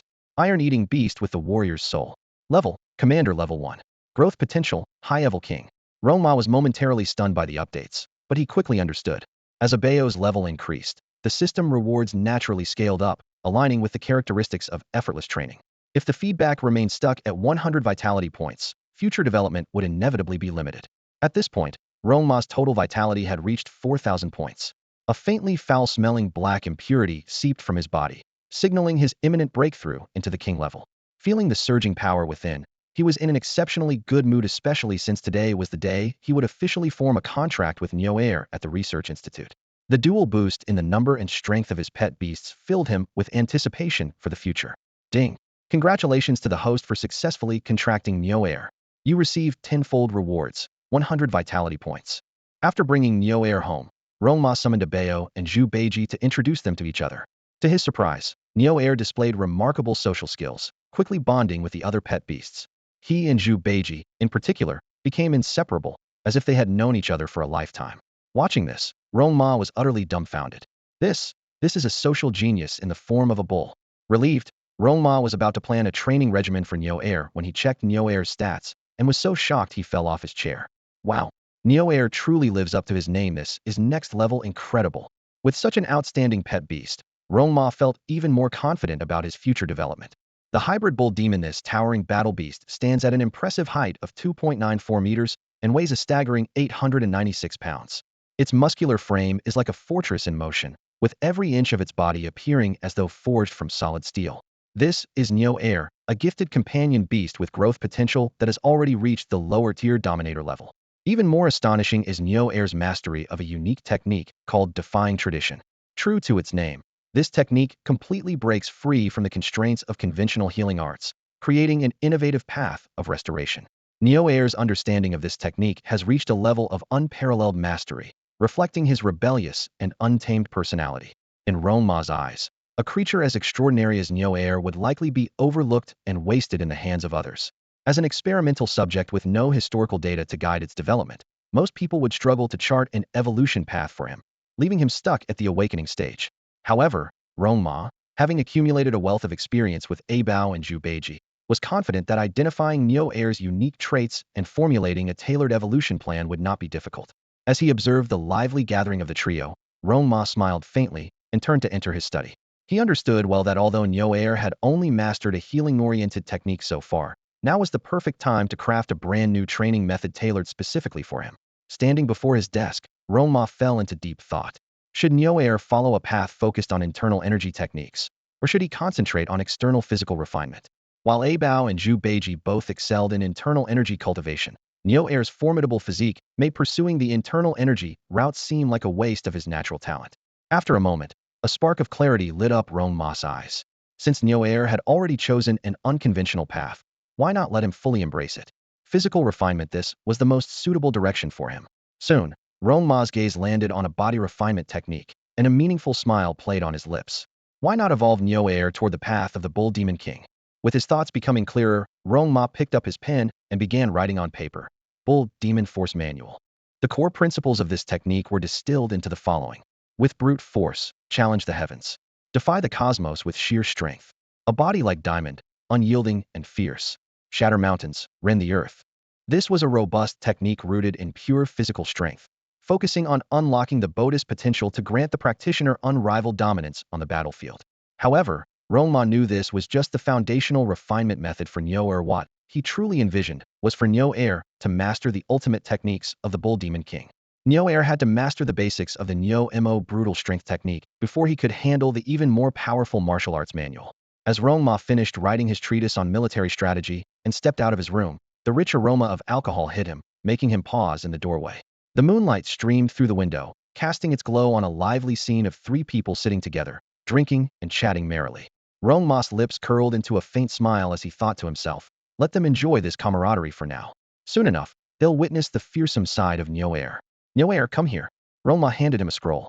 This is a body-strengthening technique. For the first stage of training, a bow will assist you. Once your skin is thick and tough, we'll move on to stage 2. A bow. A bow looked puzzled upon hearing this.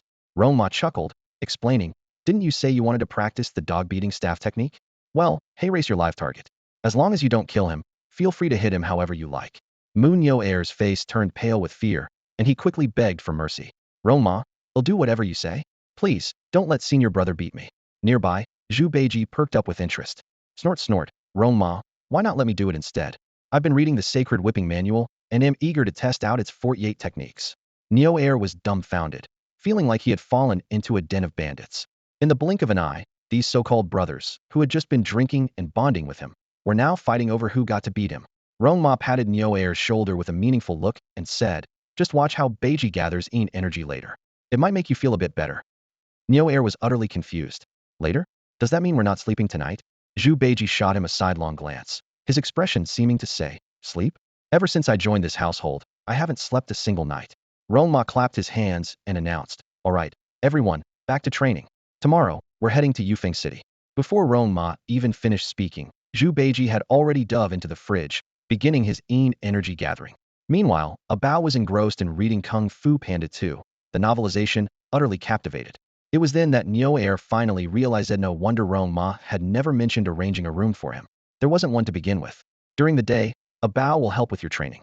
At night, you're on your own, Rong Ma said, pointing to a large, jagged stone in the corner. Go over there and grind against it until your entire body, every inch of your hide develops calluses. Once you've finished this stage, you'll replace it with a blade array for the next level. Nyo Air was on the verge of breaking down. He had thought that, given his mental instability, joining this household might earn him some leniency. But to his dismay, everyone here seemed even more unhinged than he was. Beaten during the day, grinding against rocks at night, this was just the first stage. Who would believe such a miserable plight if he told them? If not for the binding contract he had signed, he would have fled immediately. Left with no choice, he picked up the Nyo Mo brutal strength technique and trudged to the corner, beginning his relentless training. He ground himself against the jagged stone from every angle, leaving no part untouched, not even the creases of his skin. For someone who had always prided himself on his thick hide, Nyo Air was shocked to discover how delicate he truly was. Within just 2 minutes, his entire body was bleeding. Ding!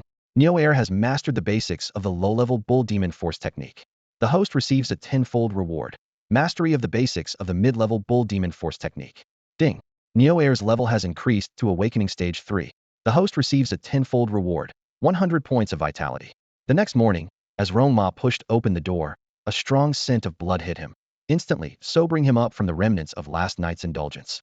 He rushed into the courtyard, where he saw Bao and Ba Jie standing calmly, but Nyo Air was nowhere to be seen. Following the direction Bao pointed to, Rong Ma gasped in shock. The large, spiked rock from the previous night now had a surface as smooth as a mirror, but the ground around it was stained with fresh, still damp blood, a horrifying sight. Nyo Air lay beside the rock, his face pale, his body covered in fine cracks, with blood still oozing out. Unlike Ba Jie's quick-witted nature, Nyo Air was stubborn to the point of being obstinate. He was like a scientist obsessed with his research. Once he set a goal, he would dedicate himself entirely, often exceeding expectations. Looking at Nyo Air's battered state, Rong Ma nodded in satisfaction. Such persistence, though bordering on obsession, was a rare and valuable trait in the path of cultivation. Come into the beast space. We're heading to Yufeng City right away. Meanwhile, at Yulong's home. How are you feeling? Great. After experiencing the dual setbacks of the newcomer beast-taming tournament and the dimensional rift, Yu Hao finally felt a sense of urgency. Yet, he remained confident in himself, especially after learning that Song Xinghe planned to invite the top 3 from the special training to participate in the T1 summit in the imperial capital. His determination was reignited. Dad, I'm determined to take first place in this special training. A resolute light shone in Yu Hao's eyes. For him, the special training tied to the T1 summit felt like a perfect opportunity to prove himself. Yulong smiled with relief. Years ago, he had anticipated the National Research Institute's interest in studying the relationship between beast techniques and humans, decisively enrolling his son in the pilot program. Although there were no results at the time, his foresight eventually paid off. Now, Yu Hao had achieved a physique at the lower elite level and mastered a low-level cultivation technique. However, during the pilot program assessments, Yu Hao had ultimately lost to the native children of the imperial capital and was eliminated. Because of this, when he heard about the T1 summit, his determination only grew stronger. I'm not a failure. This time, I will prove myself. I will stand before you all again and give you a hard slap in the face. Yu Hao clenched his fists, his eyes gleaming with determination. Standing nearby, Yu Long observed his son's tense expression and mistakenly thought he was still brooding over his previous two failures. He patted his son's shoulder and said gently, "Don't dwell on it. Rong Ma's potential is limited. This special training is your chance to shine. Those kids from the imperial capital are no match for you. And as for those who only play at beast-taming, how could they possibly be your opponents?" A confident smile played on Yu Hao's lips, but he didn't explain the true reason for his anger. "Dad, Rong Ma has never been on my radar. He's like a frog at the bottom of a well, completely unaware of how far the times have advanced. His understanding is at least 3 levels behind mine. My sights are set much higher this time. I'm aiming for first place. No one can stop me." "Good. That's my boy." Yu Long's eyes sparkled with pride. "Rong Ma? He's nothing. And neither is Zhang Xiuqing. Crush them." He glanced at the clock and added, "Let's go. It's time to head out." Meanwhile, at the Zhang family dining table, father and son sat in silence. Zhang Tianquan and Zhang Xiuqing ate quietly, the clinking of utensils against plates especially pronounced in the stillness. When Zhang Xiuqing finished packing his luggage and was about to leave, Zhang Tianquan couldn't hold back any longer and gritted his teeth. "Damn it! How did I end up with such a high-maintenance son? Xiuqing, do you have what it takes or not?" Zhang Xiuqing paused briefly, recalling something Rong Ma had said before. A confident smile spread across his face. "A man can never admit defeat, Dad. I'm off. This T1 summit's mine for the taking." "You brat." Zhang Tianquan cursed with a laugh, watching his son's departing figure. His expression gradually turned serious. Yu Hao and those others who were filtered out through the pilot program won't be easy to deal with. In fact, Zhang Tianquan had learned about the pilot program even earlier than Yu Long. However, the methods used by the National Research Institute left him uneasy. He wasn't alone in his discomfort. Su Yifa had also left the capital's National Research Institute, bringing the semi-finished Neo E and Neo Air back to Ning City to retire. It was precisely because Zhang Tianquan was privy to these insider details that he felt a nagging sense of unease. Although the project seemed flawless so far, as Su Yifa had put it, no problems doesn't mean there aren't any. It might just be that humanity hasn't discovered them yet. Similar farewell scenes were unfolding all over Ning City. The only exception was Rong Ma, who had no parents, no ties, and no one tied to him. When he arrived at the Ministry of National Security, he found that he was the first to get there. It wasn't long before Zhang Xiuqing arrived as well. Rong Ma's sharp instincts picked up on the changes in Zhang Xiuqing's aura. He raised an eyebrow slightly. "It seems this kid's physical condition has improved. Interesting. Did he figure it out on his own?" Noticing Rong Ma's scrutiny, Zhang Xiuqing straightened his back and said proudly, "Rong Ma, you'd better watch out. This special training, I'm going to blow your mind. Are you talking about the time you made the fire lion beast depressed?" Rong Ma replied casually. Zhang Xiuqing's face instantly turned beet red, and he was too embarrassed to respond. Zhang Xiuqing looked at the drooping fire lion beast with an awkward expression. Who would have thought that such a fierce creature could have such a fragile psyche? After just 2 days of training, it had already developed depression. "What a delicate thing," he muttered under his breath. Rong Ma noticed Zhang Xiuqing's flushed face and couldn't help but smirk slightly. He knew full well that this guy just wanted to show off the results of his intense training. But Rong Ma decided not to expose him. It wouldn't hurt to let Zhang Xiuqing save some face. "Brother Ma, Brother Zhang, we've arrived." Lu Fan's voice rang out from the distance. Beside him were Yang Xiaoyu and a visibly envious Yao Zheng. Before long, the others began to gather as well, including Yang Yi and Ji Mulan, who showed up right on time at the meeting spot. The last to arrive was Jiang Tianlei, the Minister of National Security for Ning City. Originally, this special training session in Yufeng City didn't require his personal supervision. However, the arrival of Song Xinghe and the fierce competition for T1 summit spots had elevated the importance of this training to a whole new level. As per tradition, Jiang Tianlei stood on the platform and delivered a speech that lasted a full hour. Rong Ma was bored to the point of drowsiness, letting the words pass in one ear and out the other. It wasn't until Jiang Tianlei mentioned the T1 summit spots that Rong Ma suddenly snapped to attention. Each team will have 3 spots for the T1 summit, awarded to the top 3 individuals in the group, Jiang Tianlei declared firmly. Those who secure a spot will be promoted to team leader status and receive a cash reward of 500,000 yuan. The crowd erupted at his words. The minister is going all out this time, someone exclaimed. Others speculated, this is a rare opportunity to make a name for yourself in the capital and represent the honor of the entire city. Of course, the minister would take it seriously. Yang Yi clenched his fists tightly, his face flushed with determination. This was his chance to reclaim his title as team leader. He silently vowed to himself, I must secure a spot, no one will stand in my way. Rong Ma, who had been half asleep moments ago, was now wide awake. The allure of $500,000 lit up his eyes, but a thought quickly sobered him. Based on the group assignments, he would be competing against his senior, Yang Yi, and other top-level team leaders. Should he let his senior take the lead? Just then, Yu Hao caught a glimpse of the gleam in Rong Ma's eyes and sneered. Rong Ma, sure, the money is tempting, but it's not easy to get. Forget about the experts from other cities, just getting past me is already a challenge you can't handle. Rong Ma turned to him with a calm smile. I've already surpassed you, Yu Hao. You just don't realize it yet. With your current strength, I doubt we'll even cross paths during this training. Yu Hao looked utterly baffled but didn't bother to argue further, assuming Rong Ma was just spouting nonsense. Rong Ma chose to remain silent, unwilling to explain further. However, Zhang Xiuqing, who had been standing nearby, couldn't hold back any longer and was about to speak up. He looked at Yu Hao, raising his arm with a finger pointing directly at him, a provocative glint in his eyes. If I can beat you once, I can beat you twice, even 3 times. If you want to challenge Rong Ma, you'll have to get through me first. Yu Hao stood frozen, his face dark with anger, veins faintly bulging on his forehead. The sting of his 2 previous defeats felt like a fishbone stuck in his throat, impossible to swallow or ignore. The first loss was due to his own arrogance, going without his battle beast. The second time, when victory seemed assured, Rong Ma's bag of beast cores turned the tide. Not only was he crushed by Zhang Xiuqing, but he was also overshadowed by Lu Fan. Clenching his fists, Yu Hao silently vowed to vent his frustration during this special training session. Rong Ma lightly patted Zhang Xiuqing on the shoulder, his expression relaxed. Don't get worked up. He and I aren't even on the same level. Zhang Xiuqing gave a slight nod, his tone calm. I understand. Even before setting out, the air was already thick with tension. After Jiang Tianlei gave a brief explanation, he immediately led the team on their way. That afternoon, the group arrived in Yufeng City. As the largest provincial capital among the 8 third-tier cities, its bustling energy left everyone in awe. Especially when they reached the Yufeng National Security Department, many couldn't help but express their amazement. Rong Ma, however, remained composed. Compared to Ning City's old 3-story office building, the grandeur here was indeed on a whole different level. You've got 10 minutes to organize your luggage, then meet back here. We're heading to the registration area, Jiang Tianlei instructed curtly. The group quickly dispersed, heading to their assigned rooms. Once again, Rong Ma was paired with Zhang Xiuqing in the same room. Standing at the doorway, Zhang Xiuqing spoke with a serious expression. Rong Ma, I won't hold back for the sake of the T1 summit slot. Even though we're colleagues from the same department, I'll give it my all if I face you. I hope you understand. Rong Ma smiled and nodded. Giving it your all is fine, but don't focus too much on might actually affect your performance. Don't overthink it, just do your best. With that, he turned and left. Watching Rong Ma's retreating figure, Zhang Xiuqing murmured to himself, avoiding me want help. Are you facing things this way because you're afraid of encountering me? If you really understood me, you'd choose to confront me, Heedon. He shook his head and sighed quietly.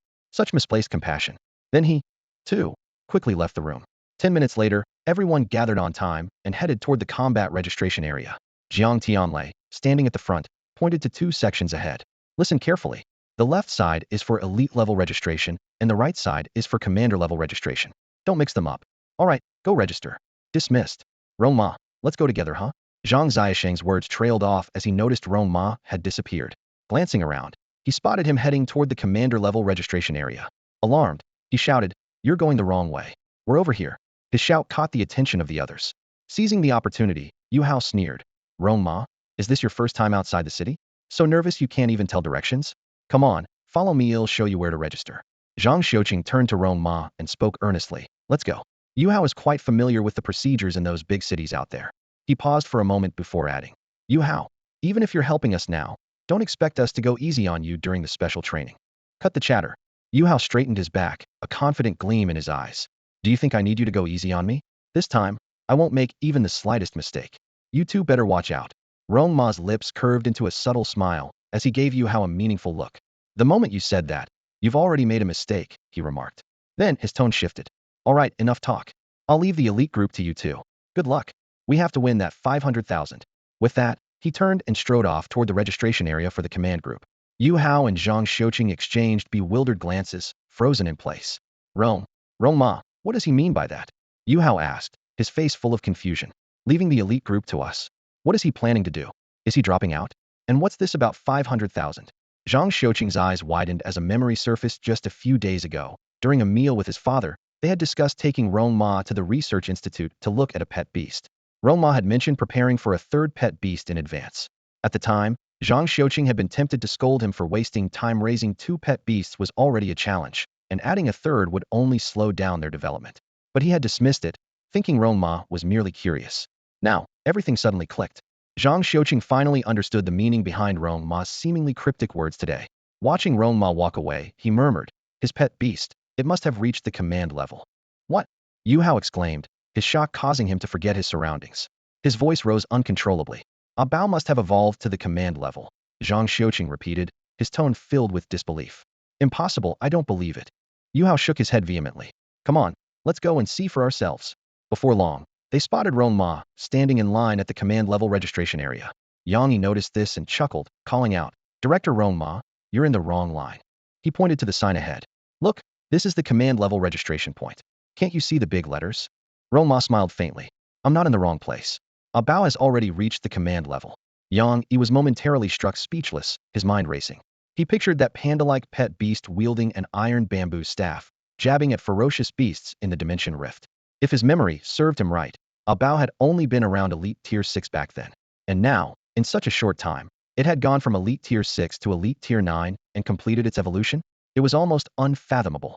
His own pet beast had been stuck at Elite Tier 9 for over a year, with 6 months spent just figuring out an evolution path.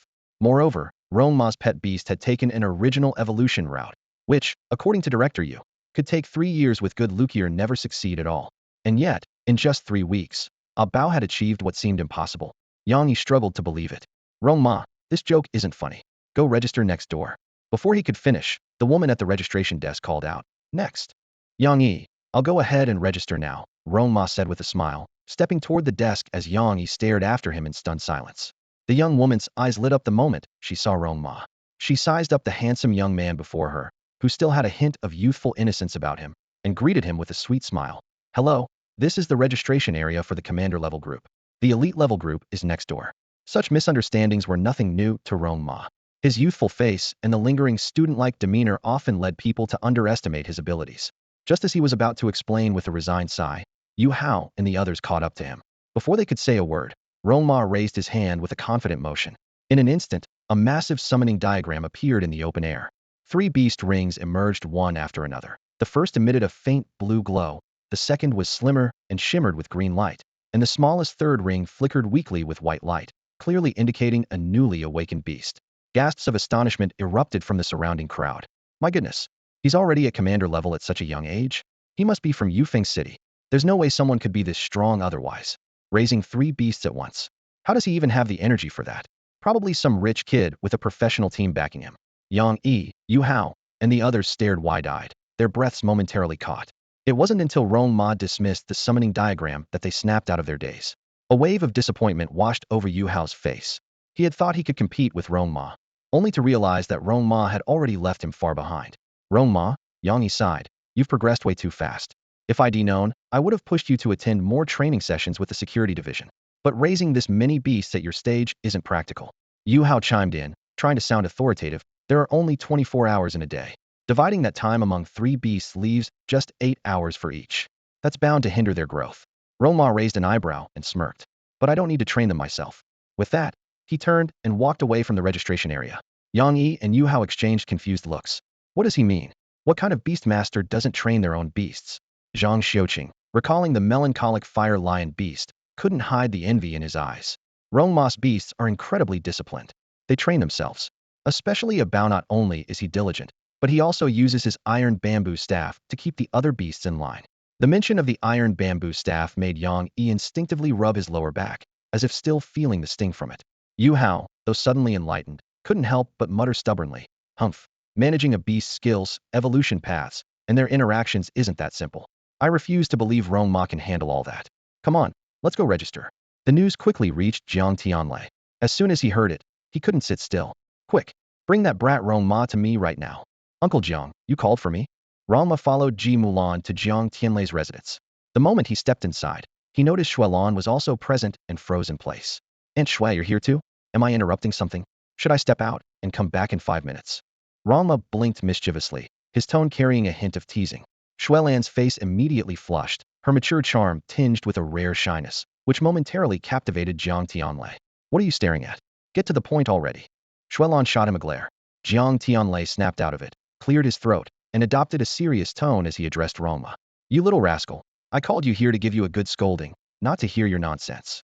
Besides, if I really asked you to leave, 5 minutes wouldn't be enough, more like half an hour. Rong Ma chuckled softly, watching the scene unfold. It was only in front of familiar faces that the usually authoritative minister would reveal such a humorous and lighthearted side. All right, enough joking around, Jiang Tianlei said, his expression turning serious. So, has Abeo reached the commander level? Rong Ma nodded in confirmation. Yes. Though this response was expected, it still left everyone present stunned. In just 3 months, Abeo had advanced from the initial awakening level to the commander level. Even Ji Mulan, despite her exceptional talent, had taken 4 full years to reach that milestone. Ji Mulan looked at Rong Ma with a mix of emotions, thinking, this guy claims he's just coasting through life, but this is anything but coasting. It's freakish. However, the thought of Rong Ma managing 3 pet beasts at once offered her some solace. After all, she was already overwhelmed just raising her Tai demon ox. Jiang Tianlei pondered for a moment before offering a serious suggestion. I think you should stop focusing on Abeo and channel all your efforts into Zhu Beiji. Zhu Beiji is your future. Abeo is just a waste of time.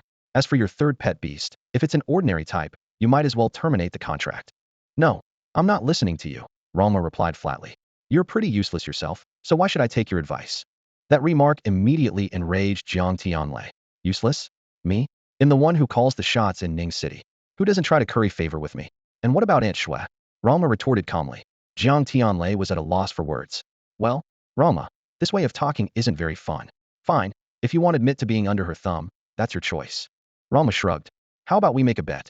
If I win, you stop meddling in my beast-taming business. Deal. Oh, what kind of bet? Jiang Tianlei asked, intrigued. Rong Ma turned to Ji Mulan, a sly smile playing on his lips. Senior, how about we have a little match? Ji Mulan. You brat. What nonsense are you spouting? Jiang Tianlei shot to his feet, his face filled with fury. Rong Ma smirked slightly, speaking calmly. Don't misunderstand. I'm just suggesting a match between Abeo and the demon ox. I won't interfere. Do you dare to accept? Rong Ma, stop messing around. Xuelan immediately interjected, frowning slightly. Mulan was the strongest representative of her generation. You're still far from her level. Jiang Tianlei raised an eyebrow and sneered. Huh? You don't seriously think you're invincible, do you? Saying something like, you won't interfere, you underestimating Mulan way too much. Ji Mulan glanced at Jiang Tianlei, secretly relieved. If Rong Ma were to personally step in, she would surrender without hesitation. The memory of that night, when Rong Ma single-handedly took down hundreds of high-ranking beasts with his staff, still haunted her. However, if it was just Abeo, fine, let's do it, she suddenly declared. If I lose, you can lie down however you want, in whatever position you want, and I won't say a word. Her words made Jiang Tianlei and Xuelan flush with embarrassment, both thinking, why are young people these days so blunt? Deal. No backing out now. Rong Ma grinned and extended his hand. Ji Mulan slapped her palm against his in agreement. Soon after, the group arrived at a private training arena. This was going to be an extremely discreet Batlino spectators, just a few of them. Rong Ma, watch out. I'm unbeatable in PK matches. Ji Mulan stood confidently in the ring. Senior, that's only because you haven't faced me yet, Rong Ma replied with a raised brow and a sly smile. Big talk. Ji Mulan quickly summoned the Tai demon ox, while Rong Ma immediately called forth Abeo. Demon ox, take him down. Ji Mulan commanded. The Tai demon ox glanced dismissively at its opponent. A panda? Are you kidding me? This is insulting. What a downgrade. Not daring to underestimate her opponent, Ji Mulan activated her beast-taming ability, the celestial gaze, causing starlight to flicker in her eyes. The Tai demon ox's eyes lit up similarly, though it maintained its relaxed and disdainful demeanor. Rong Ma, calm as ever, connected his thoughts with Abeo and said, Abeo, if you beat the Tai demon ox, I'll give you a 100,000 word Kung Fu Panda spin-off. Roar. That sentence seemed to flip a switch in Abeo.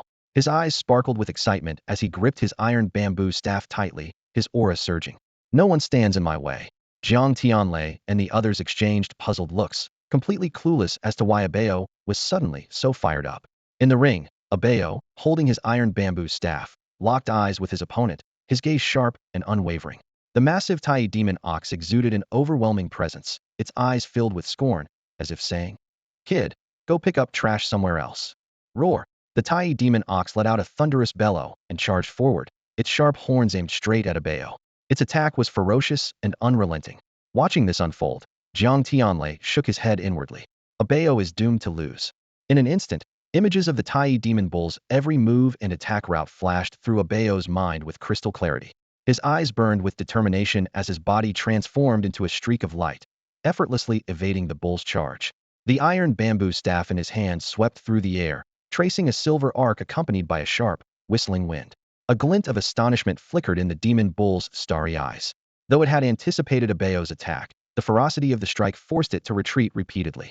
Moo, the bull exclaimed in shock. Well, kid. Not only did you see through my attack pattern, but you're this fierce too. Hey, where do you think you're poking?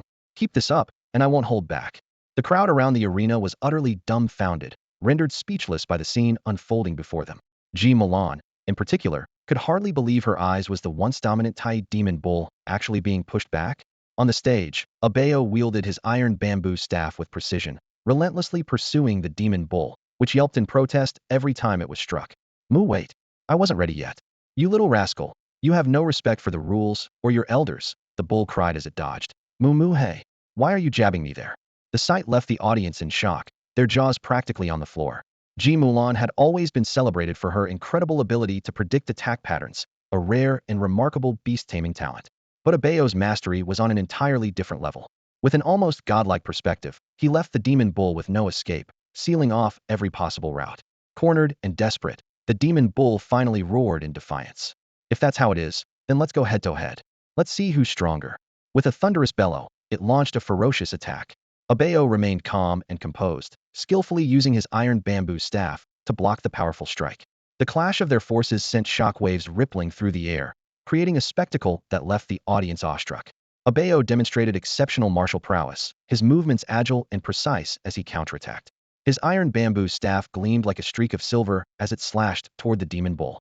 Refusing to back down, the Tai demon bull met the blow heated with its unyielding horns. Haha, Abeo suddenly flashed a sly grin. Just messing with you. That was just the warm-up. Now, it's time to get serious. The crowd erupted in disbelief. After all this time, it was just a warm-up? Was he joking? But on second thought, such bravado seemed perfectly in line with the brash, audacious nature of Rong Ma's beast-taming style. Infuriated, the Tai demon bull's head began to emit steam, its nostrils flaring. Move fine. Then I'll get serious too. White flame. It opened its mouth wide, unleashing a dazzling burst of white light. The searing heat distorted the air around it, and the temperature skyrocketed. Ji Milan, worried that Abeo might get scorched, quickly called out to Rong Ma in concern. Rong Ma, however, merely chuckled and replied, Got it, senior. Abeo, go easy on the bull, don't kill it. Even as the white flames surged toward him, Abeo remained unflustered. Moving like lightning, he brandished his iron bamboo staff, its glint as cold as frost, his eyes blazing with determination. Second move of the dog-beating staff technique. Strike the dog's head, he declared, unleashing a third of his full power in a relentless barrage aimed directly at the demon bull's head. The iron bamboo staff sliced through the air with a piercing whistle, hurtling toward the bull's skull. The Tai demon bull panicked, its composure shattered. Moo, stop. Wait, stop. You little brat, cut it out. Brother Bao, boss Bao, have mercy. Mulan's voice carried a hint of urgency. In the arena, the massive Tai demon bull appeared unusually clumsy. Its enormous body seemed frozen in place at this critical moment, as if rooted to the ground by an invisible force, unable to dodge in time. The audience held their breath, utterly captivated by the astonishing scene unfolding before them. Jiang Tianlei suddenly leapt to his feet, his eyes wide with disbelief as he muttered to himself. Such mastery of technique? How is this even possible? How did Abao achieve this? Beside him, Shuelan's eyes flickered with shock, her breathing quickened, and her face betrayed pure astonishment. Yet, neither of them made a move. They could both tell that Abao had not even unleashed his full potential. Abeo's iron bamboo staff descended like a divine weapon from the heavens. At the exact moment it collided with the Tai demon bull's head, a deafening crash reverberated through the arena. The sheer force of impact caused the massive creature to tremble uncontrollably, retreating step by step. Boom! The final strike was swift and decisive. The Tai demon bull had no room left to retreat. Its colossal body traced a perfect arc through the air before crashing heavily outside the arena. The arena fell into dead silence. Only Abeo's cheerful voice broke through the quiet. Yay, Rong Ma, when are you updating that 100,000 word side story for me? Ji Mulan stood frozen, experiencing an overwhelming sense of helplessness for the first time. She had just fought with all her might, holding nothing back, Yet the Tai demon bull had been effortlessly defeated by a Bao, as if it were nothing. Rong Ma glanced at Ji Mulan, a smirk playing at the corners of his mouth. Senior, can I finally relax now? Ji Mulan's cheeks flushed slightly as she retorted with a playful scoff. Humph, you just want to slack off and do nothing. Back in Jiang Tianlei's room, the group was still immersed in the lingering tension from the astonishing duel. Jiang Tianlei took a deep breath, attempting to calm his inner turmoil. Rong Ma, you did pretty well. At those words, everyone present rolled their eyes. Pretty well. If that's pretty well, then he's really putting on airs. Jiang Tianlei's face turned red with embarrassment as he continued. From now on, you can take charge of managing your beast companions. But I need to remind you, Abeo's evolution path is still unclear. It will take a lot of effort to figure it out. I suggest you hold off on developing a second or third beast and focus all your energy on Abao for now. Rong Ma shook his head and replied, Abeo's evolution path is actually pretty simple. I can sort it out in just a few hours. Glancing at the time, Rong Ma said, all right, that's enough talk. I still need to go register. Huh? Register? Didn't you already do that? Someone asked, puzzled. Rong Ma smiled faintly. I registered for the combat side, but I still need to register for the beast raising section. The room fell into stunned silence. Jiang Tianlei was so startled that he practically jumped, exclaiming, that fool Jiang Tianquan signed you up for beast raising training? Yeah, it's 50,000. Rong Ma nodded in confirmation. Jiang Tianlei was so furious he could almost see smoke coming out of his ears. He wanted nothing more than to rush back and give Jiang Tianquan a piece of his mind. That idiot. What does he think he's doing, treating himself like a beast caretaker? Has he forgotten which side he's on? Rong Ma, I'll say it again, didn't waste your energy on irrelevant things. You're a combat prodigy. You should focus all your energy on improving your combat skills as quickly as possible. Do you understand? Jiang Tianlei urged earnestly. Rong Ma looked slightly embarrassed and let out a couple of awkward chuckles. Uncle Jiang, please don't get mad when I tell you this. In addition to the beast raising training, I've also signed up for the evolution department's special training at the research institute. Rong Ma hurried out of Jiang Tianlei's room. Despite his rushed steps, he still kept Li Xiaolan waiting outside for half an hour. Rong Ma, I'm here, Li Xiaolan waved, signaling to him. Xiaolan, I'm so sorry to keep you waiting, Rong Ma said apologetically. It's okay, I don't mind waiting for you, Li Xiaolan replied, a hint of shyness in her voice. Ahem, let's go. We need to move quickly. By the time they arrived at the registration site, the crowd had mostly dispersed. The team from Ningqing Research Institute's evolution department had already completed their registration. A group of people stood nearby, looking anxious as they scanned the area for Li Xiaolan. When they spotted her walking alongside a handsome stranger, a trace of displeasure flickered in their eyes. So that's Rong Ma, huh? Dean Tin mentioned he was good-looking. With a face like that, it must be him, someone whispered. I have no idea what Dean Tan was thinking. These spots are so valuable, and we don't even have enough for our own people. Yet, he squeezed in an outsider. Exactly. We all earned our spots through hard work, treating this as a great honor. But now, thanks to Dean Tan, it feels like a slap in the face. Keep your voices down. A handsome man stepped in to stop the murmurs. And Xiang, aren't you interested in Xiaolan? Don't you feel even a little upset about this? Someone asked. Though Wei Anxiang's jealousy simmered beneath the surface, he knew that losing his temper wouldn't help. He made a silent vow. To win Li Xiaolan's heart, he would have to defeat Rong Ma fair and square. For this special training session, he had prepared an extraordinary project that he was confident would impress Li Xiaolan and win her over. Xiaolan, hurry up. Registration is almost over, Wei Anxiang called out. Got it. Wei Gu, Rong Ma responded on her behalf. Wei Gu. Wei Anxiang felt slightly uncomfortable being addressed this way. As Li Xiaolan and Rong Ma headed toward the same registration desk, the others began whispering again. Why is Xiaolan going to the same desk as Rong Ma? There's another one open over there. Yeah, we're running out of time, and yet they're still sticking together? Unable to hold back, Wei Anxiang strode forward and said, Xiaolan, there's not much time left. I'll help Rong Ma with his registration. You should go over there and submit your special training project. Li Xiaolan paused for a moment before smiling and replying. Wei Gu, I've canceled my project for this training session. What? Wei Anxiang was taken aback.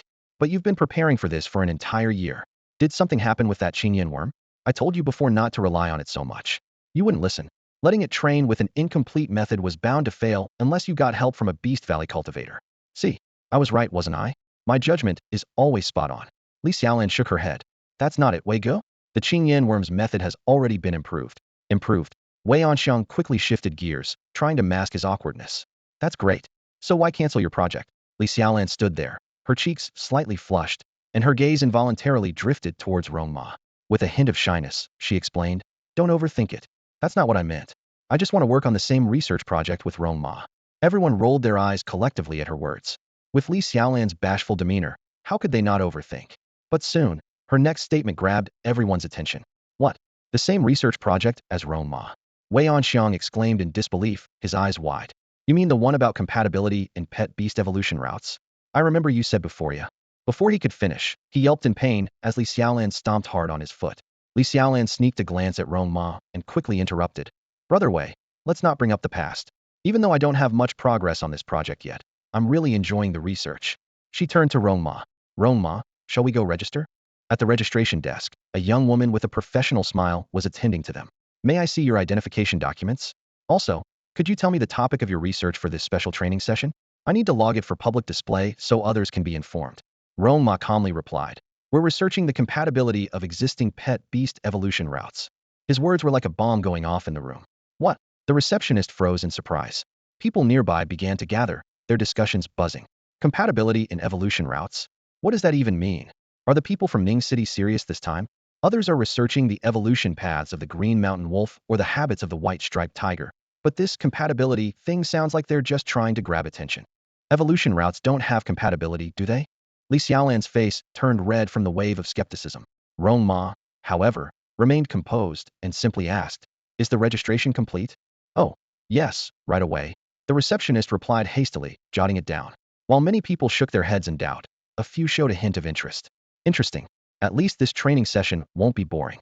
After completing the registration, Rong Ma said goodbye to Li Xiaolan and headed alone to the pet beast breeding area to sign up. The process there was straightforward, just presenting his identification was enough. After all, breeders were rare and didn't require extensive proof. However, Rong Ma's youth made him stand out, as most of the others present were middle-aged. Just then, a warm and approachable voice called out, Hello, I'm Song Qianqian, a local from Yufeng City. Rong Ma turned to see a smiling young woman.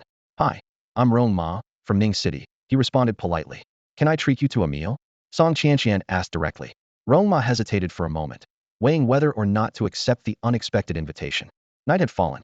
Rong Ma sat in the restaurant, gazing at the delicate, beautiful face across from him, feeling a momentary sense of disbelief. The woman before him was indeed stunning, but inviting him to dinner on their first meeting felt almost unreal. If it weren't for the fact that he was starving, he wouldn't have agreed no matter what. So how is it? Do you like it? Song Qianqian asked with a sweet smile, resting her chin on her hands. The food is soft, fragrant, and I really like it. Rong Ma replied between mouthfuls, barely pausing in his enthusiastic eating. Watching him devour the food with such gusto, Song Qianqian's mind started to wander. Is this really the Rong Ma grandpa mentioned? She thought. This is the apprentice of Master Kong? He looks so ordinary, could he be hiding his true abilities? And why would Master Kong's apprentice, who should be in the combat division, sign up for the pet beast care department? As Rong Ma cleared his plate as if a storm had swept through it, ignoring her entirely, Song Qianqian couldn't help pouting. What a blockhead. A gorgeous woman like me sitting right here, and all he cares about is eating. Rong Ma, you're amazing, you know? She finally broke the silence. So young, and already an expert at the pet beast breeding base. It's nothing special, Rong Ma replied with a casual smile. It's not that difficult. I just treat it as a side hobby. Song Qianqian inwardly rolled her eyes. What a braggart. A breeding expert is such a rare position, and he talks about it like it's no big deal. Wow. If you're this impressive at your side hobby, your main job must be even more extraordinary, she said, suppressing her irritation to keep the conversation going. My main job? It's all right, I guess, Rong Ma shrugged. I don't have any grand ambitions. I'm just a department director, probably as far as I'll go in my career. I'm planning to take it easy. I don't even want the minister position. Uffed, Song Qianqian spat out her tea, staring at him in disbelief. He's really saying this with a straight face? Her interest in him evaporated. Aside from his handsome face, this guy's got nothing going for him. He can't possibly be Master Kong's apprentice. As the meal was about to end, a man named Lu Fan rushed in. Director Rong, there you are? The minister is asking for you to attend a meeting. Song Qianqian froze in shock. All right, Rong Ma said as he stood up. He nodded slightly at her. Thanks for the meal. Maybe we'll meet again. With that, he followed Lu Fan out. Song Qianqian stared blankly at his departing figure. Director?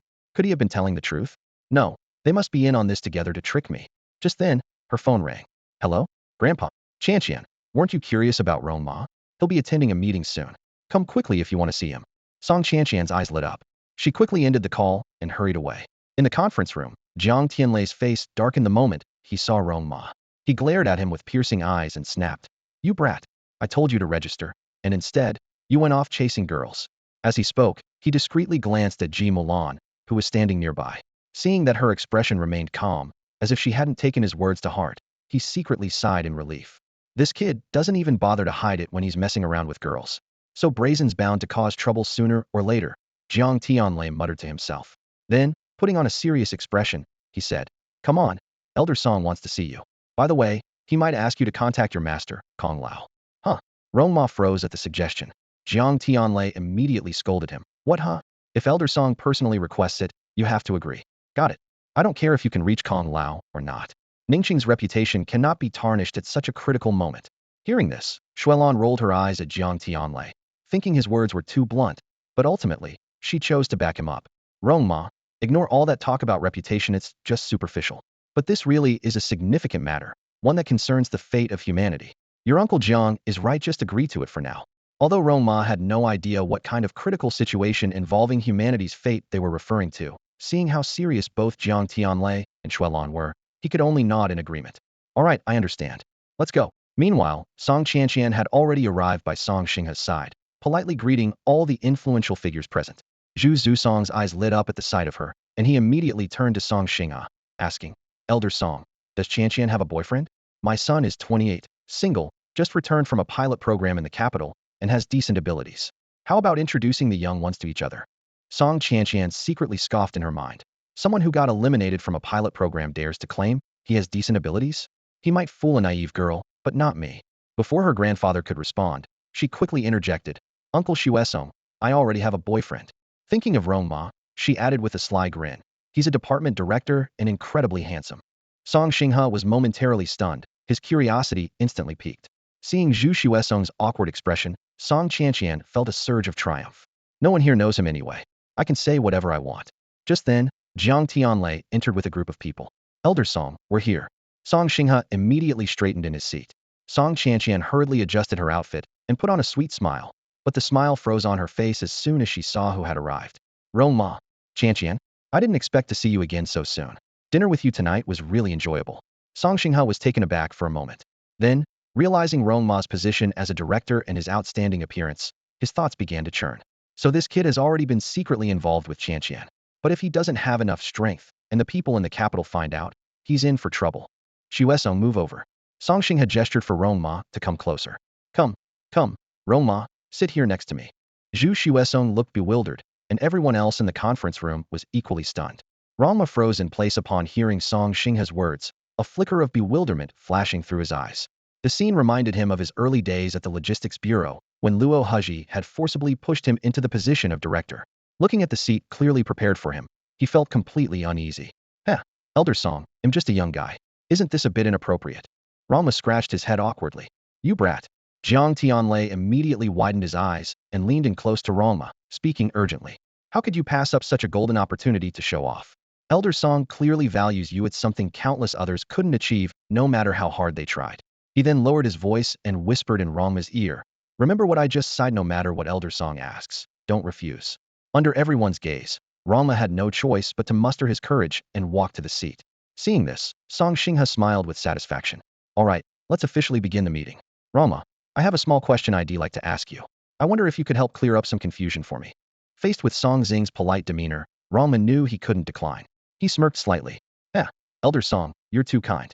I, Rong Ma, will answer any question you ask, as long as you're willing to ask it."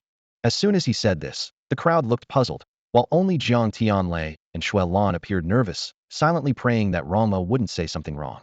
Song Xingha, however, was very pleased with Rong Ma's confident attitude. He thought to himself that this young man understood how to maintain appearances in front of others. He continued, "I wonder, how did you come to the conclusion about the inherent instability of the phantom beasts? To be honest, when we received your report, the entire National Research Institute was in an uproar. The foundational understanding passed down by our predecessors was that the dimensional space of phantom beasts has always been stable. It's only recently that frequent spatial fluctuations have been observed." Hearing the question, Rong Ma immediately relaxed. He straightened his expression and replied, "Elder Song, that question is far too simple, and I won't bother giving you a roundabout answer.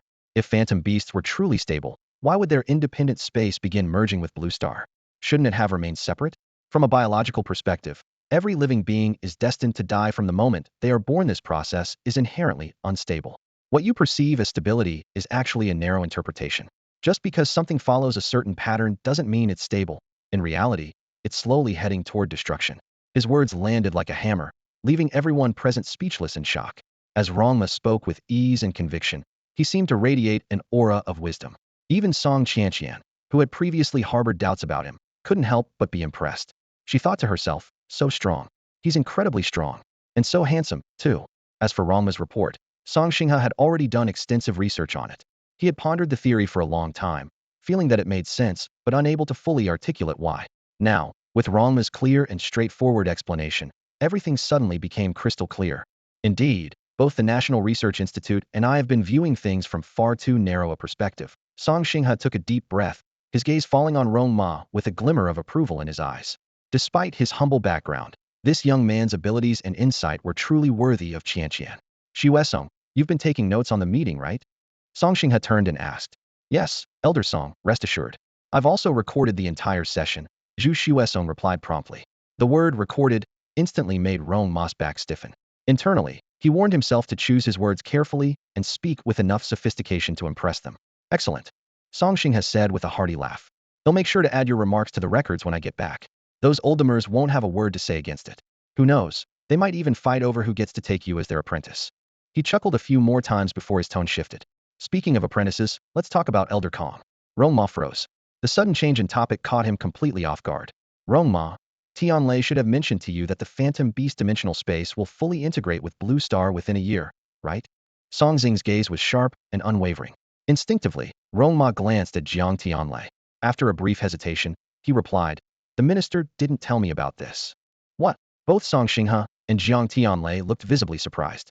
Rong Ma, don't say such things. Jiang Tianlei quickly interjected. I asked Tianquan to inform you. The director?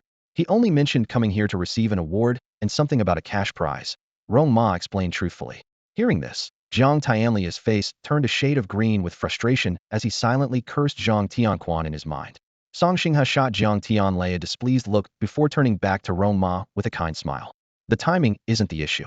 Knowing it now is good enough. Let's talk about your mentor. Although, knowing his personality, I doubt he shared much with you. Rong Ma nodded in agreement, but inwardly, he was panicking. Kong Jingqing was entirely a fictional figure he had made up. Now he had to fabricate more details on the spot without giving himself away. Song Xinghe then began recounting the legendary deeds of Kong Jingqing in vivid detail. Everyone present was captivated by the story, except for Rong Ma, who grew increasingly uneasy. He never expected the mentor he had fabricated offhandedly to be portrayed as such an extraordinary figure, even a savior of humanity. He deeply regretted ever mentioning a trial period mentor. When the narration concluded, all eyes turned to Rong Ma, filled with hope and anticipation. Feeling the intensity of their stares, Rong Ma's mind raced, trying to devise a way to handle the barrage of questions he knew was coming. With a benevolent smile, Song Xinghe said, Rong Ma, Elder Kong has been out of contact for over a decade. None of us have been able to reach him. It's truly remarkable that he not only appeared in your life, but also took you as his apprentice. It must be fate. So, I have a favor to ask. Could you help us get in touch with your mentor? Rong Ma saw how low Song Xinghe was willing to humble himself, and naturally couldn't refuse. The elder of the National Council, a man of high authority and advanced age, was now setting aside all pride to plead with him for the sake of humanity's future. The atmosphere in the conference room grew heavy, and the expressions of everyone present were tinged with a sense of unease and reluctance. Rong Ma knew there was only one path forward.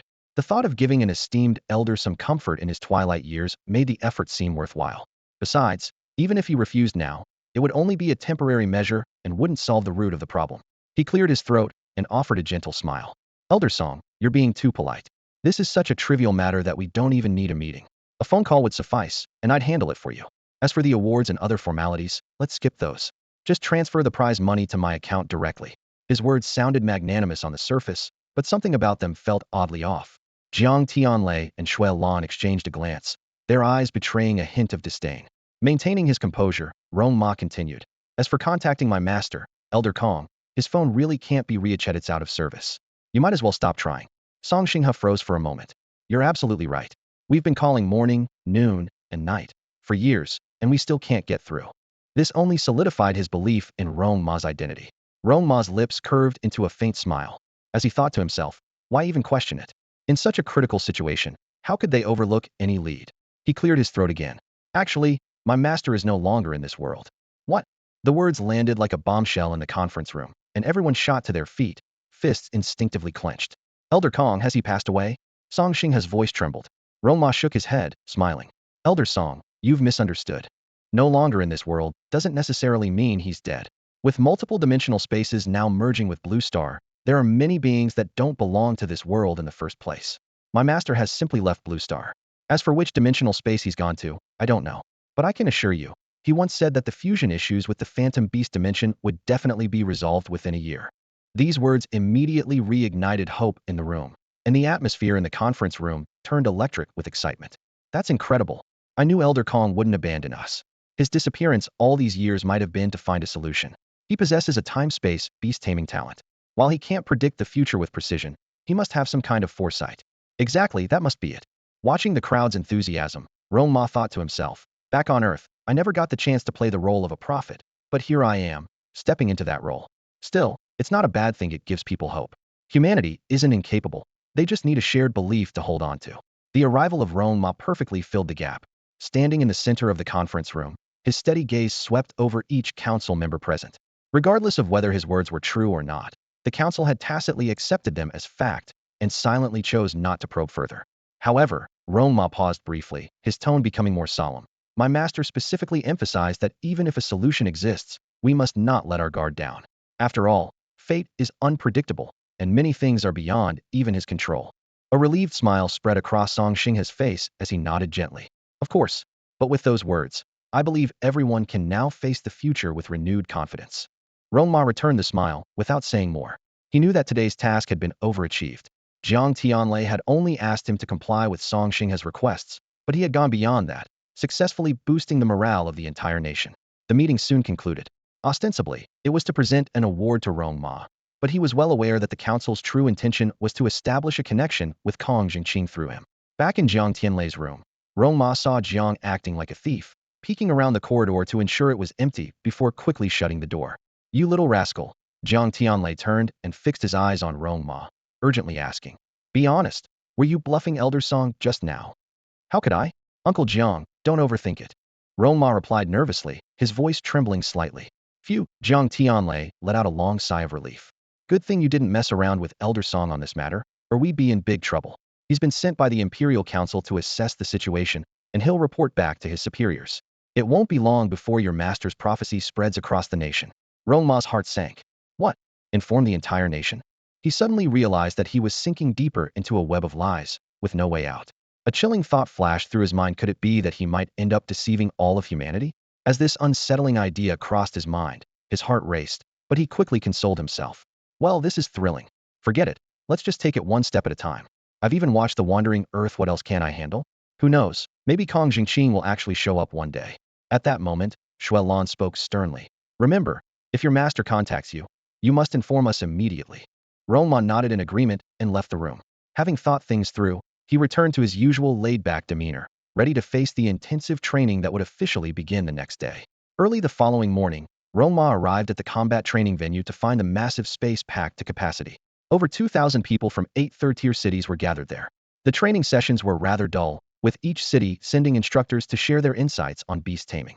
While the instructors droned on from the stage, most of the audience was either glued to their phones or dozing off. This lackluster atmosphere persisted until the third day. But when the final instructor took the stage, the room fell into an eerie silence. Every male trainee's eyes were glued to the podium, some even unconsciously drooling. No way. A female instructor? She's so young. Sure, she's gorgeous, but what could she possibly have to teach? A buzz of murmurs rippled through the crowd. Rong Ma, who had been dozing off at his desk, was jolted awake by the commotion. He looked up and nearly jumped out of his seat. Song Qianqian. On stage, Song Qianqian scanned the room with a sweet smile. When her eyes met Rong Ma's, a mischievous glint flashed in her gaze. Rong Ma felt a jolt in his heart upon seeing Song Qianqian's playful smile, a sense of foreboding washing over him. On stage, Song Qianqian's eyes sparkled, and her lips curved into a slight smile, clearly in a particularly good mood. She had initially worried that Rong Ma might be too occupied with the special training for pet beast care to show up, but to her surprise, here he was. Isn't this what they call destiny, bringing people together no matter the distance? Song Qianqian thought to herself, delighted. She couldn't help but steal another glance at Rong Ma, her fair cheeks tinged with a faint blush. To her, Rong Ma's high standards for himself resonated perfectly with her own principles. Meanwhile, across the room, Zhu Xuesong's son, Zhuge Long, stared intently at Song Qianqian on the stage. So, this is the girl Dad wants to introduce me to, he mused, excitement bubbling within. The granddaughter of a national council elder, stunningly beautiful if I can win her over. Wouldn't that save me 20 years of hard work? His eyes gleamed with determination as he resolved to put his best foot forward today and showcase his finest qualities. Song Chanqian stepped onto the podium and began the final lesson of this special training session. Starting tomorrow, intercity beast-taming competitions would officially commence, with various factions eager to claim a spot at the T1 summit. Hello everyone. I'm Song Chanqian. She introduced herself briefly. Although I'm originally from Yufeng City, I grew up in the capital. Today, I'll be discussing the mysteries of the human body. At her words, a smug smile appeared on Zhuge Long's face. This was the very first topic he had studied during his trial program in the capital, and he was already devising ways to use this opportunity to shine. The other trainees, however, looked puzzled, wondering why a lesson on beast taming would delve into the secrets of the human body. Many dismissed Song Chanqian as just another privileged rich kid looking to pad her resume. Unbothered by the murmurs around her, Song Chanqian continued her lecture on the cutting-edge science of human anatomy, functionality, and vitality. Every so often, her gaze drifted toward Rong Ma. Seeing him so focused on taking notes filled her with quiet joy, and she decided she would call on him to answer a question later. Rong Ma, on the other hand, felt conflicted. He had planned to take it easy, but since the lecturer was someone he knew, not paying attention would seem disrespectful. Yet, drowsiness weighed heavily on him, leaving him torn between politeness and his urge to just doze off. Rong Ma suddenly had a brilliant idea pretending to take notes. This way, he could lower his head and sneak in a quick nap without Song Chanqian noticing. Feeling proud of his cleverness, he couldn't help but silently congratulate himself. The training session lasted for an hour and a half, and finally, Song Chanqian turned to the last slide of the PowerPoint.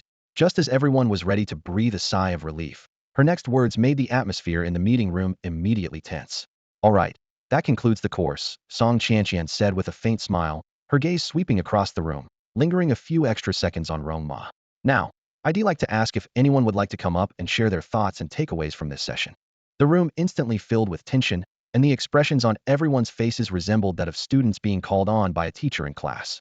No one had expected that even as professionals, they would still encounter such a situation. At that moment, Zhuge Long stood up and strode confidently toward the podium. As he approached Song Chanqian, his heartbeat quickened, and the faint fragrance from her made the world seem inexplicably brighter. Chanqian, my name is Zhuge Long. I'd like to share my thoughts from earlier, he said. Hearing this overly familiar way of addressing her, Song Chanqian's brows furrowed slightly, and she replied in a cold tone, go ahead. Turning to face the room, Zhuge Long declared confidently, my key takeaway is that collaboration between humans and beasts is the future. Humans can harness the potential of their companion beasts, enhancing their own abilities to match or even surpass those of the beasts. His words were like a bombshell, instantly stirring up a storm of reactions in the room. People began exclaiming and discussing. Whoa, is that even possible? Can humans really achieve that level? This could be the future of humanity. No wonder he's the son of Minister Zhu Zusong. Straight to the point.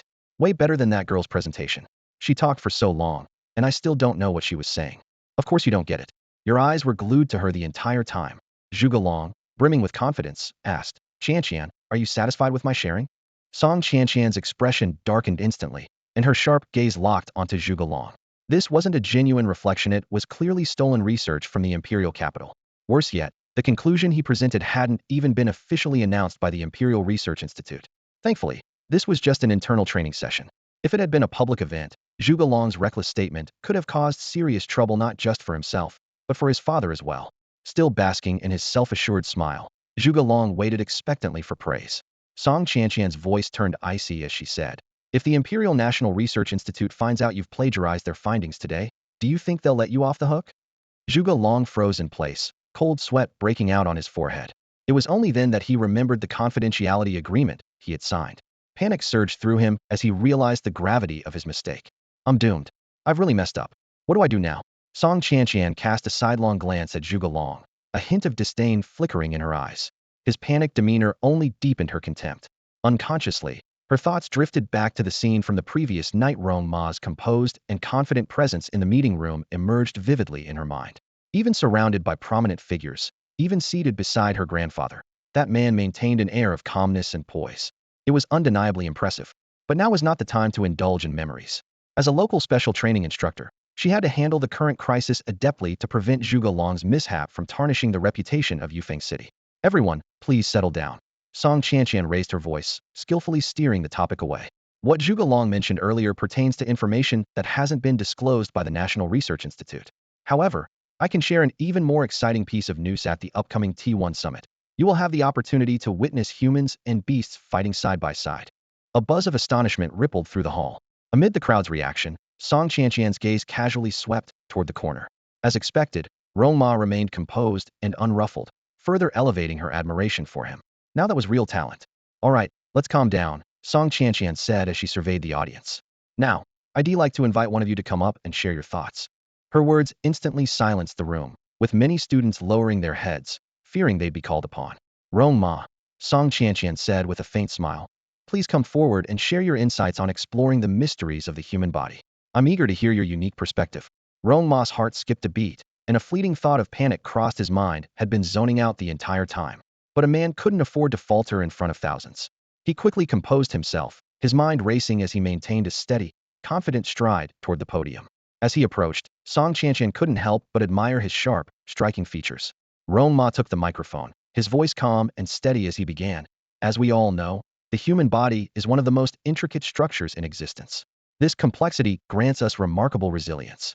So, can we boldly hypothesize, could humans also acquire the physical traits, abilities, or even cultivation techniques of beasts? Let's explore this line of thought further. The room fell silent. Everyone was captivated, their attention riveted like eager students absorbing every word. Even Song Qianqian was engrossed, silently marveling. Not only is he handsome, but his knowledge is astonishingly profound. This is the true spirit of inquiry, unlike Zhuge Long, who merely parrots conclusions without understanding. As Rong Ma spoke, his enthusiasm grew, and a coherent theoretical framework began to take shape in his mind. Seeing the captivated expressions of the audience, a subtle smile played at the corners of his lips. That smile instantly triggered a wave of excited squeals from the young women in the crowd. Kong Bai was completely mesmerized. Rong Ma began to explain the connection between human anatomy and pet beast cultivation techniques in a clear and engaging manner. Let's start with the basic systems of the human body, Rong Ma said, his voice steady and well-organized. The respiratory, circulatory, and nervous systems work together to maintain the flow of vitality, which forms the foundation of pet beast cultivation. He elaborated further. Cells are the most fundamental units of energy, akin to spiritual energy nodes in cultivation. The biochemical processes within cells directly determine the overall enhancement of vitality. The immune system perfectly corresponds to the defensive skills of pet beasts. As for the nervous system, it functions like an antenna for sensing and controlling spiritual energy. What was initially planned as a 1-hour training session extended by a full hour, yet no one showed any signs of impatience. Even Song Qianqian, who typically had little interest in theoretical knowledge, felt as if her understanding had reached new heights. She gazed at Rong Ma with admiration glowing in her eyes. After the meeting, Rong Ma politely declined invitations from several women. It wasn't because he wasn't tempted, but because he could keenly sense the sharp tension in the air. Standing nearby, Song Qianqian felt a surge of pride in her heart. It must be because of me that he turned them down. However, when Rong Ma approached her, he simply said in a calm tone, Qianqian, I'm heading off now. Goodbye. With that, he turned and walked away, leaving Song Qianqian standing there, stunned. Among the crowd, Ji Mulan's lips curled into a faint, icy smile. Back in his room, Rong Ma finally let out a sigh of relief. Few finally escaped from senior sister's wrath. I don't have any feelings for Qianqian at all. Women are so hard to understand. When Zhang Xiuqing returned, he looked at Rong Ma with a complicated expression. How do you know so much? Rong Ma shrugged and grinned. What's so hard about that? I just needed to see it once to understand everything. Don't talk about having a photographic memory that's so basic. What I have is omniscience. Ha ha ha. Tremble before me, mortals. That night, Song Qianqian worked tirelessly, organizing Rong Ma's theories into a paper titled On the Correlation Between Human Anatomy and Pet Beast Cultivation Techniques. She sent it directly to the National Research Institute. The next morning, contestants from 8 cities had already gathered at the venue. As soon as Rong Ma arrived at the Ningqing delegation area, Jiang Tianlei appeared, as if he had been waiting for him. Standing at the front, Jiang Tianlei swept his gaze over the crowd. This time, there are 2 categories, the elite group and the commander group. The requirement is simple: each group must secure at least one Tier 1 spot. If you fail, everyone's bonus for the next 3 months will be deducted. The crowd exchanged uneasy glances, silently thinking, Minister, doesn't your conscience hurt? As soon as Jiang Tianlei finished speaking, the room was filled with sighs of despair. Among the fierce competition of 8 cities, Ningqing, being a mid to lower-tier city, faced an almost insurmountable challenge to secure a spot in the T1 summit. However, Jiang Tianlei didn't stop there. He turned to Rong Ma, his tone stern. Rong Ma, as the bureau chief, you not only need to set an example, but also represent the face of Ningqing's National Security Department. Therefore, my earlier requirement doesn't apply the same to you. You must secure one T1 summit spot on your own, or your salary for the next 6 months will be deducted. The others, who had been lamenting their own situations, suddenly felt slightly relieved upon witnessing Rong Ma being assigned an even harsher challenge. Just then, Zhang Xiuqing abruptly stood up, his voice resolute. Minister, I have something to say. Straightening his back, his gaze was firm. As the deputy chief of the logistics bureau, I believe I should hold myself to the same standard. Please give me this opportunity. Minister, I will bring honor to Ningcheng's National Security Department. The room fell into a stunned silence. Everyone stared at Zhang Xiuqing in disbelief, their thoughts unanimous. Has he lost his mind? While others were trying to get by with minimal effort, here he was, volunteering for a greater challenge. Rong Ma covered his face with both hands in exasperation, sighing inwardly at the untimely display of Zhang Xiaosheng's stubbornness. Good. Very good. Jiang Tianlei, though slightly amused, nodded in approval. Xiuqing, you didn't let me down. I knew you were deputy chief material, and you've proven me right. The rest of you should learn from him. Never back down when it comes to earning honor. Understood. Understood. Everyone responded in unison. As the meeting ended, Zhang Xiuqing approached Rong Ma and stated calmly, I hope you won't disgrace Ningcheng's National Security Department. With that, he walked away with his head held high. Nearby, Yu Hao awkwardly shook his head, beginning to doubt if he had misjudged Zhang Xiuqing as a rival. He glanced at Rong Ma, intending to throw out a few cutting remarks, but ultimately refrained, realizing the other man was already part of the leadership group. Reluctantly, Yu Hao slinked away. When Jiang Tianlei ascended the high platform, the ministers from the other 7 cities were already seated. The elderly Song Xinghe sat at the center seat of honor, with Song Qianqian by his side. The seating arrangement on the platform reflected the city's rankings by strength.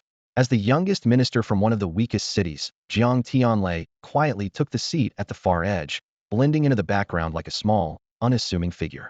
Compared to the commanding presence of the other ministers, he resembled a gentle kitten among a pride of fierce tigers. With everyone present, the competition for the combat division was about to begin. Zhu Xuesong rose from his seat beside Song Xinghe and stepped to the center of the platform. He addressed the crowd. Ladies and gentlemen, after 3 days of theoretical training, I believe you're all eager to showcase your skills, aren't you? Next, I will explain the rules of this beast mastery competition, Zhu Xuesong announced as he stood on the high platform, his gaze sweeping over the dense crowd of participants below. He meticulously outlined the competition structure, which was divided into the elite and commander-level groups, with matches determined by a draw and a single round deciding the winner. His tone grew increasingly serious as he launched into a lengthy discourse on the significance of the T1 summit slots, speaking for an entire hour. Someone in the crowd below muttered a single word, impressive, summarizing the weight of these coveted slots. Let the drawing begin, Zhu Xuesong finally declared. The previously drowsy crowd instantly came alive, surging toward the various drawing machines set up for the large number of participants. Multiple arenas were opened simultaneously to accommodate the matches. On the platform, the ministers idly chatted with one another. So, which city do you think will take the championship in this special training beast mastery competition this time? Someone asked. Zhu Xuesong chuckled smugly. Isn't that a pointless question? Haven't Yufeng City won the championship 5 out of 10 times already? Hearing this, Song Qianqian frowned slightly. Doesn't Ningcheng stand a chance? She couldn't help but think of Rong Ma, who hailed from Ningcheng. Her remark provoked laughter among the group. Zhu Xuesong even covered his mouth to stifle a laugh. Qianqian, Ningcheng's foundation is too weak. Who knows about the future, but this year, it's definitely out of the question. Especially since my son, Zhuge Long, is competing this time. The championship is as good as his. This boast immediately sparked discontent among the other ministers. Hey, old Zhu, don't get too cocky. Is your son the only one returning from the Imperial Capital's trial program? Exactly. Our departments have participants too, you know. Everyone here was eliminated from the trial, so it's not certain who's the strongest yet. Zhu Xuesong hadn't expected his comment to stir up such unrest.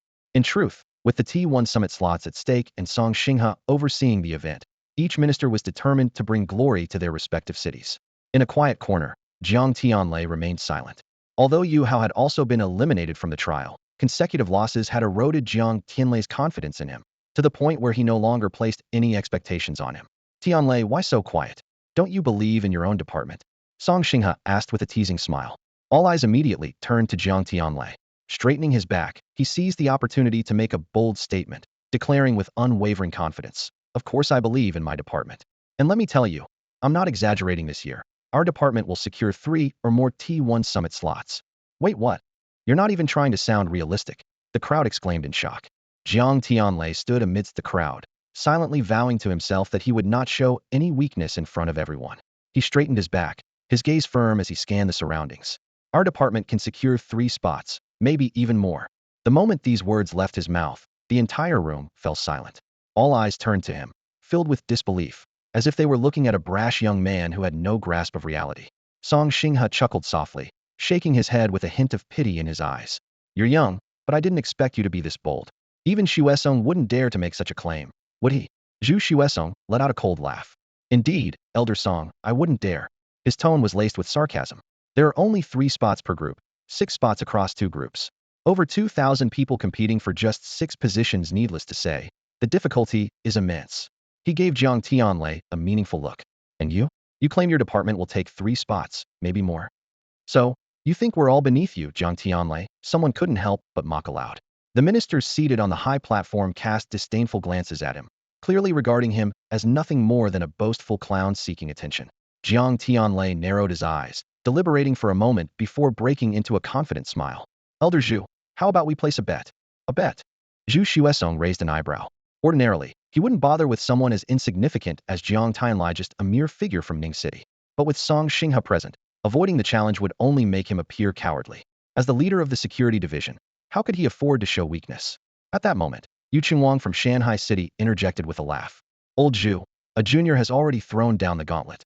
Don't tell me you're losing your nerve as you age. Other ministers joined in, fanning the flames and relishing the drama.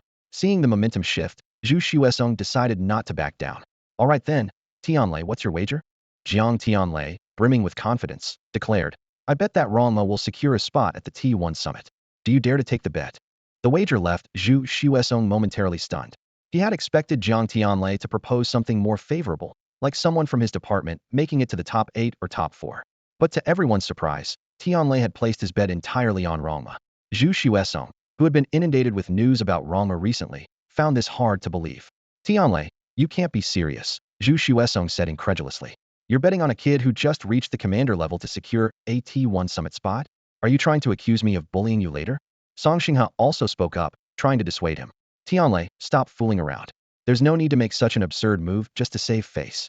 But Jiang Tianlei shook his head, his expression unwavering. I said Rong Ma will definitely secure a T1 summit spot. The crowd stared at him in disbelief, collectively feeling a pang of sympathy for Rong Ma, who was now saddled with such an overconfident minister. Fine, since you're so confident, I'll humor you, Zhu Xuesong said. What's the stake? Jiang Tianlei smiled. If we win, you give us one of your T1 summit spots. If we lose, we owe you one. Zhu Xuesong shook his head. What if your department doesn't secure a single spot? His eyes gleamed with a sly intent. How about this? If you fail to get even one spot, I want Rong Ma to transfer his residency to Yufeng City. Deal. The room erupted into chaos. Everyone exchanged bewildered glances, quickly recognizing Zhu Zusong's cunning scheme. Wow, that old fox really knows how to play his cards. Absolutely shameless, someone muttered under their breath. Jiang Tianlei didn't hesitate for a second. With a confident smile, he readily agreed to Rong Ma's request. All right, it's settled then, he said. In his heart, he thought, if Rong Ma could handle someone like Milan, taking a spot in the T1 summit should be a piece of cake. And on top of that, it's a perfect chance to show off. Absolutely flawless. Before anyone could react, not even Song Xinghe had a chance to intervene. Jiang Tianlei had already made the decision. Zhu Xuesong stood frozen in place, his brows furrowed as doubts about Rong Ma's abilities began to creep into his mind. Impossible, Zhu Xuesong denied internally. He vividly recalled Rong Ma's records. His first contracted beast was a rank 1 iron-eating beast, essentially just a scavenger. The second was an elite-level reed boar demon, somewhat capable, but still nothing extraordinary. As for the third, while it had been confirmed at registration that it was contracted, no one had ever seen it. All they knew was that it was a low-tier, barely awakened beast. With a lineup like this, how could he possibly stand out? The competition had already begun, with 4 rounds to determine the top 100 in each group. 10 arenas were running simultaneously, and the atmosphere was electric. Because of the earlier wager, everyone on the high platform was scanning the crowd, trying to catch a glimpse of Rong Ma. But after 2 hours, he was still nowhere to be seen. What's going on? We've been looking for so long and still can't find him. Could it be that he's chickened out at the last minute? Tianlei, if that's the case, it counts as your loss. Zhu Xuesong quickly added. Song Xing's face wrinkled with worry as he urged. Tianlei, contact Rong Ma right away and find out where he is. Even he, who had initially been hopeful about Rong Ma, now found his impression of him plummeting. This doesn't make sense. Song Qianshan muttered quietly. Rong Ma doesn't seem like the kind of guy who would back out at the last moment. Just then, Jiang Tianlei flashed a knowing smile.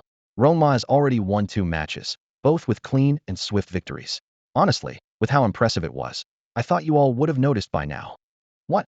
Everyone was stunned. Not a chance. I've been staring at the arenas for 2 hours straight, and I didn't see Rong Ma anywhere. Exactly. Rong Ma's pretty recognizable if he were out there. Would have spotted him immediately. Jiang Tianlei shrugged nonchalantly. Oh, I forgot to mention, Rong Ma never steps into the arena himself. He lets his beasts handle the matches. Look over there at that arena. See that iron-eating beast wearing shorts? That's his contracted beast, Abeo. The third match is about to begin. What? Everyone was dumbfounded. A beast-taming competition where the tamer doesn't even enter the arena? That's just next-level arrogance.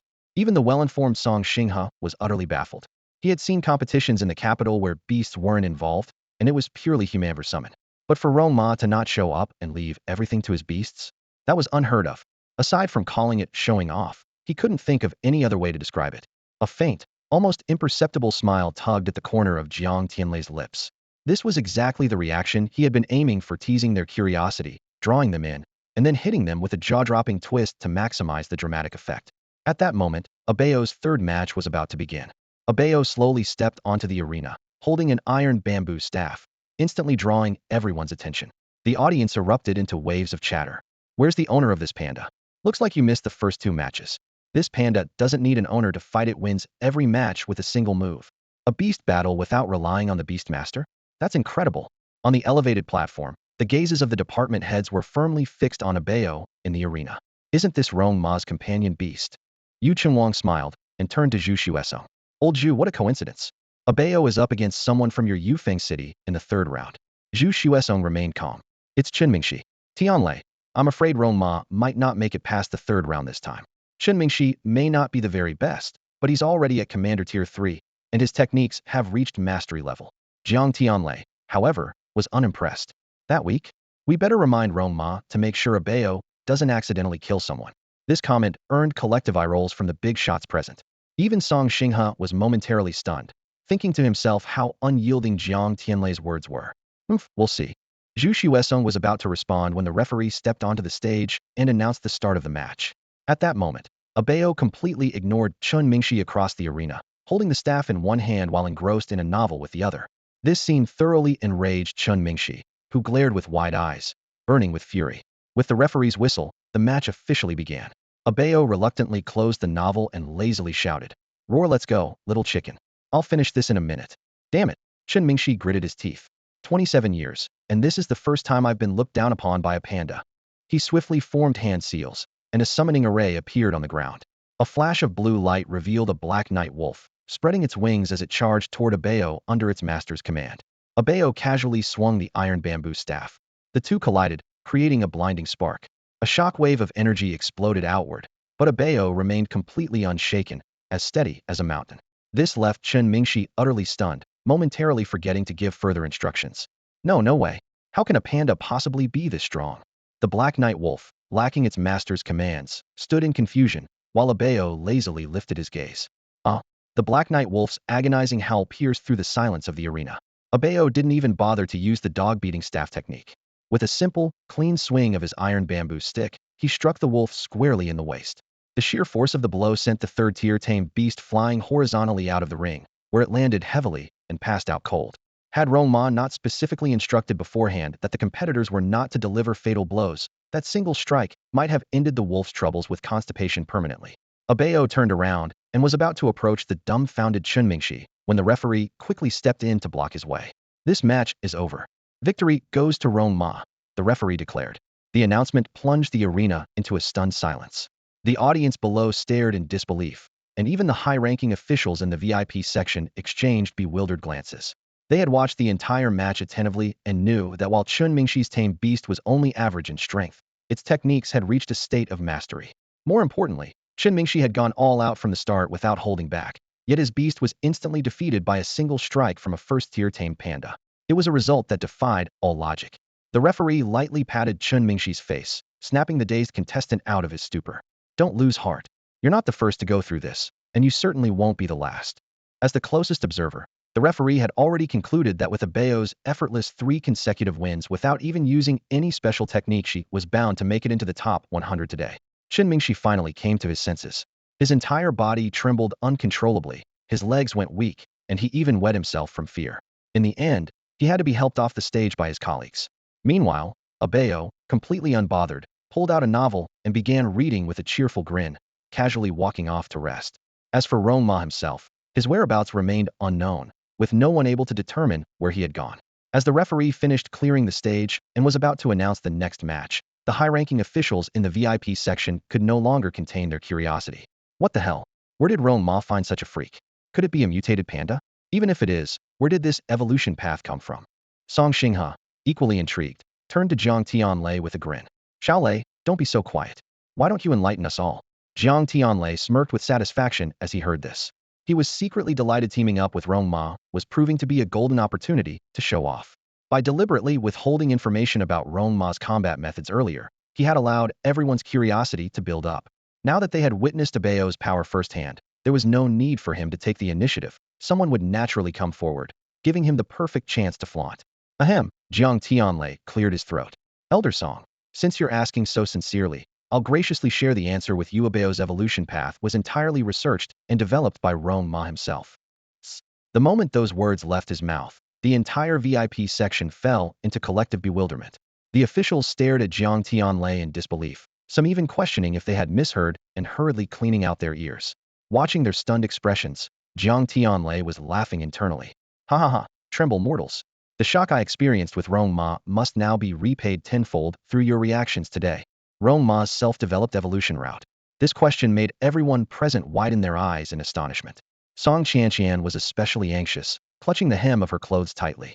She was desperate to learn everything about Rong Ma, but at this moment, she could barely resist the urge to rush up and strangle Jiang Tianlei. This guy always left people hanging with his words, and it was infuriating. Xiaolei, stop beating around the bush at such a critical moment. Just tell us what's going on already. Song Xinghe couldn't hold back any longer and pressed urgently for an answer. Everyone else perked up their ears, afraid to miss a single detail. Jiang Tianlei adjusted his collar lightly before speaking in an unhurried tone. You've all seen Abeo's unique nature and combat talent. To be honest, when we first learned that Rong Ma had acquired such a giant panda, we were just as shocked. He began to recount the story, starting from how they initially assisted Rong Ma in nurturing Abeo, all the way to its current achievements. After an hour-long detailed explanation, Jiang Tianlei concluded, it's thanks to the full support of the National Security Department that Abeo has reached this level today. Of course, Rong Ma's professional expertise played a significant role as well. Otherwise, he wouldn't have been personally recruited by the Evolution Department's director at the Research Institute as a pet evolution research specialist. He's likely undergoing special training there as we speak. These words landed like a bombshell, exploding in everyone's minds. They had already been envious of Abeo, initially thinking that even if they couldn't recruit Rong Ma, they could at least try to extract the evolution route of Abeo. But now, all such thoughts vanished into thin air. Nurturing a giant panda required the full support of the National Security Department. That implied an immense investment of manpower, resources, and to me a bottomless pit, to say the least. And this was just for the initial awakening and elite stages. To cultivate it to the commander level, king level, or even apex level, wouldn't it require the resources of an entire nation? Realizing this, everyone couldn't help but smile bitterly and shake their heads, silently mocking themselves for being so naive. As Jiang Tianlei's gaze swept over their changing expressions, a faint, smug smile crept onto the corners of his mouth. Inwardly, he chuckled. These people are completely wrapped around my finger. In truth, unless Rong Ma reveals it, who could ever know how much effort it really took to nurture Abeo? Moreover, an original evolution route is immensely valuable to a city. How could it possibly be shared so easily? The most critical point was that no one had yet deciphered Rong Ma's method of nurturing Abeo.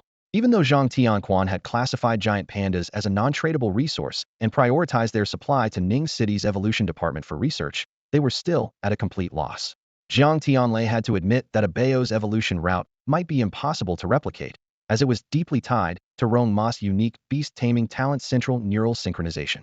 When it came to Rong Ma's beast-taming talent, even Jiang Tianlei still found it utterly mind-boggling. He could only marvel at how extraordinary such a talent in brain domain synchronization truly was. Song Qianqian's beautiful eyes sparkled with admiration. She had just learned that Rong Ma was not only a combat expert, but also highly skilled in the study of pet evolution, even personally selected by the dean to participate in specialized training. This meant he was active in 3 elite training fields: combat, pet nurturing, and evolutionary studies. Thinking of this, she couldn't help but gasp in surprise, her heart filled with curiosity. Who exactly was this mysterious Rong Ma? At the moment, the competition was in full swing, but Rong Ma seemed utterly uninterested. Instead of sitting idly in the venue, he preferred to find a quiet place to rest. Now, he was seated in the large conference room with Li Xiaolan. While taking diligent notes, Li Xiaolan occasionally stole glances at Rong Ma beside her. Looking at his handsome profile, she wished time could just stop there. At the same time, she felt a pang of heartache for how hard he had been working over the past few days. On the stage, Wei Anxiang was presenting his research topic, but he couldn't help noticing Li Xiaolan's distracted gaze toward Rong Ma. Seeing Rong Ma slouched and napping, showing no interest in the lecture, Wei Anxiang's frustration grew. To him, Rong Ma was nothing more than a flashy pretender with no real capability. As Wei Anxiang's presentation neared its conclusion, he deviated from the usual open QA session. With a meaningful smile, he announced, "That concludes my presentation on the relationship between the habits of the skeletal goat and its techniques. Now, I'd like to invite Rong Ma to share his thoughts." The unexpected call-out plunged the room into an awkward silence. Everyone exchanged uneasy glances, clearly uncomfortable with this break from the norm. Li Xiaolan was furious, unable to comprehend why a fellow student would deliberately make things difficult. Rong Ma woke from his nap, looking around in confusion as he tried to grasp the situation. Seeing this, Wei Anxiang repeated his invitation. When Rong Ma finally gathered his thoughts and glanced at the content on the screen, a faint smile played on his lips. "What's so difficult about this research? Honestly, I'm more concerned that my insights might be too advanced for you to understand. To be frank, your research lacks clarity and purpose and has limited value. I'd suggest not wasting any more time on it." The moment those words left his mouth, the entire room fell into a stunned silence. All eyes were on Rong Ma, filled with shock and disbelief. The air seemed thick with tension, ready to ignite at any moment. "Oh, you think you're so capable? Then why don't you prove it?" Wei Anxiang shot back with a provocative tone. Rong Ma's remarks caused an uproar in the conference room. The attendees' faces were filled with shock and discontent, and even Li Xiaolan, who had been trying to defend Rong Ma, was left speechless. "Researching the correlation between habits and techniques has limited value?" Someone muttered under their breath. "How could he even dare to say something like that? He's from Ningxing," another person scoffed, "the weakest city. No wonder he could make such outrageous statements." On stage, Wei Anxiang froze for a moment before a smug smile crept onto his face. This researcher from Ningxing was practically digging his own grave, daring to question such a fundamental concept. "Rong Ma, you must be joking," Wei Anxiang sneered. "The theory of correlation between habits and techniques has existed for centuries. All of humanity's research into pet beast evolution and techniques is built on this foundation. According to you, does that mean centuries of human research have been a waste of time?" Wei Anxiang's retort landed like a heavy blow, cornering Rong Ma. He was left with two choices: either deny centuries of research or contradict his own statement. "Wei Anxiang, don't twist his words." Li Xiaolan began to defend Rong Ma, but he raised his hand to signal her to stop. Rong Ma stepped onto the podium with a calm demeanor. "Are centuries-old theories immune to questioning? If humanity abandons the spirit of skepticism, how can we ever hope to progress?" As Wei Anxiang's face flushed red, Rong Ma continued, "Let me analyze this from a different perspective.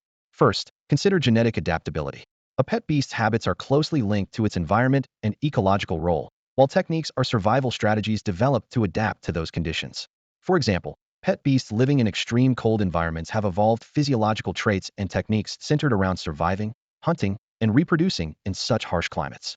Rong Ma stood confidently at the podium, speaking with eloquence as his gaze swept across the attentive faces in the conference room.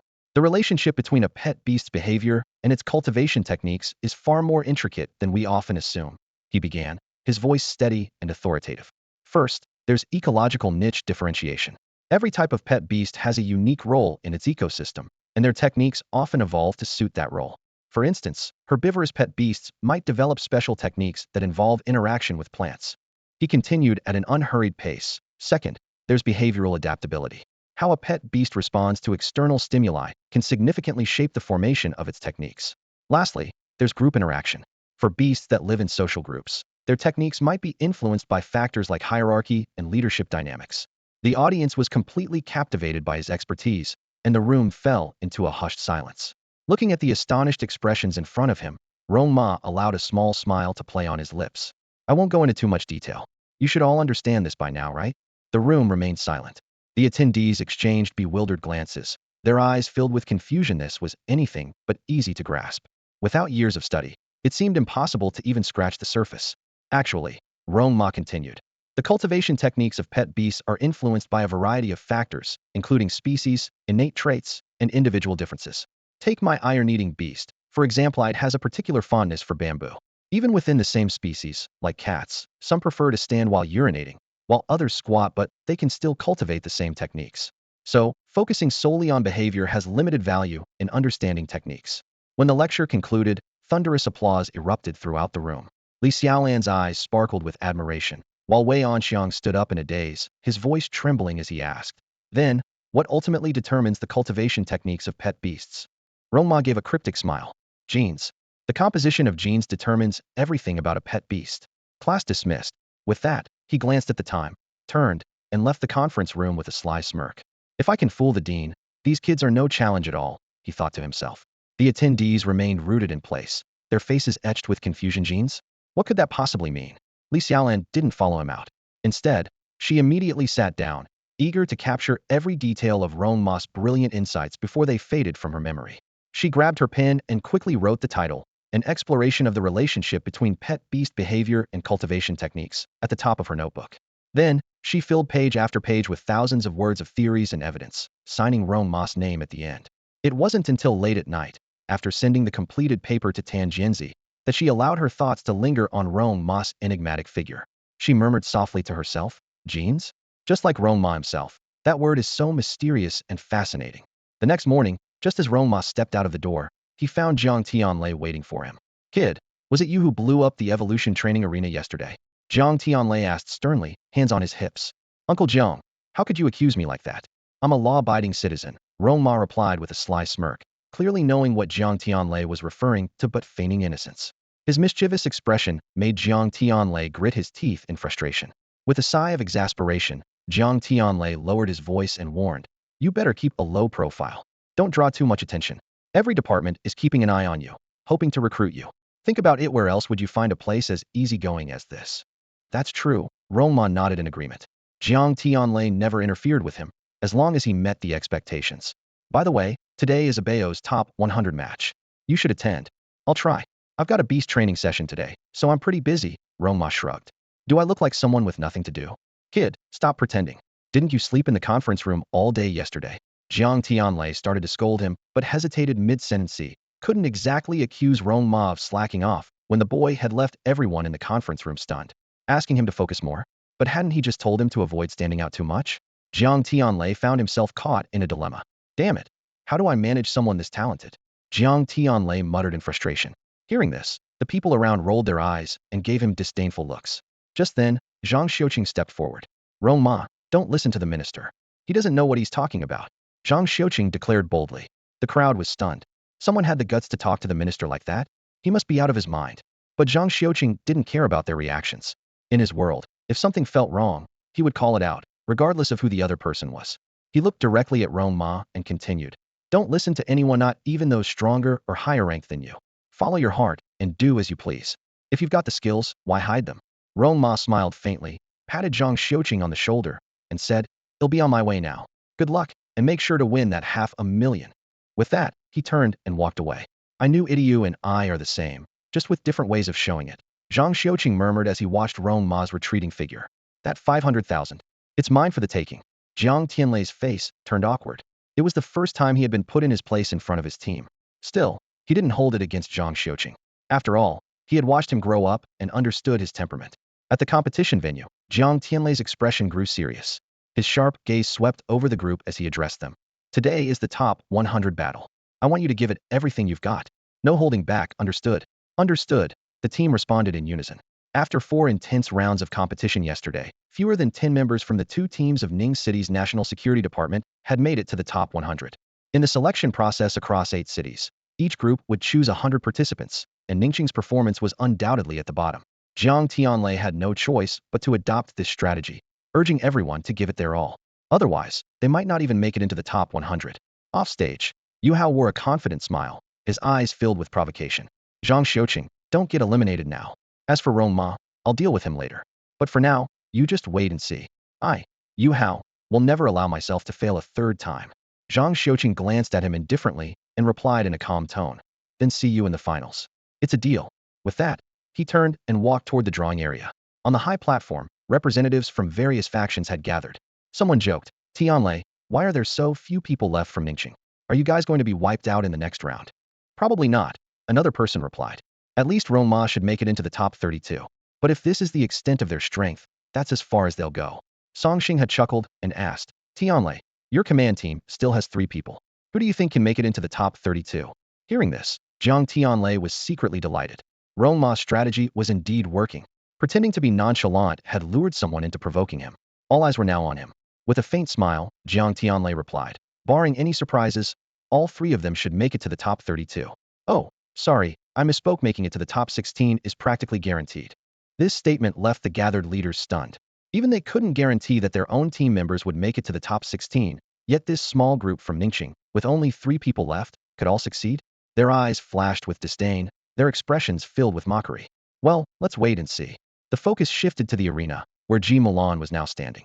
Huh, perfect timing. Tianlei, your Ningxing team is up for the first match, against a fiery girl from Dachuan City. Bao Long, care to introduce her? Bao Jingwu smiled and said, her name is Lei Manyun. She's a 3rd-tier beastmaster, average in strength. But against that little girl from Tianlei's side, she's more than enough. Jiang Tianlei merely offered a faint smile, ignoring their taunts, and appeared unusually composed. Indeed, if it were Yang Yi competing, he might have been concerned. But with Ji Mulan stepping in, he was completely confident this match was in the bag. In the arena, Ji Mulan and Lei Manyun faced each other. Even before the match began, sparks were flying between the 2 girls' gazes. Begin. With the referee's command, Lei Manyun immediately took action, summoning a formation on the ground. Roar, a thunderous roar echoed through the venue as a lightning eagle appeared before the crowd. Lei Manyun then activated her Beastmaster talent, and the eagle's feathers crackled with a surge of blue electricity. The audience erupted in astonishment. No way. Her Beastmaster talent amplifies lightning elements, someone exclaimed loudly. This match is over. Lei Manyun sure to win. If she loses, I'll cut my tongue and tie it in a bow. Ji Mulan remained calm and composed, unaffected by any distractions, as she raised her hand to summon the Tai Demon Bull. The massive bull appeared, and upon realizing its opponent wasn't a Bao, it visibly let out a sigh of relief, clearly still haunted by the memory of being constipated for days after a Bao's last attack. Looking up at the thunder eagle circling in the sky, the Tai Demon Bull instantly grew arrogant, letting out a thunderous bellow. Moo, little bird, come down here and let me pluck your feathers. This provocation enraged the thunder eagle, causing its feathers to bristle as it soared higher. Electric blue sparks crackled between its wings. Lei Manyun immediately activated her beast-taming ability, and thunderclouds began to swirl around the thunder eagle, with powerful energy gathering along its body. In the next moment, the thunder eagle dove down, unleashing a blinding blue lightning bolt directly at the Tai Demon Bull. Thunder roared as lightning scattered in all directions, forcing the spectators to shut their eyes instinctively. Whoa, that thunder eagle is seriously strong. That bull's probably fried to a crisp. Wait, look, the bull's still moving. Sure enough, as the lightning dissipated, the Tai Demon Bull stood there completely unscathed, looking even more majestic. It snorted disdainfully. Moo, that lightning? Felt like a massage. Realizing the situation wasn't in its favor, the thunder eagle dove again, aiming its razor-sharp talons at the bull's horns. However, when the talons clashed with the horns, the only result was a deafening crack of thunder, while the Tai Demon Bull remained unharmed. This sight left the thunder eagle visibly shaken. It finally understood that its lightning had no effect on the bull's thick hide. Before the thunder eagle could react, the Tai Demon Bull closed in like a towering mountain. With a single strike, the eagle was sent crashing onto the arena floor. The bull immediately pinned it down with its massive hoof, leaving the bird utterly powerless. The referee quickly stepped in to prevent further harm. The winner is Ji Mulan. The audience snapped out of their stunned silence, whispering among themselves. That's it. It's over already. That's no thunder eagle, it's a thunder chicken. No, that bull is just too strong, absolutely unbeatable at its level.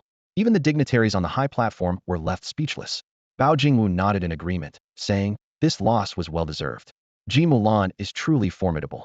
Jiang Tianlei chuckled and remarked, if we were to bet on this girl against Lao Zhu, I bet he'd be sweating bullets. Too bad you made the wrong move. You had such a strong player at your disposal, yet you chose to use soldiers as pawns. I don't know whether to call you reckless or just plain foolish. The group of influential figures shook their heads and sighed, though there was no trace of panic in their eyes. Even after witnessing Ji Mulan's astonishing display of power, they remained composed. After all, this was only the prelude to the battle of the top 100. The real competition wouldn't begin until the top 16. Besides, the elite players eliminated from the trial zones of major first-tier cities were the source of their confidence. Just then, a commotion erupted around Platform 9. The audience surged forward, eager to witness the highly anticipated showdown. On the platform stood Yu Hao and his companion Beast, the Nether Tiger, side by side, facing off against his opponent Zhou Tian and his scorpion assassin. Zhou Tian was huddled in the corner of the platform, his face pale and his demeanor utterly disheveled. The scene caught the attention of the prominent figures on the high stage, who turned their gazes toward the platform. Upon seeing Yu Hao and the Nether Tiger standing in perfect sync, their eyebrows raised in surprise, their astonishment evident. A human-beast collaboration? From Ning City. Tianlei, I didn't expect your team to have hidden someone like this. He looks pretty young, probably just graduated. This level of skill is impressive. Interesting. It seems he's a lock for the T1 Summit spot in the elite group.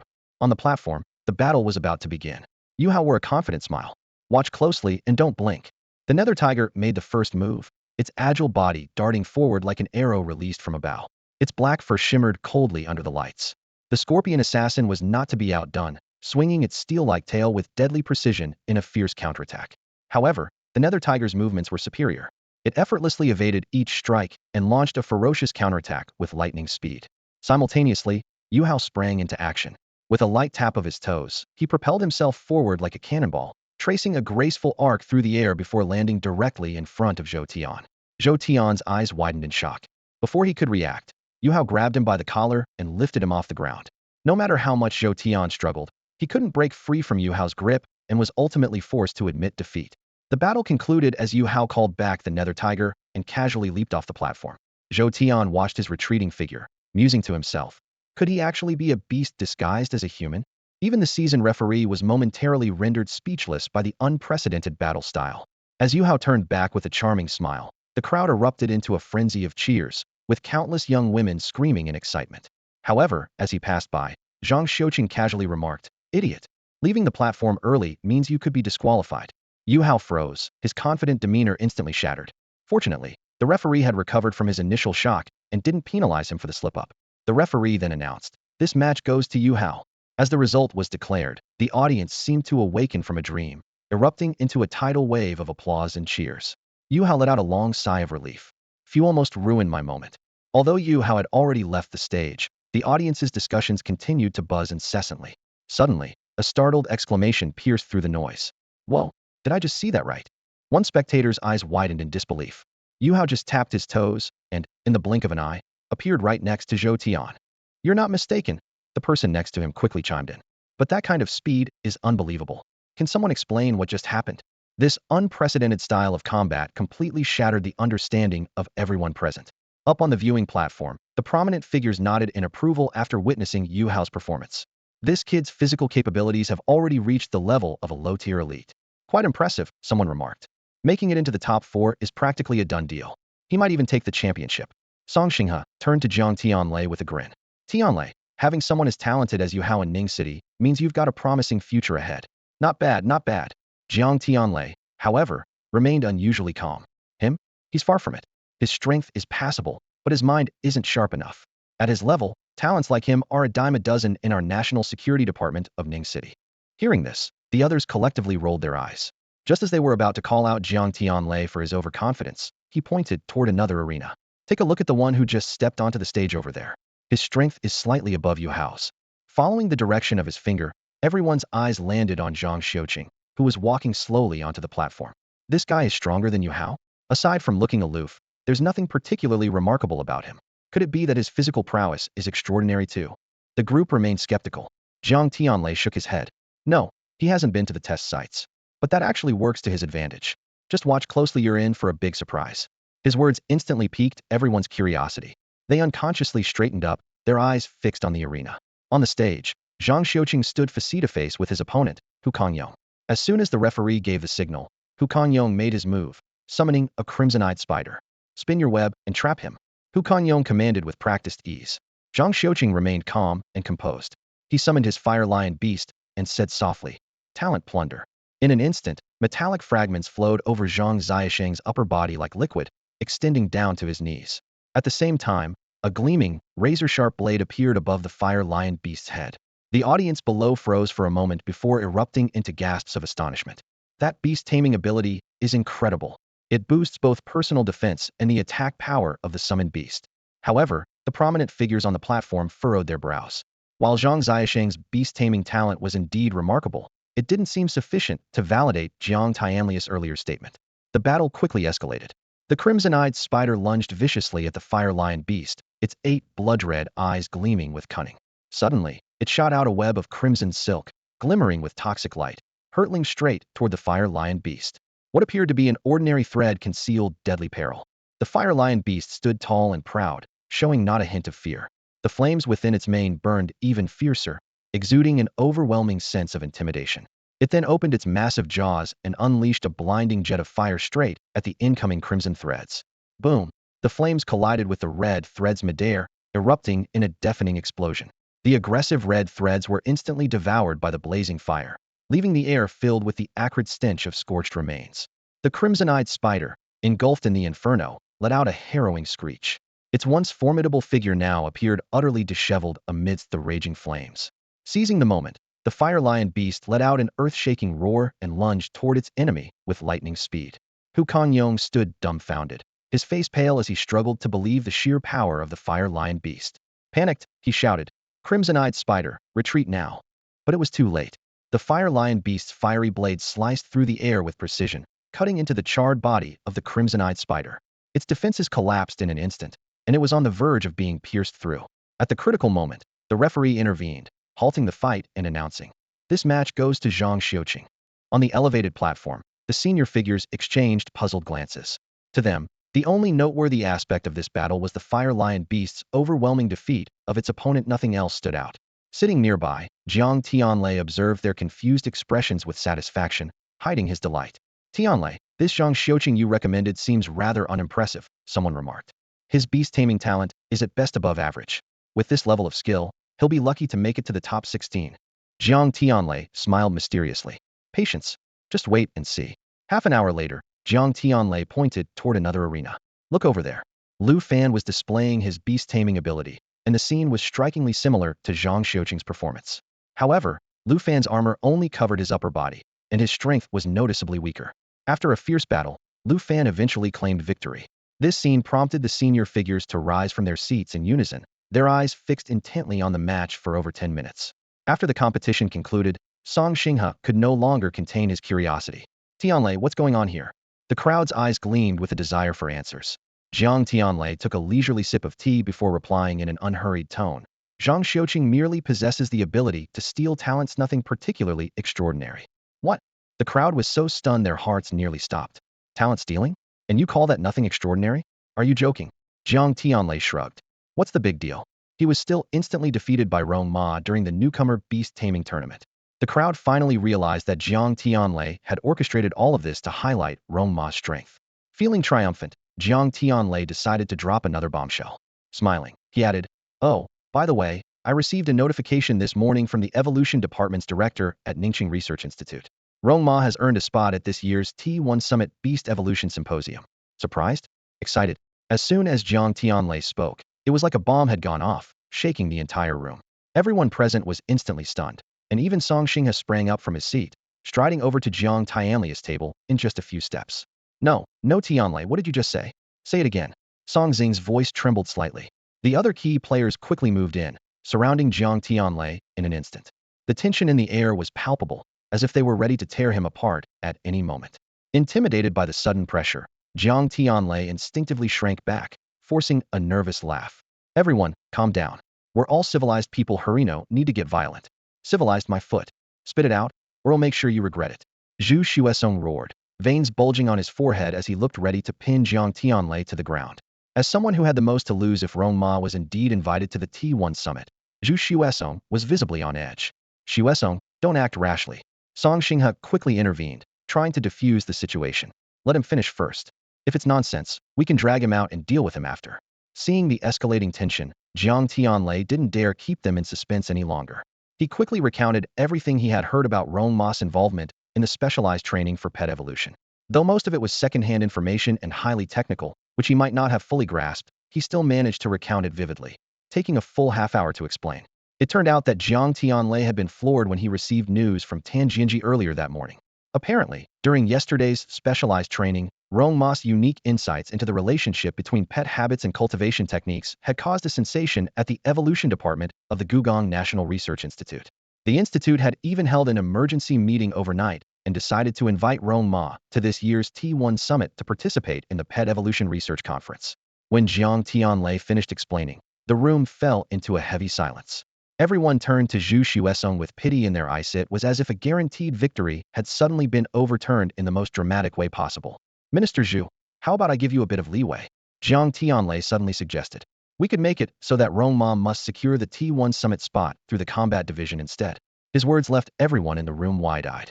Song Xinghe glanced at Jiang Tianlei with newfound admiration.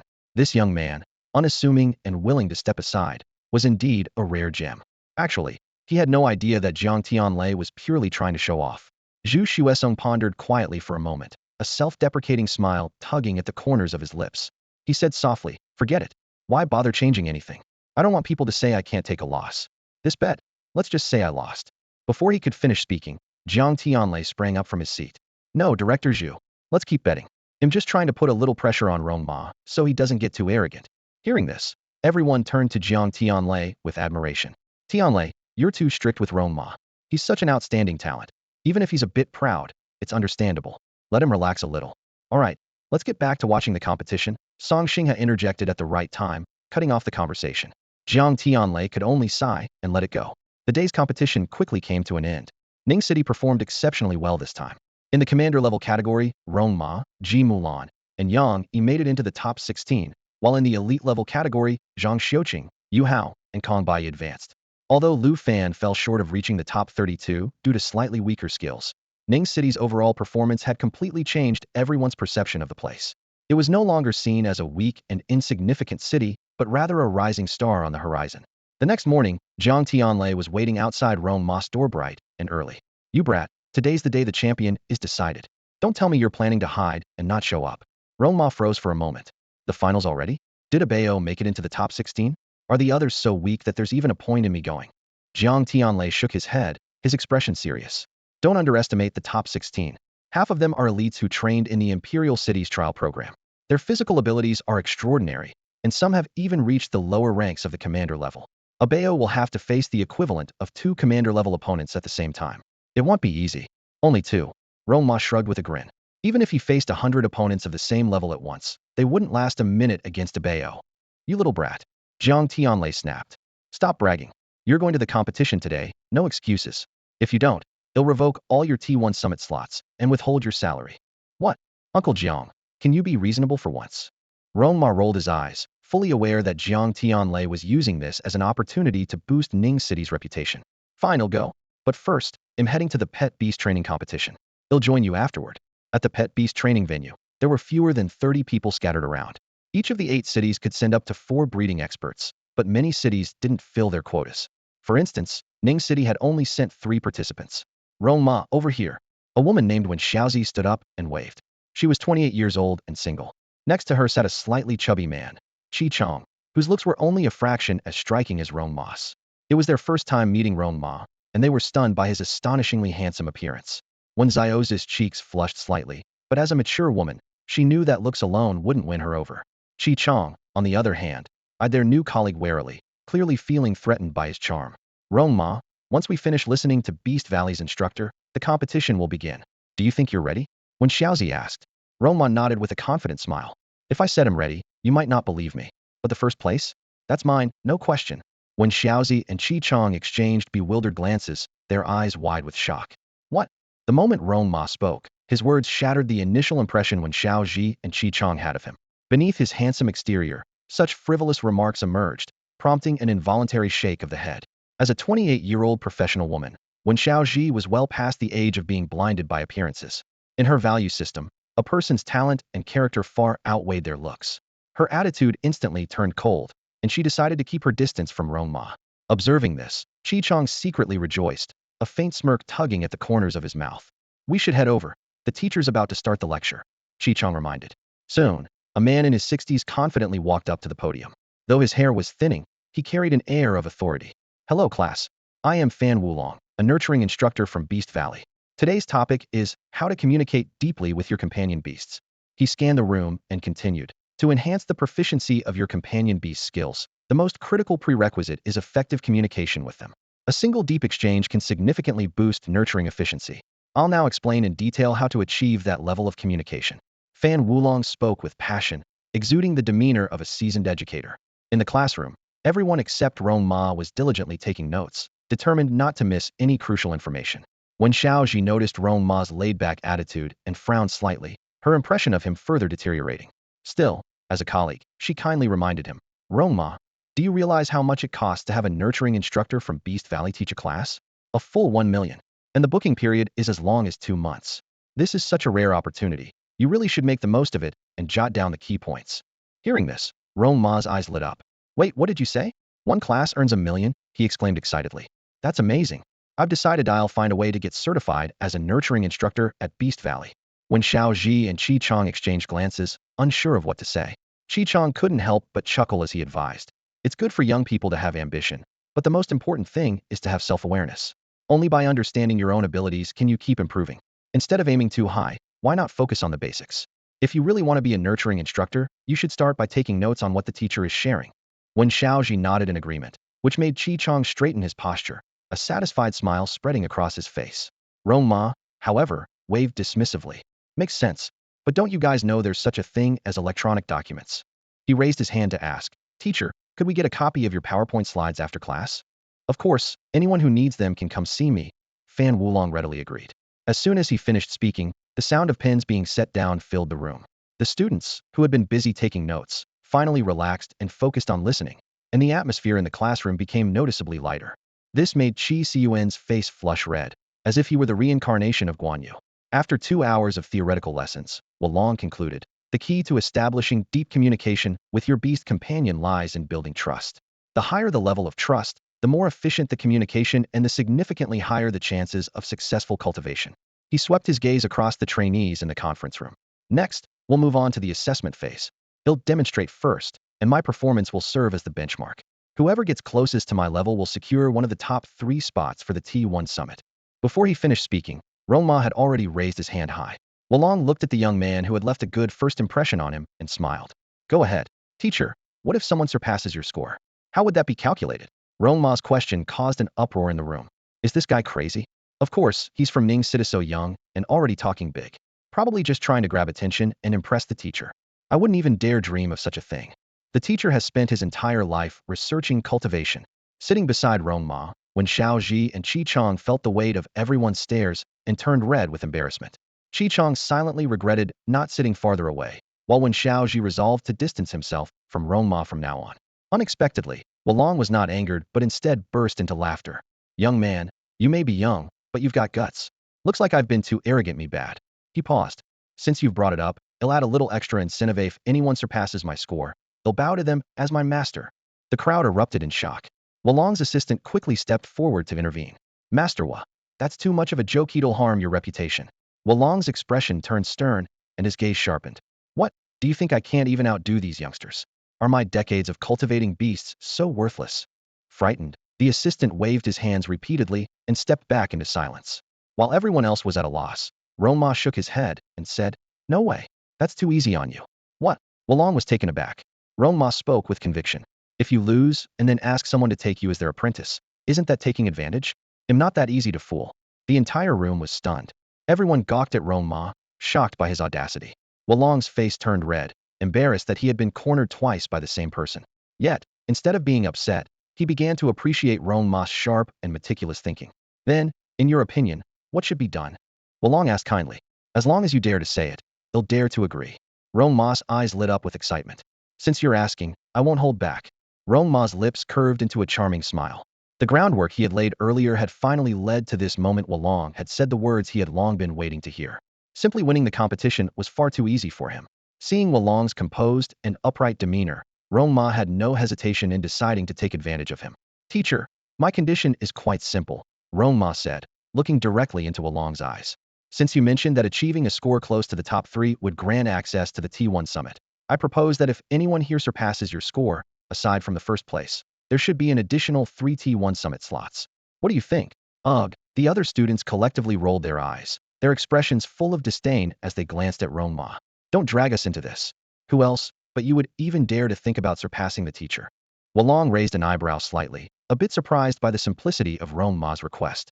Asking for just 3 T1 summit slots was indeed an easy concession for him to make. It seemed this young man was tactful and considerate, not using the opportunity to make things difficult for others. A thought crossed Wulong's mind. He should invite Rong Ma to Beast Valley someday, and perhaps introduce him to Yenner. All right, we'll go with your suggestion. Wulong agreed with a nod. Hearing this, Rong Ma secretly exhaled in relief. For T1 Summit slots secured each worth $500,000. That was a guaranteed $2 million in profit. The speed of making money like this was simply perfect. With the matter settled, Wulong led the group to a spacious beast breeding base. Within the area floated several blue liquid slimes. Pointing at them, Wulong said, "These will be the targets for today's assessment. I'll first demonstrate the content of the test." Soon, an assistant brought over one of the blue liquid slimes. The creature was translucent and glimmered like a flowing pool of liquid sapphire, capable of shifting into various shapes at will. Its gem-like blue eyes sparkled with intelligence and vitality. Though it appeared innocent and adorable, its intelligence was nearly on par with that of humans. Standing before the slime, Wulong held a book of techniques and began explaining the first round of the assessment. This is the blue veil shield technique. It allows the slime to rapidly transform into a resilient blue cylinder that acts as a barrier to block attacks. Not only does it absorb impact, but it also possesses remarkable elasticity and durability. The first round of the test requires you to master this technique within 2 hours.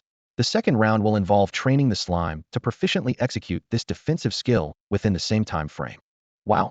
The crowd erupted in astonishment. Teaching the slime the blue veil shield technique within 2 hours was already an intimidating challenge. But now, to expect it to reach a proficient level within the same time frame? That was pure fantasy. Normally, such progress would require weeks, if not a full month, of rigorous practice. When Xiao Ji and Qi Chang's expressions both shifted, they had anticipated the assessment to be difficult, but this was nothing short of a hell-level trial. Did Elder One never intend for anyone to pass in the first place? When Xiao Ji couldn't help but blurt out, Qi Chang chimed in. Well, didn't he say that whoever gets the closest to the requirement will take third place? As he spoke, his gaze flickered toward the calm and composed Rong Ma. Internally, he sneered, "Keep pretending. Let's see how long you can keep up this act." Wulong didn't keep the group waiting. After explaining the assessment, he crouched down, a kind and warm smile spreading across his face. This unexpected gesture surprised everyone present, who would have thought that someone of such high status and power could be so approachable. Wulong locked eyes with the slime, as if engaging in a silent conversation. To everyone's astonishment, the previously nervous slime began to relax. Wulong gently patted the slime's head, occasionally giving it a soft squeeze, eliciting cheerful, chirping sounds from the creature. It even closed its eyes, clearly enjoying the attention. The onlookers watched the scene unfold with awe, their gazes filled with admiration. To gain the complete trust of a slime in just 5 minutes, such skill was truly remarkable. For the next 15 minutes, Wulong strolled around with the slime, as if walking a pet. The slime's wariness had completely vanished, and it appeared unusually relaxed. By the time they returned to the group, it was evident to all that the slime had grown attached to Wulong, clinging to him like a dependent child. Wulong then took out the manual for the blue veil shield technique and began patiently instructing the slime. About 10 minutes later, the slime suddenly closed its bright eyes, falling into deep concentration. In the stillness, it seemed to be sensing the flow and changes of the surrounding elements. A gentle breeze, carrying faint traces of moisture, brushed past, causing the slime's body to ripple and shift, as though resonating with the water particles in the air. All of a sudden, the blue slime's body contracted sharply, emitting a faint blue glow. In an instant, it transformed into a sturdy, cylindrical blue shield. It worked, the crowd exclaimed in unison. Within just 30 minutes, Wulong had successfully taught the slime the blue veil shield technique. His ability was nothing short of extraordinary. I could work my entire life and never reach even half of Elder Was level. Teaching it in under 30 minutes, who could possibly surpass that? Everyone's gaze instinctively shifted to Rong Ma, waiting to see how he would perform next. Wulong chuckled and said, "Rong Ma, my young friend, would you like to be the first to give it a try?" Rong Ma smirked slightly. "I'm just worried that if I go first, it might make it harder for everyone else to show their true potential."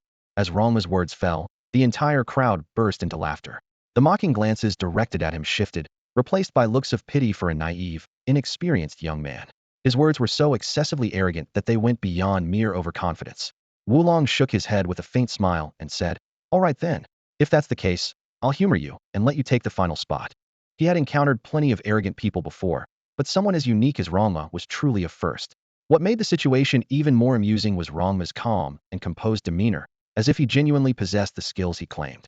This pure confidence didn't provoke anger, but instead made him seem endearingly naive. Wulong felt a growing urge to teach this young man a lesson. Just then, Qi Chang raised his hand and volunteered to go first.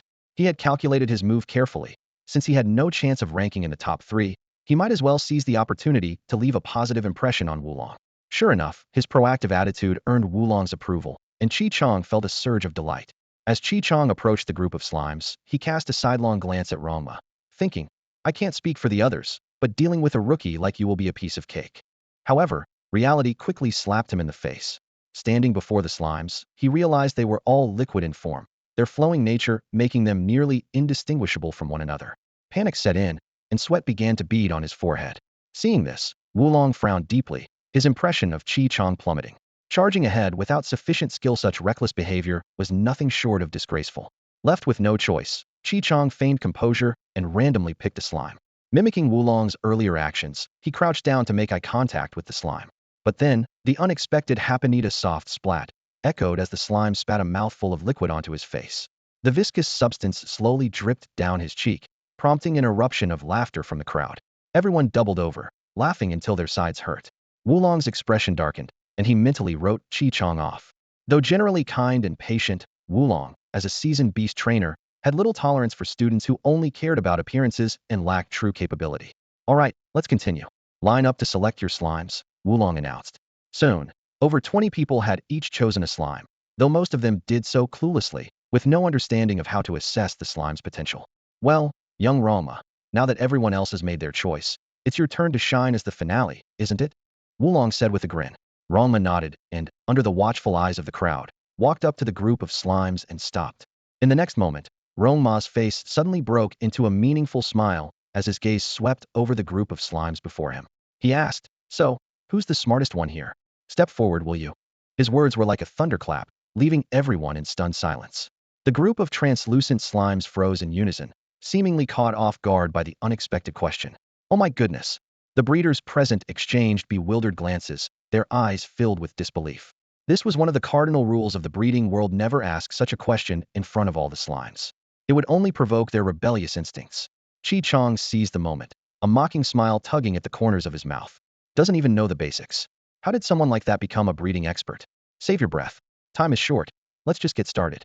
When Xiaoji stood expressionless to the side, a flicker of disappointment flashing in her eyes. She had already given all the necessary warnings. It was out of her hands now. While she had no feelings left for Rong Ma, she found Chi-Chang's constant targeting of newcomers distasteful. Meanwhile, Wulong was thoroughly shaken.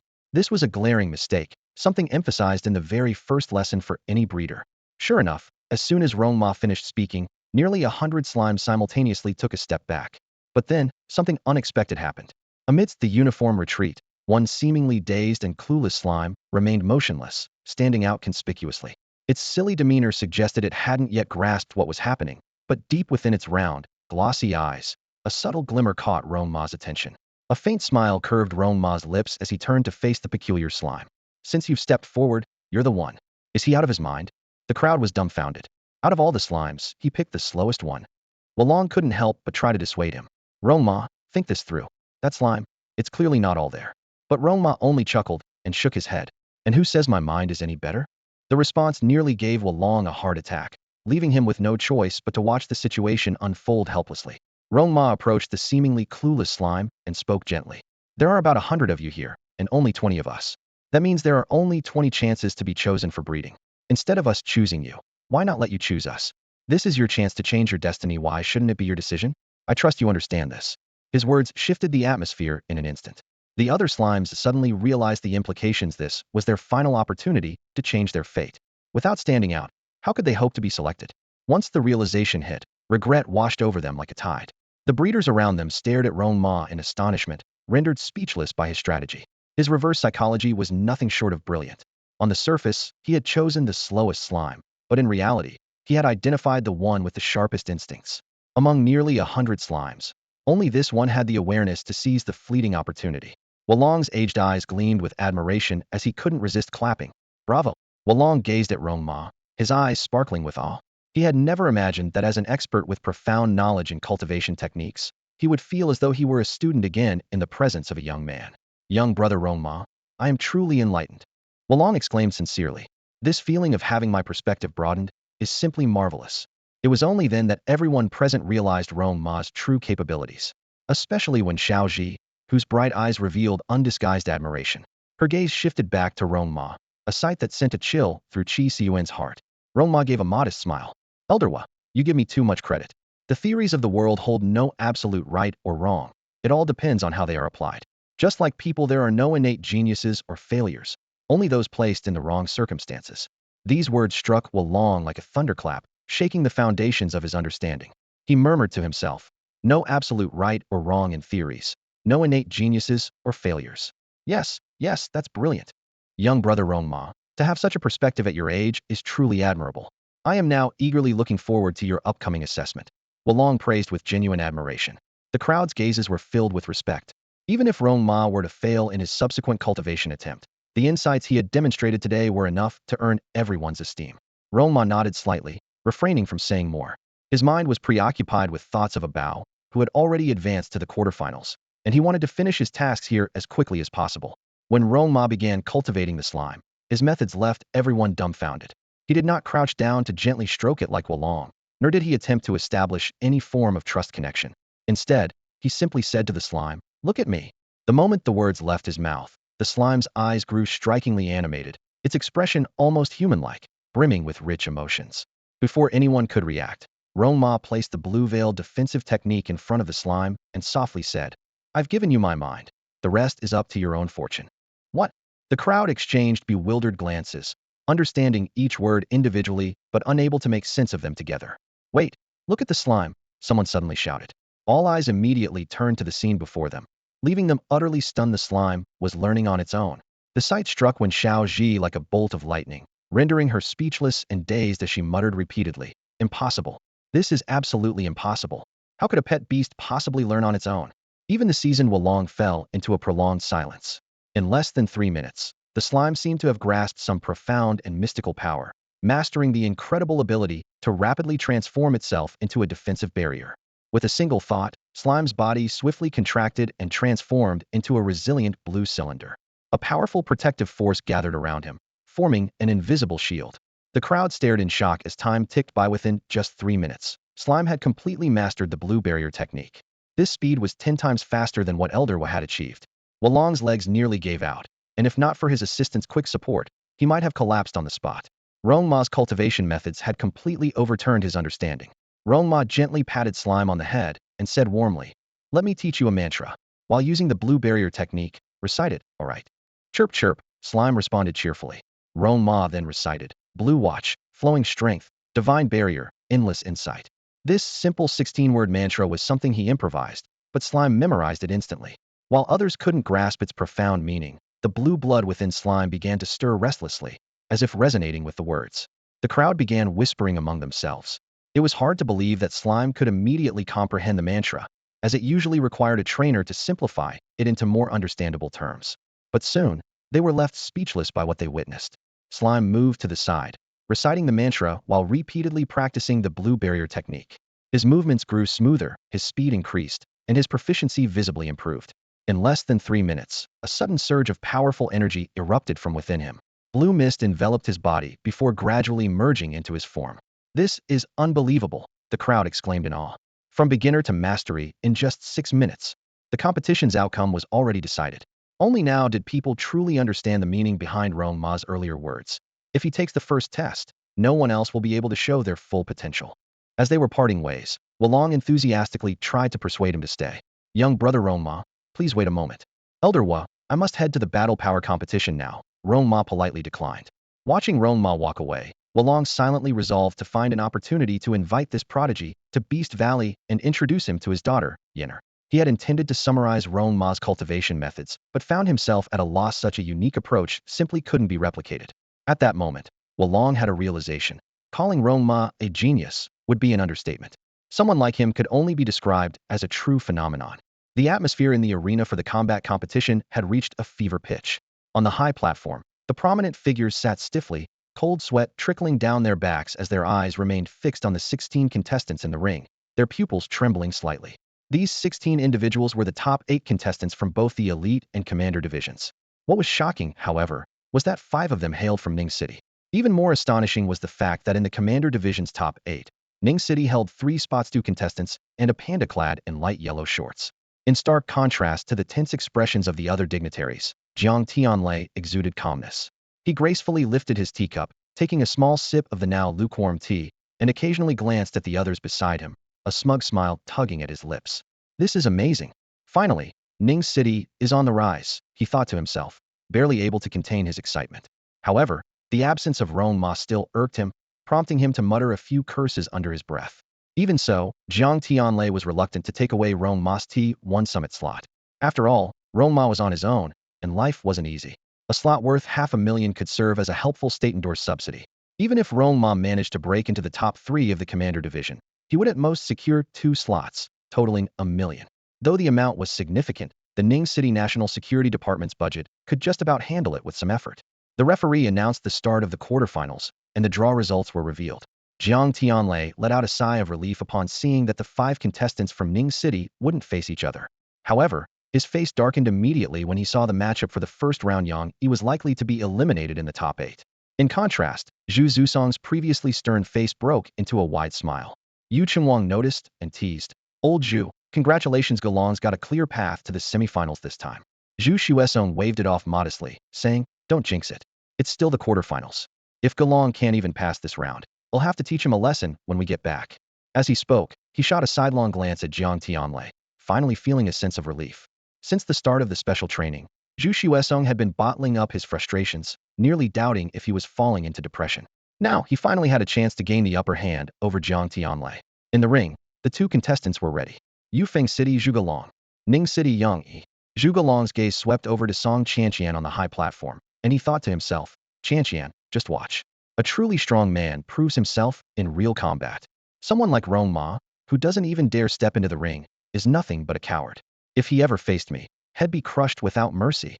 In Zhu Galong's eyes, Rong Ma's reluctance to compete was simply due to his frail physique. Contestants like Zhu Galong, who had been eliminated from the trials, not only had powerful contracted beasts but also possessed physical abilities far superior to ordinary people. If Rong Ma ever dared to step into the ring, his fatal weaknesses would be exposed once they got close. There would be no escape for him. At the referee's signal, the first match of the quarterfinals officially began. Yang Yi's expression was tense as he took the initiative to strike without hesitation. With a flick of his wrist, a flash of blue light appeared, and a massive earth dragon lizard emerged instantly from his beast ring. The ferocious creature opened its bloodthirsty maw, revealing a menacing forked tongue. The tips of its 2 slender branches were lined with sharp, serrated edges, which danced nimbly in the air. Earth element enhancement. Yang Yi shouted forcefully. The earth dragon lizard's body underwent a remarkable transformation. The surface of its scales glowed with a yellowish-brown hue, becoming impenetrable as if it were cloaked in a natural armor of earth elements. Its forked tongue also grew stronger, with the serrations appearing even sharper, and it could now twist and curl with lotus-like agility, showcasing a terrifying balance of offense and defense. Despite the earth dragon lizard's incredible defensive enhancement, Zhu Galong appeared calm and confident. He sneered disdainfully. I'll finish you in 3 minutes. Zhu Galong's word is law. This arrogant declaration made Yang Yi's face darken with anger. To be defeated within 3 minutes in the quarterfinals would be the ultimate humiliation. Clenching his teeth, his eyes burned with unrelenting determination. Bring it on. For the honor of Ningqing's National Security Division.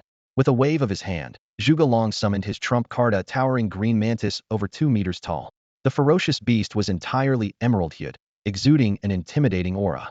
Its scythe-like forelimbs glinted coldly under the sunlight, their sharpness enough to make one's scalp tingle. Attack! Take down the earth dragon lizard. Zhu Galong commanded. The green mantis unfurled its wings and shot forward like an arrow loosed from a bow. The earth dragon lizard let out a low growl, lashing out with its long tongue in retaliation, but the mantis effortlessly deflected the attack. Using the agility of its 6 legs, the mantis moved through the battlefield as if it owned it, each strike precisely targeting the earth dragon lizard's vital points. Clang! The mantis's scythe-like limbs slashed heavily against the earth dragon lizard's armored shell, leaving a deep and shocking crack. The blow sent a wave of despair through Yang Yi. No opponent had ever been able to breach the earth dragon lizard's defense so easily. The earth dragon lizard roared in pain, emitting a chilling wail. It struggled to counterattack and escape, but it was already too late. The mantis's onslaught was relentless, striking like a torrential storm, each blow further tearing through the earth dragon lizard's defenses. The sound of shattering scales echoed repeatedly, and it was clear that the lizard's armor was on the verge of complete collapse. Yang Yi glanced at the timer. Only 2 minutes had passed. His heart sank into despair, but he gritted his teeth and refused to give up. No way. As a true warrior, I won't go down before the 3-minute mark, even if it kills me. Yang Yi gritted his teeth, focusing his thoughts as he pushed himself to the limit, desperately activating his beast-taming ability. The damaged scales of the earth dragon lizard began to slowly heal, but his spiritual energy reserves were already insufficient to sustain such a level of recovery. Zhuge Long frowned deeply, his voice laced with impatience. You've already lost. Be sensible and admit defeat, or don't blame me for being ruthless. If you want me to admit defeat, fine, Yang Yi replied with a weak smile. Just give me one more minute. Shameless. Do you think it's fun to drag it out like this? Zhuge Long roared, leaning forward sharply as his entire body shot toward the earth dragon lizard like a cannonball. Bang! In an instant, Zhuge Long appeared in front of the earth dragon lizard, throwing a powerful punch. A burst of violent energy erupted from his fist, sweeping across the entire arena. The earth dragon lizard took the full force of the blow, its scales shattering, blood splattering everywhere. Its massive body crashed heavily onto the arena floor, unconscious on the spot. Earth dragon lizard. Yang Yi cried out in shock, but before he could react, Zhuge Long grabbed him and lifted him into the air. When I, Zhuge Long, say something, I always deliver. I said I'd finish you in 3 minutes, and 3 minutes it shall be. Now off you go, Zhuge Long declared as he prepared to toss Yang Yi off the arena. However, as he swung his arm, he realized Yang Yi had wrapped himself around his arm like a snake, clinging tightly to him. The spectators erupted in astonishment, with someone exclaiming, "Is this even allowed? This guy's flexibility must be from practicing yoga." Zhuge Long noticed Song Qianqian on the high platform, covering her mouth as she giggled. Embarrassment and anger surged through him, his face flushing bright red. Let go. Damn it, you're pressing up against me. Let go now. But Yang Yi held on with all his strength, thinking to himself, even if I lose face, I can't disgrace the Ministry of National Security. 3 minutes I must hold out, even if it kills me. Zhuge Long was infuriated. He raised his other fist and delivered a heavy blow. Ugh! Yang Yi spat out blood as the sound of bones cracking echoed from his body. At least 3 ribs were broken. If you don't let go, don't blame me for being merciless. Zhuge Long warned darkly. Go ahead, kill me if you dare. Yang Yi shouted crazily. But don't expect me to say the words, I give up. Before he could finish speaking, the referee stepped forward. This match is over. Zhuge Long wins. Hey, referee. Yang Yi protested, unwilling to accept the result. Cut me some slack. At least let me be known as a man who lasted 3 minutes. The referee pointed to the timer, 3:01. Seeing the time, Yang Yi froze for a moment before leaping up in excitement, as if he were the true winner of the match. The referee shook his head repeatedly, thinking, how did this idiot even make it to the quarterfinals? Though Zhuge Long had won the match, his face was as dark as coal, clearly dissatisfied with the manner of his victory. Just then, Yang Yi suddenly coughed up another mouthful of blood, startling Zhuge Long. Yang Yi's face suddenly turned pale, and his whole body staggered backward. Zhuge Long reacted quickly, darting forward to catch him tightly. At this moment, Yang Yi was breathing heavily, his complexion losing all color, and he was already slipping into a semi-conscious state. Hey, I didn't hit you that hard. Don't play dead. Zhuge Long shouted while lightly slapping Yang Yi's cheeks repeatedly. Come on, wake up. Your mom's calling you home for dinner. He had to keep Yang Yi conscious because if he passed out completely, there was a chance he might not wake up again. The unexpected scene left everyone present utterly shocked. What the heck just happened? Why did Yang Yi suddenly cough up blood? Someone exclaimed in alarm. This was the terrifying aftermath of holding on for just 3 minutes too long. On the high platform, a group of important figures immediately stood up and took swift action to stabilize the situation. Zhu Xuesong promptly ordered the medical team to rush to the scene. Make way, move aside. A doctor in a white coat Xiang Yangshu hurried to Yang Yi's side and began a thorough examination. With a deep frown, he said gravely, Yang Yi has 3 broken ribs. He must have jumped too suddenly earlier, causing a fractured bone to pierce an internal organ. He needs to be sent to the hospital immediately for surgery to remove the bone fragments before further treatment can proceed. Upon hearing this, the crowd quickly parted to create a path. At this critical moment, Rong Ma happened to arrive on the scene. Seeing the pathway the crowd had opened, he raised an eyebrow in amusement. Oh, how did they know I was coming? Outstanding people really do shine wherever they go. Since they're showing me such respect, I won't be shy about it. With that, he walked in with an elegant stride. Everyone was stunned. What's this guy doing?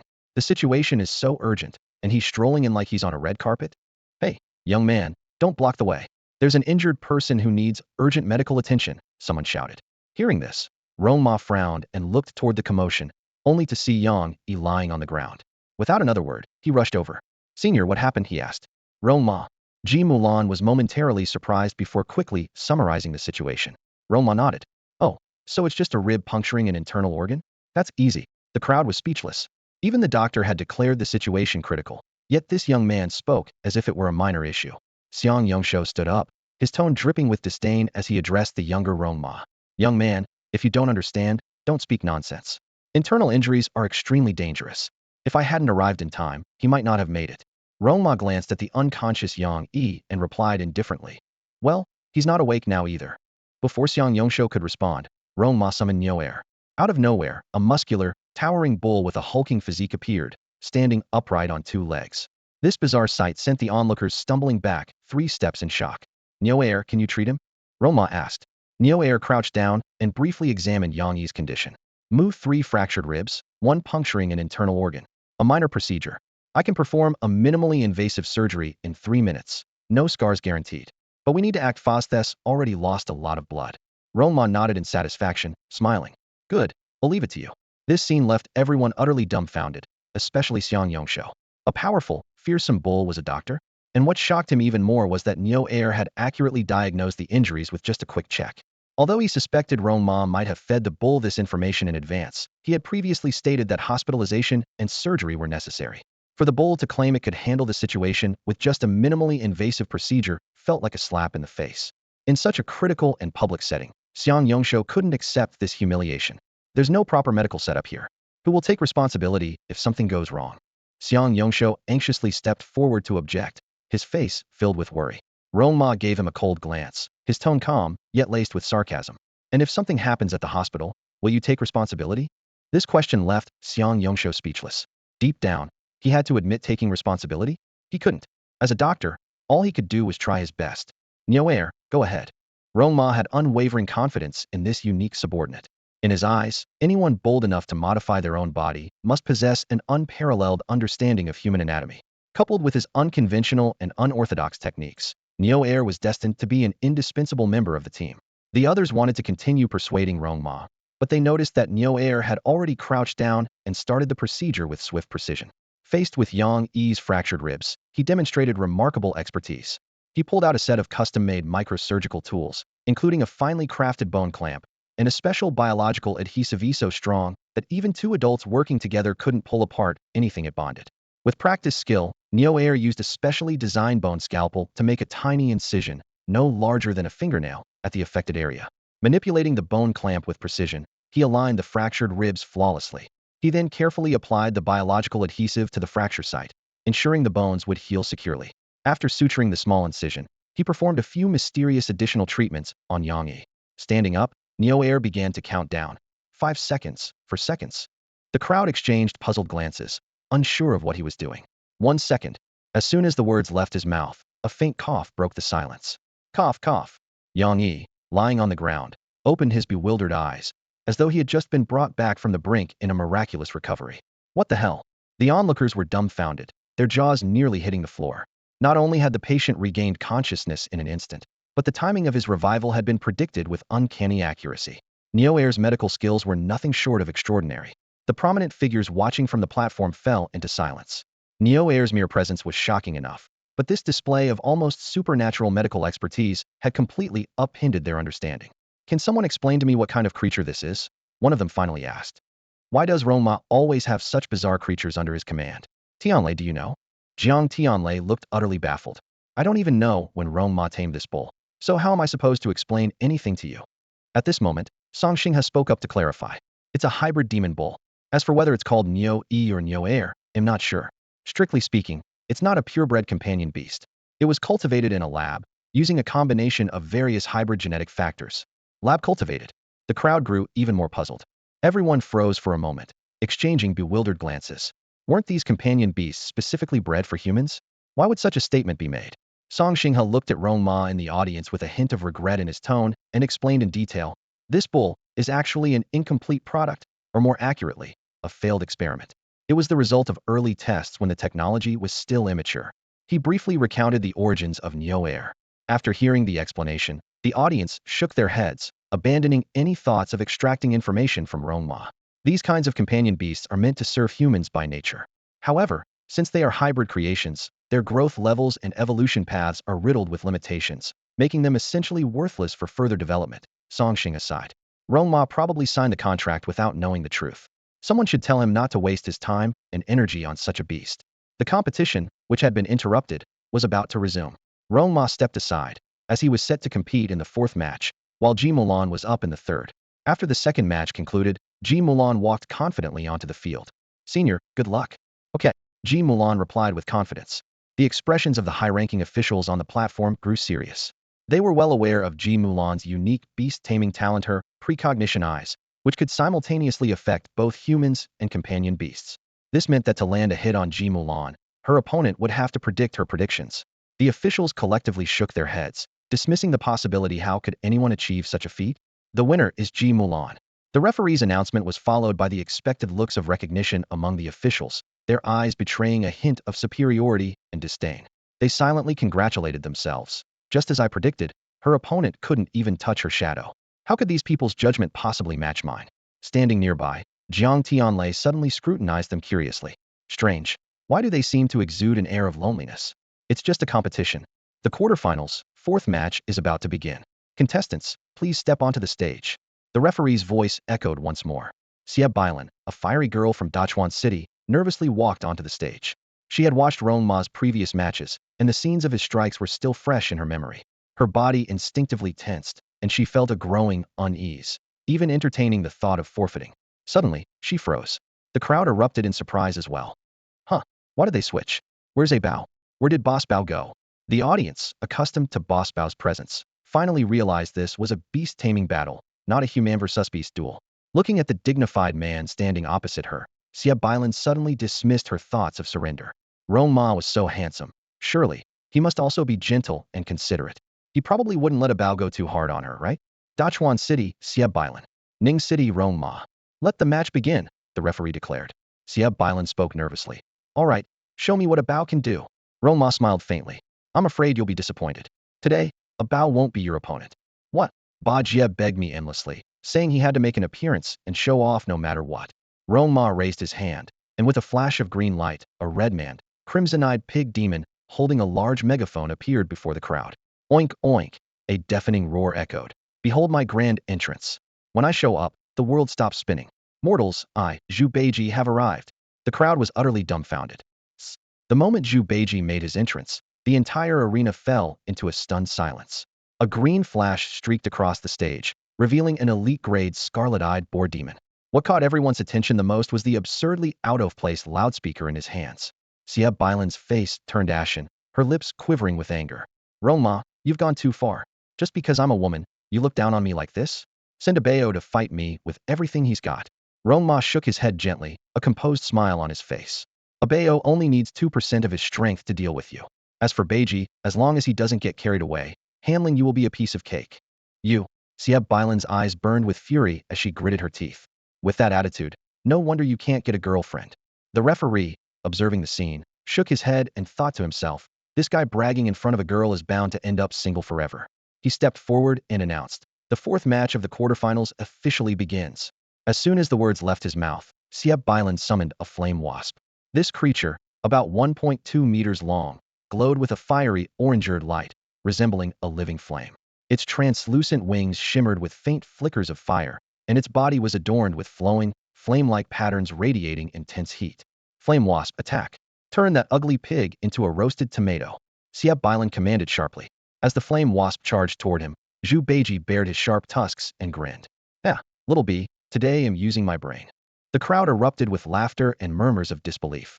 That sentence alone sounds pretty brainless. But Zhu Beiji, performing in front of thousands of spectators for the first time, was brimming with excitement. Even Rong Ma began to worry that he might take things too far. As the flame wasp closed in, Zhu Beiji raised his loudspeaker and aimed it directly at his opponent. Hey, little bee, watch out, I am about to shake you up. Roar! A deafening bellow erupted through the loudspeaker, shaking the entire arena. The sudden sonic wave attack caused the flame wasp to falter midair, momentarily disoriented. Despite the gap in their overall power, Zhu Beiji's lion's roar had reached a near-masterful level, packing a formidable punch. Seizing the advantage, Zhu Beiji grew even more cocky. He began circling the flame wasp in the air with surprising agility, even spinning around a few extra times just to show off. His antics were downright outrageous. The sight left Xie Bailan trembling with rage. She immediately activated her beast-taming ability. Flame wasp, tail stinger attack. The flame wasp raised its tail, and a fiery red stinger shot out at Zhu Beiji with incredible speed. However, Zhu Beiji remained completely unfazed, standing still with his eyes closed, exuding an air of expertise. Just as the stinger was about to strike him, he casually sidestepped, effortlessly evading the deadly attack. The crowd below was left dumbfounded. This pig's abilities were truly unexpected. Someone joked, could this guy be seeing the world through his rear end? Despite his undeniable skill, his ostentatious demeanor was far from admirable. Xie Bilin's eyes glistened with tears at the sight, while Rong Ma covered his face with his hand, looking exasperated. Beiji, why are you showing off against such a weak pet beast? Just finish the fight already. This remark completely ignited Xie Bilin's fury. Tears streamed down her face as she shouted, Rong Ma, you've gone too far. Firebee, change your target. Attack Rong Ma. Whoosh, whoosh, whoosh. 3 stingers shot through the air but were all effortlessly dodged by Rong Ma with an even smoother footwork. The prominent figures seated on the high platform, who had been watching with little interest, suddenly stood up. That boy's footwork isn't bad, reminds me of myself in my younger days. In the arena, Zhu Beiji seized the opportunity to counterattack. Wielding a megaphone, he spun it quickly and unleashed a deafening roar. The sound waves crashed over the Firebee like ocean waves, causing it to wobble midair, struggling to maintain balance. Umph. Time to end this fight in the simplest yet flashiest way possible. Zhu Beiji declared, letting out one final, earth-shaking roar. The sound waves blasted the Firebee toward the edge of the arena. As it teetered, disoriented, Zhu Beiji strode forward and delivered a resounding slap. With a crisp smack, the Firebee fell to the ground, defeated and unable to continue. Meanwhile, Xie Bilan, overwhelmed by anger, fainted on the spot, muttering, Rong Ma, you scumbag. I hate you. The referee declared Rong Ma the winner, silently marveling at the boy's audacity to provoke even the famously fiery Xie Bilan into passing out. On the high platform, Jiang Tianlei was unsurprised by Zhu Beiji's performance. He knew all too well the pig's flamboyant nature. Zhu Xuesong, however, pointed out Rong Ma's critical weakness, his physical body. If an opponent managed to get close, he'd struggle to secure victory. Jiang Tianlei chuckled and agreed with the assessment, though his words carried a deeper implication. The realization dawned on the others: Rong Ma would never allow his opponents to get close in the first place. The third round of the competition began, and the draw results were announced. Ji Mulan was disappointed to find that she had drawn Zhuge Long as her opponent, rather than the Rong Ma she had been hoping for. Meanwhile, Rong Ma was matched against the madman, Tuya from Shanghai City, a muscular brute who had returned from the experimental zones. Tuya was overjoyed at the pairing and even made a throat-slitting gesture toward Rong Ma as a taunt. Half an hour later, the arena for the combat division was packed with spectators gathered around the stage, holding their breath as they watched the second semi-final match on epic showdown between Rong Ma and Tuya.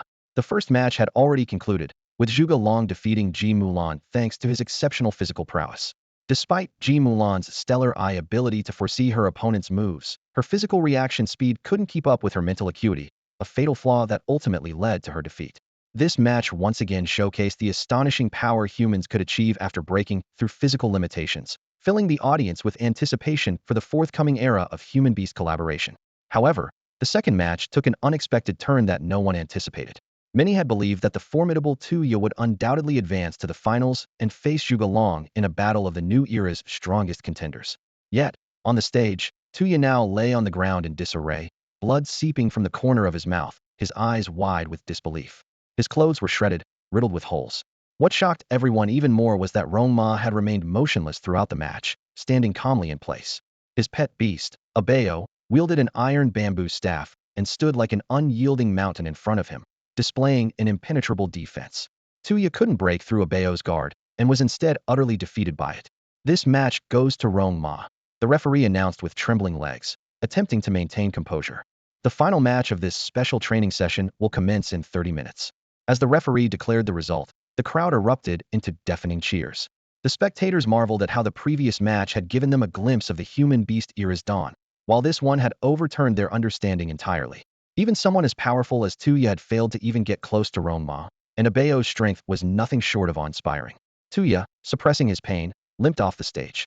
As he passed by Zhuge Long, the latter mocked him without mercy. With your level of skill, you dare call yourself the madman of Shanghai City? You can't even beat a pet beast. As someone from the same Imperial Capital Trial program, I feel embarrassed for you. Just wait 30 minutes from now. I'll show everyone what true power is. Humiliated, Tuya flushed red and quickly lowered his head, leaving the scene in silence. Zhuge Long watched Rong Ma's retreating figure, then glanced at Song Qianqian on the high platform, a confident smirk forming on his lips. Today marks the beginning of Zhuge Long's rise to glory. I will climb to the very top, second to none. Rong Ma, you're just the first stepping stone on my path to the summit. On the high platform, the crowd remained immersed in the shock of the unexpected duel, unable to calm themselves. What was anticipated to be a life-or-death battle had ended in such an unforeseen manner. As the match began, Rong Ma immediately showcased an overwhelming advantage. Every charge from Tuya was firmly suppressed by Abeo, leaving him no chance to even get close to Rong Ma. The one-sided nature of the battle left everyone present utterly stunned. From the audience, many of the influential figures instinctively glanced at Jiang Tianlei, only to see his calm and composed expression, as if he had anticipated this all along. Could he really have foreseen that Tuya would fail to break through Abeo's defense? Was this what he meant earlier by the opponent can't get near Rong Ma? However, beneath his composed exterior, Jiang Tianlei was actually panicking internally. Stop looking at me. Please, don't ask me anything. I honestly have no idea what's going on. Who could have guessed that Abeo, freshly promoted to commander level, would be this powerful, easily defeating even the trial candidates? If I had known earlier, I would have boasted about it beforehand. Unfortunately, knowing nothing about Abeo left him with no way to even feign confidence, so he could only keep sipping tea to mask his awkwardness. At that moment, Song Xinghe seized the opportunity and asked with a sly smile, Tianlei, the final between Rong Ma and Zhuge Liang is coming up. Who do you think will win? Jiang Tianlei cast a glance at the old troublemaker who loved to stir the pot. Even though he suspected that Rong Ma might not be a match for Zhuge Liang, he refused to back down. Elder Song, it'll be straightforward. Rong Ma has been undefeated since his debut. In my dictionary, he is synonymous with invincibility. No one can stand against him, mark my words. A collective gasp echoed among the prominent figures present. Such an audacious claim. Was he not afraid of tempting fate? While they expected Jiang Tianlei to side with Rong Ma, they hadn't anticipated him speaking with such unwavering certainty. Judging by his serious expression, this was no joke. Zhu Xuesong let out a cold snort, clearly displeased with Jiang Tianlei's dismissal of his son. Zhuge Liang, Tianlei, stop bluffing. The match is about to start, and the result will be clear soon enough. Jiang Tianlei nonchalantly shrugged. Since he had committed to the act, he might as well see it through to the end. Song Xinghe, however, turned red with embarrassment. He had only meant to liven up the pre-match atmosphere, but Jiang Tianlei's declaration had created an intense, almost suffocating tension. Haha, let's keep things friendly, everyone. Take your seats and watch the match. It's about to begin. Nearby, Song Qianqian glanced helplessly at her grandfather but quickly shifted her focus to Rong Ma, who remained calm and composed below the arena. Her heartbeat quickened, her cheeks flushed, and her bright eyes sparkled as she murmured softly, Rong Ma, good luck. If you win this match, I will. Meanwhile, the referee stepped onto the stage, signaling the start of the commander-level final. To amplify the excitement, the elite-level final was temporarily paused and would resume after the commander-level match concluded. Notably, the announcement of the elite-level finalists had caused a stir among the crowd. Some even exclaimed excitedly, this is the year Ning City rises. Both finalists hailed from Ning City. One was Yu Hao, who had been eliminated from the trial in the imperial capital, and the other was Zhang Xiuqing, a pure beast master. This bore a striking resemblance to the commander-level showdown. Zhuge Liang, also an imperial capital trial reject, facing Rong Ma, another pure beast master. Such matchups sparked speculation. Did they signify the dawn of a new era for humanity, or would the dominance of the old guard persist? Everyone eagerly awaited the answer. The finals of the Commander's division were about to begin, and the two contestants stepped onto the stage at a measured pace. As the referee signaled the start, Zhuge Liang calmly walked toward the arena, unaffected by the electrifying excitement of the audience around him. Rong Ma followed closely behind, wearing a serene smile. The two stood face-to-face in the center of the stage. Yufeng City, Zhuge Liang. Ning City, Rong Ma. The referee was about to announce the start when Zhuge Liang suddenly interrupted. How about a wager? He asked, looking at Rong Ma with a faint smile. Rong Ma raised an eyebrow and replied earnestly, no wagers. This is a state-sanctioned competition, and gambling in public is improper. I'm someone who despises gambling. Seriously? What a blatant lie. How thick-skinned can you get? Jiang Tianlei couldn't help but mutter from the audience below. Though visibly awkward, Zhuge Liang pressed on. If I win, your T1 summit spot goes to me. If you win, my spot is yours. And, no need to say more, Rong Ma interrupted, raising his hand. If you're so eager to bet, let's do it your way. The crowd was stunned, silently marveling at Rong Ma's casual demeanor. Zhuge Liang, grateful for the way out, rejoiced inwardly and decided to go easier on him later. And there's one more condition. Zhuge Liang added. Whoever wins gets the right to pursue Qianqian, and the loser backs off automatically. Up in the stands, Song Qianqian's cheeks flushed as she huffed. What's Zhuge Liang trying to pull? How did I become part of their bet? So annoying. Despite her words, a smile crept across her face. The other prominent figures in the audience exchanged awkward glances, clearly unsure how to react. Meanwhile, Rong Ma calculated in his mind. No problem. I don't plan on chasing her anyway. Women only disrupt my laid-back lifestyle. Except for my senior, who lets me take it easy. Everyone else just pushes me to work harder and aim higher. After confirming that neither contestant had any objections, the referee officially announced, the finals for the Commander's Division of Yufeng City are now underway. Zhuge Long, breaking from his usual approach, made the first move. Determined to secure victory for Qianqian, he aimed for a swift resolution. A flash of blue light erupted, and a massive green mantis materialized before the crowd. Its gleaming sides sent shivers down the spines of everyone present. Unfazed, Rong Ma summoned his companion, Abeo, while deliberately leaving the summoning scroll unsealed. He intended to use this opportunity to test a brand new strategy against an evenly matched opponent. Abeo, this guy's physique is decent. Just use a fraction of your strength. As long as you don't beat him to death, do whatever you want. Rar Abeo replied enthusiastically. Finally, after holding back for so long, I can go all out. Rong Ma, hand me your brain, I'm going to crush him. Beast master talent. Neural synchronization. Rong Ma commanded in a low voice. Scenes around Abeo vividly emerged in his mind. Down to the tiniest detail, he could even sense how many ants were moving beneath the ground. At that moment, Zhuge Long acted decisively. With a single thought, he activated his beast-taming talent, Gale Acceleration. In an instant, the green mantis was infused with a peculiar power. Its 6 legs moved so quickly that even its afterimages were impossible to catch. What was even more astonishing was that this acceleration seemed to affect Zhuge Long himself as well. Green mantis, target Abeo. Zhuge Long commanded. The mantis shot toward Abeo like a streak of green lightning. Its 6 legs skimmed the ground with incredible agility, leaving onlookers dazzled by its speed. After issuing the command, Zhuge Long turned his gaze toward Rong Ma, his eyes full of disdain. Rong Ma, let's see how you escape this time. Before he finished speaking, he pushed off the ground with his toes, launching himself toward Rong Ma like a cannonball. However, a mysterious smile appeared on Rong Ma's face. He raised his hand gently, and the summoning circle on the ground lit up once more. 2 beast rings materialized in the air. Under the puzzled gazes of the crowd, one of the rings, glowing with green light, began to expand. Moments later, a hulking, muscular reed boar demon emerged onto the battlefield. No way. Rong Ma's going to control 2 beasts at the same time? Does he even have the strength to pull that off? Even if he summoned an elite-level reed boar demon, it's still no match for Zhuge Long. On the high platform, the powerful figures straightened their postures and furrowed their brows. They were all pondering the same question. Was Rong Ma giving up the match? In such a tense duel, dividing his focus to control 2 beasts seemed far beyond his current capabilities. Tianlei, is this Rong Ma's secret trump card? All eyes turned to Jiang Tianlei. Jiang Tianlei, however, looked equally puzzled, unable to grasp Rong Ma's intentions. To attempt such a risky move in a crucial final match seemed overly reckless. What could an elite-level boar demon possibly do against Zhuge Long? Pressed by the crowd, Jiang Tianlei hesitated before speaking vaguely. All right, since you've all noticed, they'll let you in on a little secret. Rong Ma possesses a brain domain talented gift with limitless potential. However, its current limits and future development remain unknown. If he fully matures, it's not impossible for him to become a legendary beast tamer. His words caused an immediate stir, and the powerful figures collectively drew in sharp breaths. Even Zhu Xuesong, who had always been critical of Rong Ma, couldn't help but remark, no wonder this kid is so different, turns out it's because his brain is special.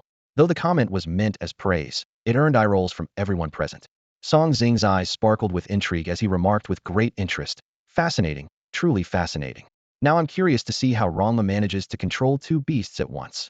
On the stage, Zhu Beiji looked around in confusion, finally realizing he was in the finals arena. Beiji, stop standing there like an idiot. That guy is yours to handle, Rong Ma said. Humph, Zhu Beiji sneered, curling his lip. Rong Ma, someone like this trash called Neo Air doesn't even deserve my attention. Honestly, sending me out feels like bullying. Damn it. Zhuge Long fumed, clenching his fists tightly. Rong Ma, are you seriously sending a pig to fight me? You'll regret this. Rong Ma's lips curved into a faint smile. Beiji, don't underestimate him. This guy's physical endurance is pretty remarkable. Weak as he might be, consider this a warm-up. You bastard. Zhuge Long roared in fury. If that's how you want it, don't blame me for being ruthless. Before the words had fully left his mouth, he shot forward like an arrow loosed from a bow. At that moment, Rong Ma's eyes sharpened as he activated his beast-controlling ability, sending a new brainwave directly to Zhu Beiji's mind. As the connection was established, he didn't stop there. Instead, he quickly turned himself into a relay, linking Zhu Beiji's mind with Abeo's through his own. When the 3-way connection was fully synchronized, a spark of excitement flashed in Rong Ma's eyes. This confirmed his theory his brain could not only create chain connections, but also form networked links, enabling 2 completely unrelated beasts to achieve perfect synchronization through him. Zhu Beiji and Abeo both froze briefly, stunned to find that their fields of vision had completely merged, granting them a much broader perspective. Not only that, but with just a single thought, they could instantly understand each other's intentions, their synergy reaching an unprecedented level. If this were applied in battle, it would be an unstoppable force. Meanwhile, Rong Ma could sit back and enjoy the show, playing the role of an idle strategist. Seeing Zhuge Long charging toward him, Zhu Beiji's lips curled into a sly grin. He swiftly dodged to the left, and as Zhuge Long scoffed, trying to run? Too late. Abeo had already circled around to the flank, his iron bamboo staff whistling through the air. Zhuge Long hastily skidded to a stop, exclaiming, "How is Abeo here?" But before he could react, the staff struck him hard, leaving him dazed and seeing stars. The green mantis nearby rushed to assist, only to be intercepted by the prepared Zhu Beiji. Raising his megaphone, Zhu Beiji unleashed a thunderous lion's roar, instantly disorienting the mantis. The audience watched in stunned silence, completely unable to comprehend the near-telepathic coordination between Abeo and Zhu Beiji. Meanwhile, the VIPs on the high platform all stood up in shock, their eyes filled with disbelief. This wasn't mere teamwork, it was as if one soul controlled two bodies, their movements seamless and unmatched. On the stage, a jaw-dropping battle was unfolding. The seamless cooperation between Abeo and Zhu Beiji, the two battle pets, left Zhuge Long completely powerless. Abeo wielded his iron bamboo staff with such agility and unpredictability that Zhuge Long struggled to keep up. But the real headache was Zhu Beiji, an absolute trickster who never engaged directly. Armed with a loudspeaker, he weaved around the arena with nimble footwork, occasionally unleashing unexpected sonic attacks. Every time Zhuge Long's mind was momentarily scrambled by the sudden sound waves, Abeo's iron bamboo staff would strike his vital points with pinpoint accuracy. After 10 minutes, Zhuge Long was battered and bruised, slumped on the ground with blood seeping from his Ursa's silent testament to the brutality of the fight. He was in a worse state than during his previous battle against Tuya. Throughout the match, he couldn't even get close to Rong Ma, let alone graze Abeo's clothing. Whenever he attempted to ambush Abeo, Zhu Beiji's deafening roar would erupt behind him, and if he turned to chase Zhu Beiji, Abeo's staff would mercilessly pierce him from a blind spot. His once proud green mantis was now flailing like an amateur, utterly at the mercy of his opponents. "I surrender." Zhuge Long finally uttered the words, his former pride completely shattered. In the stands, Zhu Xuesong's face turned ashen. It was the first time he had seen his son so defeated, leaving him slumped in his seat, speechless. The entire arena fell into an eerie silence. Who would have thought the grand finale would turn into a complete domination by Rong Ma's team? The spectators began to question, is this the so-called new era of humanity? To be toyed with by two battle pets, it was nothing short of humiliating. The referee took a deep breath, stepped forward, and announced, "Victory goes to Rong Ma." Congratulations to Rong Ma for claiming first place in the commander-level category. As the referee's voice echoed, the crowd erupted into thunderous cheers. "Rong Ma, you're unbeatable. Who dares to challenge now? Anyone claiming the pure era of human beast tamers is over. I won't stand for it." The audience buzzed with admiration. The era of Rong Ma has arrived. Rong Ma gracefully acknowledged the audience with a faint smile before leaving the stage. Zhuge Long watched his retreating figure, his heart filled with bitterness, but also a reluctant admiration for Rong Ma's strength. He began to look forward to the upcoming T1 summit in the imperial capital. Technically, Zhuge Long was not a true representative of the new human era. He was a failed trial candidate, far from the level of talent possessed by those in the capital who could cultivate beast-taming techniques. Still, he couldn't help but wonder, what would it be like if Rong Ma competed against those geniuses in the capital? The thought made Zhuge Long's heart race with anticipation. Unfortunately, Yufeng City had already lost its 2 slots for the T1 summit this year. The realization that he wouldn't witness this groundbreaking event firsthand felt like a stab to his heart. Smack! He slapped himself hard across the face. "Zhuge Long, you're such an idiot. Rong Ma kindly warned you not to gamble, but you had to show off. Now you've lost all the slots." He silently vowed, "Women will only slow me down. Until I surpass Rong Ma, I'll focus solely on honing my skills. No distractions, no relationships." Little did he know, this impulsive decision would cost him the most significant connection of his life. Half an hour later, the referee, having composed himself, returned to the stage to announce, "The elite group finals will now commence. Both contestants, please step forward." 2 figures slowly ascended the stage, while the audience's eyes sparkled with excitement. After all, a showdown between members of the same department, especially in a finals match of this caliber, was bound to be particularly captivating. Yu Hao and Zhang Xiuqing slowly stepped onto the arena, standing face to face. Yu Hao's eyes sparkled with excitement, his whole body radiating an intense energy. This was the moment he had been waiting for, the revenge he had long anticipated. Facing Zhang Xiuqing in the finals made him tremble with exhilaration. "Zhang Xiuqing, "I'm not holding back today.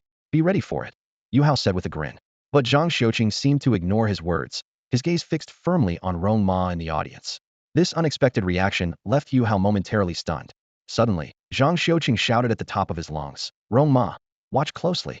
They'll show you how I'll crush you how." To me, all this talk about new era humans is absolute nonsense. His arrogant declaration struck the crowd like a thunderclap, leaving everyone in stunned silence. Yet Zhang Xiuqing stood tall and unshaken, his eyes gleaming with fearless determination.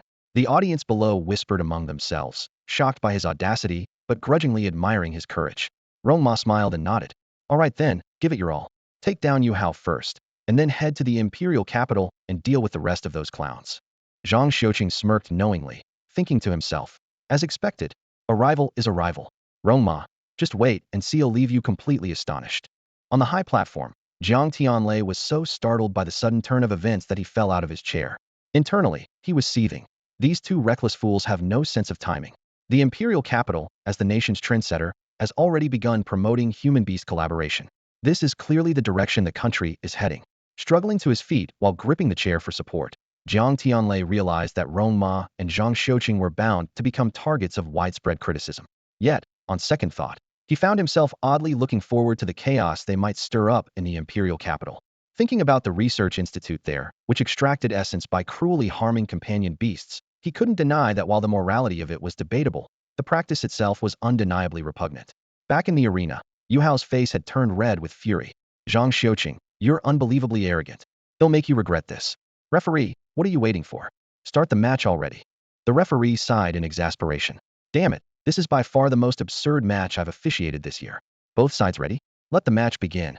At the referee's signal, Yu Hao immediately summoned his dark tiger, while Zhang Xiuqing called forth his fire lion beast. "Ming Hu, take down the fire lion beast," came the command, followed by a threatening remark. "Fire lion beast, if you can't defeat Ming Hu, your training workload will triple when we get back." This statement struck the fire lion beast like a thunderclap. Its body trembled visibly 3 times, and a fierce, determined light ignited in its eyes. Roar! With an earth-shaking roar, the battle officially began. On the arena stage, Ming Hu and the fire lion beast clashed ferociously. Ming Hu moved with an eerie grace, shrouded in a dark aura, each turn as swift and elusive as a phantom. The fire lion beast, on the other hand, was engulfed in blazing flames, exuding an overwhelming presence. The fire lion beast launched the first attack, sending a blazing fire blast soaring into the sky, illuminating the entire arena. Ming Hu's figure flickered as it darted nimbly across the stage, flawlessly evading the lethal strike. "Ming Hu, don't let it get the upper hand." Yu Hao's voice thundered across the venue. Zhang Xiuqing chuckled lightly. "Fire lion beast, just think about your training tripling, doesn't that give you all the motivation you need?" These words seemed to flip a switch inside the fire lion beast. Its eyes burned with a desperate resolve. With a skyward roar, the flames around it surged, condensing into a massive flaming sword. At the same time, Ming Hu refused to back down. The dark aura surrounding it coalesced into a sinister blade of shadow. Heat and cold, light and darkness, two opposing forces collided on the stage, unleashing a shockwave of energy that rippled through the air. The audience held their breath, completely captivated by the evenly matched battle. At that moment, a glint of cunning flashed in Yu Hao's eyes. He noticed Zhang Xiuqing standing defenseless, and allowed a sly smile to creep onto his lips. "So careless, don't blame me for taking advantage." In a flash, Yu Hao charged straight toward Zhang Xiuqing. The spectators' hearts leapt into their throats given Zhang Xiuqing's frail physique. Getting caught in close combat would surely spell defeat. Surprisingly, Zhang Xiuqing showed no sign of panic. Instead, a hint of excitement appeared on his face. "Rong Ma, watch closely, I'm about to blow your mind." Yu Hao closed in, his fist whistling through the air. "Zhang Xiuqing, sorry, but this match is mine." Suddenly, Zhang Xiuqing's figure shifted, his movements fluid and effortless. Instead of retreating, he advanced, meeting Yu Hao's punch heat-in with one of his own. Boom! The clash of fists erupted with a deafening roar. In the next instant, everyone watched in shock as Yu Hao was sent flying like a broken kite, crashing heavily to the ground. He lay there, eyes unfocused, his face etched with disbelief. "What?" The audience erupted in commotion. "Can someone explain what's going on? How did Yu Hao lose a physical clash to Zhang Xiuqing?" Up on the high platform, the gathered elites immediately surrounded Jiang Tianlei. "Tianlei, didn't you say Zhang Xiuqing had never undergone specialized training? What's the story here? If you don't give us an explanation today, we'll each take a swing at you." "Hey, calm down. There are thousands of people watching us down there." Jiang Tianlei tried to placate them. "Spare us the excuses. Can't you see they're all too stunned to care about us?" Stop dodging and start talking. Under the intense pressure, Jiang Tianlei had no choice but to come clean. He explained that all his information came from Zhang Tianquan and that he wasn't aware of the exact training details. All he knew was that Zhang Xiuqing's training regimen was so intense that even the Fire Lion beast had developed depression serious enough that it seemed on the verge of giving up entirely. Jiang Tianlei adjusted his expression, his gaze becoming serious as he continued. Zhang Xiuqing has indeed never been to the training pilot program, nor has he been exposed to those specialized training methods. He has been training on his own, using traditional ancient martial arts techniques. Traditional ancient martial arts techniques? The crowd showed puzzled expressions. Jiang Tianlei nodded slightly and explained, yes, the kind of physical training methods we're most familiar with. Zhang Xiuqing believes that if children in the capital can improve their physical abilities through special means, then under the same physical conditions, he can achieve improvement through training as well. He paused for a moment. Unexpectedly, his random experimenting actually allowed him to find a path. However, this method inevitably has its limits. Relying solely on physical training to achieve continuous improvement is unrealistic. And Jiang Tianlei's tone grew heavier. The intensity of his training far exceeds what you can imagine. To truly break through, he will eventually need to find a corresponding cultivation method, just like with pet beasts. That will depend on his future exploration. The crowd below looked at Zhang Xiuqing with admiration in their eyes. This kid is truly ruthless. However, they couldn't fully agree with such an extreme approach. This kind of training not only had low efficiency, but also risked causing mental breakdowns.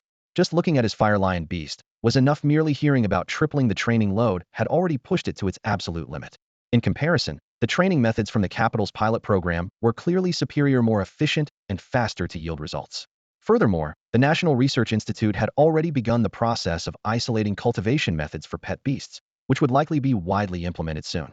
That was the true path of the new era. This match, Zhang Xiuqing wins. When the referee confirmed that Yu Hao could no longer fight, the entire crowd erupted.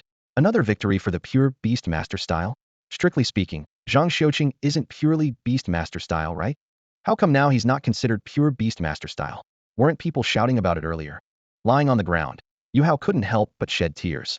Thinking back to his earlier confidence and pride, he now felt it was all painfully ironic. Zhang Xiuqing walked over to Yu Hao and said coldly, "Get up. Stop pretending to be dead." As he spoke, he extended his hand. Yu Hao hesitated for a moment before grabbing it and standing up, secretly surprised by the gesture. But in the next second, Zhang Xiuqing spoke again. "No wonder you got eliminated from the pilot program. You're ridiculously weak. I was expecting a proper fight with you, but you went down with just one punch. Looks like I overestimated you.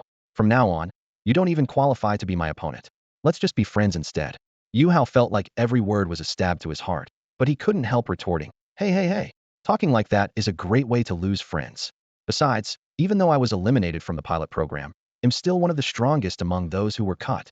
Zhang Xiuqing cast a cold glance at Yu Hao, a hint of disdain tugging at the corner of his lips. Aimless and unambitious. Competing with a bunch of nobodies. What exactly are you trying to prove? That you're the king of the trash heap? Those words completely infuriated Yu Hao. His face flushed red as he clenched his fists and roared, "Zhang Xiuqing, listen up. If I say another word to you, I might as well be a dog." But before his voice had fully faded, he seemed to recall something, his tone shifting to one of curiosity. "Wait a minute. I've always wanted to ask, why were you eliminated in the first place?" Zhang Xiuqing remained composed, his expression calm, as though Yu Hao's outrage barely registered. He responded with a detached question of his own. "Because we weren't improving fast enough," Yu Hao replied without hesitation, then elaborated. "Those places were always just trial runs, experimental fields, so to speak. People like us, to put it bluntly, were nothing more than test subjects. I got eliminated simply because the results didn't meet their expectations." Zhang Xiuqing nodded slightly, his tone carrying a hint of mockery. "Being eliminated is just as well. You people are all show and no substance. You might look intimidating, but your bodies have never undergone real training. Sure, you can bully the weak, but when you run into someone at my level, you crumble like paper." Yu Hao froze at those words. "We're weak," he instinctively retorted. "Isn't it just because you're too strong?" Mid-sentence, he suddenly seemed to realize something, his brows furrowing. "Wait, that doesn't make sense." A bold thought crossed his mind. Could the problem lie with the direction of the trials? But he quickly pushed the idea aside. After all, while there was only one Zhang Xiuqing in the country, the trials were full of people even stronger than him. The two tacitly chose not to pursue the topic further, supporting each other as they made their way toward the Ning City region. Half an hour later, the top 3 contenders in both the command and elite groups were announced. Surprisingly, Tuya, who had been a favorite to win, chose to forfeit. While the exact reason wasn't disclosed, rumors within the circle suggested that his loss to Rong Ma had shattered his confidence. leaving him unable to face a match against Ji Mulan. Ultimately, the top three in the command group were Rong Ma, Zhuge Long, and Ji Mulan, while the elite group was led by Zhang Xiuqing, Yu Hao, and a young girl from Yufeng City named Qinya.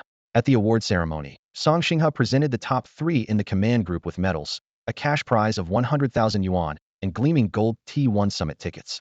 These tickets had no name restrictions or category limitations, allowing holders to freely enter and choose events.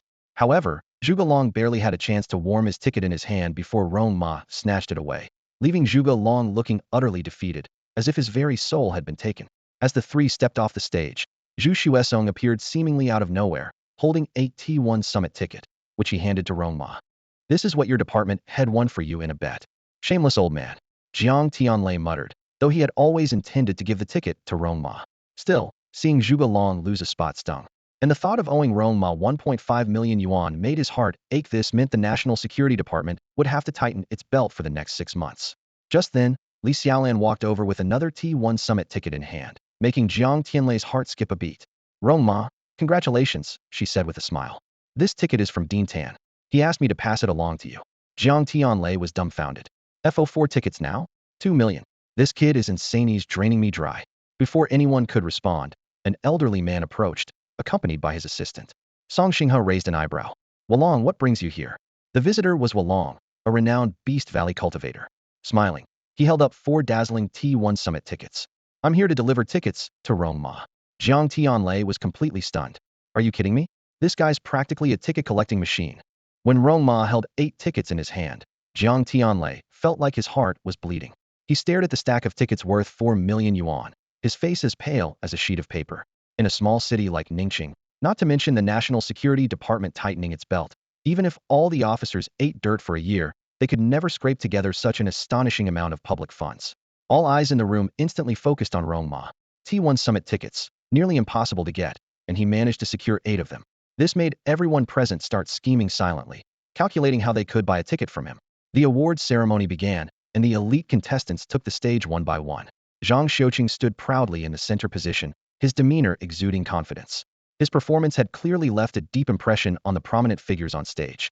When the contestants returned to the area below the ring, a timid little girl, Qinya from Yufeng City, stood nervously on the sidelines, not daring to look Zhang Xiuqing in the eye. Memories of being defeated by him during the semifinals still lingered vividly in her mind. At that time, her heart had raced uncontrollably, as if she were falling in love. Summoning all her courage, Qinya finally took small steps toward Zhang Xiuqing. "Xiuqing, hi, my name is Qinya. I was wondering if I could get your contact information." Her voice was as soft as a whisper, yet it made everyone around perk up their ears. Zhang Xiuqing glanced at her dismissively. "You're too weak to be my opponent. Come find me when you've beaten Yu Hao." His cold response made everyone present draw in a sharp breath. Qinya's expression shifted several times, but she quickly composed herself and turned to Yu Hao. "You better watch out. If we meet again at the next T1 summit, I'm going to crush you." Yu Hao was so infuriated by this unexpected challenge that he stomped his feet in frustration. "Zhang Xiuqing, are you out of your mind? Why are you randomly creating enemies for me? What? Are you scared?" Zhang Xiuqing remained indifferent. Yu Hao was too angry to say another word and stormed off in a huff. At this moment, Song Qianqian, her face flushed, approached Rong Ma. "Rong Ma, does the bet you made with Zhuge Long in the ring still count?" Her voice was as light as a feather. "Of course it counts." Rong Ma responded without hesitation, recalling that Zhuge Long had already handed him the tickets. Song Qianqian's face turned even redder. "Then I'll be waiting for you in the capital. The people at the pilot program there are really strong, so you have to work hard and do your best. Good luck." As soon as she finished, she dashed away like a startled rabbit. Ji Mulan watched the scene with a faint smile on her lips.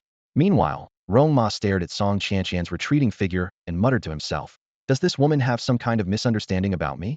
I've been as low-key as possible, yet she still has these unrealistic expectations of me. I never said we had to go to the capital, did I? Just because we have 8 tickets, does that mean we must go?" Rong Ma drawled lazily, his tone tinged with impatience. Everyone exchanged glances, unwilling to listen to Rong Ma show off any longer. They quickly found excuses to leave. However, Jiang Tianlei stayed behind. Once the others had gone, he pulled Rong Ma aside for a private chat. "Ahem." Jiang Tianlei cleared his throat, adopting a serious expression. "After deliberation among the higher-ups, it's been decided that your T1 summit tickets can be sold to others." Rong Ma raised an eyebrow, a mocking smirk playing on his lips. "Are you telling me the Ministry of State Security can't even come up with a measly 4 million? Ridiculous." Jiang Tianlei's face hardened, his tone stern. 4 million is nothing to us. The real concern is that you've gathered so many tickets this time. It's bound to draw envy. He'll sell them on your behalf under the name of Ningxing State Security Department, and I guarantee you'll get a better price than before. Hearing this proposal, Rong Ma's eyes lit up. He had little interest in going to the capital anyway, and had even been considering donating the tickets to the Ministry of State Security. Now, with the chance to exchange them for more money, it seemed like an irresistible deal. As Jiang Tianlei sipped his tea, he discreetly observed Rong Ma's expression. Seeing the satisfied smile on his face, he felt a surge of satisfaction. This kid is so easy to manipulate. Hook, line, and sinker.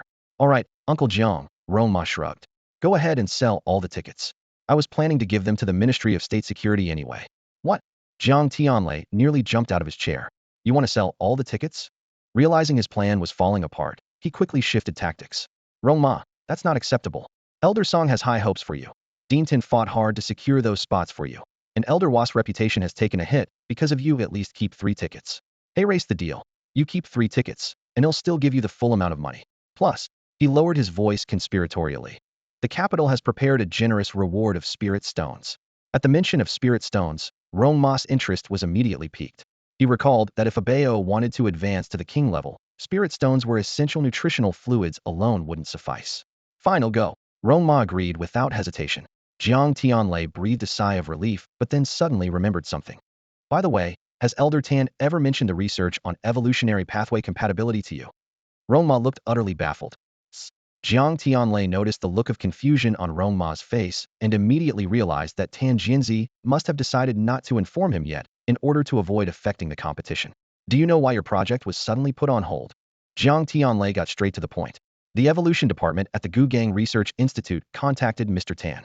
They want to invite you to give a public lecture on your special training topic evaluating the compatibility of current evolution pathways for companion beasts.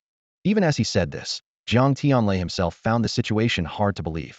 Gugang, being one of the top-tier cities in Yanhuang, second only to the 4 international metropolises led by the capital, was inviting a young researcher from a remote area to give a public lecture? What was even more shocking was that the evolution department at the Gugang Research Institute was the nation's leading authority. Cities at the top of the hierarchy sent researchers there annually for advanced studies. For such a prestigious institution to invite Rong Ma to lecture? If Jiang Tianlei hadn't confirmed Tan Jianzi's mental clarity, he would have thought the news was unbelievable. Rong Ma raised an eyebrow slightly, his expression clearly showing resistance. Uncle Jiang, from your perspective, do you want me to go? Rong Ma suddenly asked. The unexpected question caught Jiang Tianlei off guard. Looking at the young man gradually coming into his own, he couldn't help but sigh inwardly. This brat is finally growing up. Of course I want you to go, Jiang Tianlei said with a laugh. Being invited to give a public lecture at Gu Gang's evolution department is a dream opportunity for so many people. It's a chance to show off in the best possible way. Rong Ma nodded and smiled. Since Uncle Jiang wants me to go, then I want go. Hey, you little brat. What's that supposed to mean? Jiang Tianlei was so exasperated by Rong Ma's rebellious streak that he felt like his head might explode. Rong Ma shrugged and explained.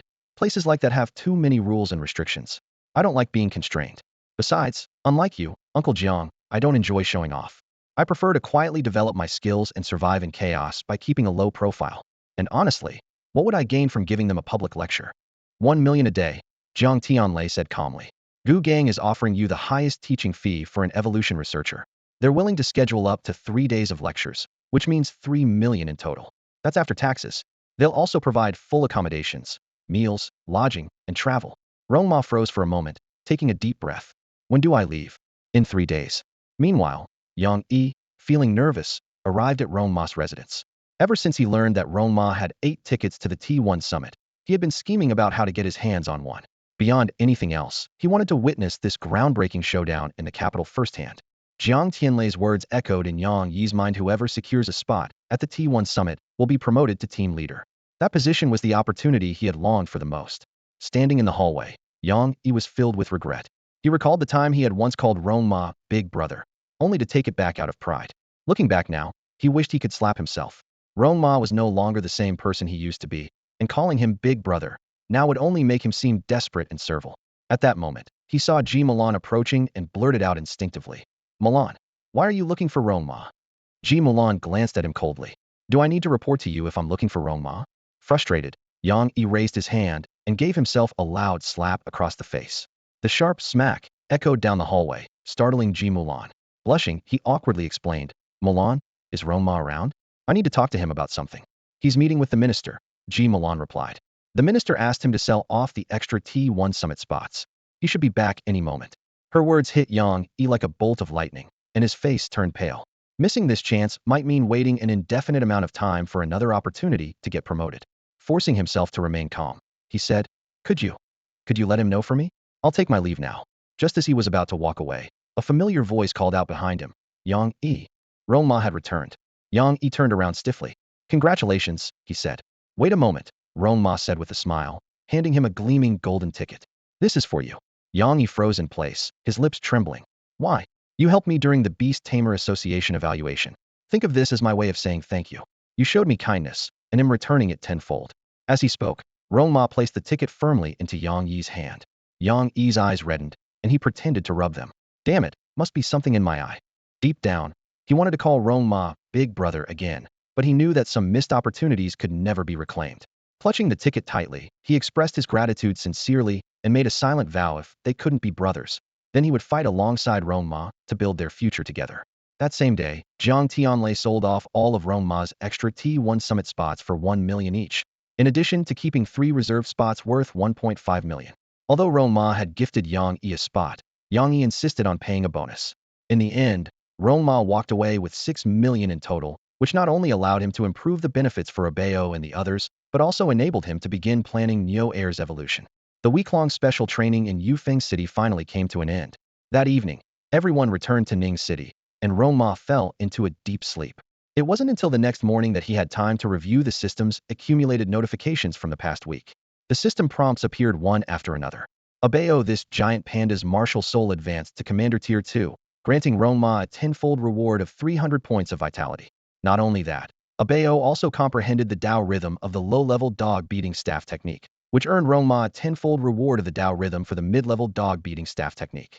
Subsequently, Abeo's mastery of the dog beating staff technique leveled up, achieving an entry-level proficiency in the mid-level version, further granting Rong Ma a tenfold reward of the entry-level high-level dog beating staff technique. Zhu Beiji, the reedied pig demon, finally broke through to Elite Tier 6. Its will of greed, anger, and ignorance brought Rong Ma a tenfold reward of 100 points of vitality. However, compared to the other pet beasts, its progress was noticeably slower. Neo Air, this hybrid bull demon, reached Awakening Tier 9, granting Rong Ma a tenfold reward of 100 points of vitality. It also mastered a proficient level of the low-level bull demon brute force technique, which brought Rong Ma a tenfold reward of proficiency in the mid-level version of the same technique.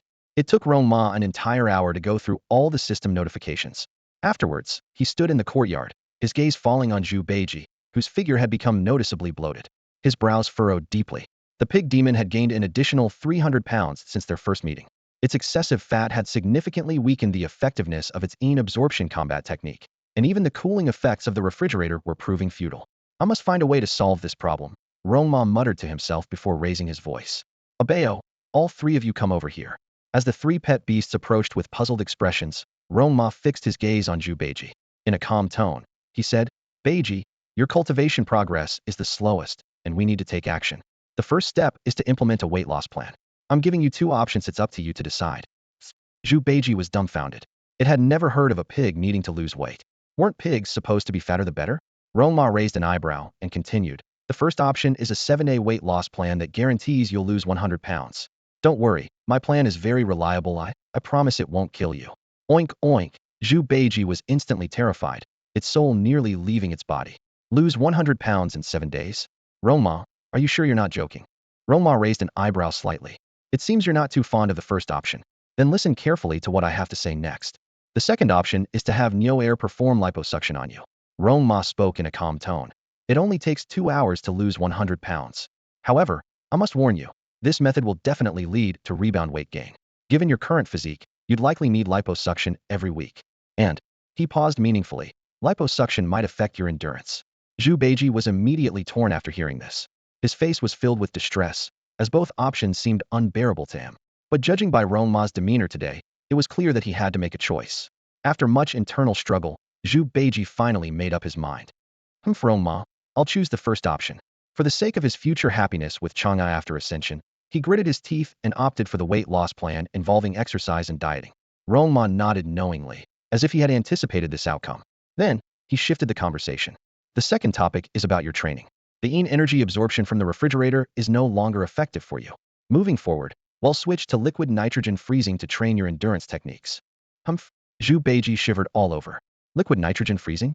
Are you trying to freeze me to death? Rong Ma smiled and explained. Though liquid nitrogen can reach a temperature as low as 196 degrees, we'll use a gradient approach, gradually lowering the temperature while ensuring it stays within a range you can tolerate. Hearing this explanation, Zhu Beiji visibly sighed in relief. He was glad he hadn't impulsively cursed Rong Ma as heartless, realizing that Rong Ma was genuinely looking out for him. After settling Zhu Beiji's matters, Rong Ma turned his attention to Niu Er's evolution problem. As a hybrid demon bull who had reached the 9th stage of awakening, Niu Er's body contained both demon bull bloodline and human genetic factors, making his evolutionary path particularly challenging. Niu Er, Rong Ma began. How do you plan to evolve to the elite level? Niu Er's large, bell-like eyes widened. Mu evolve. But hasn't everyone said I can't evolve? Rong Ma smiled confidently. Well, that's what they say, but I'm not them. With me guiding you, evolution is definitely possible. Hearing this, excitement flashed in Niu Er's eyes. Mu Rong Ma, I want to transform myself. If possible, I want to evolve into a modified bull. This response shocked everyone present. Even Rong Ma hadn't expected Niu Er to have such an audacious idea. What was even more nerve-wracking was that this transformation would require Niu Er to perform the modifications on himself, cutting and altering his own body. Just the thought of it sent chills down everyone's spine. At this moment, Rong Ma looked at Niu Er, who was so excited he could hardly sit still, and couldn't help but shake his head silently. He had originally thought Niu Er was just joking, but he hadn't expected him to be this serious. Seeing the anticipation shining in Niu Er's eyes, Rong Ma knew that if he didn't agree, this guy probably wouldn't be able to sleep tonight. So, which part do you want to modify first? Rong Ma sighed helplessly and asked. I want to cut off both of my arms and replace them with human arms. Niu Er replied without hesitation, his tone carrying a sense of firm determination that had clearly been well thought out. As soon as he said this, a Bao and Zhu Beiji, who were standing nearby, widened their eyes in shock. Humph. Niu Er, are you out of your mind? Zhu Beiji suddenly spoke up, leaving everyone present momentarily stunned. After all, the least reliable one in the group had just called the smartest one brainless. Zhu Beiji puffed out his chest, snorted twice, and continued. Humph. Niu Er, your body is nearly 3 meters tall, and your arms are as thick as tree trunks. Where on earth are you going to find human arms that meet your transformation needs? Niu Er paused briefly after hearing this, but there wasn't the slightest hint of disappointment on his face. This kind of obvious question, if even Zhu Beiji could think of it, how could he not have considered it? But to gain a pair of dexterous human hands, he was willing to sacrifice strength if necessary. At that moment, Rong Ma's eyebrows arched slightly, and a smile played on his lips. Niu Er, I have to say, everything happens for a reason. Give me 5 minutes, and I'll craft a cultivation technique for you. What? Niu Er looked stunned. Rong Ma, are you for real? 5 minutes isn't even enough time for me to take a leak. On the other hand, a Bao and Zhu Beiji appeared unusually calm, as if they'd already grown accustomed to such scenes. Rong Ma turned and walked into the bedroom. He approached the desk, picked up a pen, and began organizing his thoughts. He recalled that when he first signed the contract with Niu Er, he had planned to train him in the direction of the Bull Demon King, starting with the creation of the Bull Demon Brute Force technique as the first stage of cultivation. Now that Niu Er had evolved to the elite level, it was the perfect time to begin the second stage, mastering the Bull Demon King's most renowned technique for body gigantification. This technique allowed the user to alter their size at will, with their strength increasing exponentially as their body grew larger. While it sacrificed some flexibility, it perfectly aligned with Rong Ma's plan for Niu Er to follow a pure strength-based path, overpowering everything with sheer force. However, the current situation was different. What Niu Er needed now was a more refined enhancement technique that would allow him to control the size of individual body parts at will. This precise control would be especially crucial after modifying his arms to resemble human ones. After pondering for a moment, Rong Ma quickly came up with a solution. He spread out a sheet of paper, picked up his pen, and began to write. Body control technique for Niu Er's cultivation. Focus your mind, gather your energy, master your form. Shape follows will, movement aligns with intention. Adjust bones and muscles with precision. Unleash unified strength in perfect harmony. This was it. By adapting the body gigantification technique into a body control technique, the issue could be resolved perfectly. Shape follows the heart, fine-tune the body, and problem solved with ease. This technique integrates the essence of enlarging the body completely. When Niu Er enlarges his arms, his strength multiplies compared to his original state. 5 minutes later, Rong Ma pushed the door open and stepped out. Niu Er, who was anxiously waiting in the courtyard, froze when he saw a few sheets of paper in Rong Ma's hand. You finished it already? in just 5 minutes. Although skeptical, Neo still took the technique handed to him by Rong Ma. You have to master this technique first before starting the transformation, Rong Ma said as he handed the manual to Neo. Eagerly, Neo glanced at the cover, where the title Body Manipulation Technique was written in bold characters. Below, smaller text read, "Focus your mind, gather your strength, control the body, move as your will commands." Boom. A thunderous realization exploded in Neo's mind, leaving him momentarily frozen in place. He felt his blood boiling and his muscles and bones trembling, as if with just a thought, he could control any part of his body at will. Rong Ma, you're incredible, Neo exclaimed, clutching the technique as he walked to the smooth corner of the wall he'd worn down over time and began studying it intently. As night fell, a silver moon slowly rose in the sky. Neo remained seated, completely still, but Rong Ma and the others could see the changes in his body. At times, his arms would swell dramatically. At other times, his feet would expand. Even specific body parts could grow to astonishing proportions. Zhu Beiji watched enviously from the side, but could only stare helplessly. Rong Ma's techniques were custom-made and unusable by others. The next morning, a system notification sounded. Ding. Neo has comprehended the entry-level body manipulation technique. Host has received a tenfold reward. Mid-level body manipulation technique entry unlocked. Hearing the notification, Rong Ma recalled Neo's training from the previous night.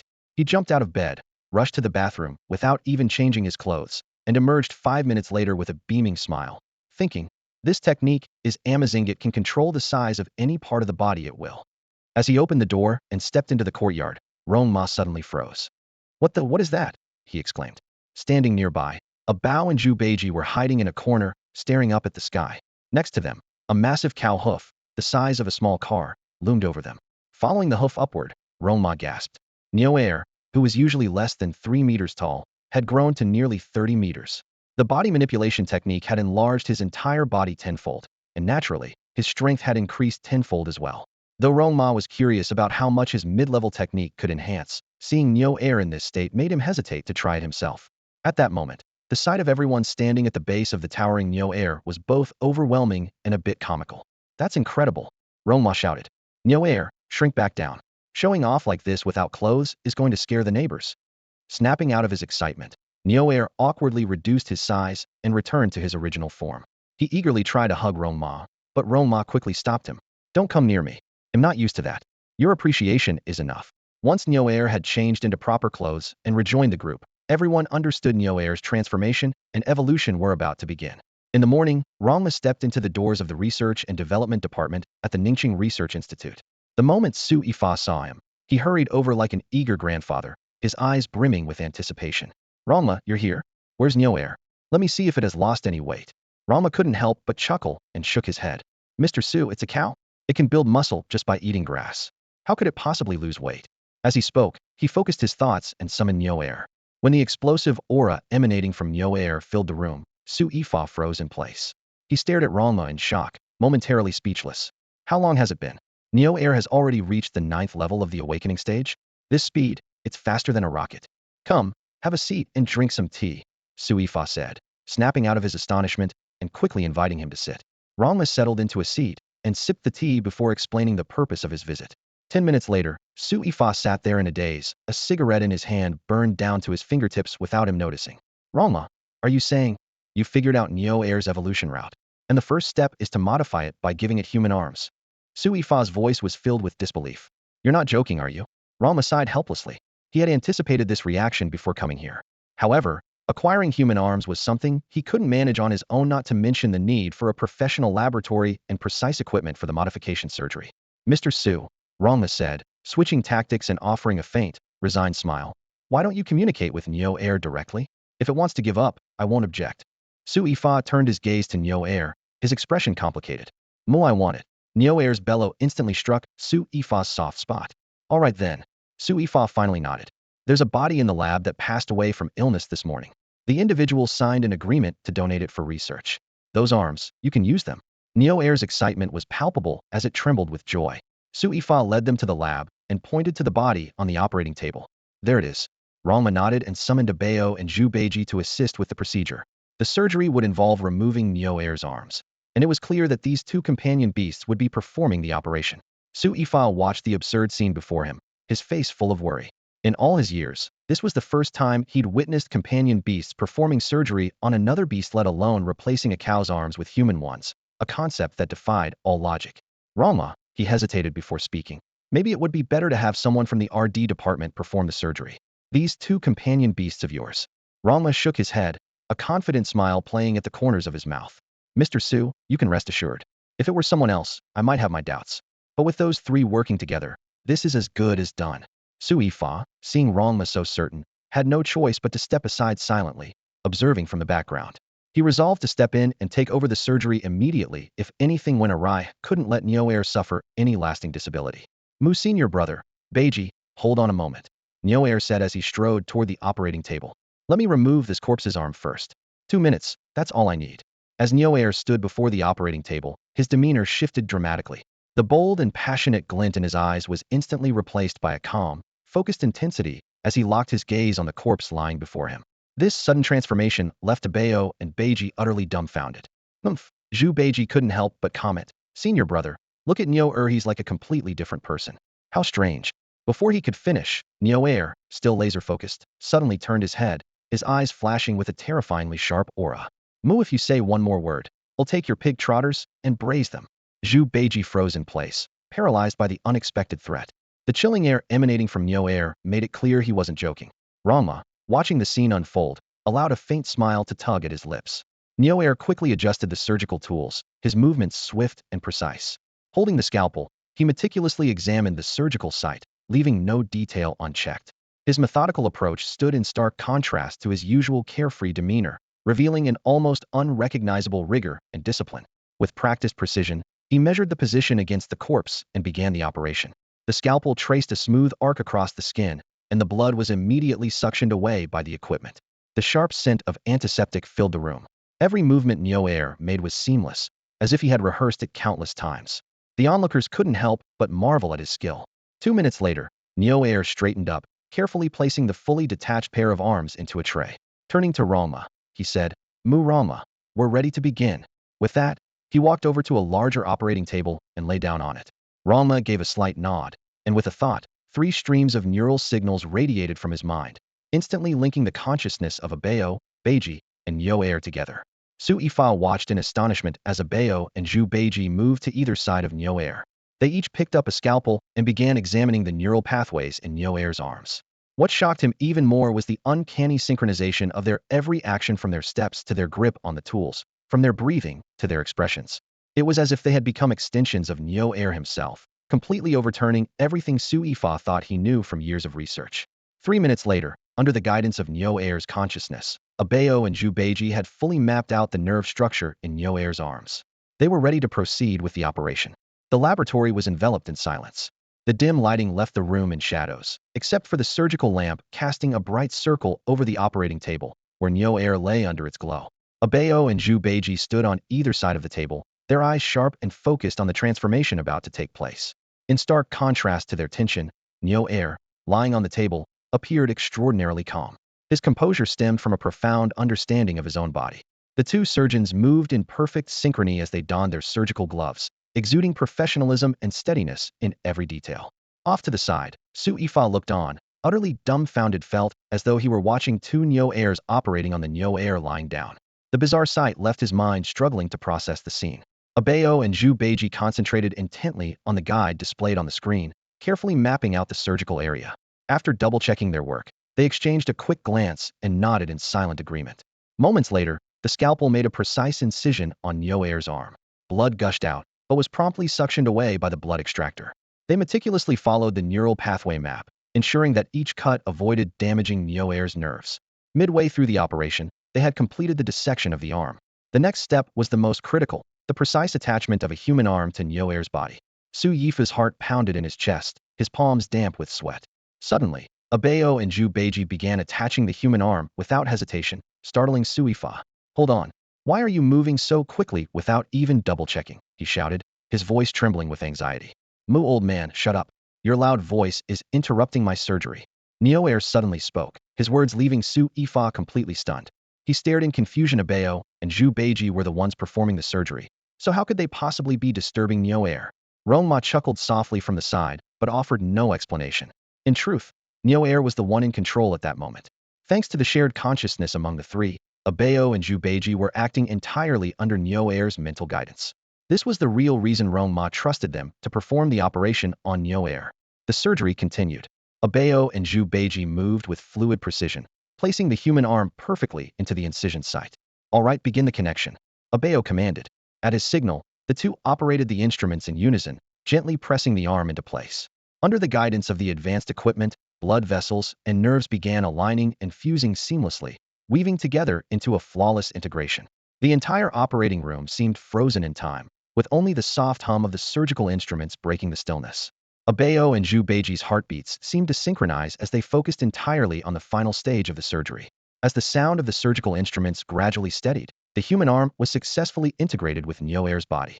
Sui Fa widened his eyes and let out a deep sigh, his clothes drenched in sweat.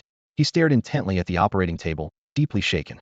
Casting a quick glance at Rong Ma, who stood nearby, he thought to himself, who exactly is this guy? That extraordinary technique, just know it must have been his doing. Neo Air slowly rose from the operating table, the two mismatched human arms standing out prominently. Sui Fa's expression shifted unpredictably as he observed, finally sighing. Neo Air, you're wasting your natural talent. Why are you so insistent on replacing your arms with human ones? But Neo Air was completely immersed in the novel sensation brought by his new arms. He looked down, watching as his thoughts controlled the nimble movements of his fingers. The unprecedented tactile experience thrilled him. These flexible arms would undoubtedly elevate his medical skills to new heights. While Sui Fa was still lost in thought, Neo Air focused his mind. His arms suddenly emitted a faint glow as he activated a body manipulation technique. A gentle breeze swept through the room, and waves of energy rippled in the air. Under his mental guidance, the thin, twig-like arms began to undergo a stunning transformation. The light intensified, and the surface of the arms shimmered with ripples. Sui Fa was left speechless, unable to believe what he was witnessing. Before his eyes, Neo Air's arms expanded rapidly, transforming in moments into massive, muscular limbs perfectly proportioned to his body. The defined muscles exuded power and strength. Neo Air smiled with satisfaction, flexing his newly transformed arms. These human arms not only retained their flexibility but, enhanced by the body manipulation technique, had become even stronger and more stable. At this moment, Neo Air resembled a true minotaur, a sight that caused a flicker of emotion across Rong Ma's face. Rong Ma quickly checked Neo Air's profile. Alias, Neo Air. Level, Awakening Stage 9. Growth Potential, Low Tier Overlord. Seeing Neo Air begin to evolve, Rong Ma breathed a quiet sigh of relief. It signified that Neo Air was on the right evolutionary path, and given time, he would undoubtedly advance to the elite level. The next morning, as Rong Ma had just opened his eyes, he received a call from Zhang Xiuqing. Rong Ma, get to the National Security Department immediately. Something big has happened. Yang Yi has applied to transfer to the Logistics Bureau, and it's infuriated you long. What the heck? Did he get so angry he wet himself? Rong Ma sprang up from his seat, his heart pounding wildly. This turn of events was completely beyond his expectations. Without bothering to straighten his disheveled clothing, he bolted out and raced toward the Logistics Bureau in a panic. Before he even stepped through the doors, Luo Heji's anxious voice rang out. Xiuqing, has Rong Ma arrived yet? As a seasoned veteran managing the Logistics Bureau for years, Luo Heji was facing an unprecedentedly tricky situation. He had always dreamed of poaching talent from the Security Bureau, but now that the opportunity had arisen, he found himself at a loss. What should we do about Yang Yi? Luo Heji's voice wavered with hesitation. If we reject his transfer application, he'll definitely be dismissed. But if we accept it, our Logistics Bureau will be in an even tougher spot. At that moment, Rong Ma pushed the door open and walked in. Zhang Xiuqing glanced at him, his expression slightly uneasy. Rong Ma, what's the situation now? Rong Ma cut straight to the point. Zhang Xiuqing took a deep breath and began to explain in detail. Here's the story. After Yang Yi returned from special training in Yufeng City, he earned a T1 summit ticket and was naturally reinstated as a team leader. He gave Rong Ma a meaningful look at this point, as if to say, you've really stirred up some trouble this time. Rong Ma's heart skipped a beat, sensing that things were not looking good. But just yesterday, Zhang Xiuqing continued, Yang Yi publicly rejected Director Yu's promotion. Worse yet, he openly thanked you in front of everyone, saying you're the best mentor he's ever had and announced his decision to leave the Security Bureau to join the Logistics Bureau. You know what kind of person Director Yu is? Zhang Xiuqing lowered his voice. He's extremely prideful. Yang Yi was personally recruited by him and has been under his wing for almost 5 years since graduation. And now, Yang Yi's basically saying outright that you're better than Director Yu and wants to leave him for you. Zhang Xiuqing paused for a moment. Although the rumor about him wetting himself out of anger isn't true, He did knock over a glass of water in frustration, soaking his pants. Hearing this, Rong Ma felt his stomach drop. He tried to put himself in Yulong's shoes and realized that if he were in the same position, he'd be furious too.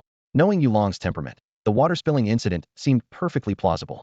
But now, it was clear that Yulong must despise both Yang Yi and him. Zhang Xiuqing gave Rong Ma a moment to process before continuing. Rong Ma, that's the situation. Yang Yi's transfer application is still sitting in the system, unapproved. You're always full of ideas. What should we do about this? Zhang Xiuqing expected Rong Ma to take some time to think, but to his surprise, Rong Ma immediately shot him a disdainful look. Do you even need to think about this? It's such a simple problem. Even a fool could figure it out. You already know the answer, don't you? Zhang Xiuqing flushed with embarrassment. Rong Ma calmly added, just do what you truly think is the right move. That's the Zhang Xiuqing way. What are you afraid of? Our logistics bureau is barely holding on as it is. At this point, the last thing we need is to worry about consequences. Focus on growing the department and ensuring its survival. Everything else can wait. I know how to handle this, so don't worry about it, and certainly don't be afraid. If the sky falls, I've got it covered. Rong Ma's voice was firm and powerful, resonating with confidence. Hearing these words, Zhang Xiuqing felt his anxiety melt away. A faint, knowing smile crept onto his lips. As expected, Rong Ma never let anyone down. Yang Yi must be brought into this, he thought to himself. Meanwhile, in the office of the director of the security bureau, Dad, have some water, Yu Hao said, handing over a glass of warm water. He asked with concern, how's your health now? Yulong exhaled deeply. Although his face still had a slight tinge of bruising, his overall demeanor seemed much improved. I'm fine. Yu Hao hesitated for a moment, standing by his side. Finally, he couldn't hold back and cautiously asked, is it true that you wet yourself out of anger? Get out. Yulong's mood, which had just lifted, instantly soured. I told you, I knocked over the cup. Why do you keep bringing it up? After a brief moment to compose himself, Yulong shifted the topic. By the way, how's Yang Yi doing? Has the logistics bureau approved his transfer application? Yu Hao chuckled and shook his head. Dad, do you even need to ask? The logistics bureau doesn't have the guts for something like that. With tensions running this high, they're definitely stalling on Yang Yi's application. If you ask me, they'll likely drag it out for 2 or 3 days and then reject it. Yulong frowned, clearly doubtful of his son's assessment. The logistics bureau had tried to poach his people before. Would they really let such a golden opportunity slip by so easily? Suddenly, a thought struck him, and he sat up straight. Has Rong Ma been coming to work these past few days? Never mind, go check the entry and exit logs. A moment later, Yu Hao returned with his findings. Rong Ma hasn't come in the past 2 days, but he just arrived 15 minutes ago. Yulong's heart sank. He immediately ordered, check the internal system now and see which department Yang Yi is currently assigned to. As Yu Hao was about to report that Yang Yi had no current departmental affiliation, the system page suddenly refreshed. Yu Hao's eyes widened, and his voice went up an octave. Dad, Yang Yi, he's officially joined the logistics bureau. Upon hearing the news, Yulong's body jolted, and a bit of urine leaked out again. In an instant, rage consumed him. His nostrils flared as though they might spew fire. Yu Hao, issue a directive from the director immediately. I want the minister to settle this matter for me today. Yang Yi paced alone in the courtyard of the Ministry of National Security, his figure appearing particularly solitary under the setting sun. Just as he was lost in thought, a familiar voice interrupted him. Yaij. Jiang Weiqi approached quickly, his face filled with concern. Weiqi. Yang Yi turned around, his heart warming at the sight of his old partner, coming specifically to find him. Stopping in front of Yang Yi, Jiang Weiqi got straight to the point. Yaij, is this really worth it? You've worked so hard in the security bureau for so many years and finally regained your captain position. Your future is bright. You know how valuable that captain role is in the strongest department. But the logistics bureau, he trailed off, clearly struggling to understand Yang Yi's choice. Yang Yi smiled knowingly. The security bureau is undoubtedly strong, and Director Yu has treated me well. But I feel that working with Rong Ma might suit me better. What he didn't say aloud was that during the special training in Yufeng City, he had keenly noticed the unusual relationship between Jiang Tianlei and Rong Ma. The way Jiang Tianlei looked at Rong Ma was like a father gazing at his son, proud yet affectionate. Coupled with Rong Ma's upright character, honesty, and steady demeanor, these traits deeply resonated with Yang Yi. After careful consideration, he decided to take a gamble. If successful, his position as one of the founding members would be far more intriguing than being a captain in the security bureau. However, Yulong's fierce reaction had been unexpected, causing the logistics bureau to hesitate in approving his transfer request. Seeing Yang Yi's resolute attitude, Jiang Weiqi sighed. If you've already made up your mind, I support you. But there's talk outside that the logistics bureau is too afraid of offending Director Yu to take you in. That's nonsense, Yang Yi replied with a calm smile. The person who makes the real decisions in the logistics bureau just hasn't been to work these past few days. Just as he finished speaking, his phone suddenly vibrated. Seeing it was an internal transfer notification, Yang Yi's heart raced. With trembling hands, he checked the message, and an uncontrollable smile spread across his face. Putting away his phone, he patted Jiang Weiqi on the shoulder. Glad we're still colleagues. Come visit me at the logistics bureau when you have time. I have to go pack. Watching Yang Yi's cheerful figure disappear into the distance, Jiang Weiqi stood frozen for a moment before muttering to himself. What the? The logistics bureau has some guts, poaching talent straight from the security bureau. If Director Yu finds out, won't he lose his mind? Meanwhile, in the meeting room on the top floor of F1 at the Ministry of National Security, the directors and deputy directors of various departments were gathered. Jiang Tianlei, Qiu Yuza, and Xuelan sat in the front row. Facing Yulong's dark expression, no one dared to make a sound. Ever since Rong Ma took office, one directive after another had left everyone scrambling to keep up. Watching the scene unfold, Jiang Tianlei silently complained to himself. That brat. If you're going to poach people, at least spread it out evenly. How can you only target the security bureau? Director Yu is practically being plucked bald by you who could bear such humiliation.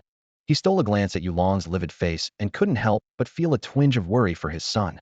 Yulong stood in the conference room, his expression so dark it seemed like a storm was brewing. He knew that if he didn't get a resolution today, this grudge would never be settled. Just then, Rong Ma and Zhang Xiuqing pushed the door open and walked in, their faces relaxed and smiling. The others in the room couldn't help but shake their heads internally. These two could still laugh at a time like this? Truly shameless. All right, everyone's here, Jiang Tianlei said, feigning ignorance. Old Yu, what's this emergency meeting about? Yulong shot to his feet, pointing directly at Rong Ma, his voice filled with anger. Minister, you tasked Rong Ma with creating the strongest combat division in the National Security Department within a year, expecting him to lead an elite team with genuine skill. But look at what he's doing now, poaching our people. This behavior is utterly disgraceful. I, Yulong, strongly condemn it. The purpose of this emergency meeting is to ask you, Minister, to uphold justice for us. The other directors in the room exchanged subtle glances, their expressions turning slightly awkward. They thought to themselves, what do you mean for us? We're just here enjoying the show, don't drag us into this. Besides, Rong Ma hasn't poached anyone from our divisions. Jiang Tianlei nodded, already forming his judgment but wanting to hear Rong Ma's side. Rong Ma, what do you have to say? Rong Ma raised an eyebrow, a calm smile playing on his lips.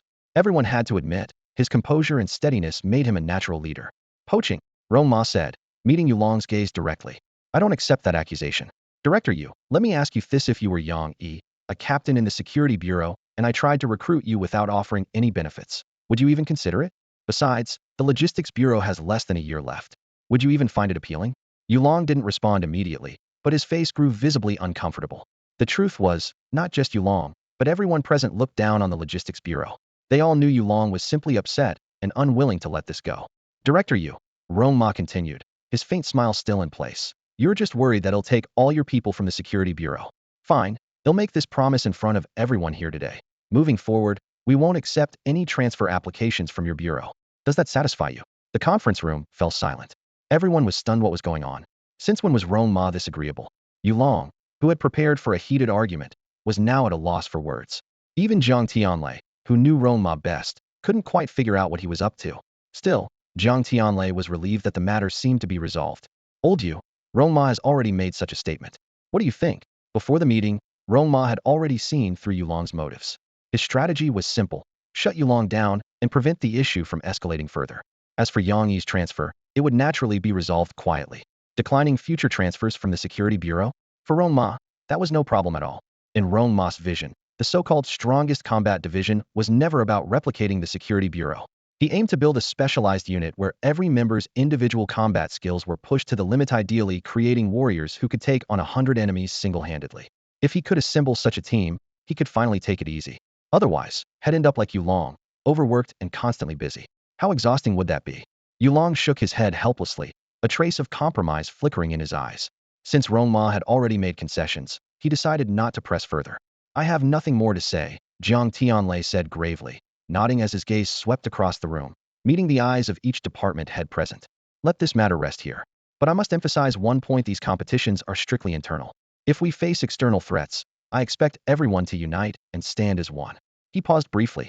All right, this meeting is adjourned. Rong Ma, stay behind. After a moment of thought, Jiang Tianlei added reluctantly, Zhang Xiuqing, you stay too, I have something to discuss with you. The other department heads raised their brows, their curiosity piqued. Though they were tempted to linger and uncover what was going on, they could only leave the meeting room with unanswered questions. Once the room had cleared out, Jiang Tianlei fixed his piercing gaze on Rong Ma. I don't care what kind of scheme you're cooking up, but let me remind you of one thing, Director. You has spent decades building up the security bureau. You can't just waltz in and dismantle his foundation. Digging up someone's roots is a serious taboo. Do you understand? Rong Ma didn't offer any excuses, merely nodding lightly. The situation with Yang Yi had indeed caught him off guard. But inwardly, he mused that it was his own competence that had attracted others to him. Moreover, Jiang Tianlei said meaningfully, if you're going to poach talent, don't focus solely on Yulong's department. I know his temperament. If you extend your reach to other departments as well, he might actually be less upset. Rong Ma raised an eyebrow at this, a subtle, knowing smile playing on his lips.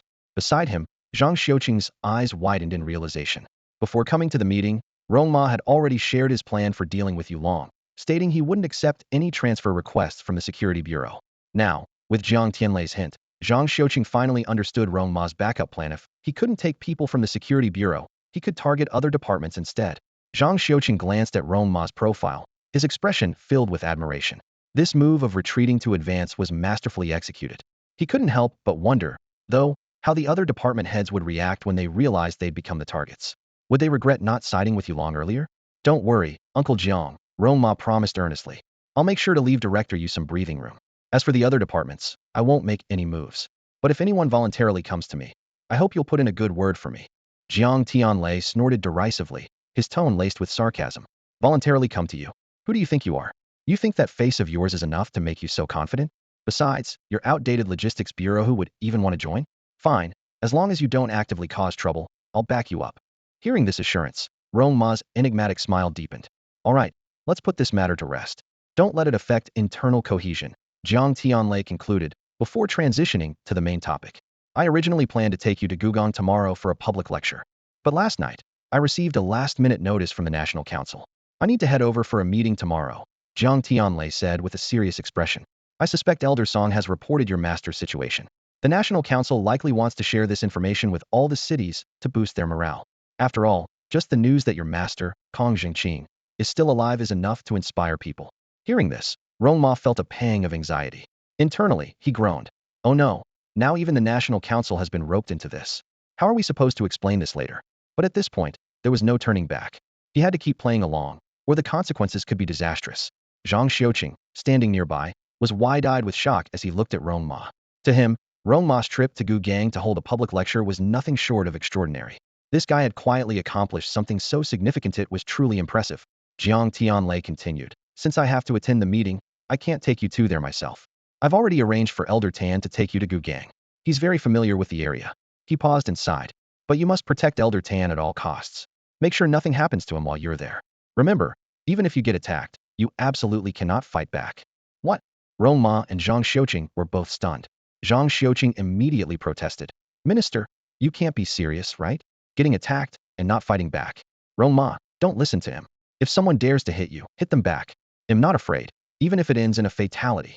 Jiang Tianlei gave Zhang Xiuqing an exasperated look. Look at how clever your father is. How did he end up with such a hot-headed son like you? Waving his hand dismissively, he added, I can't explain the specific reasons. Just follow my instructions. Rong Ma nodded thoughtfully.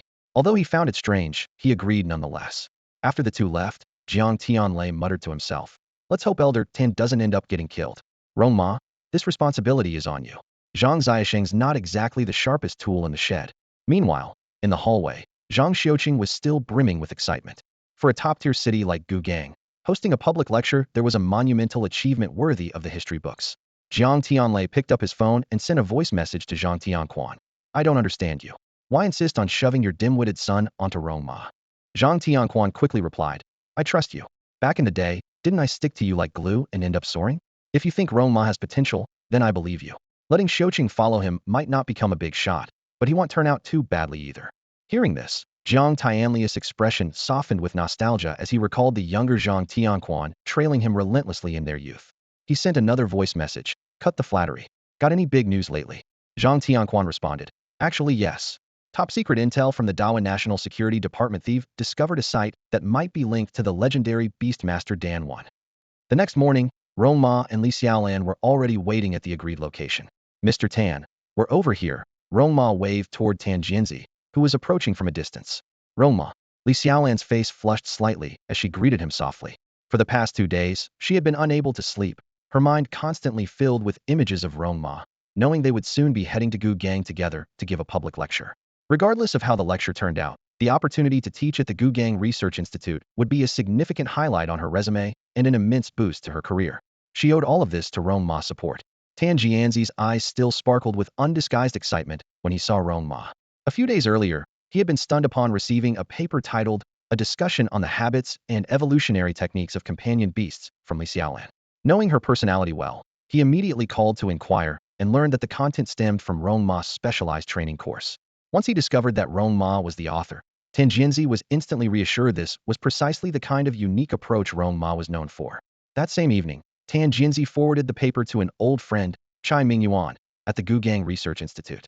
The response was swift. Not only did Chai invite Rong Ma to participate in this year's T1 Summit on Companion Beast Evolution to be held in the imperial capital, but upon learning that Rong Ma was researching evolutionary compatibility in companion beasts, Chai expressed strong interest and immediately extended an invitation to host a public lecture. Initially, Tan Jianzi thought his involvement was complete, but due to Jiang Tianli's urgent trip to the imperial capital for a meeting, he ended up being tasked with escorting the group. After much contemplation, he decided to accept this challenge after avoiding it for so many years. It was time to face the past. And so, the group set out on their journey to Gu Gang. At the same time, in the Evolution Department Director's office at the Gu Gang Research Institute, Chai Mingyuan was organizing some documents. Knock, knock, the sound of knocking echoed. Come in. Qi Yeyun entered the office with a notebook in hand, giving a detailed report. Director, the venue for tomorrow's public lecture is ready, and all invitations have been sent out. Everything is set for Rong Ma's team to begin as soon as they arrive. Chai Mingyuan nodded in satisfaction. Good work. Rong Ma and his team are already on their way. They'll send you their contact details shortly so you can coordinate with them. If there's nothing else, you can head out. However, Qi Yeyun didn't leave immediately. She stood hesitantly, as if she had more to say. Is there something else? Chai Mingyuan raised an eyebrow. Well, Director, Qi Yeyun hesitated for a moment before continuing. Word about Rong Ma's lecture content has already leaked within the department, and it sparked some heated debates. Should you step in to clarify? Upon hearing this, Chai Mingyuan simply chuckled and shook his head. Why would I clarify? The fact that it's stirring up discussions is precisely why I invited Rong Ma to give the lecture.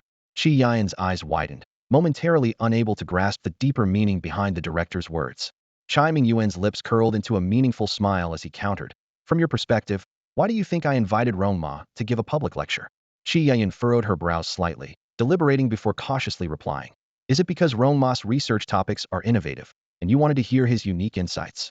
Chai Mingyuan shook his head, dismissing the answer, leaving Qi Yeyun momentarily at a loss. Leaning back in his office chair, he slowly revealed the truth. To be honest, I don't have high expectations for Rong Ma's research topics. According to Jianzi's report, he's merely a newcomer in the evolutionary studies field, with no significant achievements. Even the papers he's published were compiled by others. He paused briefly before continuing.